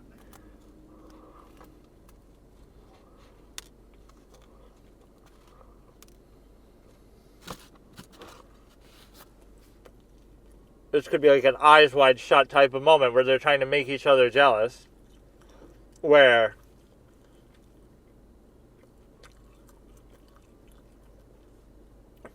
Tom Cruise is talking about something with his patients, and then Nicole Kidman gets jealous, but then she talks about the sailor that she wanted to have sex with.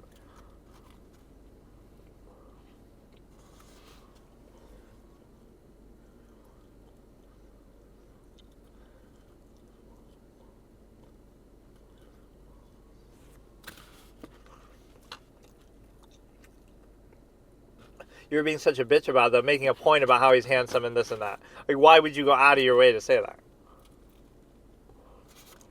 Because you just want to be honest with the person you love and not hide anything from them. How honorable.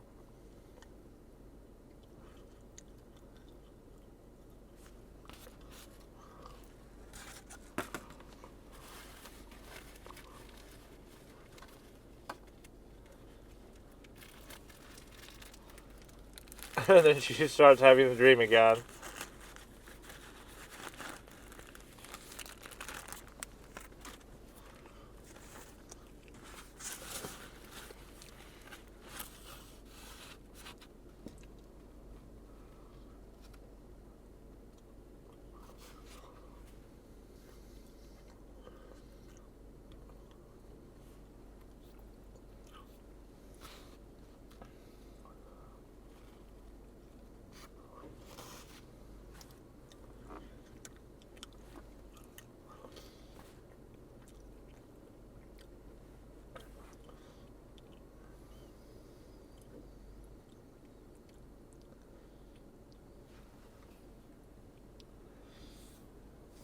They're calling their own content not funny. And then they double down. But yeah, let's interpret it as eyes wide shut style too. Is the fact that make that connection that when you're having all these fantasies and you're in a couple, what do you think you should do? That doesn't mean necessarily that you this opposite interpretation moment here. Opposite interpretation moment. Like, that's my concept from my debate format. But if you're having fantasies and dreams about like other people, right, and all these different things, when you're in a loving couple, when you're in a relationship, does that mean that you should, that just means you're horny and you should satisfy your needs with that partner and maybe even role play with them, have him pretend to be a firefighter or whatever, right? Is that what it means, that you should use it? It just means that you need to express that. You're just horny and you just want to do something, right? So satisfy that. That's how Eyes Wide Shut ends. You're having all these elaborate fantasies, not because you're not happy with the other person, but just because you're horny in general and you want something, right? You want some sort of satisfaction.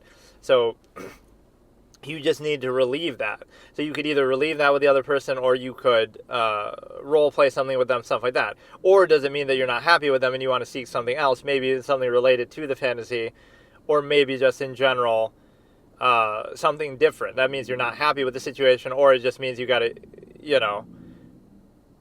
just relieve that with them, right, all the more. And so oftentimes people go for the convenience aspect, that just like, okay, we're going to conveniently deal with this in terms of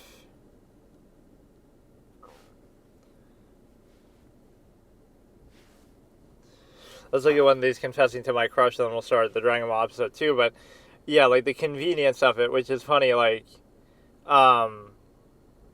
yeah, anytime you do anything with a certain amount of passion and conviction, that in itself has a value, because so often in society people are not doing that. They're living in a half-mast state, which I talk about.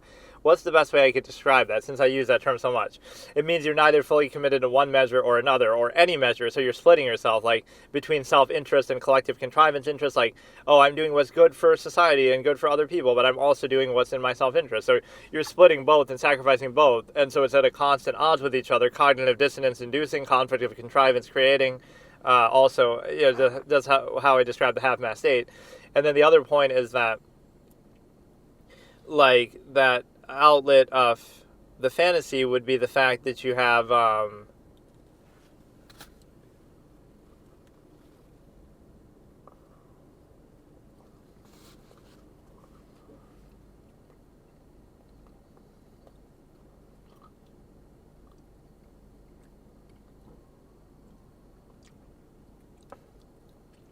like seeing it in terms of a larger process. It's not really about them. It's not really about the fantasy or dream.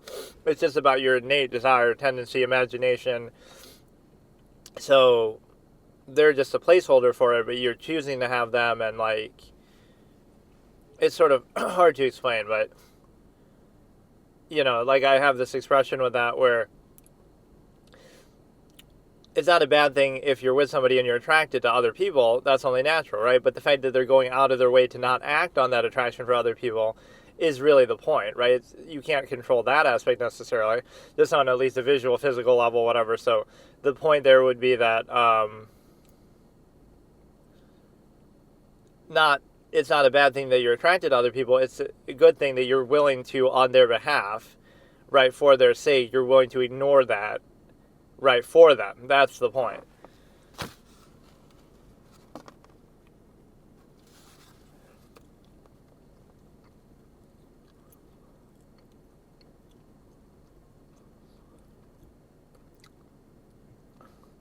I like when the women do the confess to crush because they're so much more likely to get a good response. Whereas if a guy is doing it to a girl, then it's much more, potentially awkward or whatever. So,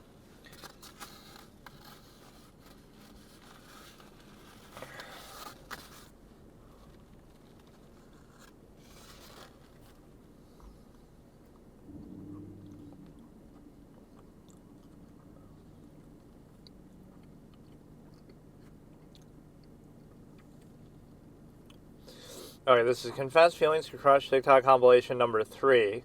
By age of TikTok, it is 253,000 views. It has posted in 2020. So Confess Feelings to Crush TikTok compilation number 3, starting in 3, 2, 1. So they're doing like some point game to decide who gets to actually do it.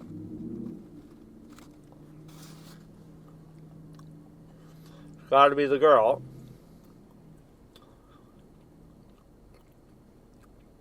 Or it's just her. I think I've seen this one. It's you sitting right there. Or no, it's not.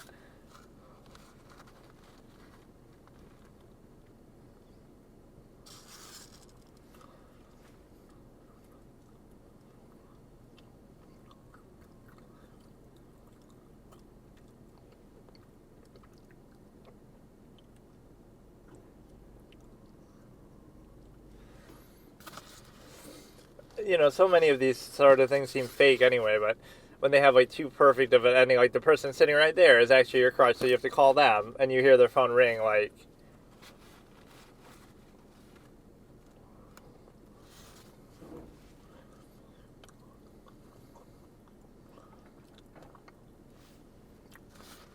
Why does it have to be a guy? You're kind of doxing their number, too.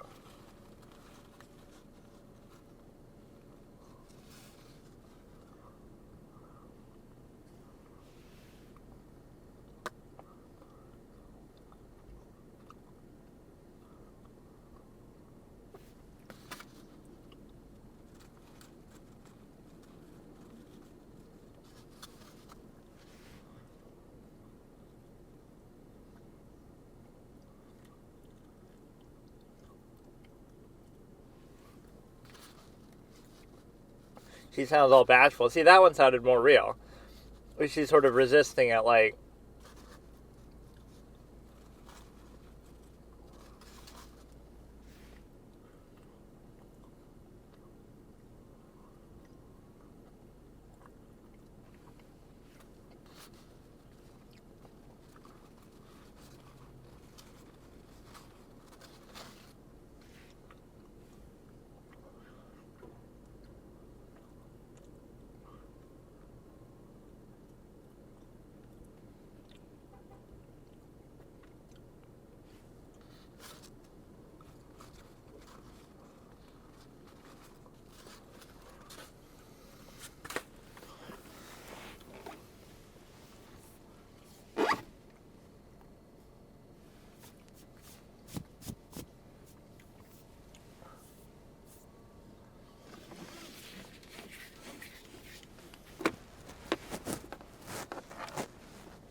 are they all playing the same song in this as like part of the format, or is that just the compilation guy doing it? Because there's like that same song over and over.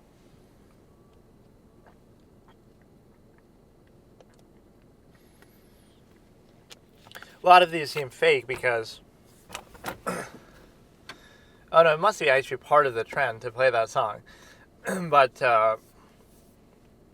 one of them, she's saying, like, when it's something so vastly different than just simply doing it. Like, oh, one person says they're gay, one person's getting mad, like...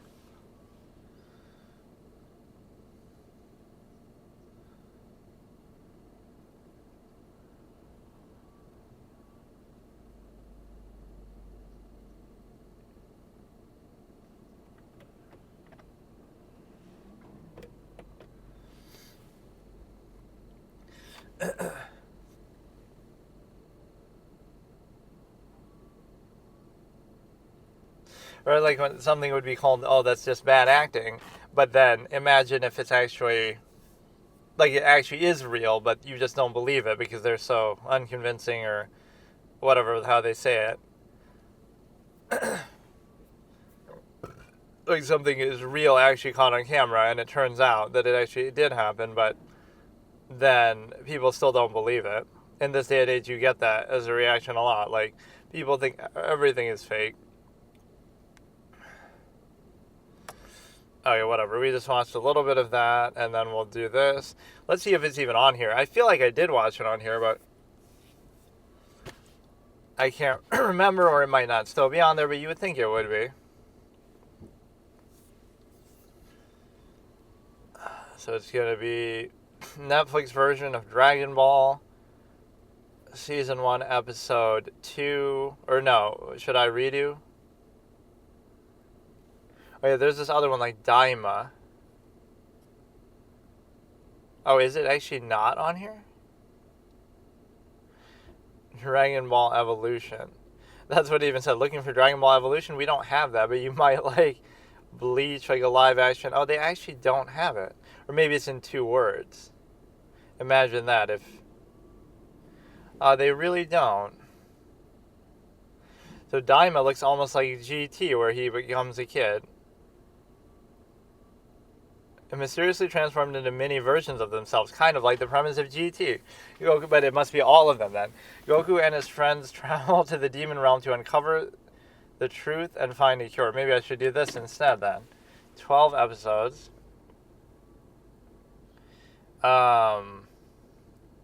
Really though, I was sure it was on here before. Let me see. I'm not even really using Netflix lately, or I haven't been watching anything.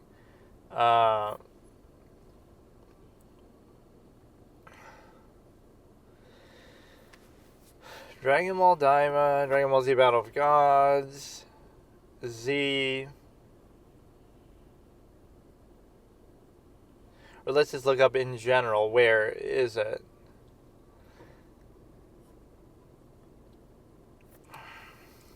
That's so odd. How come... Like, I know it's on Crunchyroll, but... I feel like I watched it on here before. Maybe I will try this one, just because whatever. It's in the same vein, but I guess... not what I was really expecting, and it really just seems to badly... people trash GT when it comes out.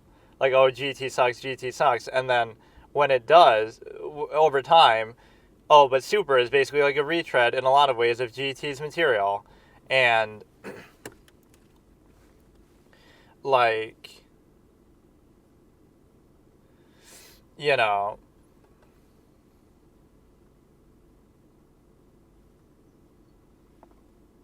Oh, but it's in... Oh. It's only in Japanese. Shit. I guess there's no dubbed version, at least available here. But no, my point is that... Damn, so many setbacks. My point is that... You know, the same stuff that, that GT does...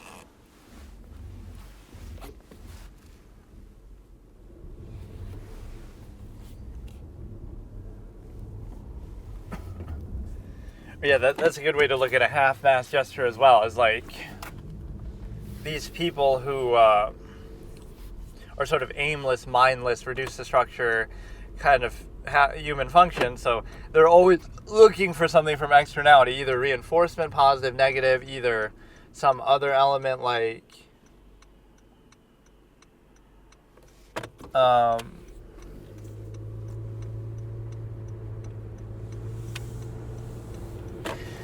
they're looking for just something of interest, something to gossip about, something to ridicule or look at, like, oh, look at this guy doing this thing, and being passionate about it, or whatever, doing this random thing, and we'll ridicule that. But what are you doing in that moment or in general? You're so aimless and mindless that you're not doing anything, and you're even so vacant in what you're doing and thinking that you're even just reacting to what they're doing. So even if it's not good, it's pointless to waste your time ridiculing what somebody else does. Why not do something yourself that's better, or just not care and be at peace with yourself? Why would you need to worry about what somebody else is doing, right? Especially when it doesn't affect you. So that's the whole interesting part. It does tell you something psychologically, that they require some sort of reinforcement through externality. The fact that they need something, and what they need is the simple fact that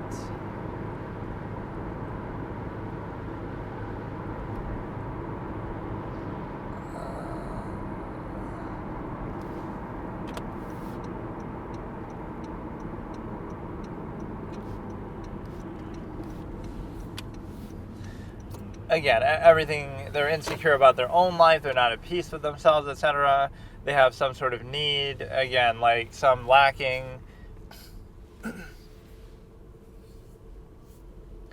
because of all that combined, you end up in a position where you're not able to think clearly and do this, because everything is just, it speaks to yourself, right? It says, oftentimes, something says more about the observer than what is observed, like what you see in it or what your need is with something. And a good way to expose that is like with zero-sum means, preconception, like age. It's sort of hard to explain, but yeah, the point is, so I guess we won't watch either of those because it's just not on there, which is weird. I swear it was on there before. Or it might have just been on Crunchyroll that I watched it, because it was a while ago, and I wasn't really planning on even watching it, but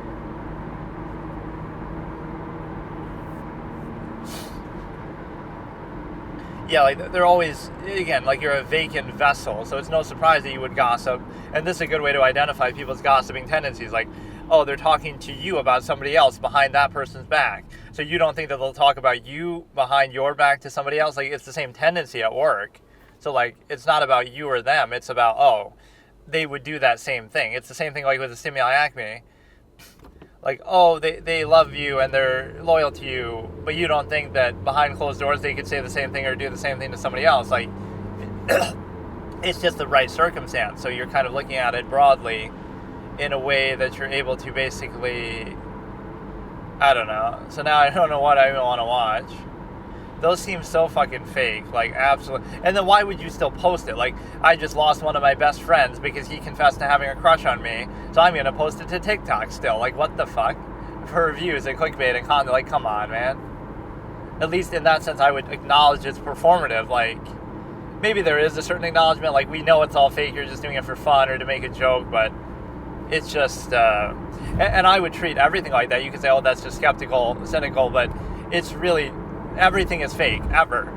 And in a way, that's true, because even in society, like, you're performing your role because that's what you've been trained to do from birth and whatever.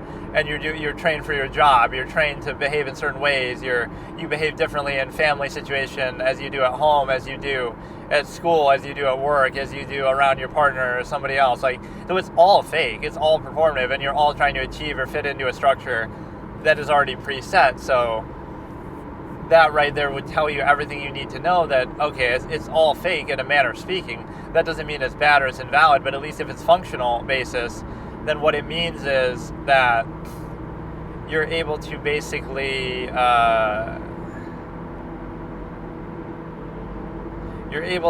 do it in such a way that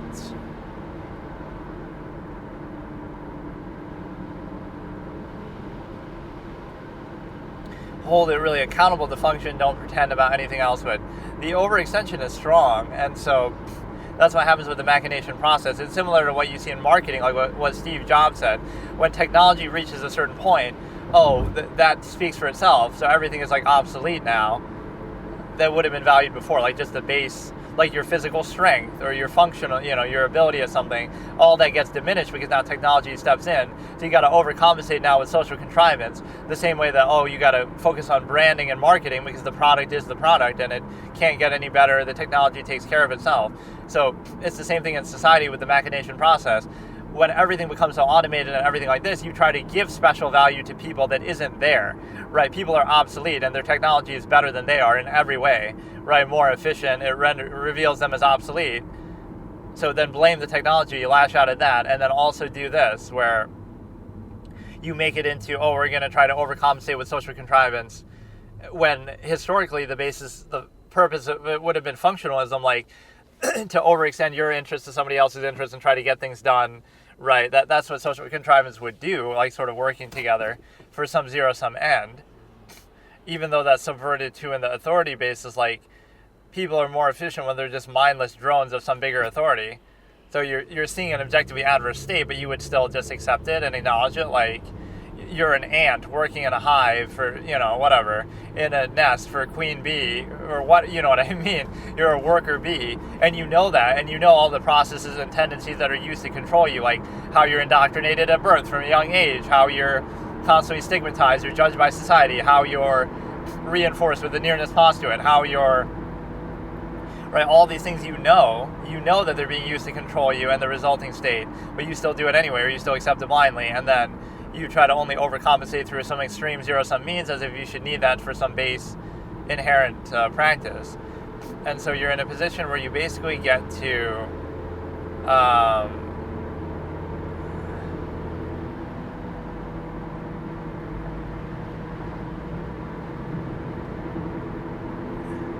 I don't know what I even want to watch now. That kind of ruined my whole thing. I really was going to watch Dragon Ball Episode 2. All right, let's watch the rest of this. Confess your feelings to your crush. TikTok compilation number 3 from 3 minutes, 8 seconds, starting in 3, 2, 1. These are so fucking fake, though. Like, I'll be a fake judge. Okay, it's going to be Confess feelings to your crush. TikTok compilation number 3 at 3 minutes and 9 seconds, starting in 3, 2, 1.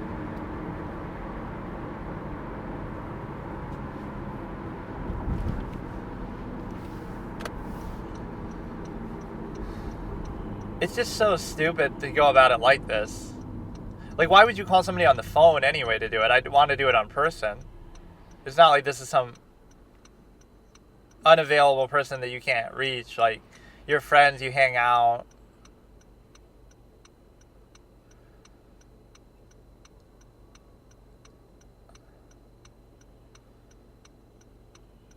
Yeah, that's the best way to make a contrivance, a preserver of contrivance, uncomfortable, is to reveal the nature of the state. So now it becomes a contest of, who is better at concealing that state, or who is better overcompensating for that state. But the presence of the state, the larger process, is still there.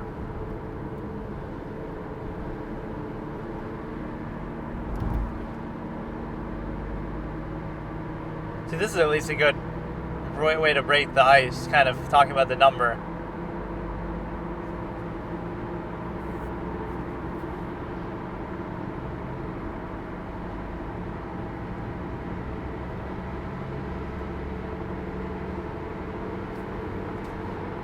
Yeah, that's weird too. If they have a girlfriend, like, do you still have to confess? I can do it better, whatever your girlfriend can do, haha. But no, I only want to see the girls do it for some reason, because the guys get much weirder reactions.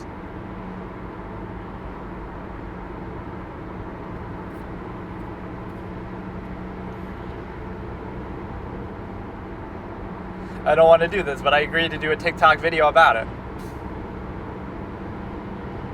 It's so stupid, bro. Like, fuck off.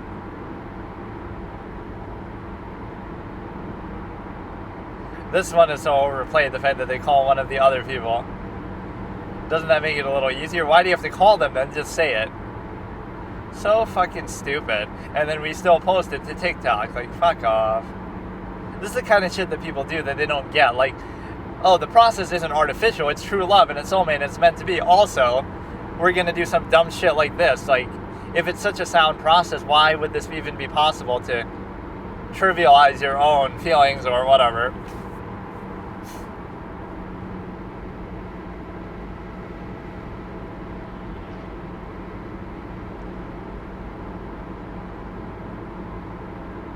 Why would he have to go to another room? It's not like it's on speakerphone. And then it just ends. It doesn't even have the response. This fucking song. What is this song and why is everyone using this for that? Or no, maybe this is a different song. No, it's the same one. It baited me. Or if it is done by this guy, then he's just really dedicated to putting in error every time. Yeah, but you want to be a trendsetter, a trend creator, not just a trend follower. I would never want to be in a relationship with somebody who does this TikTok trend, by the way. If you say you haven't done it, then they'll see it on YouTube and be like,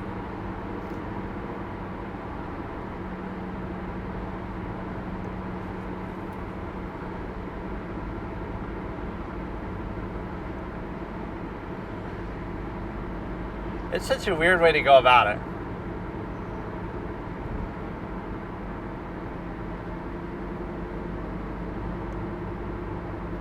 This fucking song, dude. It's gotta be the girl. The only good reaction you get with the girl. What a surprise. It's gonna be one of the other people sitting in the car, although I guess I'm wrong on that before.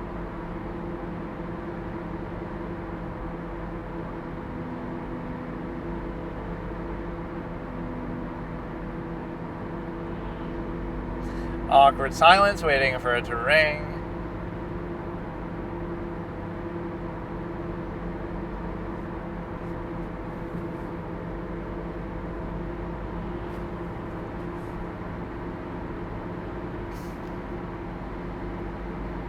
Somebody just by chance called him. How scripted is that?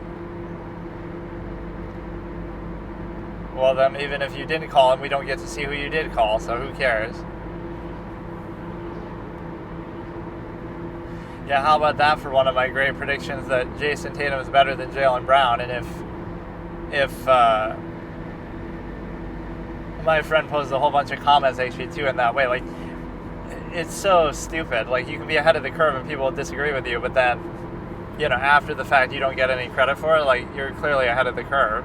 Or that's the problem with, like, editing YouTube comments. You could always change that, right? Like, there should be some, like, you might have edited it before in some other way, but, like, you know what I mean? Like, it should show you what the edit was or something.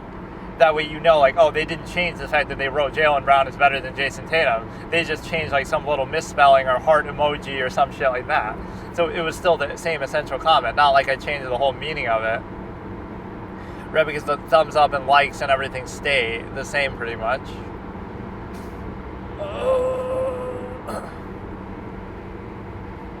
I don't even know what to watch. I don't even care. Like, it just ruined my whole shit. The fact that we had,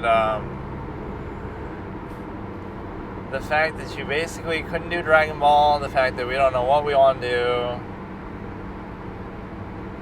I like that, though. It's like a mini little segment that we did one Mikey and Claire thing, and then one little stupid trend, like social experiment type thing, confessing crush. Like, would you really want your relationship to start that way too? Like, I'd get pissed, like, or it'd be just kind of weird. Like, you really made a video of you doing that? So if we end up together, then you'll see the video, like, fucking, I'll go out with you under one condition. Promise me you're not one of those crazy TikTok chicks that would post a video of like that stupid trend of where you call your crush and confess your feelings to them. That would just be the worst, as you're doing it right then, and we'll still post it. I love that. Like, there's all these ones that are meant to be extreme, like, oh, girlfriend, boyfriend break up. Also, we're still going to post it. Like, why would you want to share that if it really did happen? Or I guess to make something good out of it and exploit it. At least something good should come of it.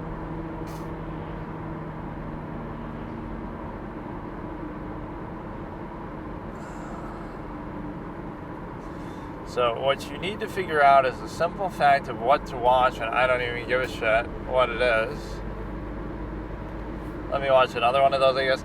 Calling your crush and confessing. Girl, I want a girl-only version, though, because, come on, nobody gives a shit about a guy. Would you like to preserve the stimuli acme with me and practice half-mass hedonism as we are ordained to do in indoctrinated society? Like, that's he's got the existentialist riz. He's got the absolutist riz right there. So fucking stupid. But it shows you the importance of that. In order for people to do certain things, because of their infinite objective mind, they need to fool themselves, basically. You need to lie to yourself and act like, oh no, you're the only one for me and I love you and this and that. And even if you can keep it up in a performative way, you know it's not true. That's why you have to keep almost convincing yourself. So it's one thing to put up the appearance of it, but it's objectively not a basis of reality. It's like, just because you consistently try to contrive that state, it's just, there's nothing to it. You're just placing undue emphasis to try to, make yourself feel special. Like, oh, it's an absolute. We're trying to create a false absolute to justify specifying the stimuli acme to one person only, by trying to make it seem absolute and appeal to the ego. And the same thing is true, like, with the religion and stuff. You want everything to revolve around people in a way, and you also want to make sure that you're basically able to do it in such a way that you're going to, you pose it as an absolute. And the reason why you pose it as an absolute, and yeah, absolutist also has like a strong skepticism of people in general, so it's like people would take it personally, but it's not about that. It's the larger process. And so it's sort of a self-value that would instead be mistaken as something else. Like, oh, like that's selfish, but it's the same non-basis process anyway. But no, my point is that it's just a basic process, but you want to pretend like it's something more, or you have to justify specifying it, etc. And then the same thing is true in other ways, like functionalism. Oh, we're doing it for the greater good, we're adhering to some higher standard, etc. And the reason why is because it wouldn't be enough to just do it on its own, so you're overcompensating for something, you're overextending for something, you have some collective contrivance. Right, like, throughout history, you could look at it like that. Like, people are doing a zero-sum process for a zero-sum result. Like, you're working, so you get money. There you go, good.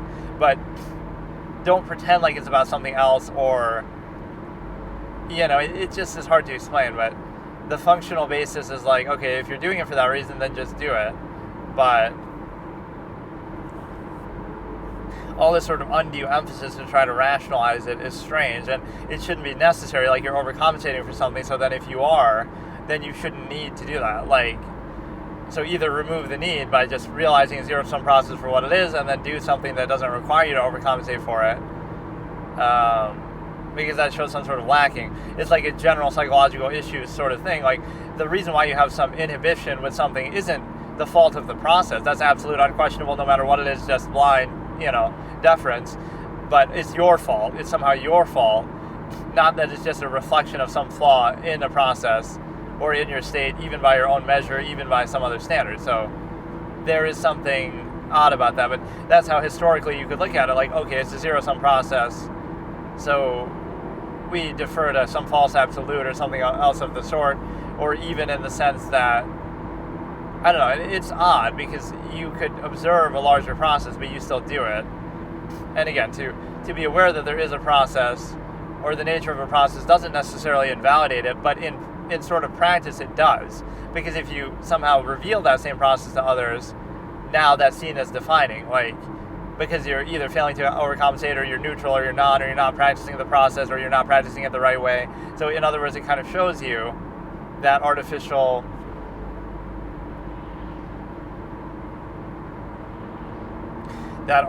basis, because it's a case where,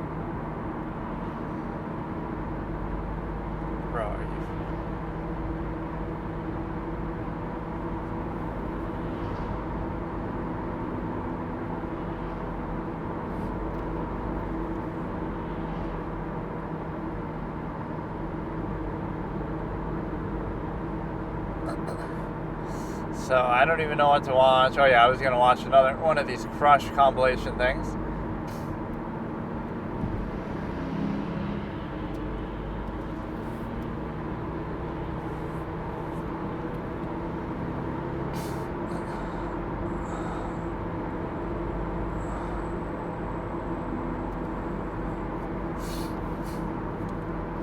So calling my crush and confessing TikToks by TikTok Toe, it looks like. I can't fully see the name of it.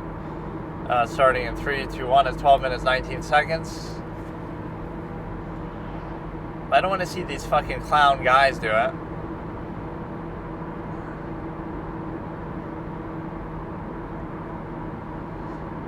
Or I'm actually gay, and then he calls one of you.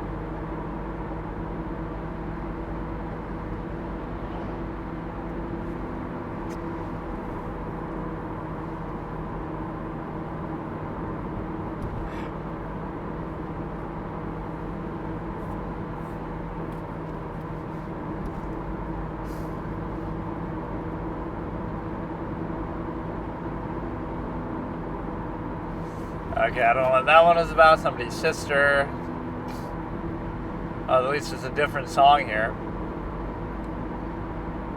I can't even hardly see because of this mobile fucking resolution where, I don't know. And yeah, like my phone was in the wrong vertical landscape thing for whatever.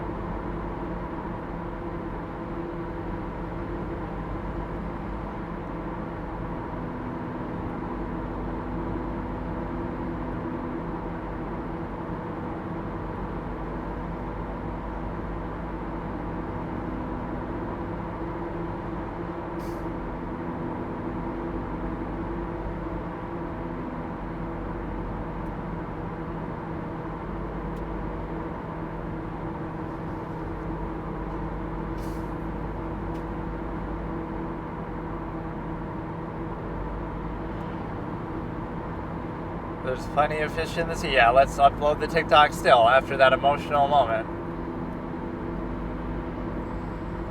This fucking song is gonna just be stuck in your head. That's gotta be a girl.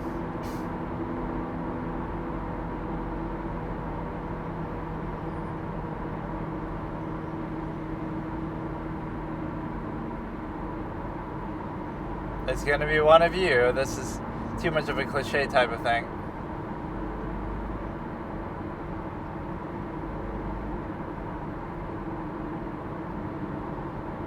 Didn't you know guys and girls can't have friends because you always have some interest in, like, it's such a stupid way to look at it. Like, so in your whole life, you just, everything is only about the stimuli acme. Like, let's say you're happily in a relationship and you have plenty of friends of the other gender. It's like, you're not doing that for that reason. In fact, that almost protects you. It's like, I'm just doing it for some other reason. Like, why is that so odd? But of course, the stimuli acme is preserved, so that infantile state of thinking is, primitive state is there. This is so fucking fake and stupid, I hate it. I mean, I like the concept of it. I don't give a shit, they're all calling each other. It's so stupid, man. You gotta think, like, what... Oh, forget it.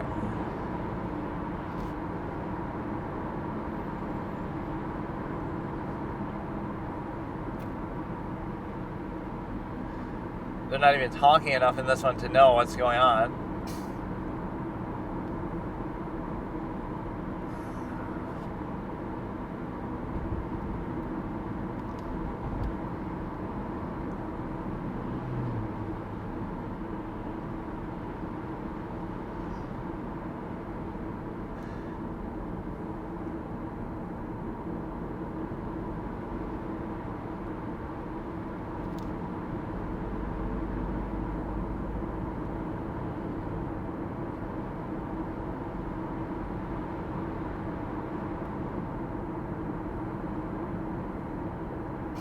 It just cuts off. We don't even get to hear what he says. That one seemed maybe real because his reaction was so incredulous.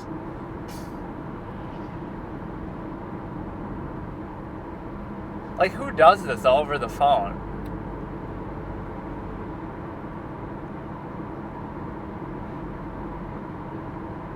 They didn't say it's sexual feelings. Why do you assume that? Oh, right, the stimuli acme. Everything is sexual.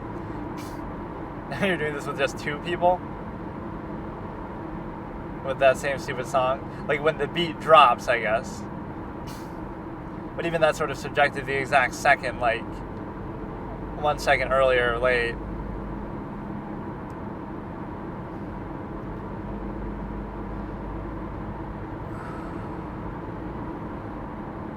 Yeah, it's weird when they're already in a relationship, or you can just pretend like you didn't know. Isn't that cringe though? You just call somebody out that you know, that you maybe recently talked to or whatever, but like, by the way, I have feelings for you. Like, isn't that a weird way to do it? You'd be in person, you're going out, doing something, and then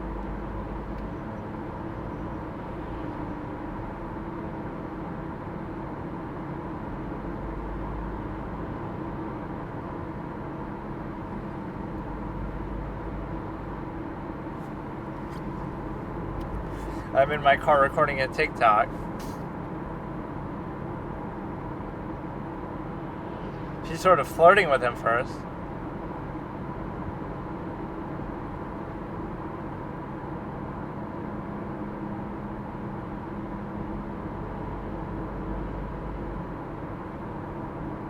What was that? She's just talking on and on about random shit.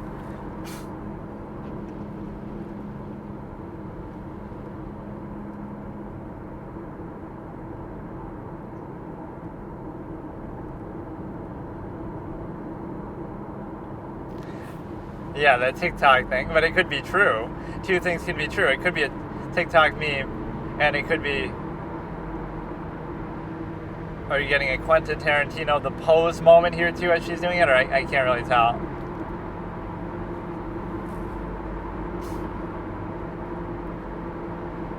If you really did, yeah, why are you denigrating it by doing it on TikTok?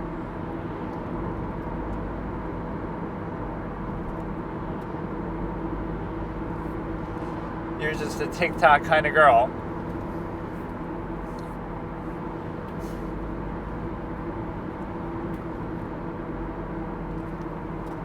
That's what makes something awkward in social contrivance that people might not realize. It's like, it's your non-basis self inherent tendency versus your contrivance response, human functionalized indoctrinated state that rejects and is not at peace with its own inherent nature coming out and conflicting with each other. So the inherent versus the contrivance response.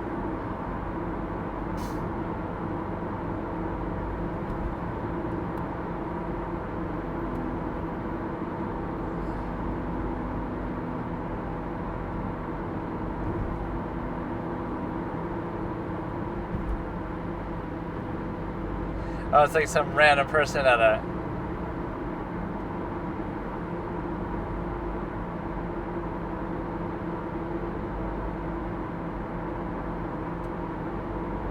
Oh, he didn't really pursue it, though.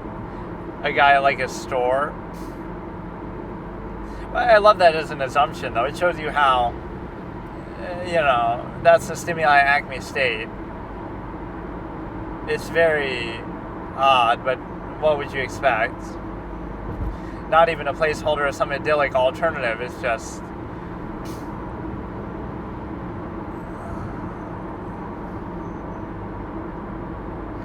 Some of these towards the end are getting a little bit weird. Like, it's like a different format.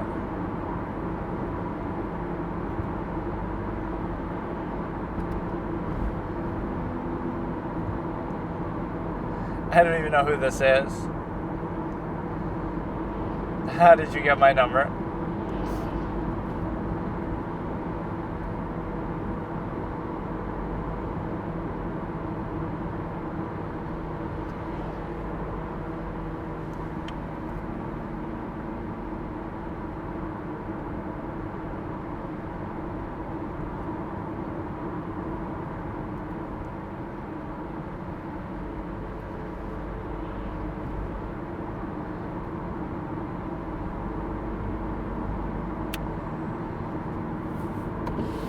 Yeah, as a friend.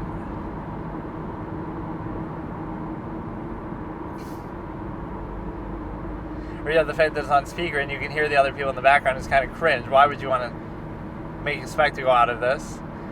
Even worse if you do it for TikTok.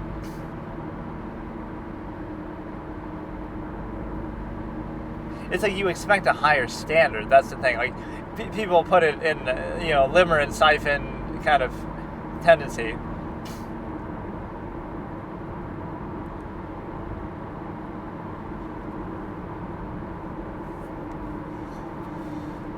Like, you put it on a pedestal, like, oh, it should take some elaborate thing to do. but really it's just that shallow. Like, people go for anything and it's just that simple. Nearness postulate, it's just that simple. How did you meet the love of your life who you're with for 20 years? Oh, it was meant to be. I just walked up to them and I just asked them out, and there you go. Or like, I happen to go to the same school as them or something.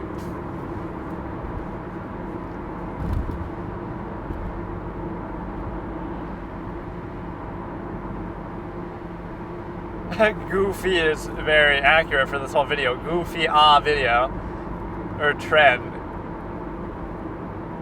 Or people don't even know the origins of stuff like that. Like with traditions and holidays, they'll just keep mindlessly repeating it and adhering to it, but they won't even know the origin of it. What's the point in showing one of these they don't even pick up? Oh, this is always a creative extrapolation. Whoever misses a shot.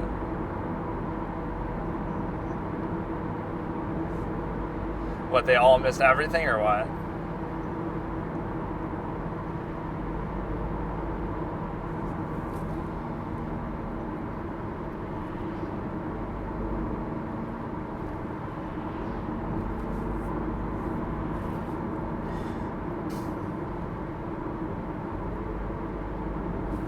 I low-key have a crush on you.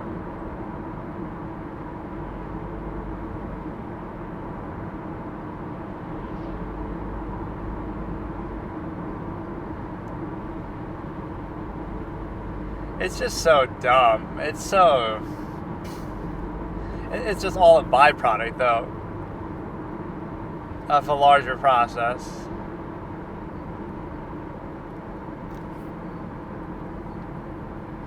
Damn, I'm kind of bummed out that Dragon Ball isn't on Netflix, so I was sure it was. I thought I had seen it. Well, maybe it was and taken off.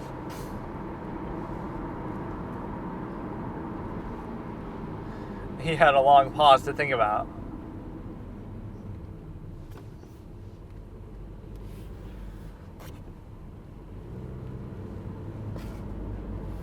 But you should ask them out on a proper date. It's so stupid. TikTok confessed to best friend crush compilation.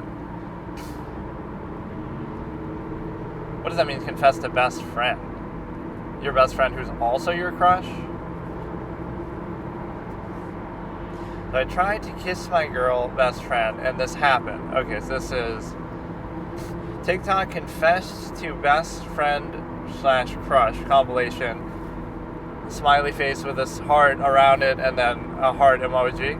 Starting in 3, 2, 1. They're dancing like clowns.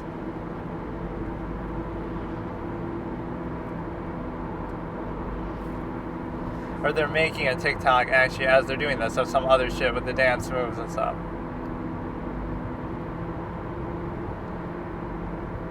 It's so stupid. Like, the whole, like, think about what cringe means, and it's closer to cringe, like, and then you still upload it. You, like, something not reduced to structure, or not tied to dependent overextended, or not performative aspects overcompensate. So it's not the practice itself, which could be seen in any different way.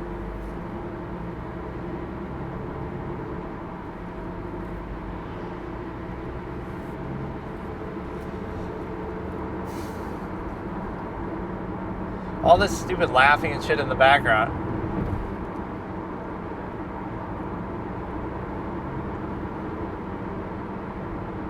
Can't tell if you're laughing or you're crying if you're on the phone.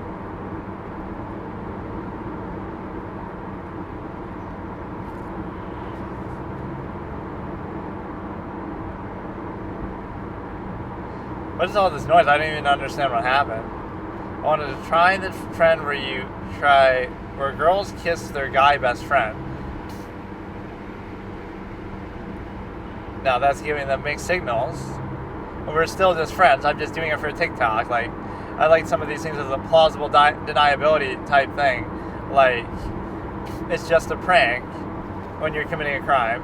Tried to kiss my best friend today. You shouldn't just do it though either. Like, you should have some proper build-up. It's such a weird thing to do, especially on camera.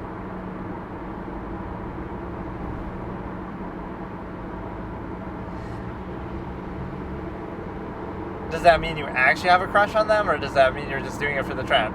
Girls challenge where they kiss their guy best friend. It's like a weird thing. See how successful would the girl be versus the guy. Ask them to hang out. Like, what a weird thing to do. Then, does that mean you're actually coming on to them? Do they have a girlfriend? You're posting it on the internet for all to see. Are you going to be together after that? Like, who the fuck knows, dude? It's just for TikTok. It's just for a trend. This is that same clown. And if you like me back. Like, at least finish your fucking sentence.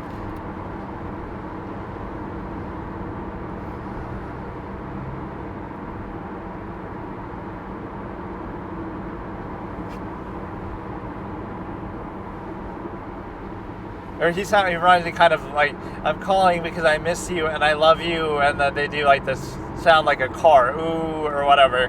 Right, that one thing where they show the video of the cars, and it sounds like she's making it sound like an engine.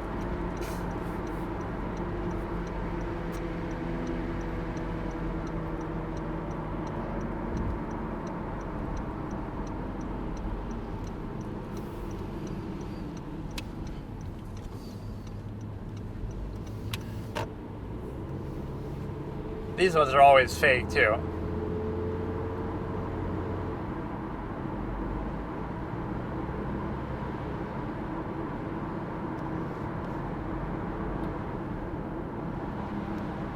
Yeah, who's the other guy in the background? What's the other man's voice in the background? Isn't that weird? You're on speaker or something, like fucking... Oh, here we go. The song is back. Some of these end up repeating, which is why I also don't like watching these sort of things, compilations and stuff. And when you're laughing, it seems weird. He sounds so serious. It makes it sound like you're on drugs or drunk or something.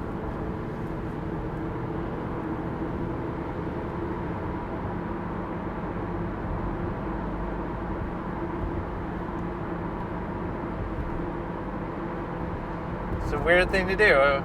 This is kind of a turnoff that you would call and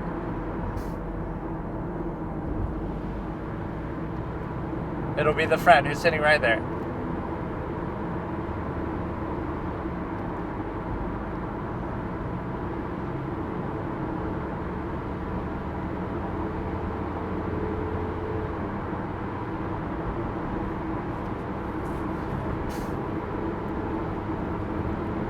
Like, either you could look at it one way or the other. You should be very direct. Like, the only reason why a man would ever talk to a woman is because they want to have sex. Okay, so fine, be to the point. Or don't assume that ever, and just only if it's really brought up specifically, but you got to dance around it and close structure contrivance, because that means it's a sound absolute process.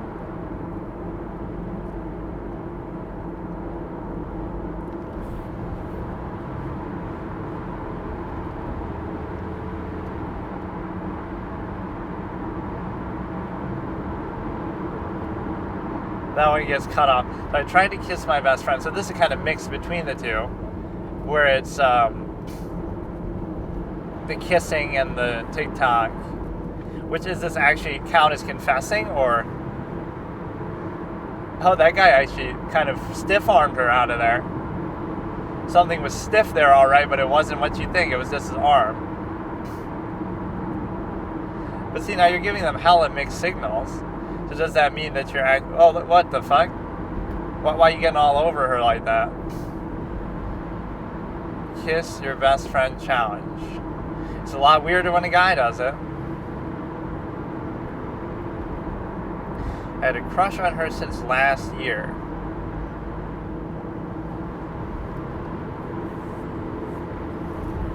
Nervous she would reject me. You probably shouldn't just go straight for a kiss, though. We haven't talked since, but I posted a video about it. It shows you a lack of acknowledgement of a process. You can't acknowledge your animal nature tendency that you would want to just engage in the stimuli acme uninhibited. So because of that, you have to dance around it. Like, what if you just asked, like, can I kiss you? Because I'm a horny animal, but you can't. You have to pretend like it's something more, but then you end up practicing it like it's something less. because you restrain it so much, even from its inherent state. So you pretend like something is more, so you can reduce it to a state where it's actually less in practice. Very controlled process. That looks like a fake kiss, like what you'd see in a movie. Like, aren't you talking or watching a movie or doing something? Why are you just sitting there looking at her?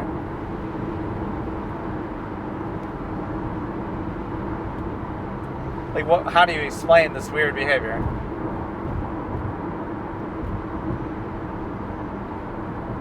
It's like anything that's done too quickly or too noticeably without,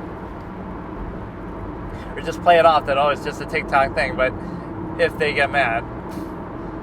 But my point is that, okay, that's enough of this shit, but my point is that, like, you people are so stupid because you can't acknowledge the inherent tendency, and if you are aware of the process, then you consider it negative. So it's some sort of weird mental gymnastics of, you're not at peace with the inherent process, you're not aware of the actual practice going on.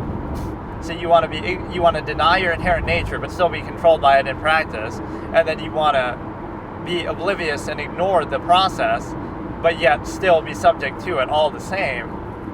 So really, that's all you're saying, is that it's better to be ignorant, or again, even for intelligent people or whatever, you have like a way to bypass it, like, oh no, it's just love, and you can't think about it, it's just meant to be. Well, it's just two horny animals trying to, deal with the cognitive dissonance of being in society and sort of being in a position to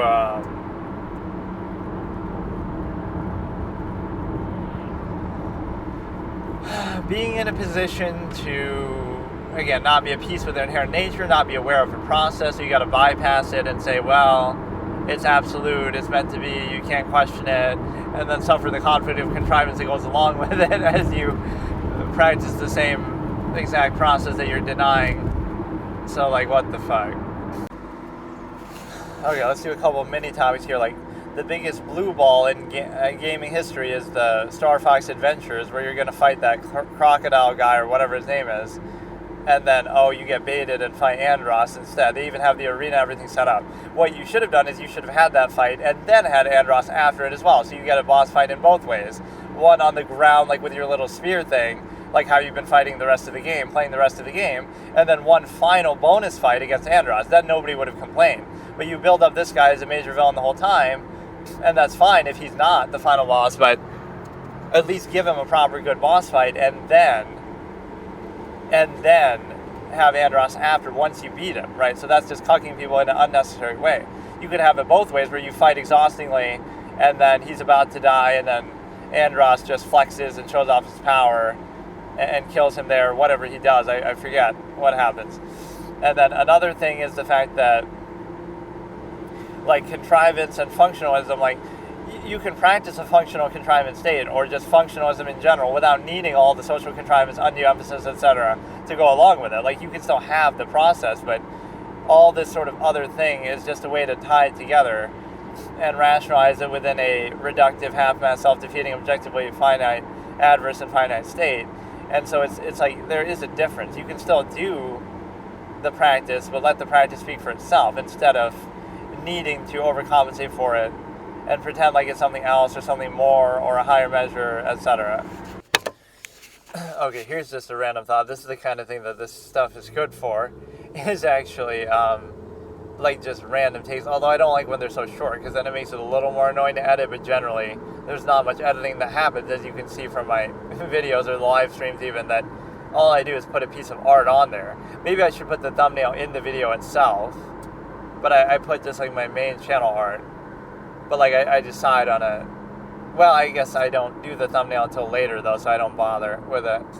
Right, I just get it done and whatever. But no, like characters that use fire offensively, right, or like that's their power. Characters with the power of fire tend to be very honorable in fiction. So I'm thinking about like Rubicante from Final Fantasy IV, right, where he heals your wounds and he wants to be respectful. Right, even though he's a villain and a bad guy and an elemental archfiend, he's still honorable, right? So he uses fire. And also Nova Shenron from Dragon Ball GT uses fire, but he's very honorable, as a big contrast to Ice Shenron, who's a bit of a dick.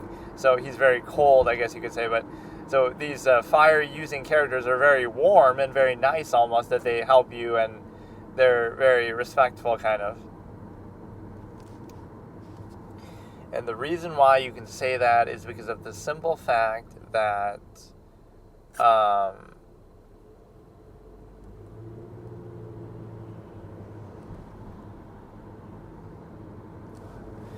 it's just a case where you're able to basically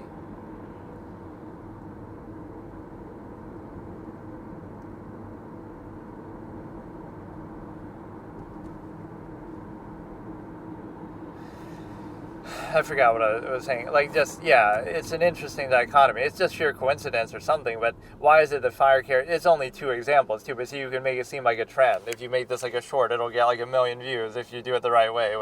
I don't like doing those kind of visual editing things. Like, show a bunch of pictures of a character, or, it's like a weird format for shorts, but it does very well. Like all these Dragon Ball channels and stuff do it. They'll show like a picture, and then they'll show some text, and then they'll show some other clips from the show or something that they're talking about, which makes sense, but there's like a weird dryness to the format. Also the Star Wars thing, I was trying to trigger fanboys, but you can kind of see the template format that they have. And then the other big thing that's basically noteworthy to see is the simple fact that you're basically able to consider the fact that you're able to consider, I'm trying to even troll my own style of like how I do these filler phrases in between. My point is that you have the ability to consider that, yeah, those are 2 fire characters. I could bring up like Roy Mustang, but he's a good character, period, so that doesn't really count. But even like in the first show, he's considered much more antagonistic, potentially, like an anti-hero, where he's able to... See, in Brotherhood, actually, I don't like him as much, because in Brotherhood, he's portrayed like he's just a goody two-shoes. He can do no wrong. You think that, maybe he killed Maria Ross, and it would have been okay if he had, and he just made a mistake, and he was trying to get revenge. That would have been more nuanced. But, no. Even when it seems like he finally does something wrong, he still doesn't. Like, it's still, it's a setup, and he's just too good and too smart. Like, come on. We need, whereas in the first series, he killed Winry's parents, and he did that because he was a soldier at war, and the Winry's parents were trying to help the Ishvalans, or they were helping everybody, regardless of what side they were on. And so the military dealt with them, and Mustang had to do stuff like that to get to where he was. So there's a bit of nuance. It's believable that he would have had to do something like that, but it's also a situation where you're able to basically... it's a situation where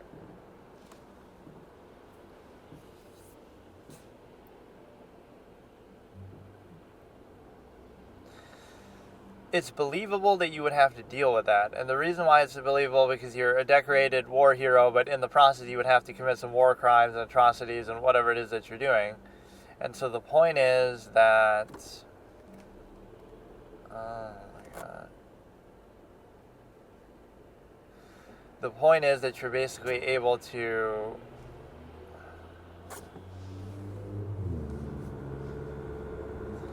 it makes sense. So it makes him a nuanced character. Like, he has some flaws, he has some skeletons in his closet, whereas in Brotherhood, it's like he's just a good guy. He does absolutely nothing wrong ever.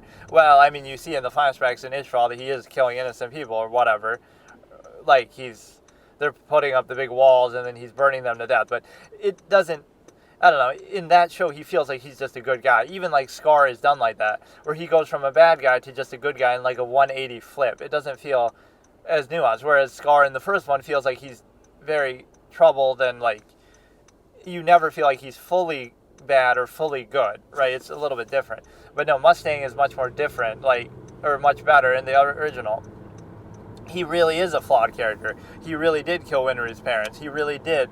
See, that's one of those overwritten aspects in fiction that is a good example. It's not a good point of writing to have Scar kill Winry's parents. Why? Because Scar is already a bad guy, right? I've said this a million times, but maybe not too many on these sessions. Like, Scar killing Winry's parents is not much of a revelation, because why? We already hate Scar, or we already think, Scar's a bad guy. Scar's killed a bunch of Saint alchemists. Scar is an evil guy, whatever. Like, we have a negative impression of Scar anyway. So it's like, we don't go like, oh, we got to hunt Scar now. Oh, we were already hunting Scar because he's already a bad guy, right? That's kind of a moot point. So that whole thing was a bit pointless, right? It's redundant.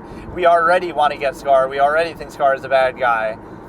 Whereas Mustang is just a goody two-shoes, and again, he can do no wrong. Even the biggest moral dilemma we have there is whether he's going to burn Envy, a homunculus who's caused so much harm, right? Oh, he burned him a little too hard, he might kill him. Like, it's okay if he kills him. Like, if it was a person, you wouldn't have this whole moral dilemma, right? It's kind of contrived. Oh, he burned them and they died, and that was it. Like, okay, fine, because they were trying to kill him. Like, even with Lust, he kills Lust, but oh, it was to protect Riza. Like, it's always to protect in extension, but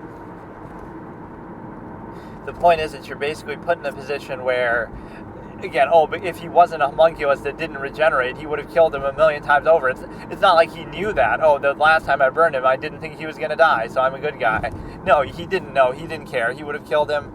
Maybe he's trying to torture him, but the reality is he was trying to kill him the whole time. So you see how stupid that is. If Envy was just like Wrath, if Envy didn't regenerate, you don't think Mustang would have tried to kill King Bradley? Like, he does try, and he just jumps over his fire and knocks him down. But, so if Envy was just more human or not quite as strong at regenerating, he would have already killed him, so it wouldn't have been a big deal. But, because it's so convenient that he happens to come out as a little worm, now you can decide to make a big scene out of it.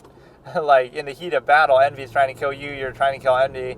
It doesn't matter. Like, that's the fallacy of, like, morality in that if Mustang wasn't so overpowered, you wouldn't be worried about that. You'd be like, well, he barely won a close fight and he was about to die himself. But, oh no, because Mustang's just so overpowered and his fire is so busted, now we start to moralize and feel bad for Envy. No, fuck it. What if he wasn't that strong? Then he'd be the one who got killed, or he would be, it'd be a much closer battle. So I don't really get that perception, but they try to make too big of a scene out of that. Which is, again, in effect, it's still a good scene, but in content, it's kind of like, really? Who cares if he kills Envy or not? That's not a big deal. He's a bad guy. Get rid of him. Fuck him. Who cares? You act like, oh, that'll make you a crazy kind of killer, but it's a revenge situation, but it's also like, Envy isn't a good guy. It's not like Mustang's killing a good person. Like, oh, you have to, trolley problem, you have to sacrifice somebody innocent. No, Envy is a piece of shit. Like, that's it. So there's no nuance to it. It's not, I don't get it. And then somebody else just is going to kill him anyway, or he ends up killing himself. But I don't know. To me, I don't attach a whole lot of meaning to that. Oh, that's, if he kills him, he'll become like Scar, and then he'll seek revenge. But it's very different than Scar because it's a one-off. Like, oh no, he'll go around and kill all the other homunculi too, but that's kind of what you're trying to do anyway. Like, sometimes stories are dumb with that, like, oh, we can't kill anybody, and then by not killing them, you're leading to more people dying. More innocent people die, so, like, what are you really proving? Although we can evoke the Batman Begins line, which is one of the best lines in a superhero movie ever, where he says, Liam Neeson says, your compassion is a weakness your enemies will not share. That's what makes it so important. It separates us from them. Like, that's such an iconic, amazing line that sums up what superheroes are all about in such an organic way. Your compassion is a weakness your enemies will not share. That's what makes it so important. It separates us from them. It's so simple, but it's such a great line. One thing I will say about the Nolan Batman movies, though, is the action is pretty bad. The camera's too zoomed in, shaky. Right, so whether you want to say it's realistic and slow-paced, that's fine, but it's also, even in the realistic, slow-paced context, it's still not that good. Even if you look at, like, actual real martial arts, combat, Bruce Lee stuff is better, or it's just not good, even in the realistic sense, or even in a better, higher-end sense, compared to, like, Spider-Man 2, with the train scene and all this is so much better, right? Even though I think Batman Begins is a tremendous movie, I can't ignore the action scenes that much, like, or even the other ones, like, the action just isn't that good, and the standard is very different, but it's just like, I'm not going to ignore that. It's very poorly shot. I think back even to, like, Total Recall, movies like that with Arnold in it, like, that has pretty good hand-to-hand combat. It's very clear at least what's happening, and that was decades before, right? A decade and a half before, so, like, I'm not going to pretend like that you couldn't have done better.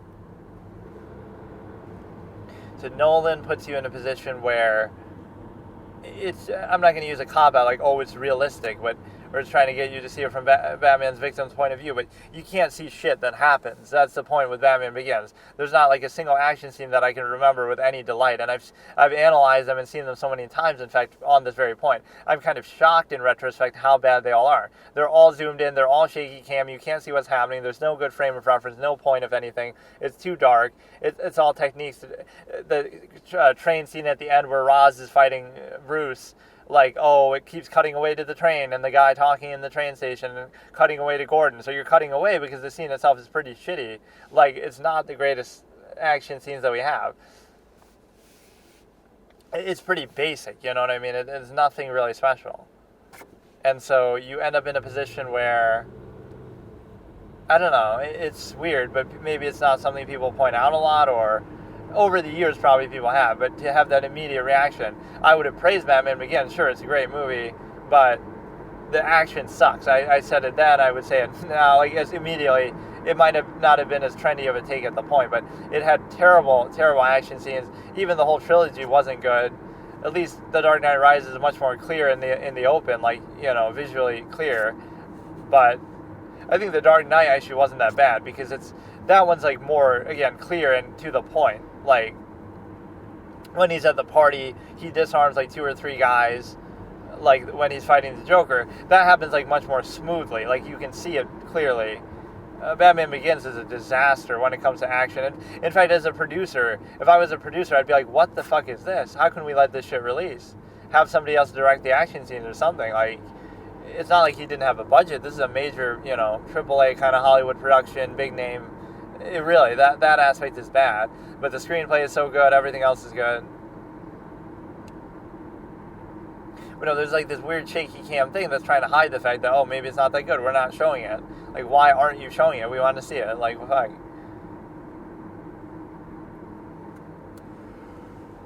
But yeah, Roy Mustang is a goody two-shoes and can't do anything wrong, whereas in the first series there's some real nuance, like, oh, he actually killed Winry's parents. So that's like a redundant thing. If Roy killed them, that's nuance, and it's believable that he would have had to do stuff like that, being a soldier and being a decorated soldier. And that's where he had to, like, swallow his pride and, like, do stuff like that to try to get promotions and climb the ladder. He would have had to do it, follow orders, and then he's also suicidal and he's trying to kill himself at some point, partly because of stuff like that. Like, it's so believable that you would have that happen. I'm telling you, like, I love Brotherhood. The manga is obviously better in its complete form than the original series, but there are moments, like episode 25 in the 2003 FMA, that's way better than anything like episode 10 where Hughes dies, obviously spoilers, in both series. But, like, it has these flashback scenes earlier to when Roy's about to kill himself and Hughes is talking to him. Like, that's so much more deep and dramatic and nuanced. Whereas in Brotherhood, it just isn't quite as serious. Like, it just doesn't play as well. Part of the reason you might say, oh, well, it's because we've already covered that content in the first series and we don't need to do it so well now. But that's still a sacrifice. Like, it's kind of rushed. The first 10 episodes pretty much cover the first 25 episodes of the other series, 2003, and so at that point they kind of diverge. But the point is that the first series takes its time and really does that content justice and serious and dramatic and everything really great, whereas Brotherhood doesn't do a very good job. So I don't care whether you think, oh, it was taken care of. Like, if you combine those two styles, the serious, dramatic, taking your time tone of the first series and the better content that comes later in Brotherhood, where it's just more cohesive of a story, you would have maybe the best anime ever. But the reason why you don't have that is because of the simple fact that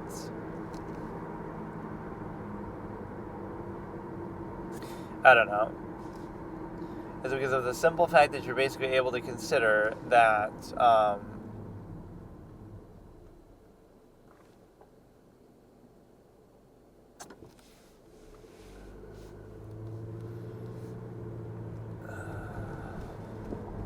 it's just a tonal issue. Like, and I point that out all the time with Brotherhood. It'll have like these serious moments that the 2003 series or whatever would let brood and let sit, right? And it would just be serious and you soak it in. And that's the kind of tone that works for that kind of material. It's meant to be a serious material series. But then you have the ability that, every time there's a serious moment like that, every single time, I swear, I can make a compilation montage of it, there's like some goofy comic relief that happens. You don't need to do that. You don't always need to do that, where there'll be serious brooding and then, somebody yells and there's like the super cartoonish thing, and it's like, I hate that. Maybe the creator, Hiromu Arakawa, I think is how you say her name, is, maybe she wanted that and asked for that, but I hate that. There's like this cartoonish thing. That happens maybe a little bit in the 2003 series, but it's much more understated.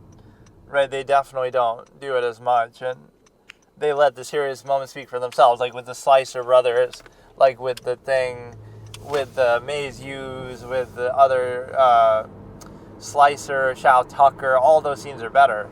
So not only does the 2003 series do all that stuff better, it starts off stronger, but also it allows you to, it allowed you to have the groundwork to work from for the second series. It's the same thing I say with like GT and Dragon Ball Super.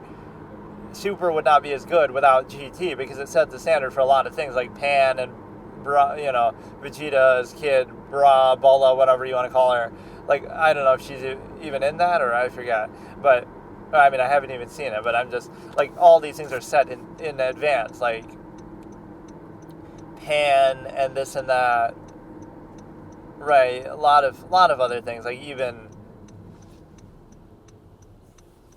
maybe some of the villains have some similarities, maybe some other, like you might look back and realize that, GT is actually better than Super. And I'll tell you one way it's automatically better than Super, is it's not quite as contrived. You get the one form towards the end, the Super Saiyan 4, right, and it's very going back to the roots of this. They do a lot of callback stuff. They're going back to the roots with the Dragon Balls themselves, that, you're paying karma. That's a very organic, believable kind of plot line, that you've overused the Dragon Balls, now there's bad karma to pay for them, and you have to fight the Shadow Dragons. That's why it's called Dragon Ball. Like, they're paying tribute to the...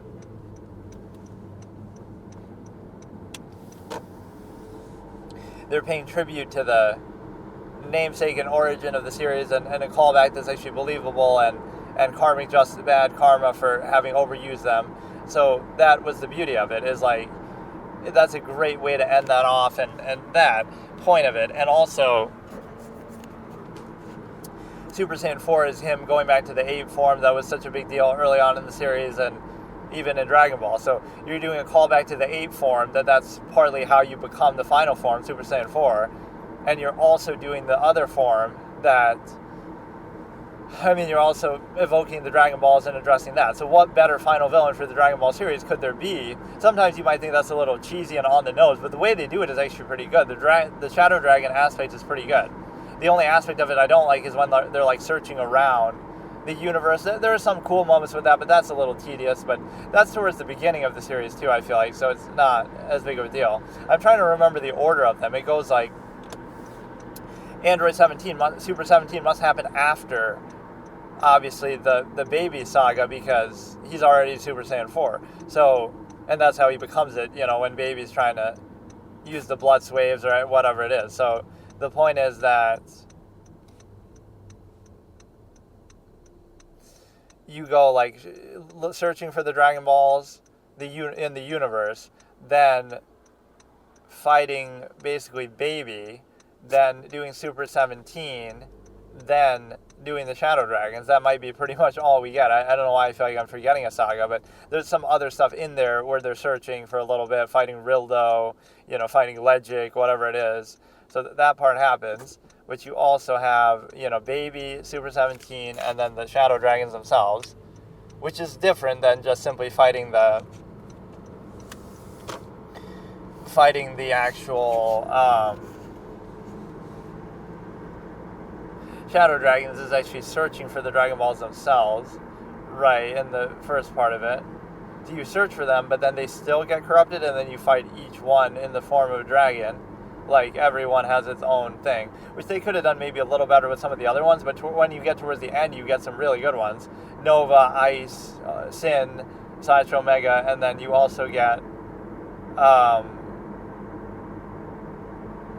you also get, he's very powerful and kind of, a good final villain, but he gets a little boneheaded. Like, he's not super smart. He feels kind of like just rough around the edges a little, but he's still a good villain. Like, certainly you respect his power better than, Kid Buu as a way to go out.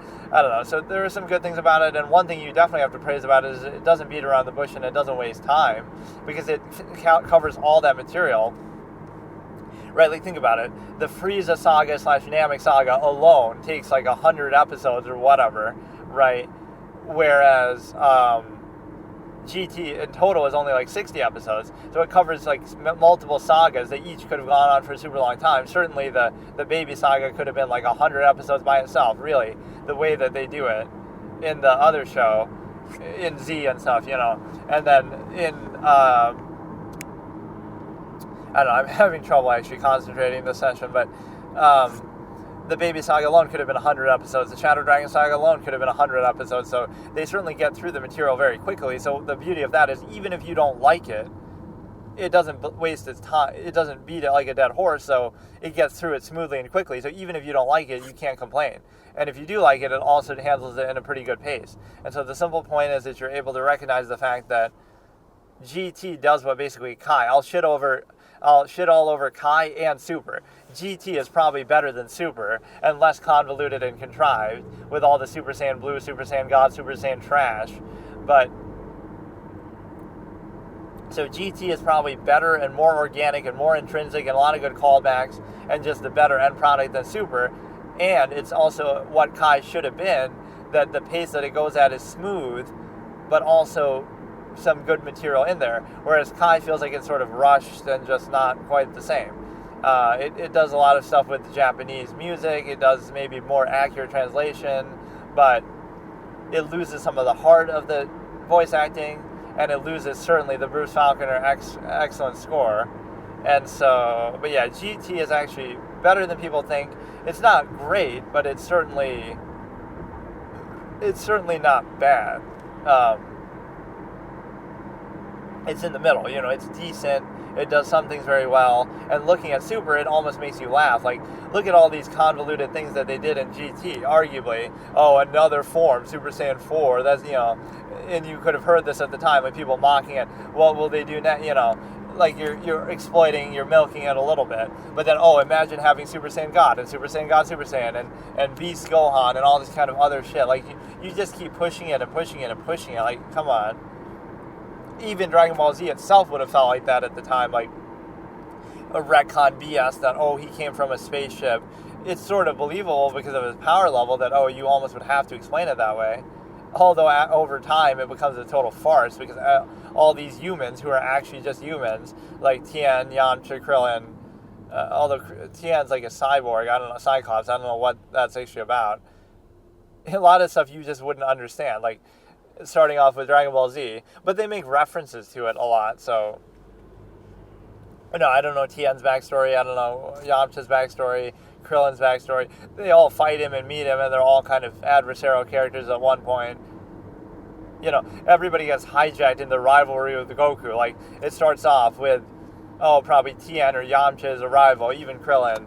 I think Tien is more considered a direct rival, maybe. But like, they're all rivals of Goku, and then, they get hijacked by, Piccolo is the real rival, and then, he gets hijacked by Vegeta is the real rival, so like, everybody keeps getting hijacked. It always feels like Vegeta is the true rival, but, all these other characters have their turn. Certainly Piccolo has a good turn of it.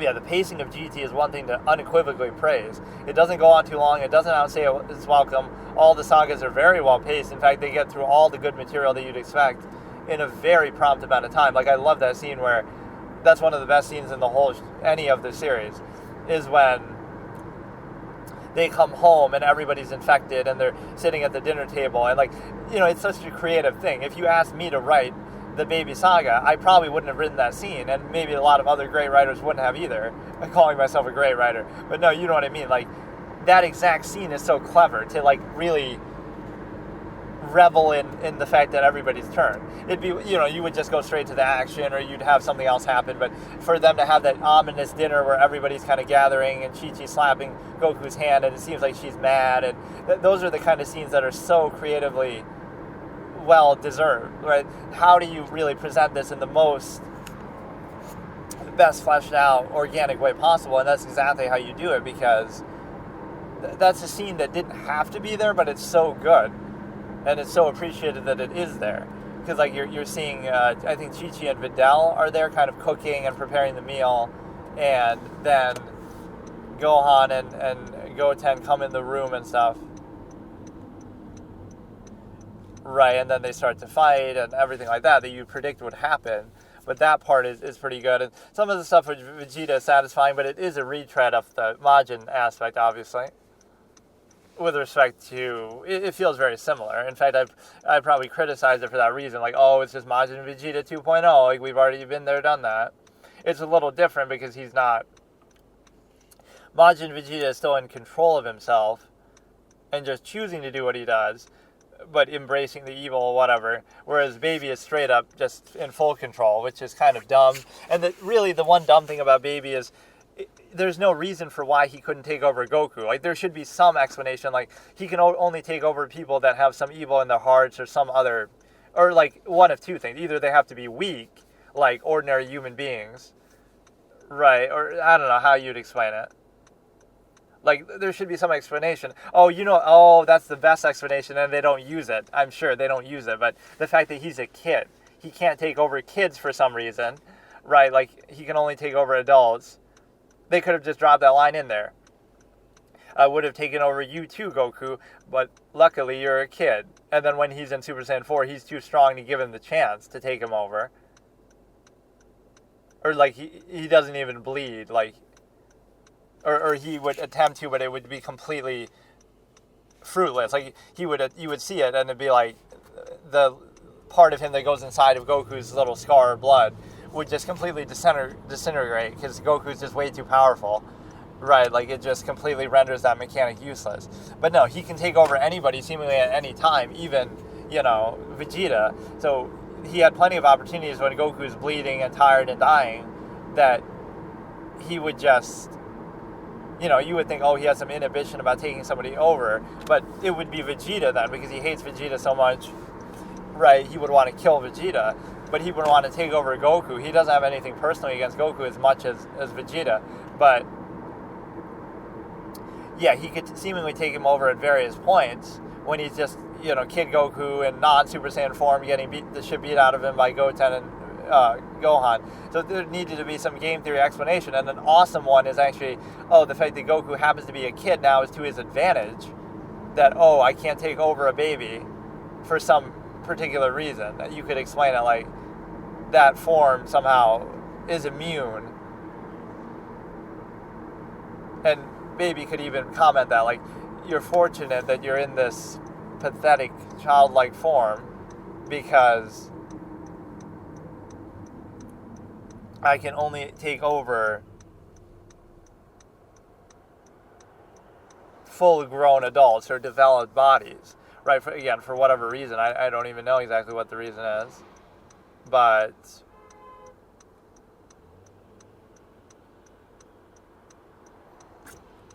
that would have been a great way to explain it. And then you also say that... Okay, so let's look at today. The most important aspect of a contrivance state is... right, to reduce something to itself. In other words, like for every little thing, stimuli acme, it's not that, you can practice it freely. It's that, you have to do it in exactly this way, the white picket fence with the one partner and the one way and the one... You might think, it's a byproduct of human tendencies, but that happens in a secondary way, like, okay, now your tendencies will come out. But, first and foremost, most important thing is to control how people do it and reduce it to some overall structure, which in this case would be like, in the case of stimuli acme, it would be like, you have to be with one person only, and you have to be in the form. So it's not even an objection to that state, right? People could straw man false frame, that just means you want an open relationship, or that just means something else, but it doesn't matter. It's more it's the same way that government works. Like, on a rational level, you would have to qualify as the government why you have to be restrained, or why any of your inherent rights or abilities that you inherently have, right? Not even a right, but just like you can do anything that you're physically capable of doing, but when you're born, that's just the objective reality. So now the government needs a good reason to take it away. So like, okay, you have the ability to kill other people. That's taken away because people don't want to die, and you don't want to die either. And so there's some dichotomy there you could easily justify. But a lot of these other more nuanced, extrapolated things don't work that way. And the reason why is because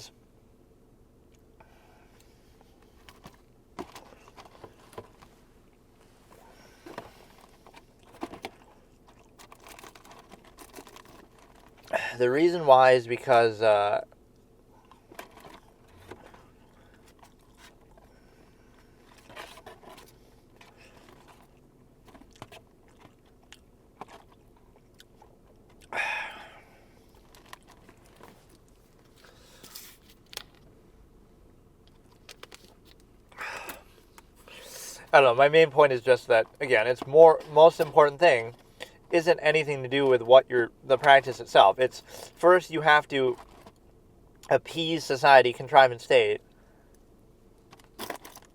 by doing it that way, and then you can do kind of what you want a little bit outside of that, but that comes first, like...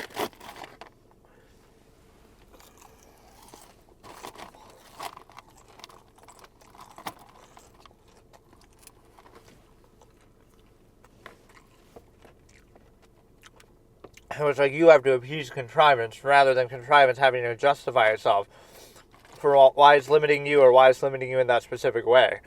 So it's a one-size-fits-all fallacy that even if there's some good basis or intention, it doesn't necessarily have to work universally in such a, stringent and just extrapolated way. So you have the ability to recognize that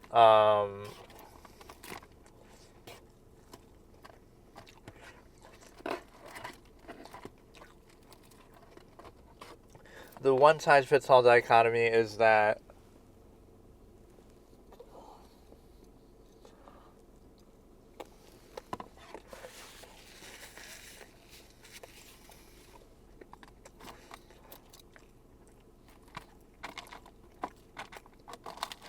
you wouldn't have to argue for an open relationship or for anything different particularly, nor would they even have to argue against it to justify their stringent state. Rather, they would have to justify why not only their state is good and preferred contrivances, but why it's so necessary that it's universally enforced upon all people all the time ever. Right, that's the issue. It's not about, even if you made in a vacuum, this is why a single partner relationship is better than an open relationship. That could be a preferential point. That could be you can try to make that argument. But that's not the argument, because it's not simply saying, here's why it's better, or why you prefer it, or why some people might do it, or why it's functional for society broadly. Instead, it's like this empirical position where that's sort of forced on people, and the other is prevented. People are prevented from doing. So that's the issue. Like, it's not social Darwinism because you have the advantage of this outward insistence in society being on that side. You might think, that's for a good reason, but don't assume that. That's the same thing with power. Like, the reason why this is in the law is because there must be a good reason, but yet at one point slavery was in the law and other things were in the law. So, like, don't assume. This is the fallacy of authority and power. Don't assume something is worth doing because it's already established and tradition. Don't assume that, something is valid because it's already in the law. Don't assume somebody is right because they're in a position of power. Rather, it should be the opposite. That,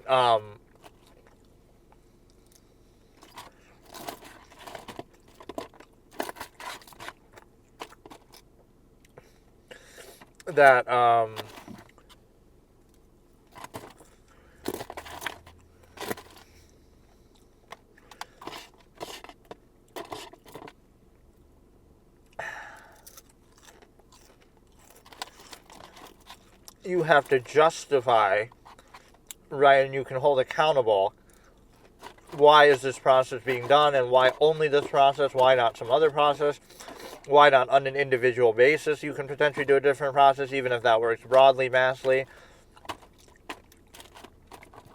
Why, because if you're truly exceptional, then the normal standards don't work. So it's more like an overextended collective contrivance. Everything mass-produced suffers in quality. So the truly highest quality thing wouldn't fit into that mold. That's normalcy, but mediocrity, right? Negative connotation to it. You can never have the high standard there. It's just overextended collective contrivance, right? It becomes the lowest standard possible, or at least a low mass-produced standard, right? Anything mass-produced suffers in quality for it. And then also, again, you would hold it accountable and say, it's not that things are the way they are because that's the way they should be. Rather, you're questioning on what basis, what makes that justified, why only that, and even the other issue of, so much of society is about shutting down discourse rather than actually adequately answering it, unfortunately. If it is something sound, then it wouldn't be necessary to do that. And it's not even, so the same thing with either religion or government is like, you would have the ability to recognize that, like, or someone in a position of power. Don't assume that, they're in that position of power, so that makes them right. Rather, do the opposite and say, let's hold them accountable to be right because they're in that privileged position of power. So it's not that, you have to justify why you're doing something different. They would have to justify why they're restricting you, preventing you, what they're doing in the first place. They would have to justify and constantly be held accountable. Don't just blindly accept it like, it's already established, so we're just going to accept it, or we're just going to complain about it but still abide by it. Rather, there should be a constant scrutiny. So instead of, power shouldn't be like a bypass, like, because you're in a position of power, now you can do what you want, and people have to justify themselves to power, rather than power has to justify itself to people and be held constantly accountable.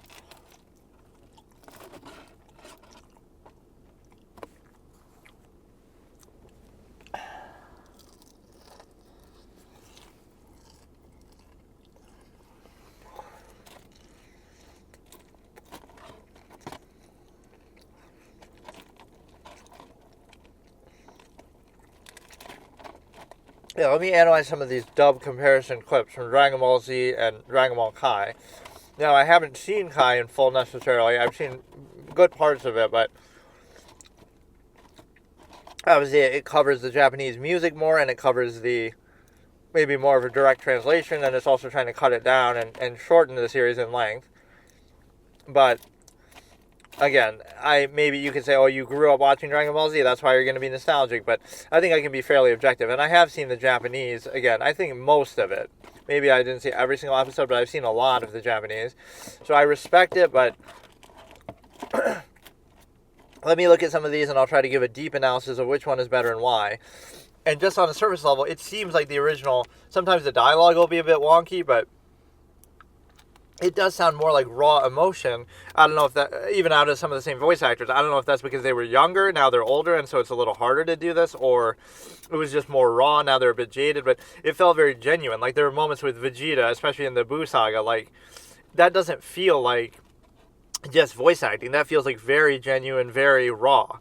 Whereas stuff with Kai, it feels like, they're reading from a script. They might be reading well from a script, but there is something more flat about it. Now, that doesn't mean that always yelling and raw emotion is better, but in a lot of these scenes, that's what it's going to be. Like, Majin Vegeta talking about his pride and stuff, like, that's a very high emotion moment, so it should be like that. So I don't know what it is, but immediately the tone just grabs me. Again, you could say nostalgia, but I'm not going to say all of it was good because of nostalgia.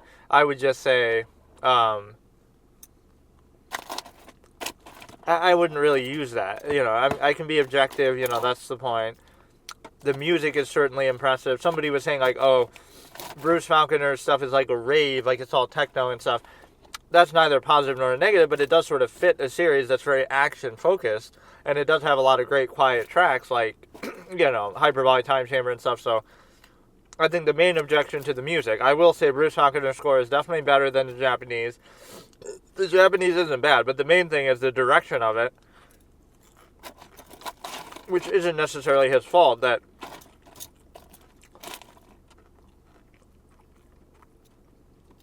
they sort of overuse it, whereas wall-to-wall music, where sometimes it could use some quiet moments.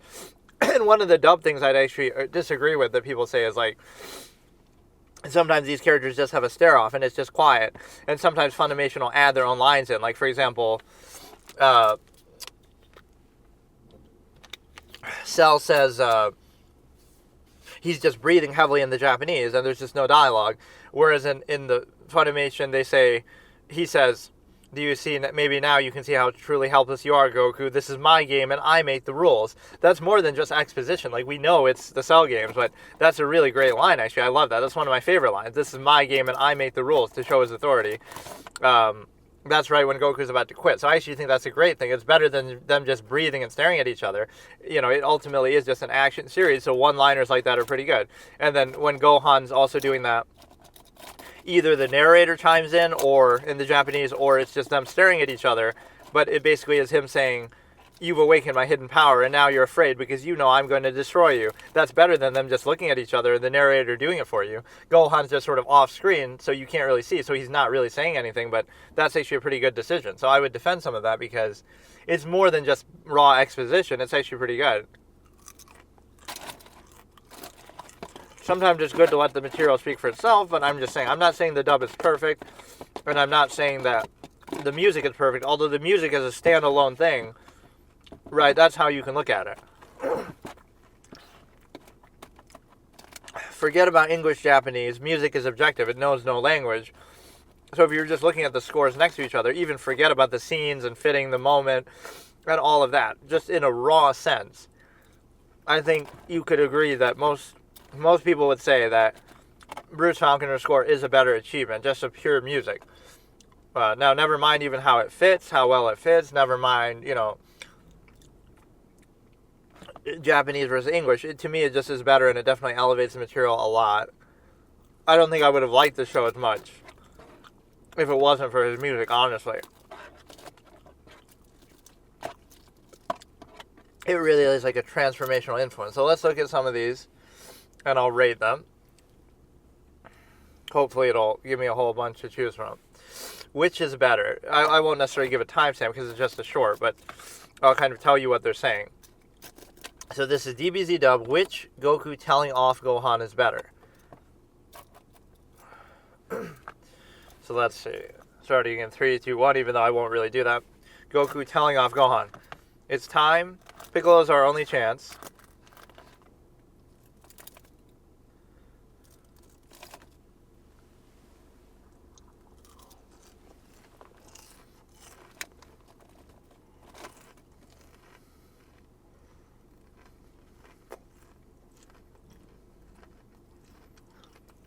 That's actually not the one that I remember.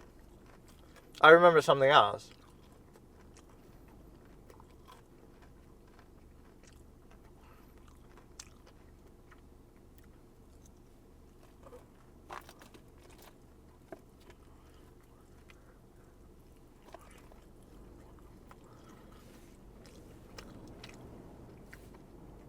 I'm thinking of a different moment, I guess. But those two are pretty even. I'd actually say maybe Kai's a little better. I was thinking of a different moment. I know where I need to be.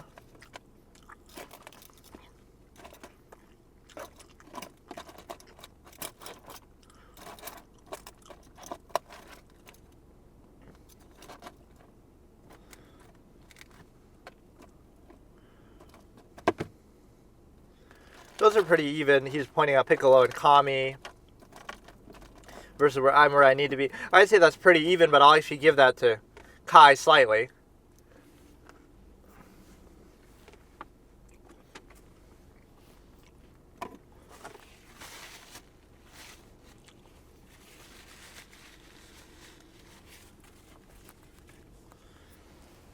Alright, so that one was pretty moderate. Let's see this one.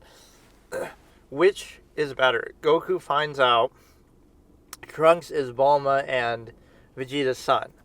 Let's see, starting right now. Am I going to meet her someday? Or do I already know her?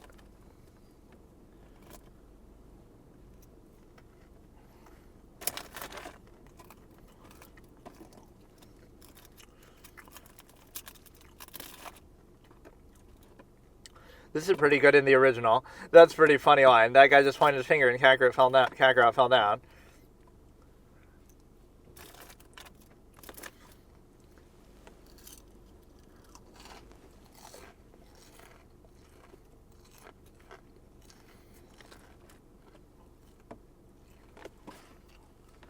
Okay, the original is definitely better there.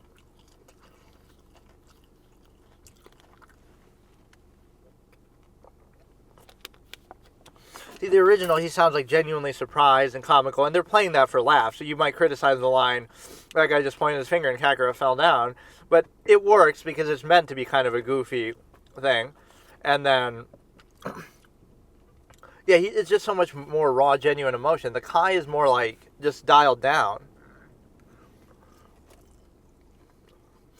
And Goku's a little smarter than the Kai, I guess, because he guesses it himself.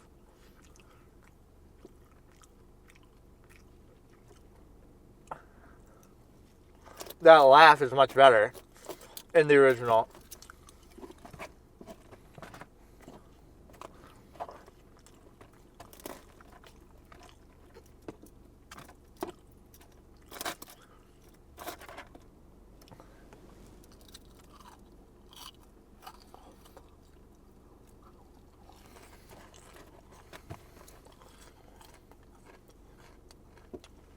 That's one thing I talk about with the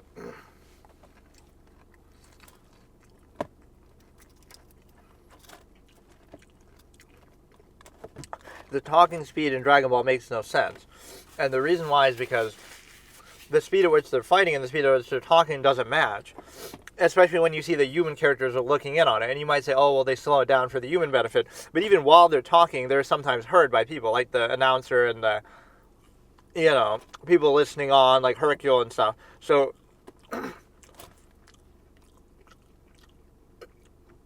the speed they're talking at is slow enough for people to hear it. Right, like humans even to observe it, but even while in the middle of a fight sometimes. So they're moving supersonic speed super fast, but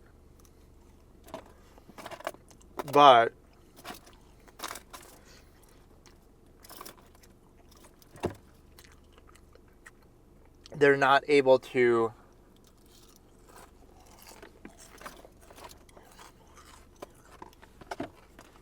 they're talking way slower compared to that because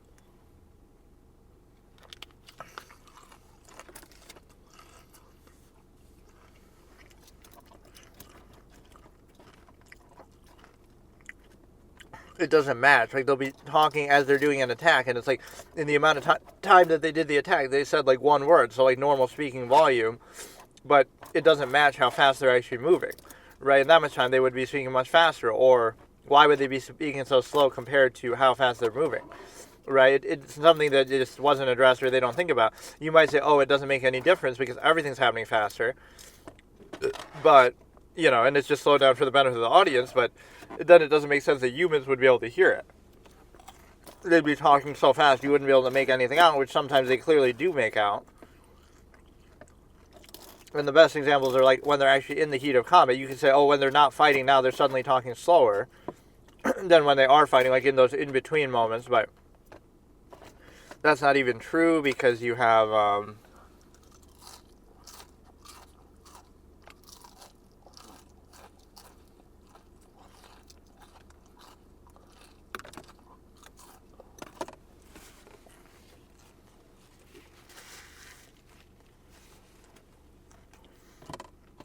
it's just not adequately something that they thought about, but I'm sure there'll be some retcon BS, but like,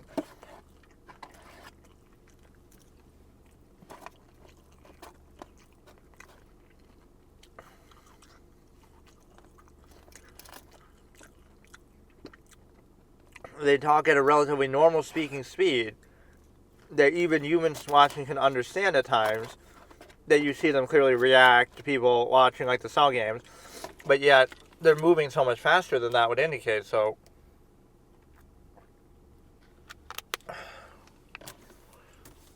the amount of time that it takes Cell to say something before he lands a punch would not be human time of him saying that, because otherwise Goku would be able to avoid the punch, like, I'm going to punch you now, and then he punches him. Like, he'd be saying that at supersonic speed because it wouldn't match with the movement that he's doing. So clearly they just didn't think of that. And then let's look at one contrivance element like, you can be defined by your reactionary non-choice environment, but you don't necessarily have to insist upon it. You can be aware of it. You can have reservation about it. So it's one thing to be defined reactionarily, but it's another thing to insist upon it.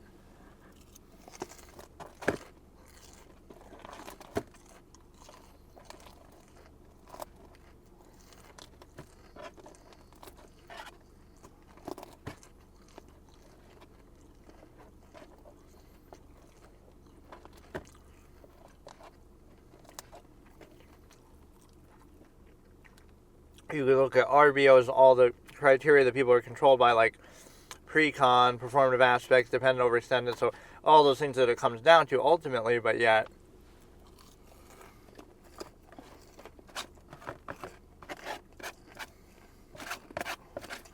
veiled in some other way. Like, oh no, it's not about that, but that's ultimately what it's about. So the defining dependent overextended pretense, like, for example,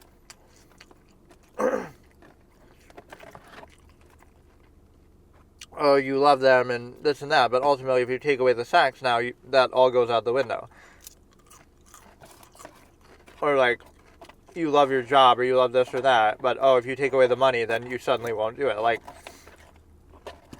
all the pretenses are secondary to the main defining dependent pretense. That is being valued.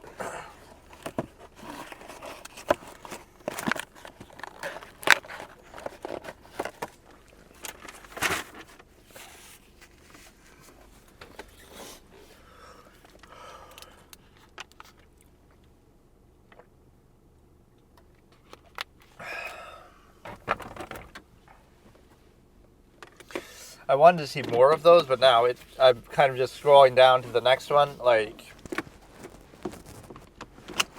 when you're on a short, if you scroll up the screen, it'll just give you the next one, but like some other random short.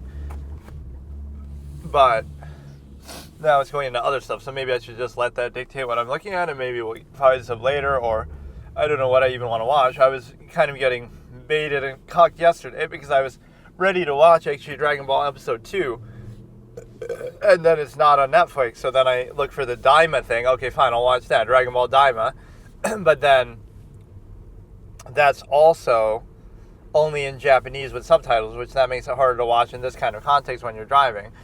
And so based on that, you have the ability to consider that I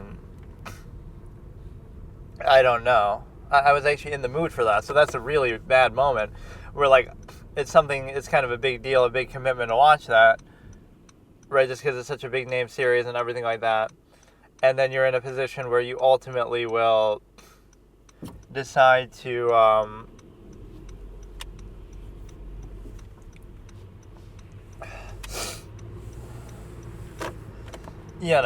now I might not be in the mood as much. And I feel bad for leaving Monk on hold like that, but it's to no fault of its own. So there's no reason why I won't continue watching it. It 100%, didn't fail on any condition. The problem is I'll have to recap all those criteria, and it's going to be hard to do that.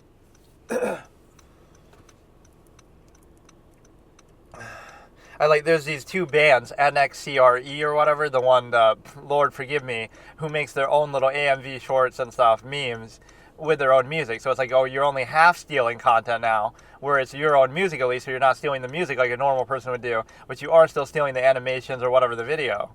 So it's still at least half better. And then there's another one, the Tron, somebody, I forget, Tron Austin or whatever, where he's doing a lot of Dragon Ball memes and stuff too, with his own music, his own songs that he made. So like, it's an interesting way to try to get exposure for your songs. Maybe we should just look through one of those channels. Like, I forget this guy's name. I think it's like Tron Austin, or it's something Tron.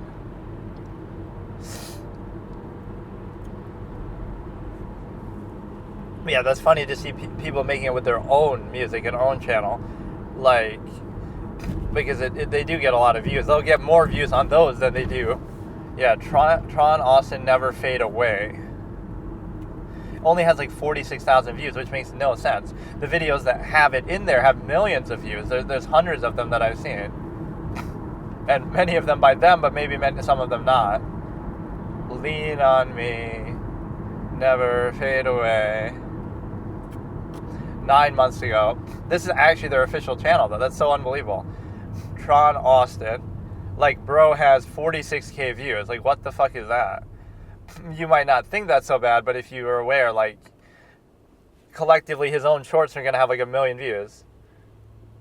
So let me look through his shorts, and then I'll do the NXCRE. So this is good. Let's say choke. If you ever feel dumb, just remember Goku almost choked to death while trying to eat a Dragon Ball. He's trying to keep it away from Omega. Which I forget what exactly happens with that.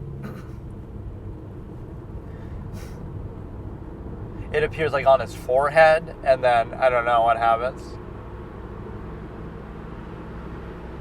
You could certainly destroy it.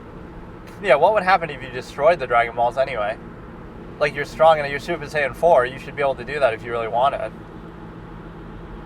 It's the right idea, but, you know, it is a little stupid. People seem to like GT Goku more than Super Goku, though, because he does have some good serious moments, especially when he becomes Super Saiyan 4 and like an adult again. Right, that's a good way to unlock the adult ability for him when he's been a kid. Like, I never liked the premise that he's turned into a kid, but what was I saying was actually a good game theory sort of element with that. I can't remember. Like, something to do with, well, he can't be taken over by Baby because he's a kid, so somehow that would come in handy. Like, Baby tries to take him over, and he's actually helpless to it. He's actually, beaten up and bleeding like he is. They're fighting like when he first is fighting Gohan and Goten or whatever. And even Vegeta's there, but like an earlier form of baby Vegeta. And it's like, I like how their clothing changes with the transformations too. That has nothing to do with like anything. But although Piccolo does show that clothing beam power. Never forget Mr. Satan going on the battlefield to save Vegeta. He does that. He also gets them energy for the Spirit Bomb. And he also gets them, he throws 16's head towards Gohan. So, like, he totally saves the day time and again. Like, unironically, that's sort of partly true, but also he's a bit of a clown. So, like, I don't know what to make of it.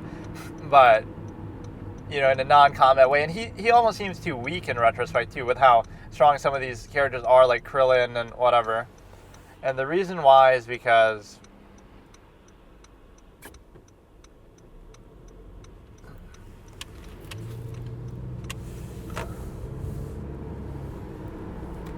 it trivialized the whole thing. Even Videl ends up, she has a power level of 200 or something. Like, why? Why is Hercule not able to keep up with this? It's just because, you're exposed to Roshi's training and Ki and, this sort of magical thing. That's kind of bullshit, because I'm not saying he should be that strong, but he shouldn't be that weak either.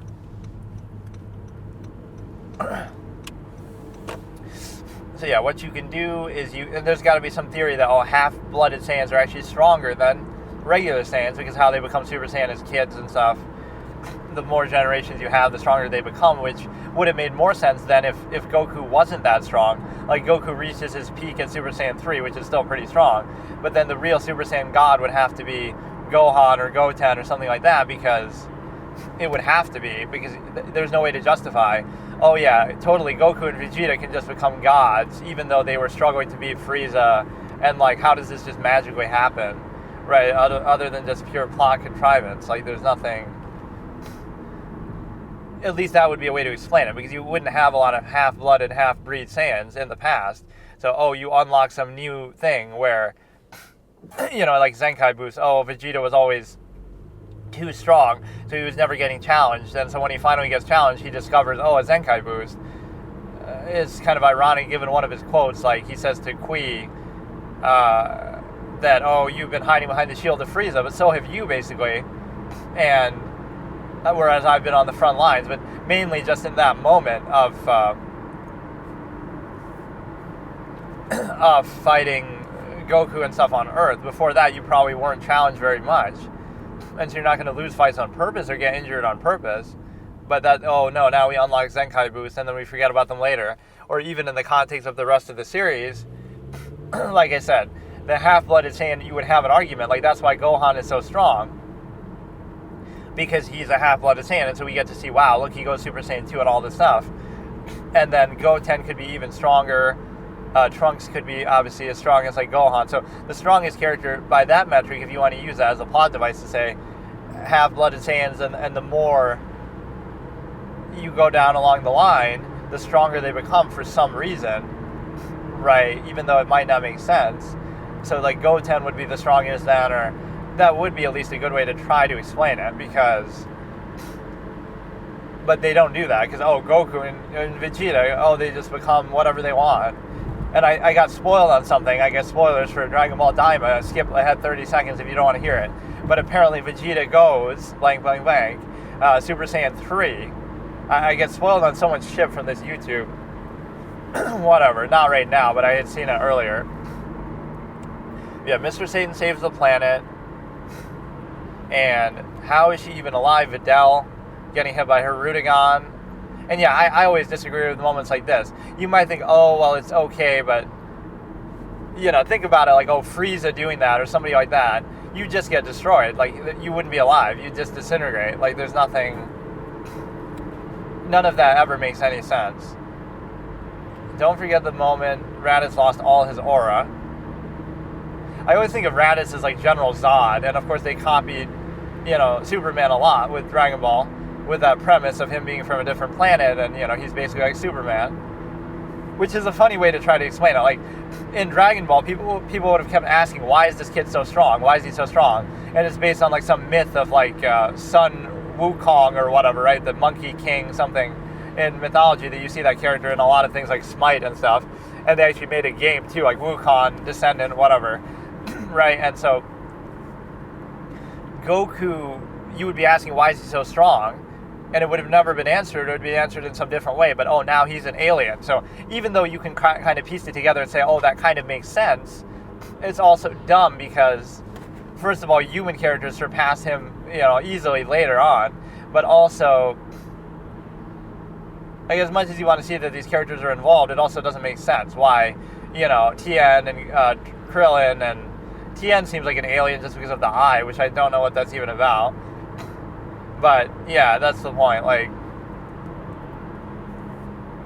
you have the ability to do that. Like, it makes sense he's an alien because how else could he be so strong? But also, that wasn't what they were thinking at the time. Like, that's so hilarious.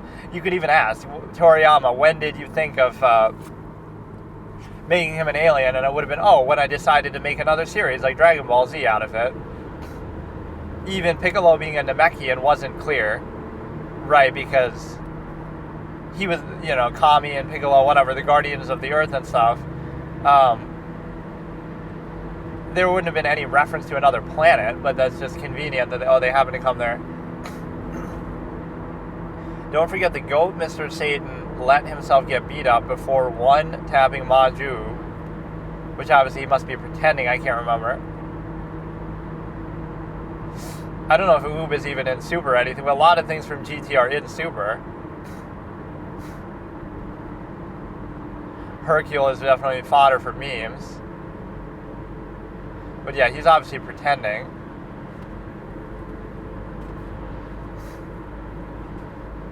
Ah yes, our beloved Prince Vegeta with the most useless attack in anime history. Sort of like a souped-up version of just Ki Blast, but the issue is either he's missing, or the issue is that Frieza's just obviously way too strong, which that's one game theory flaw of the series, because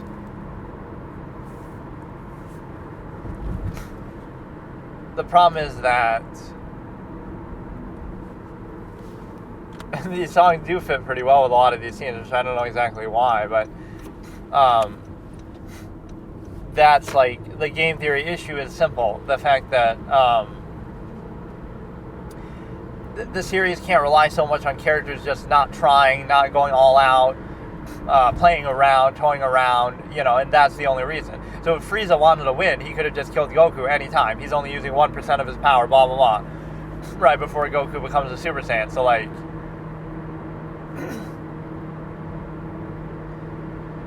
that's the problem, is that why even indulge that? He could have killed all the other characters. So you want it to be more like game theory based, would be like all the characters are trying their best to win all the time, and then it comes down to some strategic element or some over-the-top, something big to make the difference, rather than, like even going Super Saiyan maybe could have been justified that way.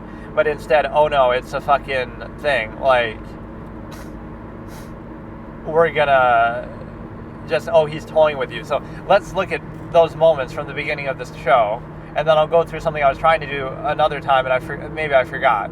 Where, like, the fights are too one-sided, where it goes from one extreme to the other, where this is one flaw of the Dragon Ball series. Like, there aren't too many evenly matched fights, actually. A lot of them swing from one way to the other, where one character will have a major advantage over the other, and then, they'll transform or something, and then they'll have an advantage back, right? So it'll be too one-sided in both ways.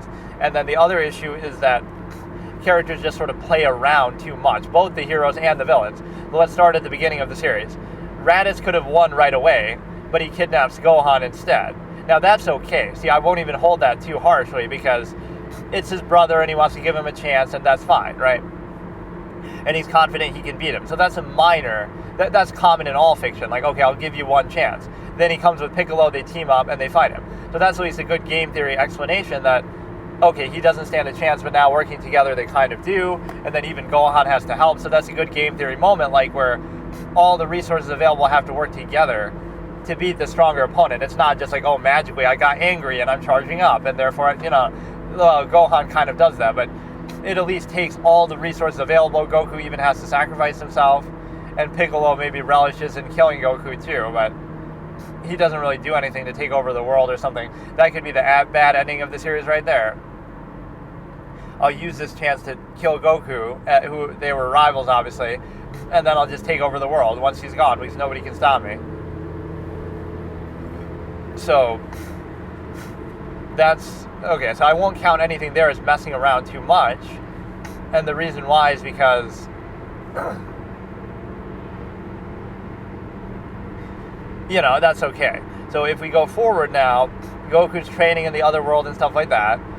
So now the Saiyans arrive, and Goku's a little bit late to arrive for that, right? You had one job, not to get distracted by these snake seductive chicks and on the way back home. That could have ended the series right there. So the point is that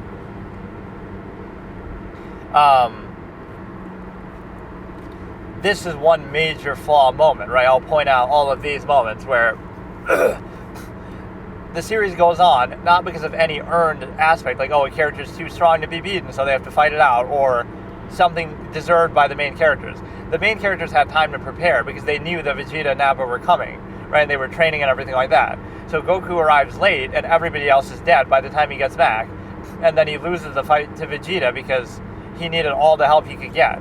So, or they might have already destroyed the planet by then, or whatever. So when Vegeta and Nappa wait, so first of all, Nappa's toying around with all the fighters that he could easily kill, right? He could easily kill. He's way stronger than basically all of them. I think people sort of overestimate Piccolo's strength and all a little bit in that fight, but he's way stronger than all of them. He could kill them all, right? Clearly, he does kill kind of like a couple of them. So I forget exactly. I think he kills like Yamcha and Tien, or at least he takes Tien's arm off. Chaozu. So like Nappa's strong enough to kill any of them, but he doesn't. He's toying around with them. Then Vegeta could kill all of them, but he's not. He's just waiting. And then in general, the whole scenario is that, we're just waiting, let's just kill some time. So we're not trying to kill anybody, even though you easily could. So why not? Why not just kill all of them? Nappa could do it, Vegeta could easily do it, but let's just wait, just because we gotta wait for Goku to arrive. Like, it shouldn't be that. Goku should have arrived on time and been responsible, so now they have no choice but to face him, and even trying their best to kill everybody, they won't be able to get through him, or it'll be hard. Instead, you have, then I guess Vegeta would have lost a bit easier, because everybody else would have helped too, right, whereas now they're out of the way.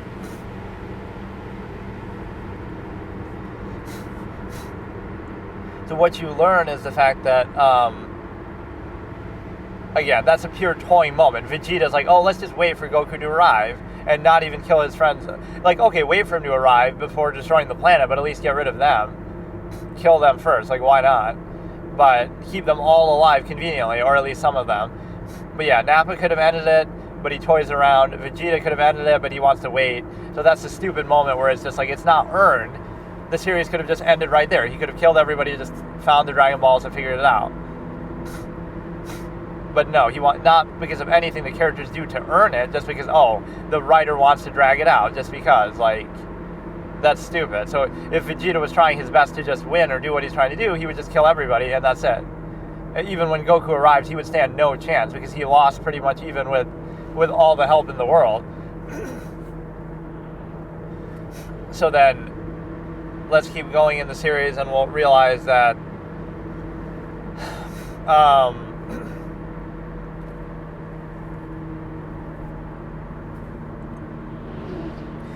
we keep going in the series.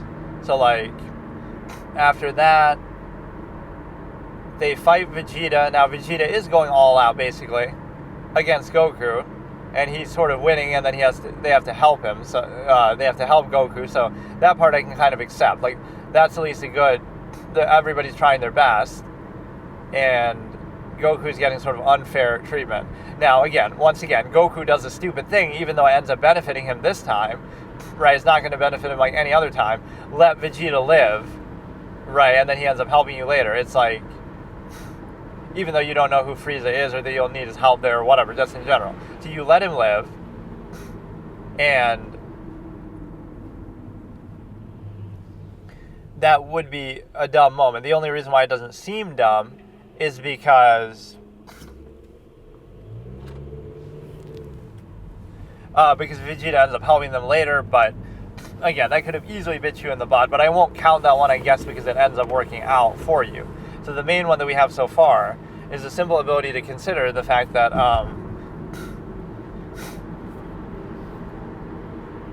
we have the simple ability to consider the fact that you have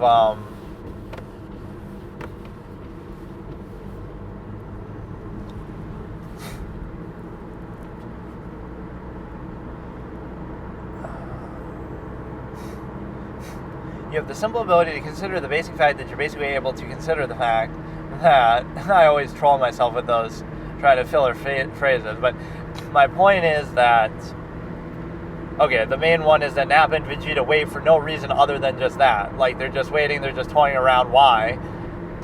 And then you go to Namek. So now on Namek, Vegeta's trying his best to beat Raccoon, but he can't do it, so that's fine. There's nothing wrong with that. Then Goku is strong enough to beat everybody, so he beats Jace and Burger and all that. Or no, he doesn't beat Jace. Jace gets away. But then he fights Ginyu, so all this is pretty much fine. Then, now Goku might show a sense of mercy that is a little bit different than this, but still, it can be dumb at times. So then he's about to beat Ginyu, but then Ginyu changes bodies with him, which is kind of understandable. That's just a unique ability and stuff like that you weren't expecting. And so that's not really Ginyu, that's just the body that he chose at that time because it was so strong, apparently. So the point is that and I guess he retains that ability even when he's in other people's bodies, which is extremely handy. It'd be one thing you can only do it once and then you have to go back to your original body if you want to change again, or you just can't change again. But my point is that, all that stuff is relatively fine. Right, I don't think anybody's toying around too much. And then, now you get into the Frieza fight. And so now the Frieza fight is a big black mark, because even though people might glorify it, it's what should Frieza have done to win that encounter with Goku and all his friends? Maybe he should have just killed them when he had the chance, because he had plenty of chances. So he's toying with everybody by not transforming, and then he keeps transforming. Or even along the way, when he's in those forms, he's toying around with his opponents, like Vegeta, Krillin, Gohan, Piccolo. He's basically toying with them because he can easily kill them anytime he wants, even in the form that he's in at the time, but especially if he transforms to the next one. So he's almost transforming just for the sake of it. But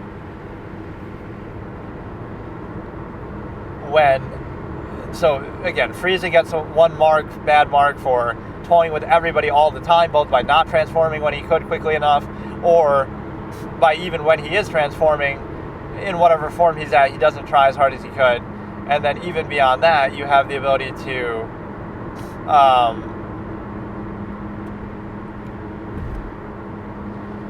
transform when you're in your final form. Now you're still not at full power, and even without being at full power, you're still stronger than Goku, but you still toy with him again. But that's the second bad mark for Frieza. That whole fight is negligible. There's no reason why, other than, oh, Frieza's just toying with him for a very long period of time, waiting for him to become a Super Saiyan, apparently. Right? Almost as bad as Cell doing that with Gohan, where you're practically waiting and begging for him to transform when you could easily kill him anytime you want. So it just doesn't make sense. Right? There's no good reason why. It's not like, oh, he's only a little bit stronger than Goku, and then he's trying his best to kill him, but it's hard and it's taking a while, and then by the time he's about to kill him, oh, now he transforms. No, it's like he's way stronger, and he's just fucking around. And then, oh no, I didn't reveal my full power either. Even once you do become a Super Saiyan, but he didn't have to, and he wasn't even using the full power that he had at the time. So yeah, Frieza is very bad for this toying around aspect. One character, I guess, who doesn't toy around is Trunks. He always tries to, the way he deals with Frieza and the androids and all that, he's just straight to the point. And especially, the one moment I hold against him is he could have killed Android 18 when he's like beating up Semi-Perfect Cell, when he's trying to stop him from transforming. Rather than that, he's telling Android 18, run away, and she's just like a deer in the headlights standing there the whole time. Why not just go up to her and just blow her up? Like, you could easily do that in like 1 second the way you do in the future, once again. So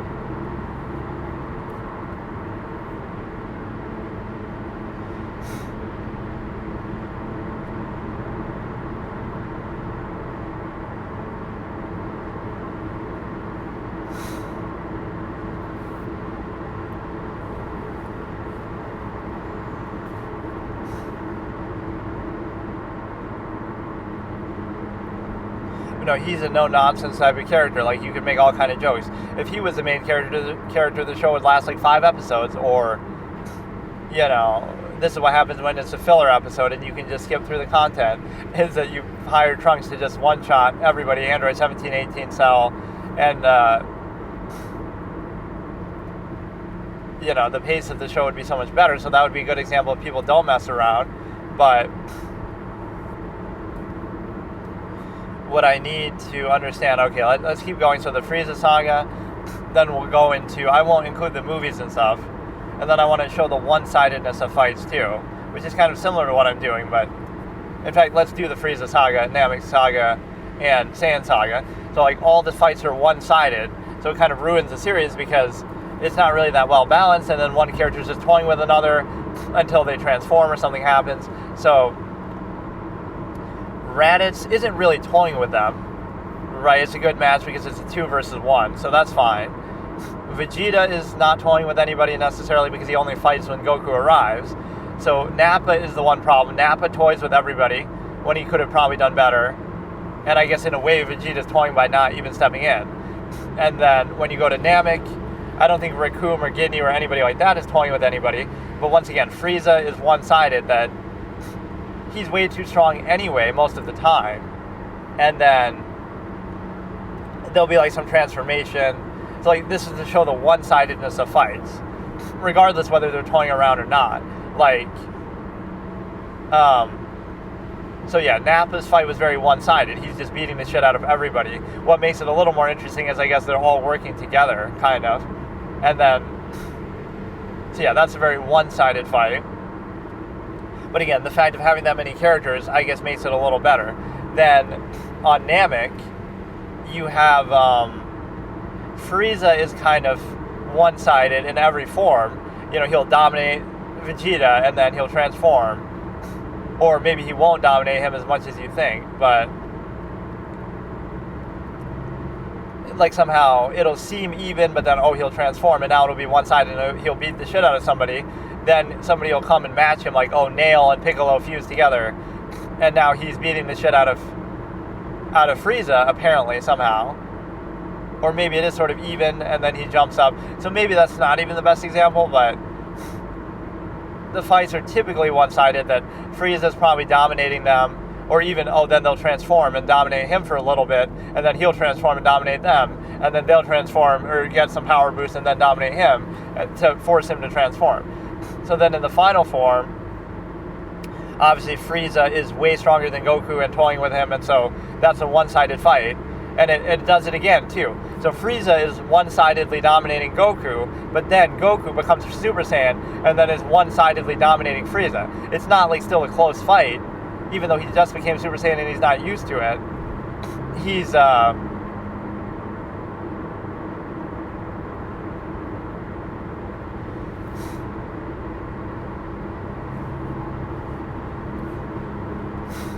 able to basically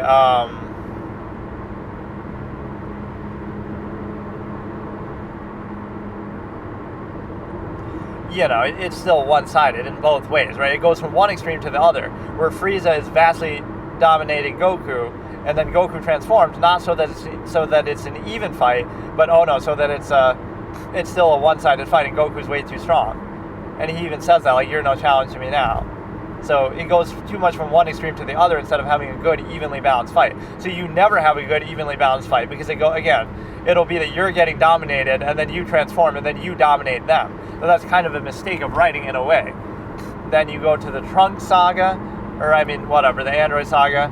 So let's look at both of these, whether it's a one-sided fight and whether it's a toying around. So Trunks doesn't toy around with Frieza and King Cold. He doesn't toy around, but also because he's just not the type of character to do that, I guess. But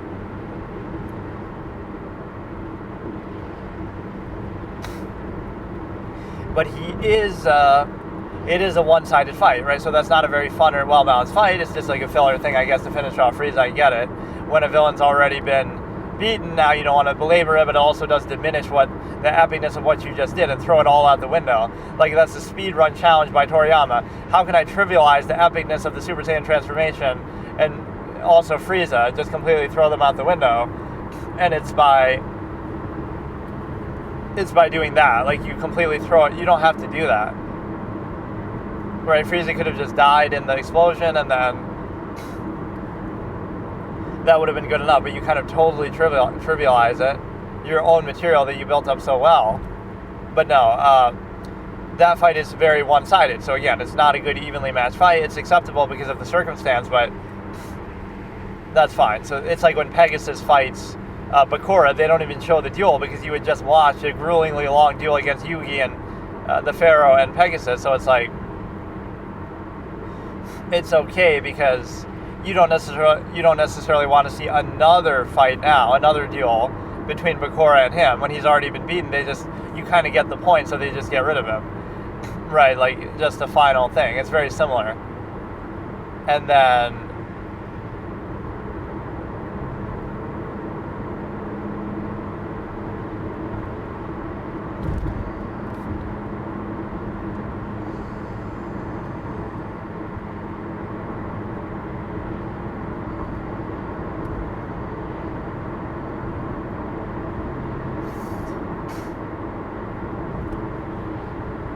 so from that Trunks and Frieza fight, then you move on to basically Android 19 and 20. And so now, again, is somebody toying with somebody? Not really, because Goku has a heart virus, although he should have been better prepared since he was even warned about it.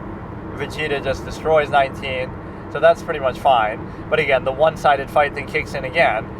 I guess the 19 versus Goku fight is good because it seems sort of well-balanced, but in the end it's one-sided because 19 has the advantage. So it goes from a one-sided fight where 19's dominating to a one-sided fight where Vegeta's dominating, and then they sort of toy around with 20 a little bit because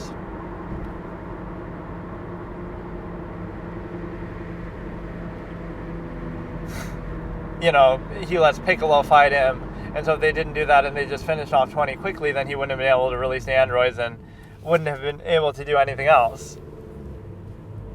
Right, so they could have ended it there, so that's one of those stupid toying around moments. Right, and then that's not really much of a fight, though, even though it is kind of one-sided. The Piccolo is dominating Jiro. And then from there, you have 17 and 18 come out, and then they end up setting 16 free maybe later. I forget if it's the same time, but 17 and 18 dominate everybody. So again, a one-sided fight. 18 beats Vegeta, and then they just sort of beat everybody up. So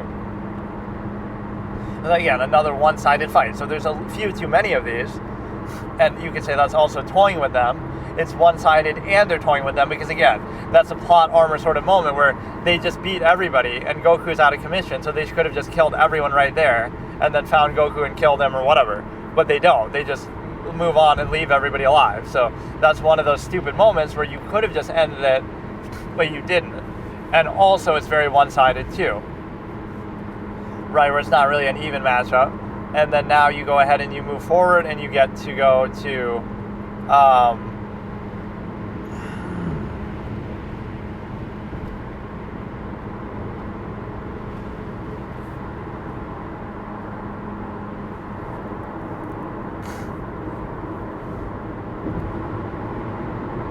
so you go through Android Saga, so 17, 18, and then now you start to introduce Cell, I guess.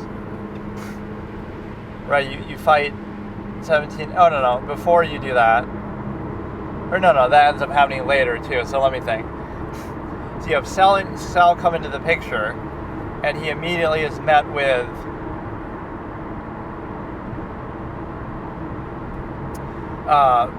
Imperfect Cell, and he sort of dominates that fight, I guess. There's that one move where he goes backwards and kicks him, so I guess he's stronger than Piccolo at that point. Or, I mean, Piccolo is stronger than him, although that felt sort of a little more evenly matched, so maybe I won't hold that completely accountable. But it sort of gives the impression that Piccolo is dominating that fight, and then he charges up later, and then he's more powerful than Piccolo, but that ends up being one-sided. And then it's also one-sided with him against the androids. So I'll point out one fight that's very evenly matched, but nobody's really toying with anybody there. Like, they are fighting all out, Piccolo and him, I guess. But when Piccolo and 17 fight, that's one of the best fights in the show, if not the best, that I even said, like in my analysis maybe 10 years ago, that I said that's the best fight in the whole show because it's so evenly matched and they use a lot of different techniques and it's just a cool, good fight. And so the point with that is basically you're in a position where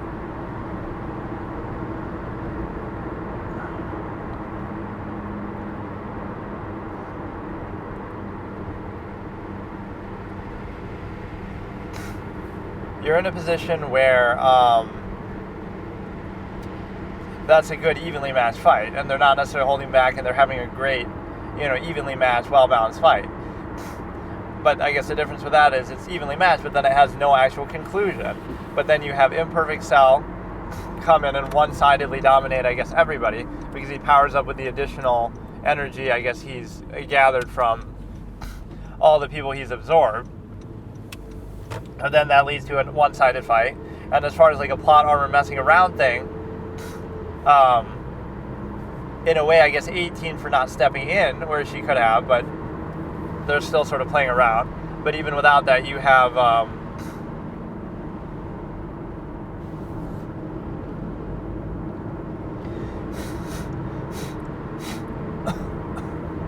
you have the notion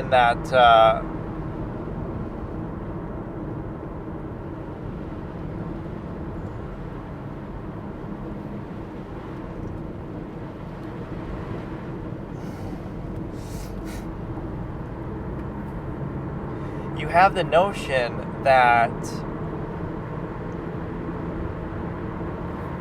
nobody's still really toying around a whole lot here. Imperfect Cell is going to absorb. So that's a one-sided fight. Imperfect Cell stronger than everybody there. Oh yeah, but then you have another good evenly matched fight. So you have two good evenly matched fights there that demonstrate what I'm talking about, but there's not enough of them. Piccolo versus 17 is a good evenly matched fight, but then Imperfect Cell versus everybody, Piccolo and 17 and 18 is one-sided, and then 16 versus Imperfect Cell is evenly matched. but then he transforms. And so there's not a whole lot of toying around stuff going on here. But then Semi-Perfect Cell is...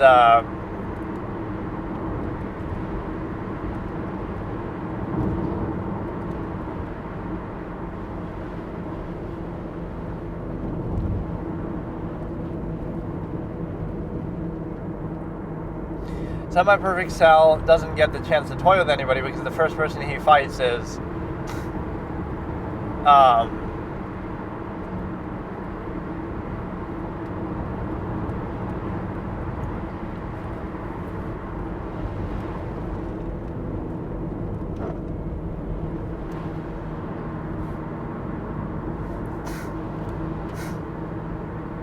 the first person he fights is Vegeta. So now here's the problem. Vegeta is toying with Semi-Perfect Cell, and it's a one-sided fight. Right, so you could have ended the show right there. So when you see, oh, the show is only possible because of the character's stupidity, not because of some actual guaranteed good, necessary event. So like, oh, the only reason why the characters don't lose is because the villain is dumb and just toys with them. The only reason why the characters don't win is because, oh, they're dumb and they toy with their opponents too. So that happens a little bit too much is the problem. You can say it's a fault of being a Saiyan or whatever, like even Gohan does it later, but against Perfect Cell. But Vegeta comes in, it's a one-sided fight, he completely destroys Semi-Perfect Cell, and he also toys around and doesn't end it when he could. Then you have Trunks come in and try to fix it, but the only mistake he makes is he could just destroy Android 18 herself, but somehow sympathizes with her and says, oh, run away. Well, why? Why not just kill her, especially when all the things she's done in her time? I can understand why Krillin doesn't do it, even though he's a bit of a moron clown. Once again, another dumb moment. Trunks could have killed 18, and everything would have been fine. Vegeta could have killed Semi-Perfect Cell, but he doesn't. He wants to toy around. Trunks wants to spare 18 for some reason. And then Krillin also has a hard-on for 18 and doesn't just deactivate her. Like, hello? Like, there's so many options you have, and you fuck them all up because you're just dumb clowns. So yeah, that's a toying around moment, and it's also a one-sided fight. And then the other thing happens the other way. When he does transform into Perfect Cell, now it's a one-sided fight that he dominates Vegeta, and you can say he is toying around because he could finish him off, he could kill Vegeta, and even Trunks there, but he doesn't. This is actually like the worst moment in the series.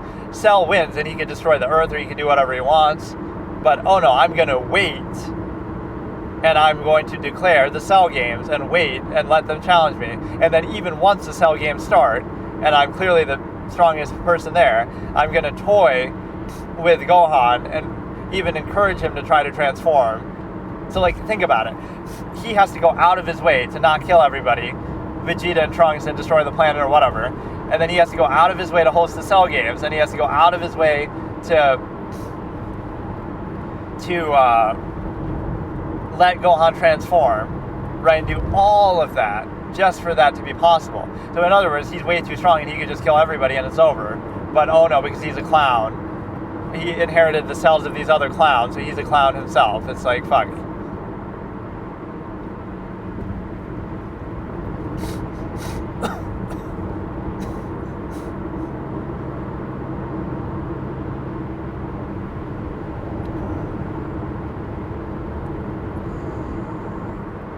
So the point is that you're able to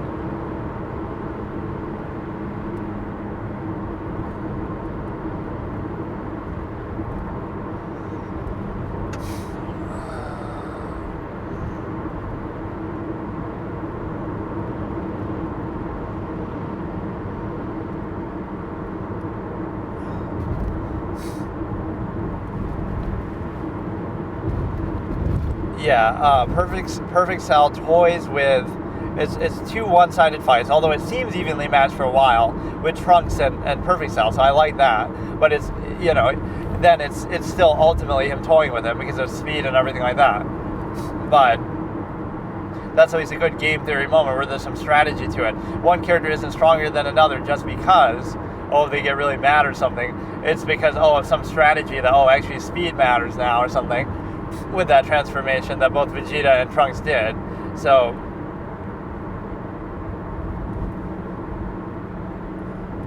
like Ultra Super Saiyan or whatever you want to call it. And then, so again, it's a one-sided fight where, again, he's one-sidedly dominating Vegeta and he's one-sidedly capable of dominating Trunks. And then it's also, even when it seems like an evenly matched fight, it's an illusion where he's still just toying around. He could have killed both of them, he doesn't. But that's also a toying around moment strike. Then you wait till the Cell games happen, and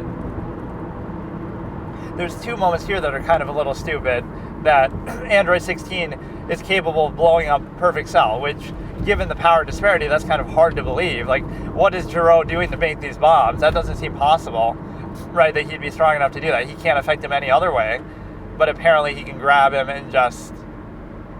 First of all, being able to grab him like that is surprising because, you know, he's so much stronger that that's all it would take. Like, a much stronger character then could grab you like that. Or he couldn't detect him because he's an android, but that feels kind of convenient and contrived that his bomb would be strong enough to do that. And then even Cell's own bomb, being able to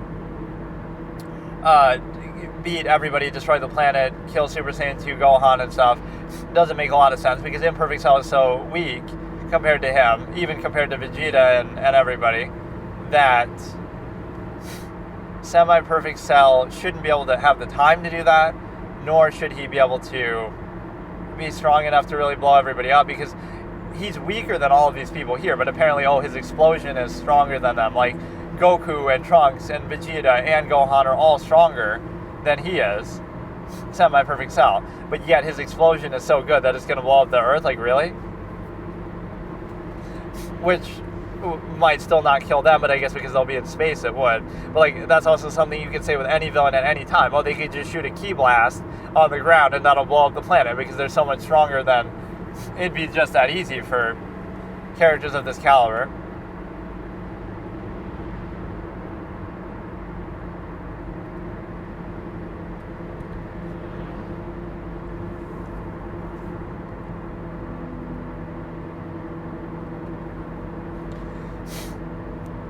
So yeah, the toying around.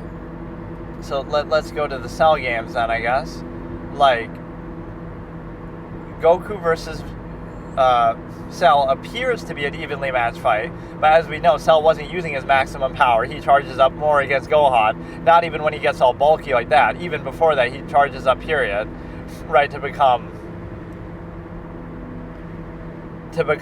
stronger. So even though it is an evenly matched fight seemingly on the surface, he's actually still holding back, but I'll kind of count that as being okay as far as not being too one-sided, even though technically it would be. And so that also compounds the fact that, he's still toying around, even with Goku, even then, after already sparing Vegeta and Trunks, after already declaring the Cell games, after already, doing all these other things, he still isn't going full strength. Once you come to the Cell games, there's always that thing, like, the characters fight and it seems like it's evenly matched, but then, I was actually holding back. I wasn't showing my true power. Like, why the fuck not? What were you waiting for?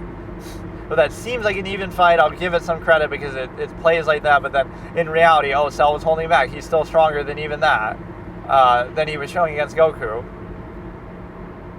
So that's like a plot armor type of thing that, he could have beaten Goku and it would have been just that easy, but he doesn't. So... Right, that's like a plot armor moment, and it's also it's not a one-sided fight as we see it, though, so I'll accept it.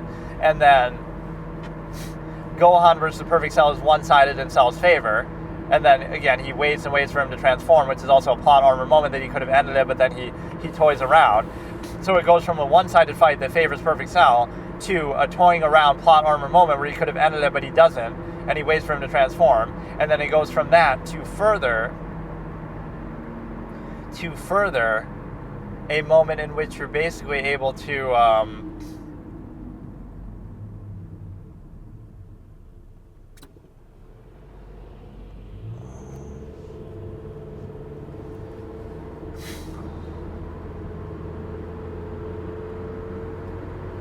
you're further able to reverse it now.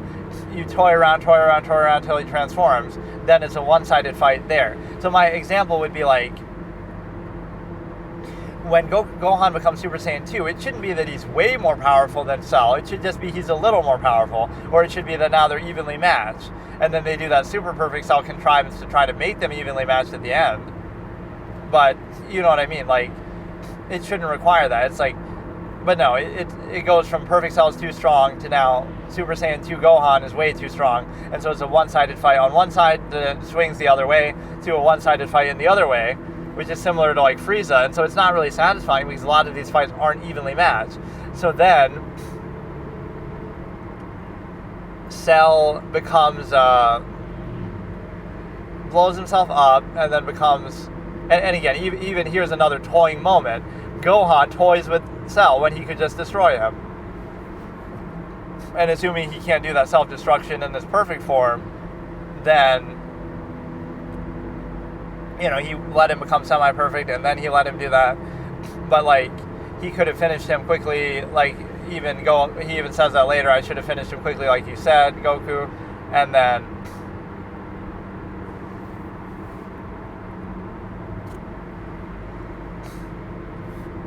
so yeah, that's a moment where Gohan toys with Cell when he could have just ended it right there, but he doesn't because he wants to toy with him. So it's like a plot armor moment that way. And then it's also a one-sided fight. And then finally you get Super Perfect Cell, which maybe would have been an even fight, and it basically feels like one, or maybe Gohan is still a little bit stronger because he gets injured on the arm. Now the way I would rationalize it is, yes, maybe his guard is down and he's trying to protect Vegeta, but so like he's putting his power into his speed more so than his defense or whatever. But the fact that Super Perfect Cell was able to injure Gohan like that shows you that he's very strong, or that he's stronger, or at least as strong, you know, something like that. So that's an evenly matched kind of encounter in which you're able to consider the fact that, okay, let me try to finish this Dragon Ball recap that I was doing. When I get in the mood, it really is fire. Like, I go on these amazing takes. Like, my memory isn't the greatest sometimes with everything, but I remember such minute, fine details about all these shows and movies. That's where it comes into use, right? Like, when you get in a rhythm, like, I'm talking about every single fight and every single circumstance and every single character, like, in such depth. But it's actually kind of awesome, whether it's a plot armor moment. My tooth has kind of been hurting today, so it makes it a little harder to talk, but it's okay. So I got up to Super Perfect Cell, so let's just look at the Cell fight. So the two criteria we're looking at is plot armor, like where the only reason why the series doesn't end there is because a character is overconfident, whether, you know, like cocky and toying with them. So no actual earned victory, or there's no earned reason why the series continues. If the characters are just trying to win, they would just win. So Cell wins, beats Vegeta, and it's over. He can destroy the Earth, he can do whatever he wants, he can kill both of them, it's over.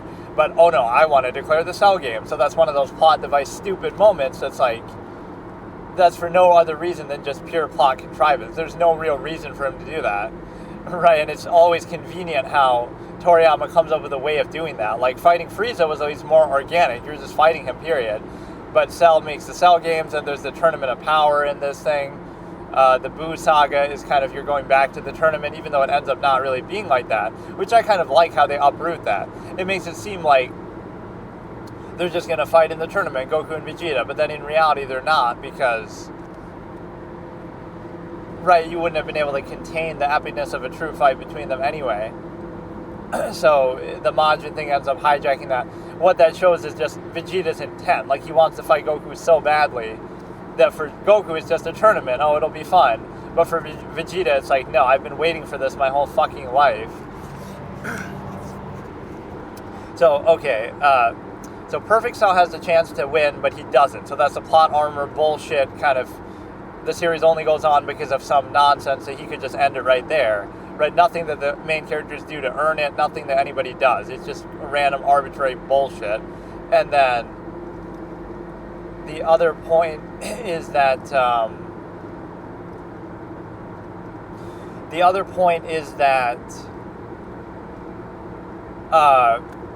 whether it's a one-sided fight. It's a one-sided fight now between Perfect Cell. See, those are two one-sided fights back-to-back. It perfectly illustrates the criticism that I'm saying. Vegeta comes in and dominates Semi-Perfect Cell. So it's a one-sided fight that they can be kind of funny to watch at times, but they're also kind of boring, where it's just like there's no real back and forth. Vegeta completely dominates that. It's a one-sided fight. And then Cell transforms, and it's not like, oh, now it's closed. No, now it's a one-sided fight again in the opposite direction, like where Perfect Cell dominates him. And the Trunks fight seems even, but it's really not. So, I mean, on one hand, on the surface level, it seems even, but really he's just toying with him, and it's a one-sided fight. The Perfect Cell is much stronger. So, and he's, at that point, he's definitely not in full form. Like, he's stronger when he fights Goku, and he powers up even more against Gohan. Not even Super Perfect Cell. There's a moment that people might forget where he powers up again, right, when he's fighting Super Saiyan 2 Gohan, that isn't Super Perfect Cell before that happens, and it isn't the buffed up, bulky version. It's just a straight up version that's stronger.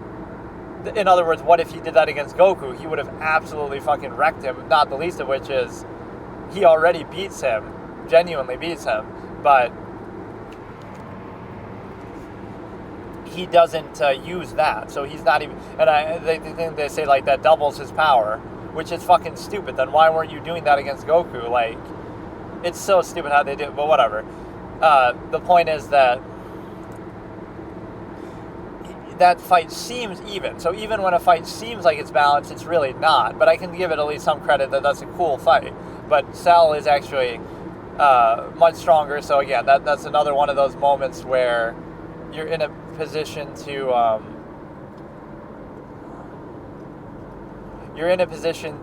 again, it's a one-sided fight, even if it doesn't seem like it. So you have a one-sided fight, you have a plot armor moment, and then you have the cell games happen.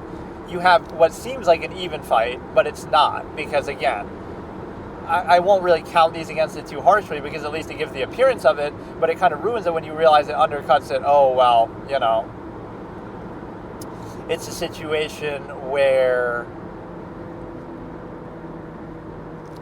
you know, you have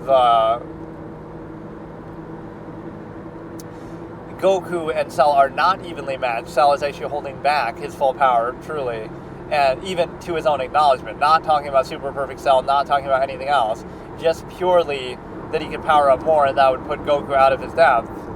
Clearly, like, because even though he still gets wrecked by Super Saiyan 2 Gohan, the difference would be much more noticeable there, and he wins the fight anyway, so it'd be even easier.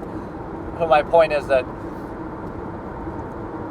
it's not a plot armor moment, because they're genuinely fighting and the fate of the world depends on it, so that's fine, after you've already established the plot contrivance by having the Cell games in the first place.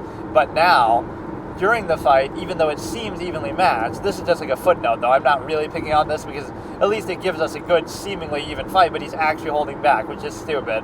Then Gohan, but it's not a one-sided fight, I'll at least give you that, right? It looks good on the surface. Then Gohan,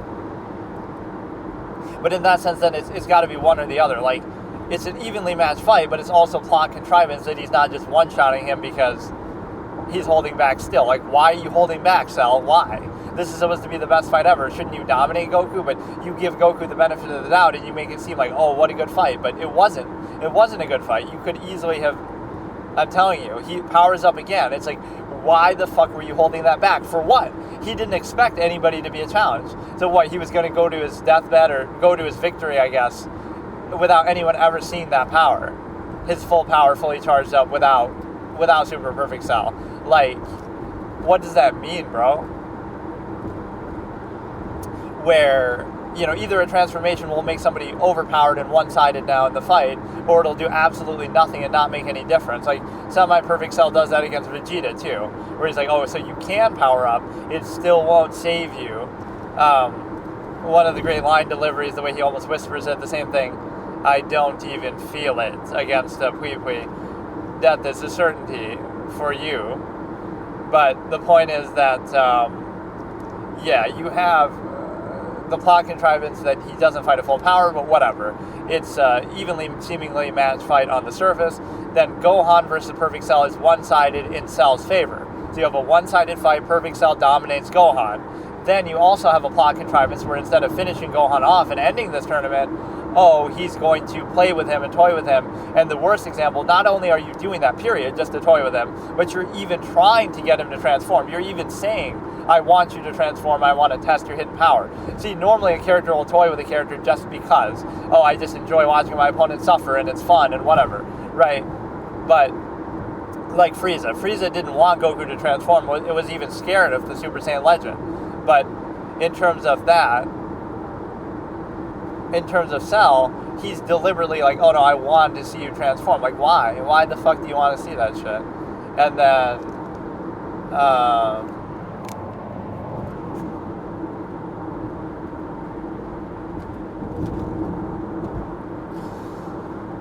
so that's one of the worst examples. Like, you have a very one-sided fight, Perfect Cell dominates, and then you also have a plot contrivance that he doesn't just end the fight when he could, he drags it out and tries to get him to transform on purpose, which makes no fucking sense at all. Why the fuck would you do that?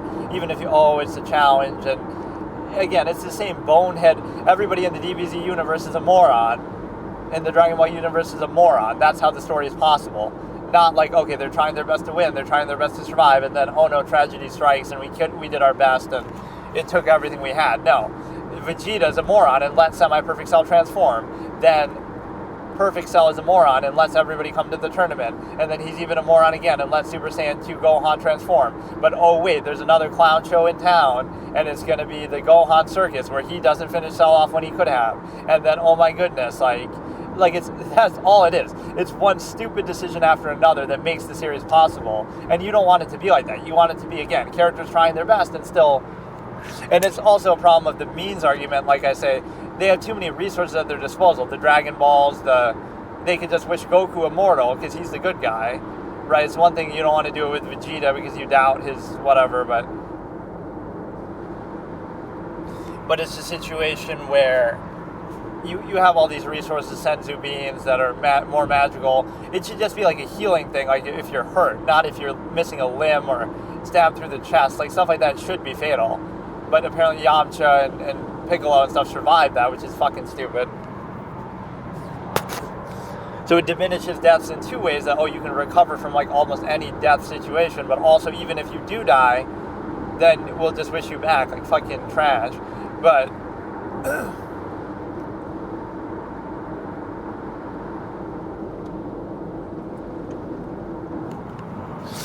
what I'm saying now is the perfect... like the Android Saga. Let's just use that as an example.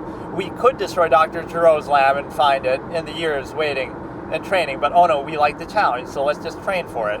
So you could have just ended the saga right there and just been like, okay, I'm going to just destroy his lab. Or you could also count the number of ways in the Android Saga before we finish it up. Like, how many ways is it contrived? And it's like a power creep sequelitis problem too that we face later. Like, how can we find characters that are strong enough to challenge our heroes because they're just way too strong now? Like Majin Buu, we never heard about before, but he's apparently stronger than anybody by a lot. Or, this like Deborah. Where was Deborah? He could have dominated the whole fucking universe and killed Frieza with ease. And where are these characters coming from? How did we not know about them? Why weren't they a threat before? How come the timing is so convenient? Like, really, what was Babidi doing with Deborah before that? If he maybe only recently got him under his control, but Deborah was maybe a chill guy and he wasn't trying to do anything wrong. But with power like that, you don't even need Majin Buu. Whatever you were gonna do, I love that actually.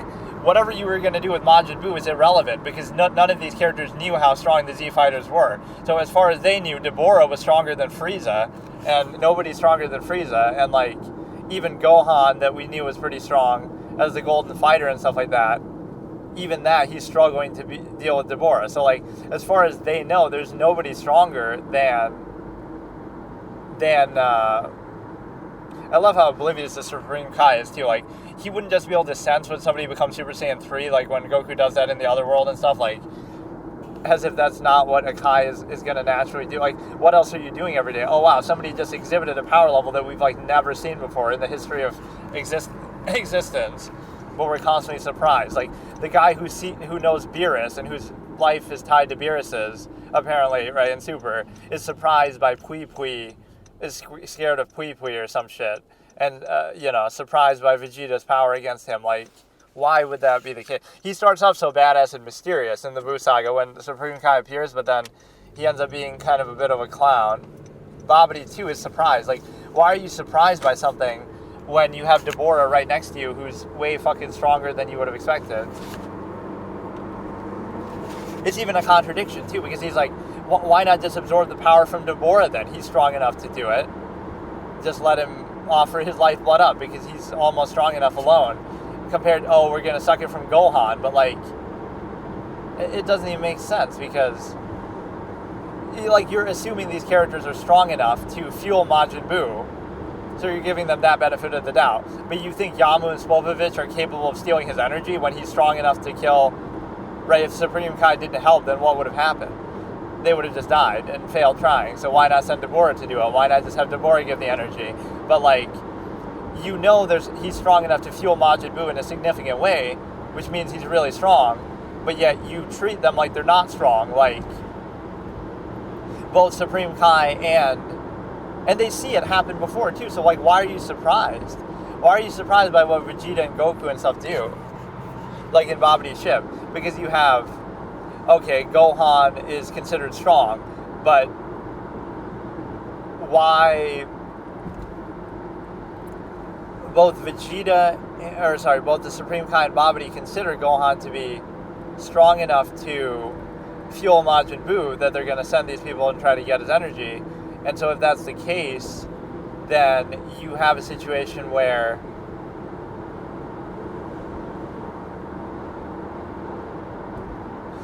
you couldn't sense Deborah's energy, somebody that strong, to try to find Babidi's base either. But no, you have this situation where why is the Supreme Kai surprised when you just saw Gohan power up to Super Saiyan 2 and when you just saw that he's strong enough to fuel Majin Buu? And why would Babidi on one hand be surprised by the power of these characters but also be trying to use them to get energy for his ship and for Majin Buu? Like, you're choosing them like, I'm going after Gohan because I know how strong he is. I guess, right? They were planning that, but I'm also gonna be surprised that he's so strong. Like, what do you mean, dude? So let's go through the Android Saga like I was saying. And if I can do that, then every sort of clown moment. We could have destroyed Jiro's lab, but we don't. Just because, we want the challenge and we'll just train instead. Right? There's literally a scene where they're arguing about that. I think Bulma's even saying, why don't we just destroy the lab now? As the genius that she is. But Vegeta and Goku or everybody's like, oh no, we're just gonna wait and we'll just deal with it and we'll train because that's cute. And maybe it's an honor code because you got the Deus Ex Machina of time travel, but like you could have ended it right there, but you're a clown. So the only reason why the story goes on is because you're a clown. So do I feel bad for you then when you're about to die or the planet's about to blow up? No. And then beyond that, you have Goku's a clown by not taking the antidote in time, even though he was warned about it ahead of time. And then you also have Vegeta toys with Android 20 a little bit, so does Piccolo, kind of dicking around and not finishing him off, letting them release the androids. Then the androids spare them for no reason when they could just kill them all, when they break Vegeta's arm. So all these are clown counters where the show could have been over, but you don't kill Dr. Juro. Then the show could have been over, but the androids spare them. Then the show could have been over, but Vegeta doesn't finish off Semi-Perfect Cell.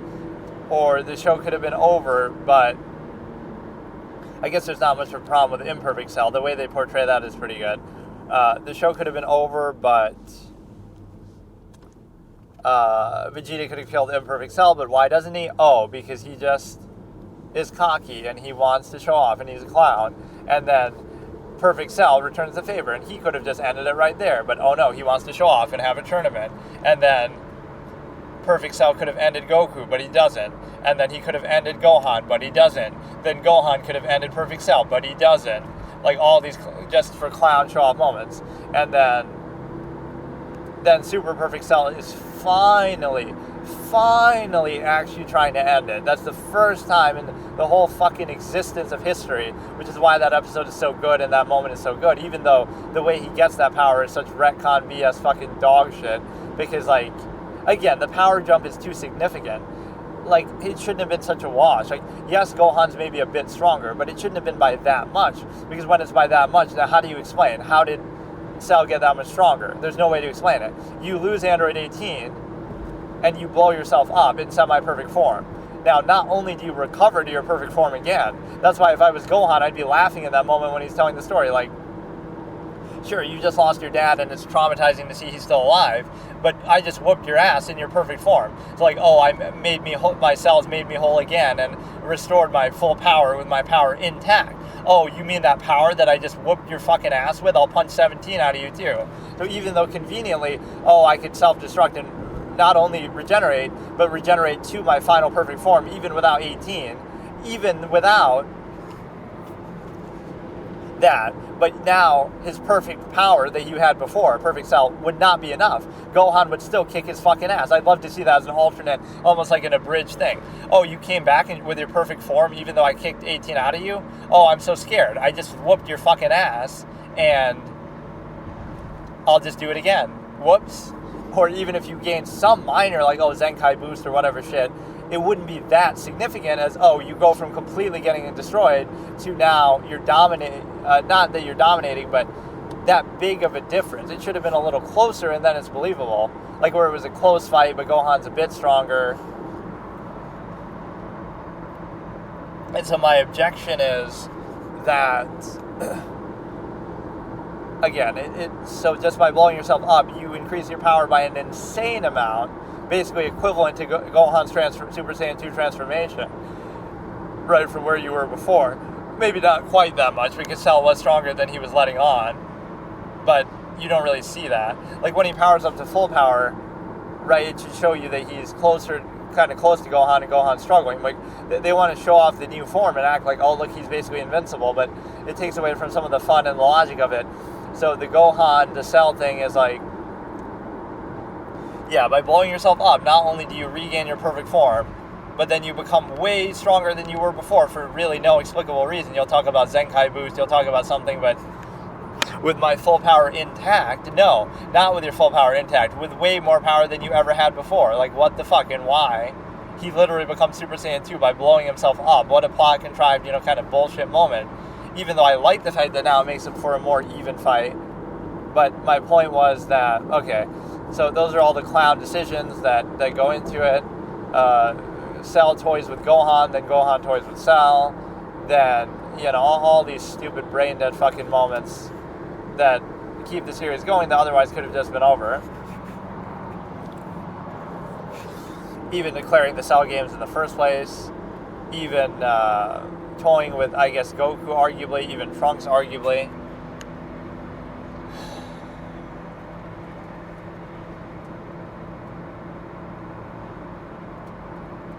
So now as we get to the final part of the Cell games, again, the one-sided fights continue.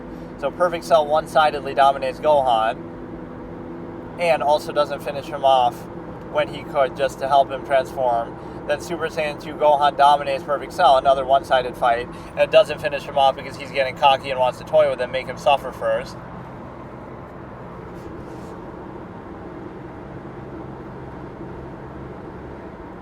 And then Gohan, then they blow up, right? Then Goku goes and does what he does, blows up King Kai's planet, as if he couldn't think of a better place to fucking bring him either. But I guess you think, just go out into space, but you can't because you'll die too. Well, I mean, he was going to die anyway, but it has to be like somewhere you've been before, or like a very clear landmark. I don't know. That's such a plot device sort of technique too, instant transmission. Every character has like their own little plot device type ability. Like they can bypass power levels or something, Destructo Disc. Special Beam Cannon is sort of shown like that a bit, but then it ends up not really working that way. Or yeah, like Destructo Disc would even work. It'll cut like Kid Buu in half because apparently a Ki Blast from non-Super Saiyan Vegeta can blow him up in half, even though he's supposed to be way too strong. Like, at least with Perfect Cell, they show that, like, oh, his body is itself so strong that you can't even phase him, regardless of his energy level or whatever he's doing. Like, just his physical body is just that. They show it in that way. Like, Krillin's trying to kick him, he's not even phased.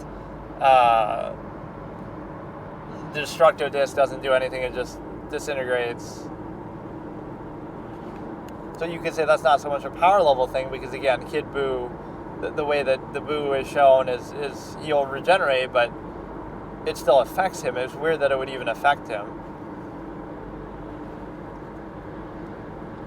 So again, now you get to Super Perfect Cell, and now finally the characters are going all out, and this makes for a great game theory sort of moment where everybody's trying their best, and then Vegeta saves the day. You could say he's the reason why it's so one-sided, because Gohan literally loses one of his arms, but I don't know, I like to think that the reason why Cell was even able to damage Gohan that badly is because he's become so strong in the first place. Like, could Cell have damaged him before like that if Gohan's guard wasn't up and he's using his energy to move fast to get to Vegeta and he can't use it to guard himself at the same time, even though that's not really how it's portrayed typically in the series. Like, you could do both at once, or you're always doing it when you're in the aura, but the fact that he was able to damage Super Saiyan 2 Gohan to that extent, yes, Gohan doesn't brace for it, I get it. So maybe that's the implication. Like, it's supposed to be a completely even fight, but the reason why I favor Super Perfect Cell is because of Vegeta's act there, which I don't even mind that. That's like a good game theory explanation, at least to try to justify it. So now, it would have been that maybe Gohan was even still stronger. And I love that he chooses a beam struggle then, that he can do with one arm at least seemingly easier, rather than a hand-to-hand fight. What if Cell wants to fight hand-to-hand now, when Gohan only has one arm? Wouldn't that be a lot harder and inconvenient for Gohan? So it's convenient for the story, but that's like the worst thing you would do in that situation, is try to do a beam struggle with somebody with one arm. But presumably you would have a tremendous advantage there too, but, you know, it just visually is more convenient because it is like the perfect scenario. That's the best villain death, it's the best episode in the show, everything's the best about it. It's just perfect. All the characters get involved and have their little mini stories in their head that they're going through. Goku, you inspired me. You taught me what it means to have a friend. Gohan, like it's the peak of the series, because that's what it's all about. Like the gravity of it. Compare that to Frieza, where the fight just drags on and on and on, and then to reach an abrupt non-conclusion where he still survives and Goku doesn't even kill him, and then he goes to Earth and dies there. Like, that's a trash kind of ending, and it's sort of non-distinct, like he cuts himself in half or whatever. But you know what I think of when I think of Frieza's death? I just think of a blur. I think of a blur of Goku and him fighting, just he transforms to Super Saiyan, and just a blur of them fighting some more. It's not really noteworthy. Like, it's just random stuff. They're just going on and on and on. Right? It's not distinct. And even Kid Buu, okay, you use a spirit bomb after fighting for a while, but the Cell one, and it's like kind of one-sided where you transform as well, but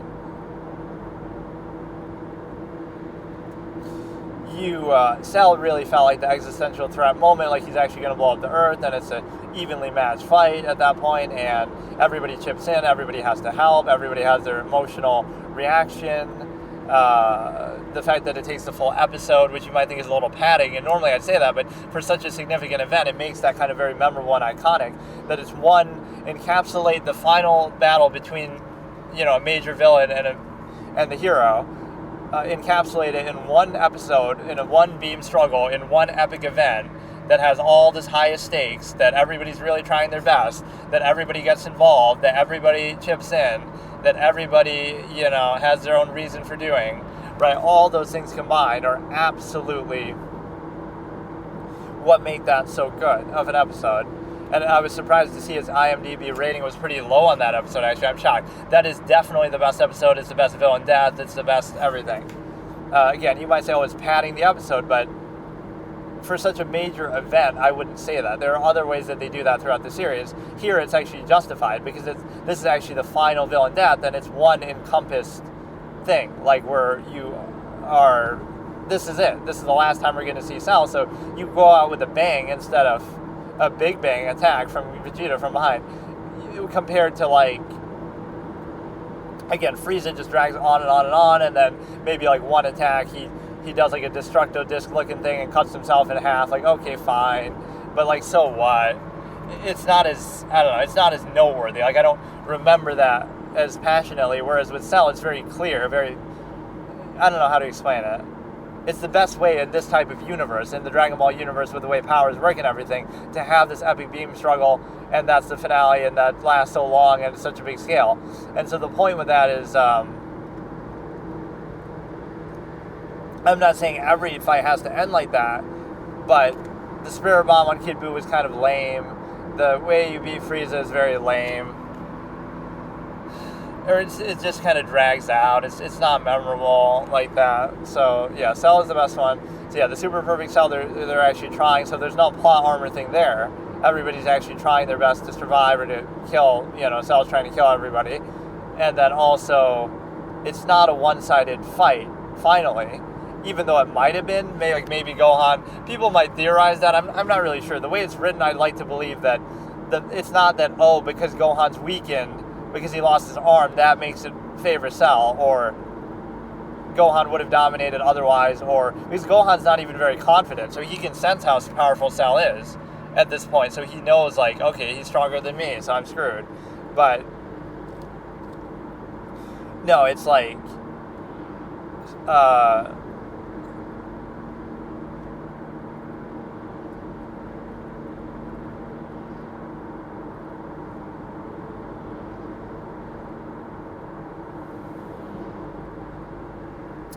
Gohan is able to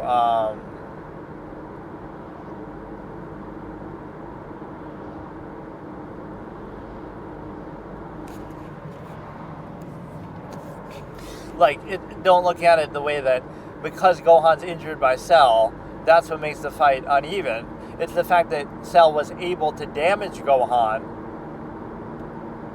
that proves his power in the first place. Right? How could he damage Gohan that badly if he wasn't as strong or stronger? Regardless, guard down, you're trying to fly to Vegeta or whatever. Like, I get it that that's the implication, but whatever. Either way, it works. So let's just look at now the Buu saga with respect to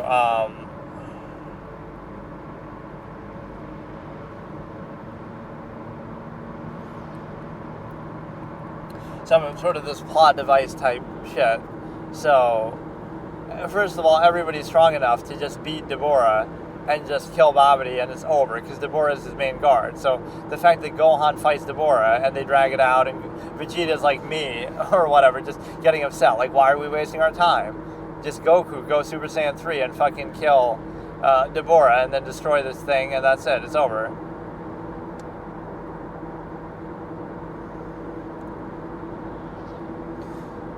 Right, like, that's all you would have had to do, but you choose Gohan, and then you drag it out, and then you don't finish him off, and everything like that. So, again, the tournament aspect doesn't matter. Let's let them take the energy so we can find out where the base is. Okay, I can accept that. I won't even criticize that. But then now you get to Deborah, or you get to the base, but then you do several stupid things. You let Deborah kill Kibito, just because, you got Goku and Vegeta sitting right there, but they're sitting in non-transformed, non-Super Saiyan state, as if to imply that, it would take them a really long time to do it, or all they'd have to do is go SS2. Like, why are they acting like they can't do anything? So they let Kibito die, just because, right? And then, you think about how one-sided it is. You're outnumbering them. You've got Goku and Vegeta, both who are stronger than Deborah. Then you have Gohan, who's at least close to as strong as him.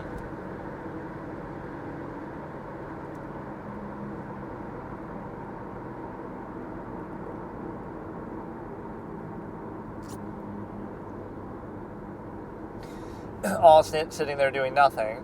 So then they're frozen like a stone, but without even needing to be spat on. And then Deborah introduced me to a spitting fetish, the way that some of these, like Ka, introduce people to a, like, hypothetically, this is how it could happen watching a cartoon as a kid. Like, Ka from Jungle Book makes people realize they have like a hypnosis fetish or mind control fetish or something like that, which is pretty broad because it covers like any sort of domination submission dynamic. It's just like a impetus for it, like an excuse for it, effectively.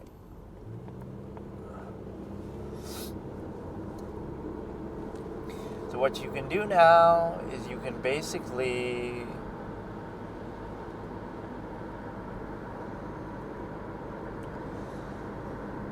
okay, let me try to think. Okay, so the Buu Saga starts, you let them take the energy, but that's fine. You let them kill Kibito, which that doesn't make any sense at all. He knows that we're here, and then we just sit there, and nobody transforms, nobody fights him, and you just let him kill somebody and turn 2 other people to stone, and you put up no resistance. Again, it would assume that, transforming into Super Saiyan takes a big toll on us and takes a while, but it really doesn't. Both Goku and Vegeta turned into Super Saiyan, and you just let that happen? You don't do anything? Then you go into his ship, and you entertain what he's trying to do. You fight Pui Pui. You don't destroy the ship. You don't, just break through and go in or whatever. Like, imagine saying that. Like, oh yeah, we have these 2 Super Saiyans who can blow up planets with a flick of a finger, but we can't destroy a little dinky ship, or we won't, because, oh no, that'll release Buu, even though he would have been a lot weaker than he ultimately ended up being anyway. And then you can't flick through that door, or like you're actually sitting there and letting them dictate terms, like, oh, we're going to go through the ship, and we're going to fight Pui Pui and Yakan. Okay, fine, like, fuck it. Then he sends out Deborah. Like, you're letting him dictate the term. So why are you even entertaining this? Blow that shit up and say, fuck it. You're done. Like, fuck it, I'll deal with Buu. It's fine.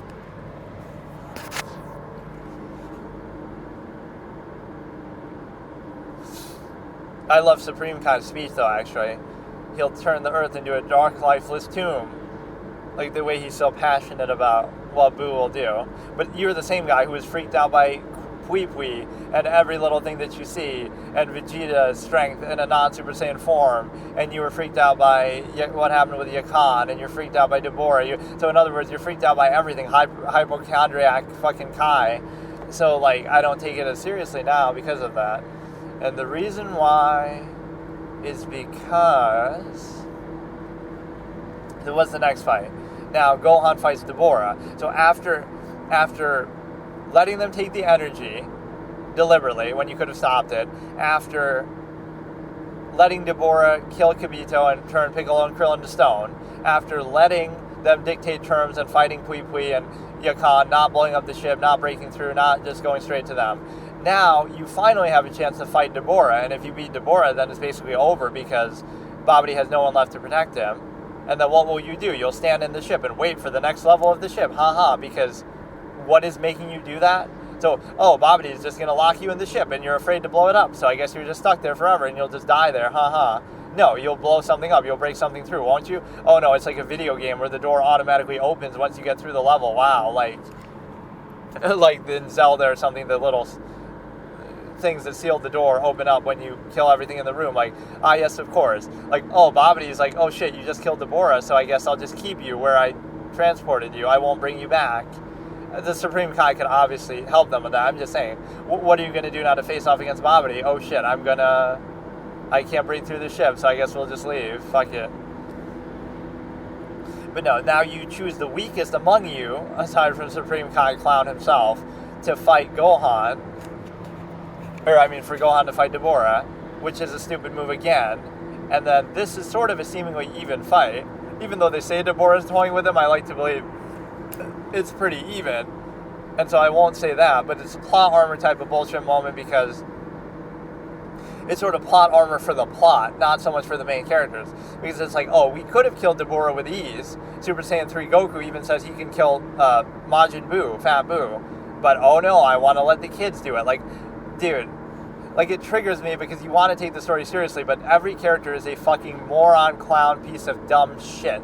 That's basically how this show is written. Like, let me write the dumbest possible characters who self-sabotage themselves every 5 seconds, and yet we're supposed to love them and take them seriously. Like, I do like the series, but it's hard for me to take stuff like that seriously. So Goku could have easily killed Deborah and stopped Majin Buu from reviving, and everything would have been fine. And he could have also killed Fat Buu with some difficulty, surely. and he also could have done a million fucking different things, but I'm not going to do any of them just because the story demands it, like fucking moron clown shit. And then, so yeah, you choose the weakest among you, Gohan to fight Deborah for no reason. Vegeta standing right there, he could beat Deborah. Goku standing right there, he could absolutely fucking ruin Deborah's whole existence. And then when that's over, then they take over Vegeta, turn him into Majin Vegeta. Now this one I won't actually count against it, because, okay, it's not that Babidi just does that, or, Vegeta lets him do it. Because Vegeta's motivation here is a little bit different. I can respect the fact that he's doing what he actually wants to do. He would have finished off Deborah and everything would have been fine, right? If you had listened to him 5 minutes ago, then the Boo thing would have been over, and then he would have fought Goku under more normal circumstances. But because you want to all be more on fucked up clowns, you're pissing him off, and you get what you deserve. So now Vegeta becomes Majin, but he chooses to. That's sort of a plot moment, arguably, but again, that's at least consistent with his character, so I can't even mind that. That one I don't even count against it. And so now you have Majin Vegeta versus Goku. And the reason why you have that is because it seems like an even fight on the surface. Now, I won't even say, it's a plot contrivance thing. It's maybe just really bad timing, like, how convenient Vegeta decides, but again, Goku's only back from the dead for one day, I get it, but it's sort of plot contrived, like, Vegeta has to choose this moment and be powered up by the Majin power, just to be able to bring back Boo and fight him under that circumstance. Can't you fight him under any other circumstance? But I get it, I sort of sympathize, because he wants to do what he wants to do, and every other character is a fucking moron, clown, shithead. So we can't resolve the problem, we can't simply fight, we can't do anything. We're just morons. So I can kind of sympathize, but it's still plot convenience. Like, so if Goku and Vegeta didn't fight there, everything was fine. Nothing would have happened. So, like, can't you wait a little bit? Like, Goku will say, okay, I'll fight you a little bit later. Let's just, like, at 6 p.m., let's just finish this fucking clown Babidi off first, and then we'll do it. What's the problem with that? So that kind of counts as a plot contrivance moment. Now, what I'll say is, on the surface, that seems like an evenly matched fight. And the reason why it seems like an evenly matched fight is because, Goku's stronger, Super Saiyan 2, than Vegeta, but, Majin makes him stronger, and Majin makes him stronger, or as strong as Goku. The problem is, Goku's holding back. So even though it's not a one-sided fight, like, this is every single fight in the Dragon Ball Z history, right? Either it's a one-sided fight that strongly favors one side, or it's a one-sided fight that strongly favors one side where it swings the other way, where it becomes a one-sided fight the other way. Like, Vegeta versus Semi-Perfect Cell, he dominates Semi-Perfect Cell. Then Semi-Perfect Cell transforms, and then, he dominates Vegeta. So it's either a one-sided fight, period, or it's a one-sided fight that swings to the other way and then becomes a one-sided fight in that direction. Or it seems like an even fight, but, a character wasn't actually going all out, like Frieza wasn't going all out against Goku before he becomes Super Saiyan, or even Super Saiyan Goku isn't going all out against Frieza, I guess, at that point somehow, or isn't familiar with the form, or like even here. It seemed like an even fight, but Goku is actually holding back, and he could have become Super Saiyan 3. Like, why aren't you doing it then? He doesn't want to cost his time on Earth or whatever, fucking clown shit. And then, okay, so now Vegeta fights Majin Buu, the Fat Buu, and now when you fight the Fat Buu, you even sacrifice yourself to try to kill him, and you also... It seems like a one-sided fight in the sense that, once again, it's the same formula that they sort of overuse, that it seems like even at first, or it seems actually one-sided in favor of Vegeta at first, but then you realize, everything you're doing is having no effect. And he keeps regenerating and stuff, so it starts off seeming one-sided in Vegeta's favor, then it seems one-sided in Fat Boo's favor, and then it seems like, okay... But that one's not like a plot contrivance moment. I guess how we got there is a plot contrivance. But no, Vegeta's actually trying to win the fight. Fat Boo's maybe just a clown in general, but something like that. And then Piccolo comes in with a non-plot armor time moment and just kills Babidi, or at least he badly hurts Babidi. And then I think Buu even heals him too.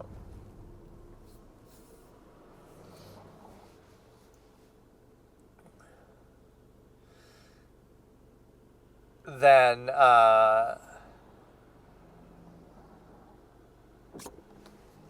you go into Evil Buu, Super Buu, all this kind of stuff.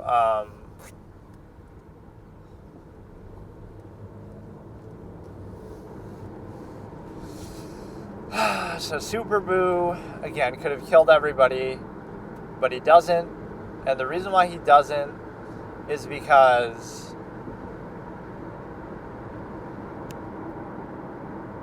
you could say that, though. Fat Buu doesn't actually kill anybody, or I guess he kills Babidi. Because he doesn't kill Vegeta. Vegeta kills himself. And then so Super Buu could have killed everybody but waits for some reason. I'm going to wait an hour and have this hourglass magically appear, and then Piccolo and wait for the fusion, and then they try to trap him inside, and then he comes out. So he waits for no reason when he could have ended it. Then it becomes like a one-sided fight, I guess, where maybe...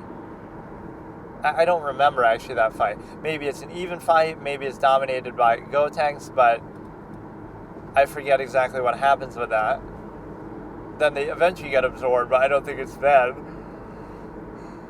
Or maybe it is. So maybe it's a one-sided fight favoring them, and then he absorbs them, though, to escape. And then you have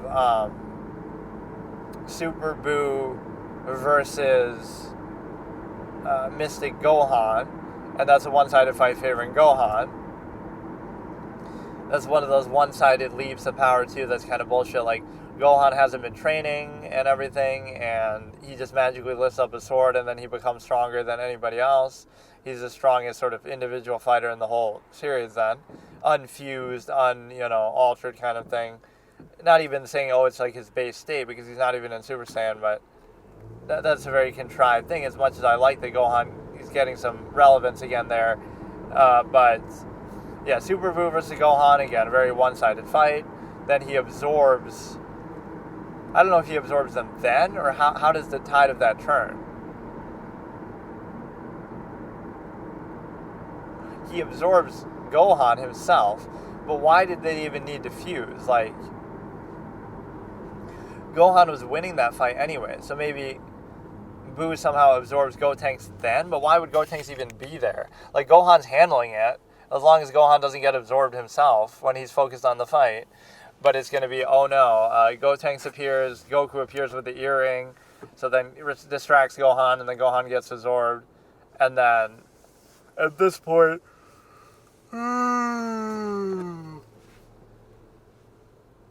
So yeah, it could have been over right then and there, too. But, some plot contrivance allows Gohan not to end it there, and then Goku and Gotenks, whatever happens, and then Buu having absorbed Gohan is very strong.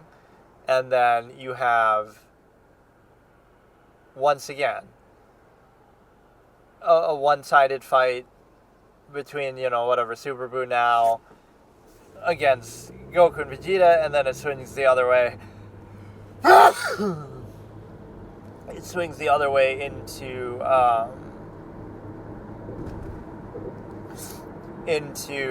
a one-sided fight with Vegito against Super Buu, which again, this is the same trope that I'm criticizing.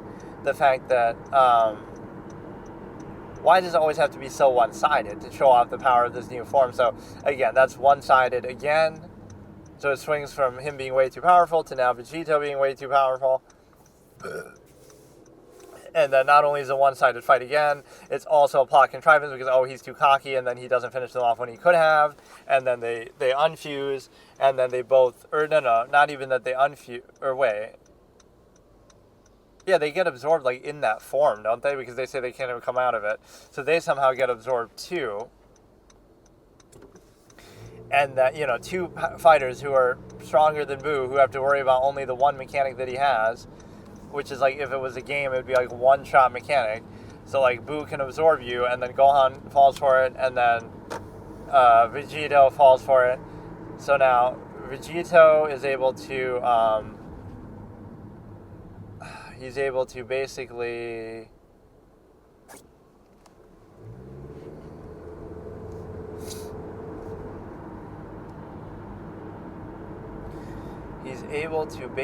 do it in such a way that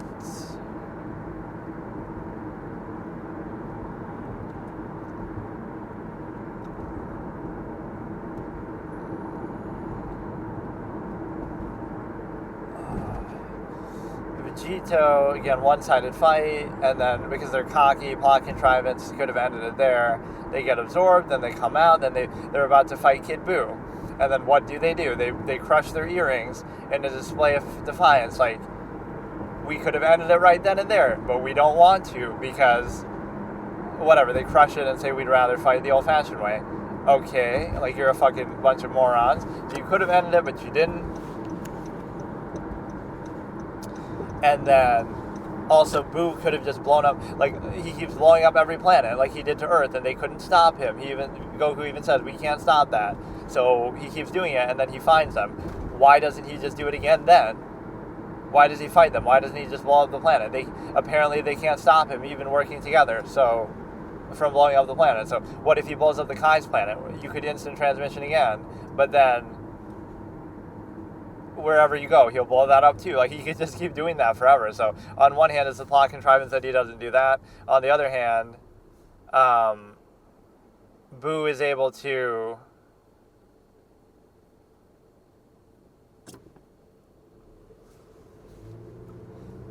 again, it's not a one-sided fight. It's a one-sided fight between him and Vegeta, but not so much with him and Goku. And then you just use a plot contrivance spirit bomb sort of to end it. But what you can't do is you can't discount the fact that, again, they could have become Vegito, but they don't. So that's the plot contrivance, just you're stupid, you don't do it when you could have done it. And then also the other dude, Kid Buu, could have ended it, but he doesn't because he's a clown. He could just keep blowing up planet after planet. So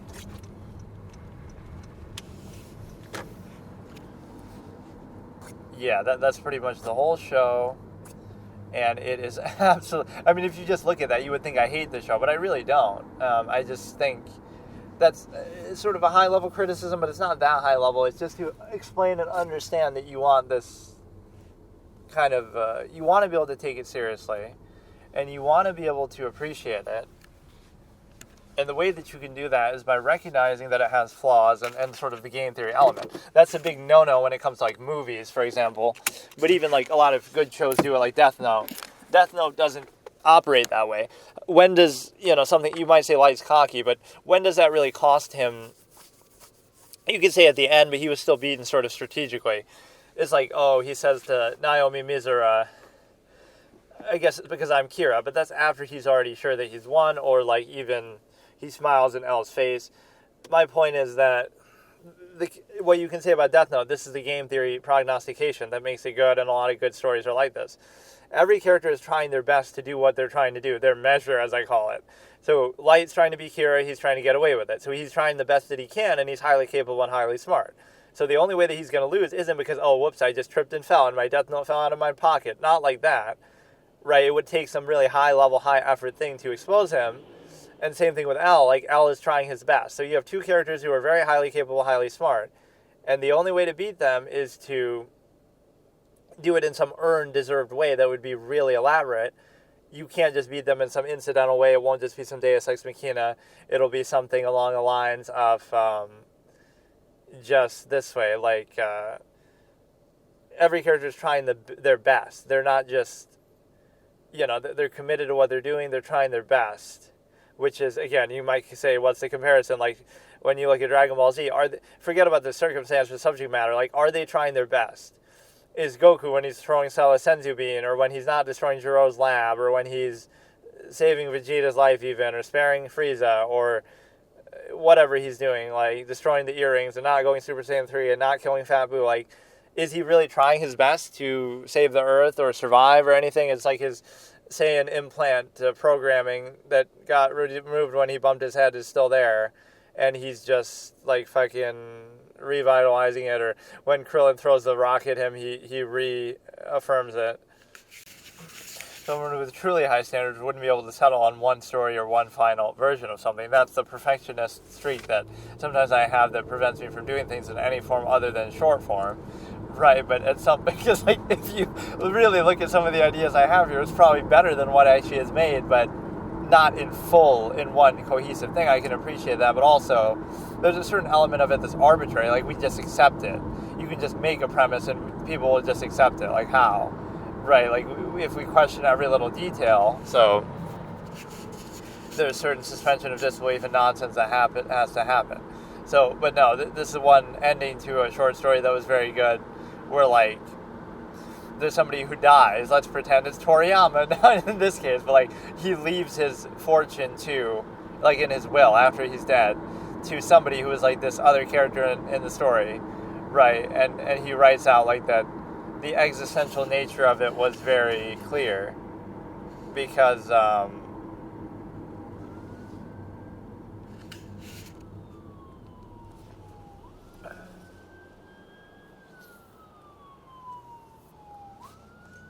existential nature was very clear. And the reason why it was clear is because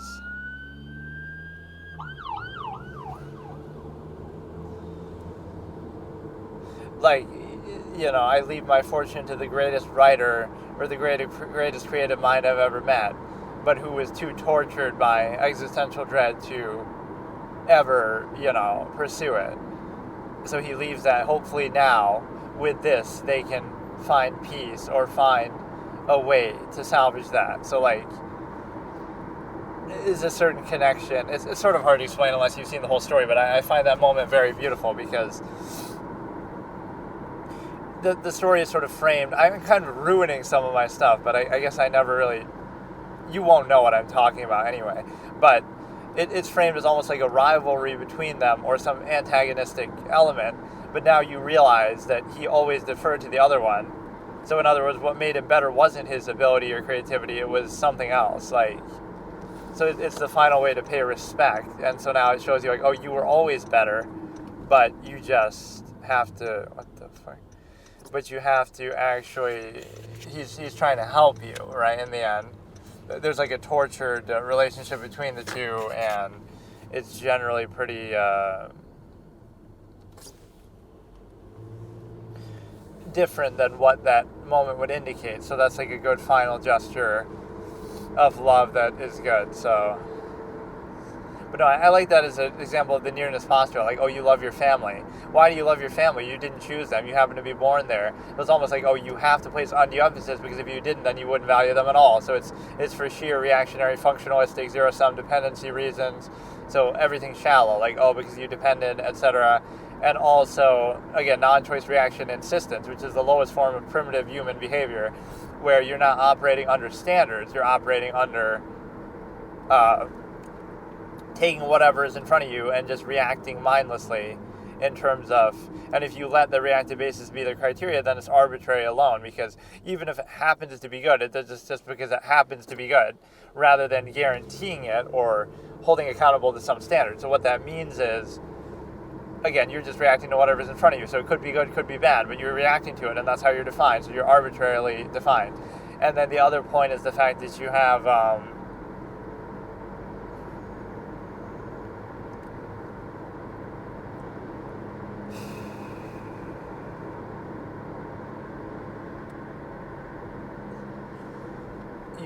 this other notion that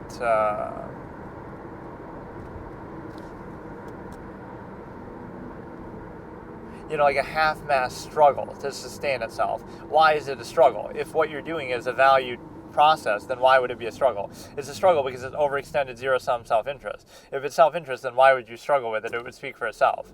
If it's, if it's a different measure than do something less, you're trying to sustain more than you need to survive, but you're acting like it's inherent and necessary. And you're also taking your particular function for granted.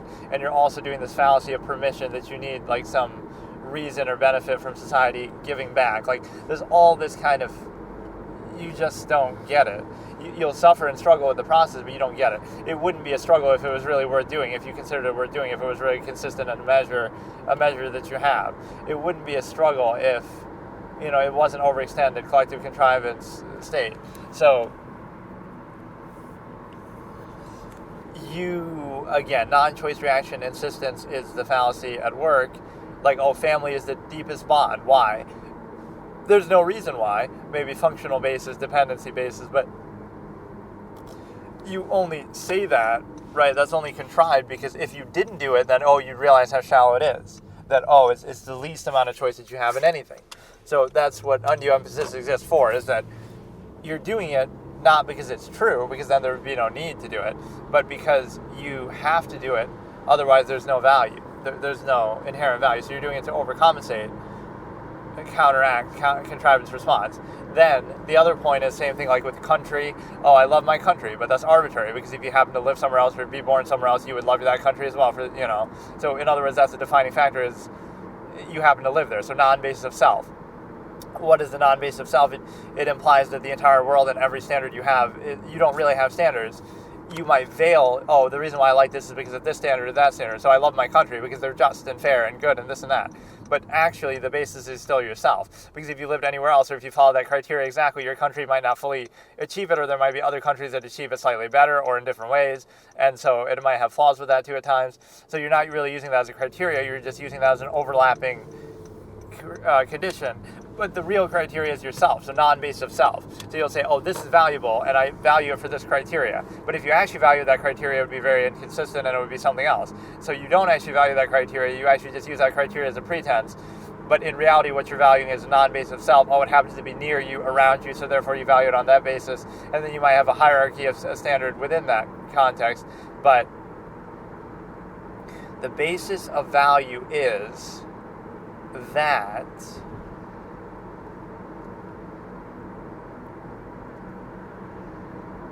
I just cheated like a self-checkout line.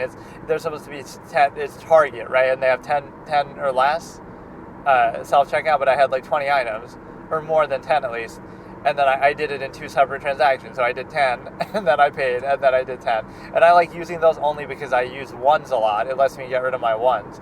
But also, you could look at it as a negative connotation in the future. Like, the reason why your job will be replaced by self-service type of stuff is because you're using it yourself. So if you really value that, then you would protest it by not doing it. But this is the tipping point fallacy that people won't address something until it's already too late, until they have no choice, right? They'll wait for something to be at the breaking point until they have to react, until it directly affects them before they react. You won't be proactive and say, oh no, I'm going to boycott and not use those things so that I won't lose my job to a similar manner as well. Right, so you'll complain about that later when it happens. Like, oh, look at Apple taking over. Look at this company taking over. Also, you'll buy their phone. Like, you're creating the process. The consumer has to have that will to protest or self-actualize and define something. You don't even have to protest. You can just kind of not keep buffering them and building that up. So it's always the people. You have to realize the mass of people that either turn a blind eye and do nothing and allow power to do what it will, or they enable it actively and help build it up, right? It's not like you can just do that on your own. So you give them billions, millions of dollars, and then you question like, oh, look at all the horrible things they're doing, but you're the one who fucking helped make that happen.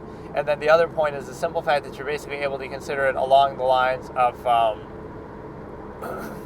again, non-choice reaction could also be like gender. It could be just certain physical attributes that you're born with. It could be, the place you happen to live. It could be, so it's like this emotional, irrational insistence upon the self is what emotion is, and this absolutist kind of point of view. But my point is that the absolutist would tell you that you're insisting upon something, but there's no clear criteria standard that could be used. Like imagine doing that from an inherent base state. Like, I live, and this is where you got to take a step back, but people just insist upon it because they're kind of feel like they're forced into it, but at least then you don't insist upon it is the difference. So like, I will consider in great detail and depth and do research into every country in the world, and based on that I'll decide on which one suits my criteria and preferences best, and then I'll move there and live there based on that criteria, and then I'll hold it consistently accountable. No, people don't do that. Consistently accountable to that criteria, instead of, I'm just happen to be born here, I happen to live here, so I'm going to insist upon it for that reason alone. Again, you can do that with anything. So if you're a man, you love men because of that. If you're a woman, you love, you take sides of that or tribalistic thing. You happen to be born in this country, so you like it for that reason alone. Or you happen to be short, so you take sides with short people. You happen to be tall, so you take, you're not using any actual objective criteria, standard, whatever that standard might be. This is always the absolutist phrasing. You don't say what the standard is. It's not saying, your standard should be about this or that. No. But you don't have any standard, any criteria. So it's arbitrary. It could be anything. You could just be whatever you are. Your family is this, right? You race, things like that.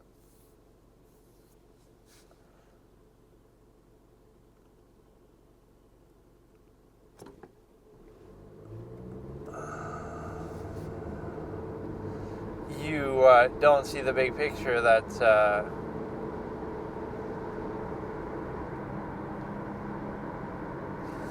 you'll insist upon it no matter what it is, just because of its nearness to you, just because of non-invasive self. So you're the defining factor, right? And what it happens to be is this overlapping. So by the same arbitrary, could be anything sort of basis.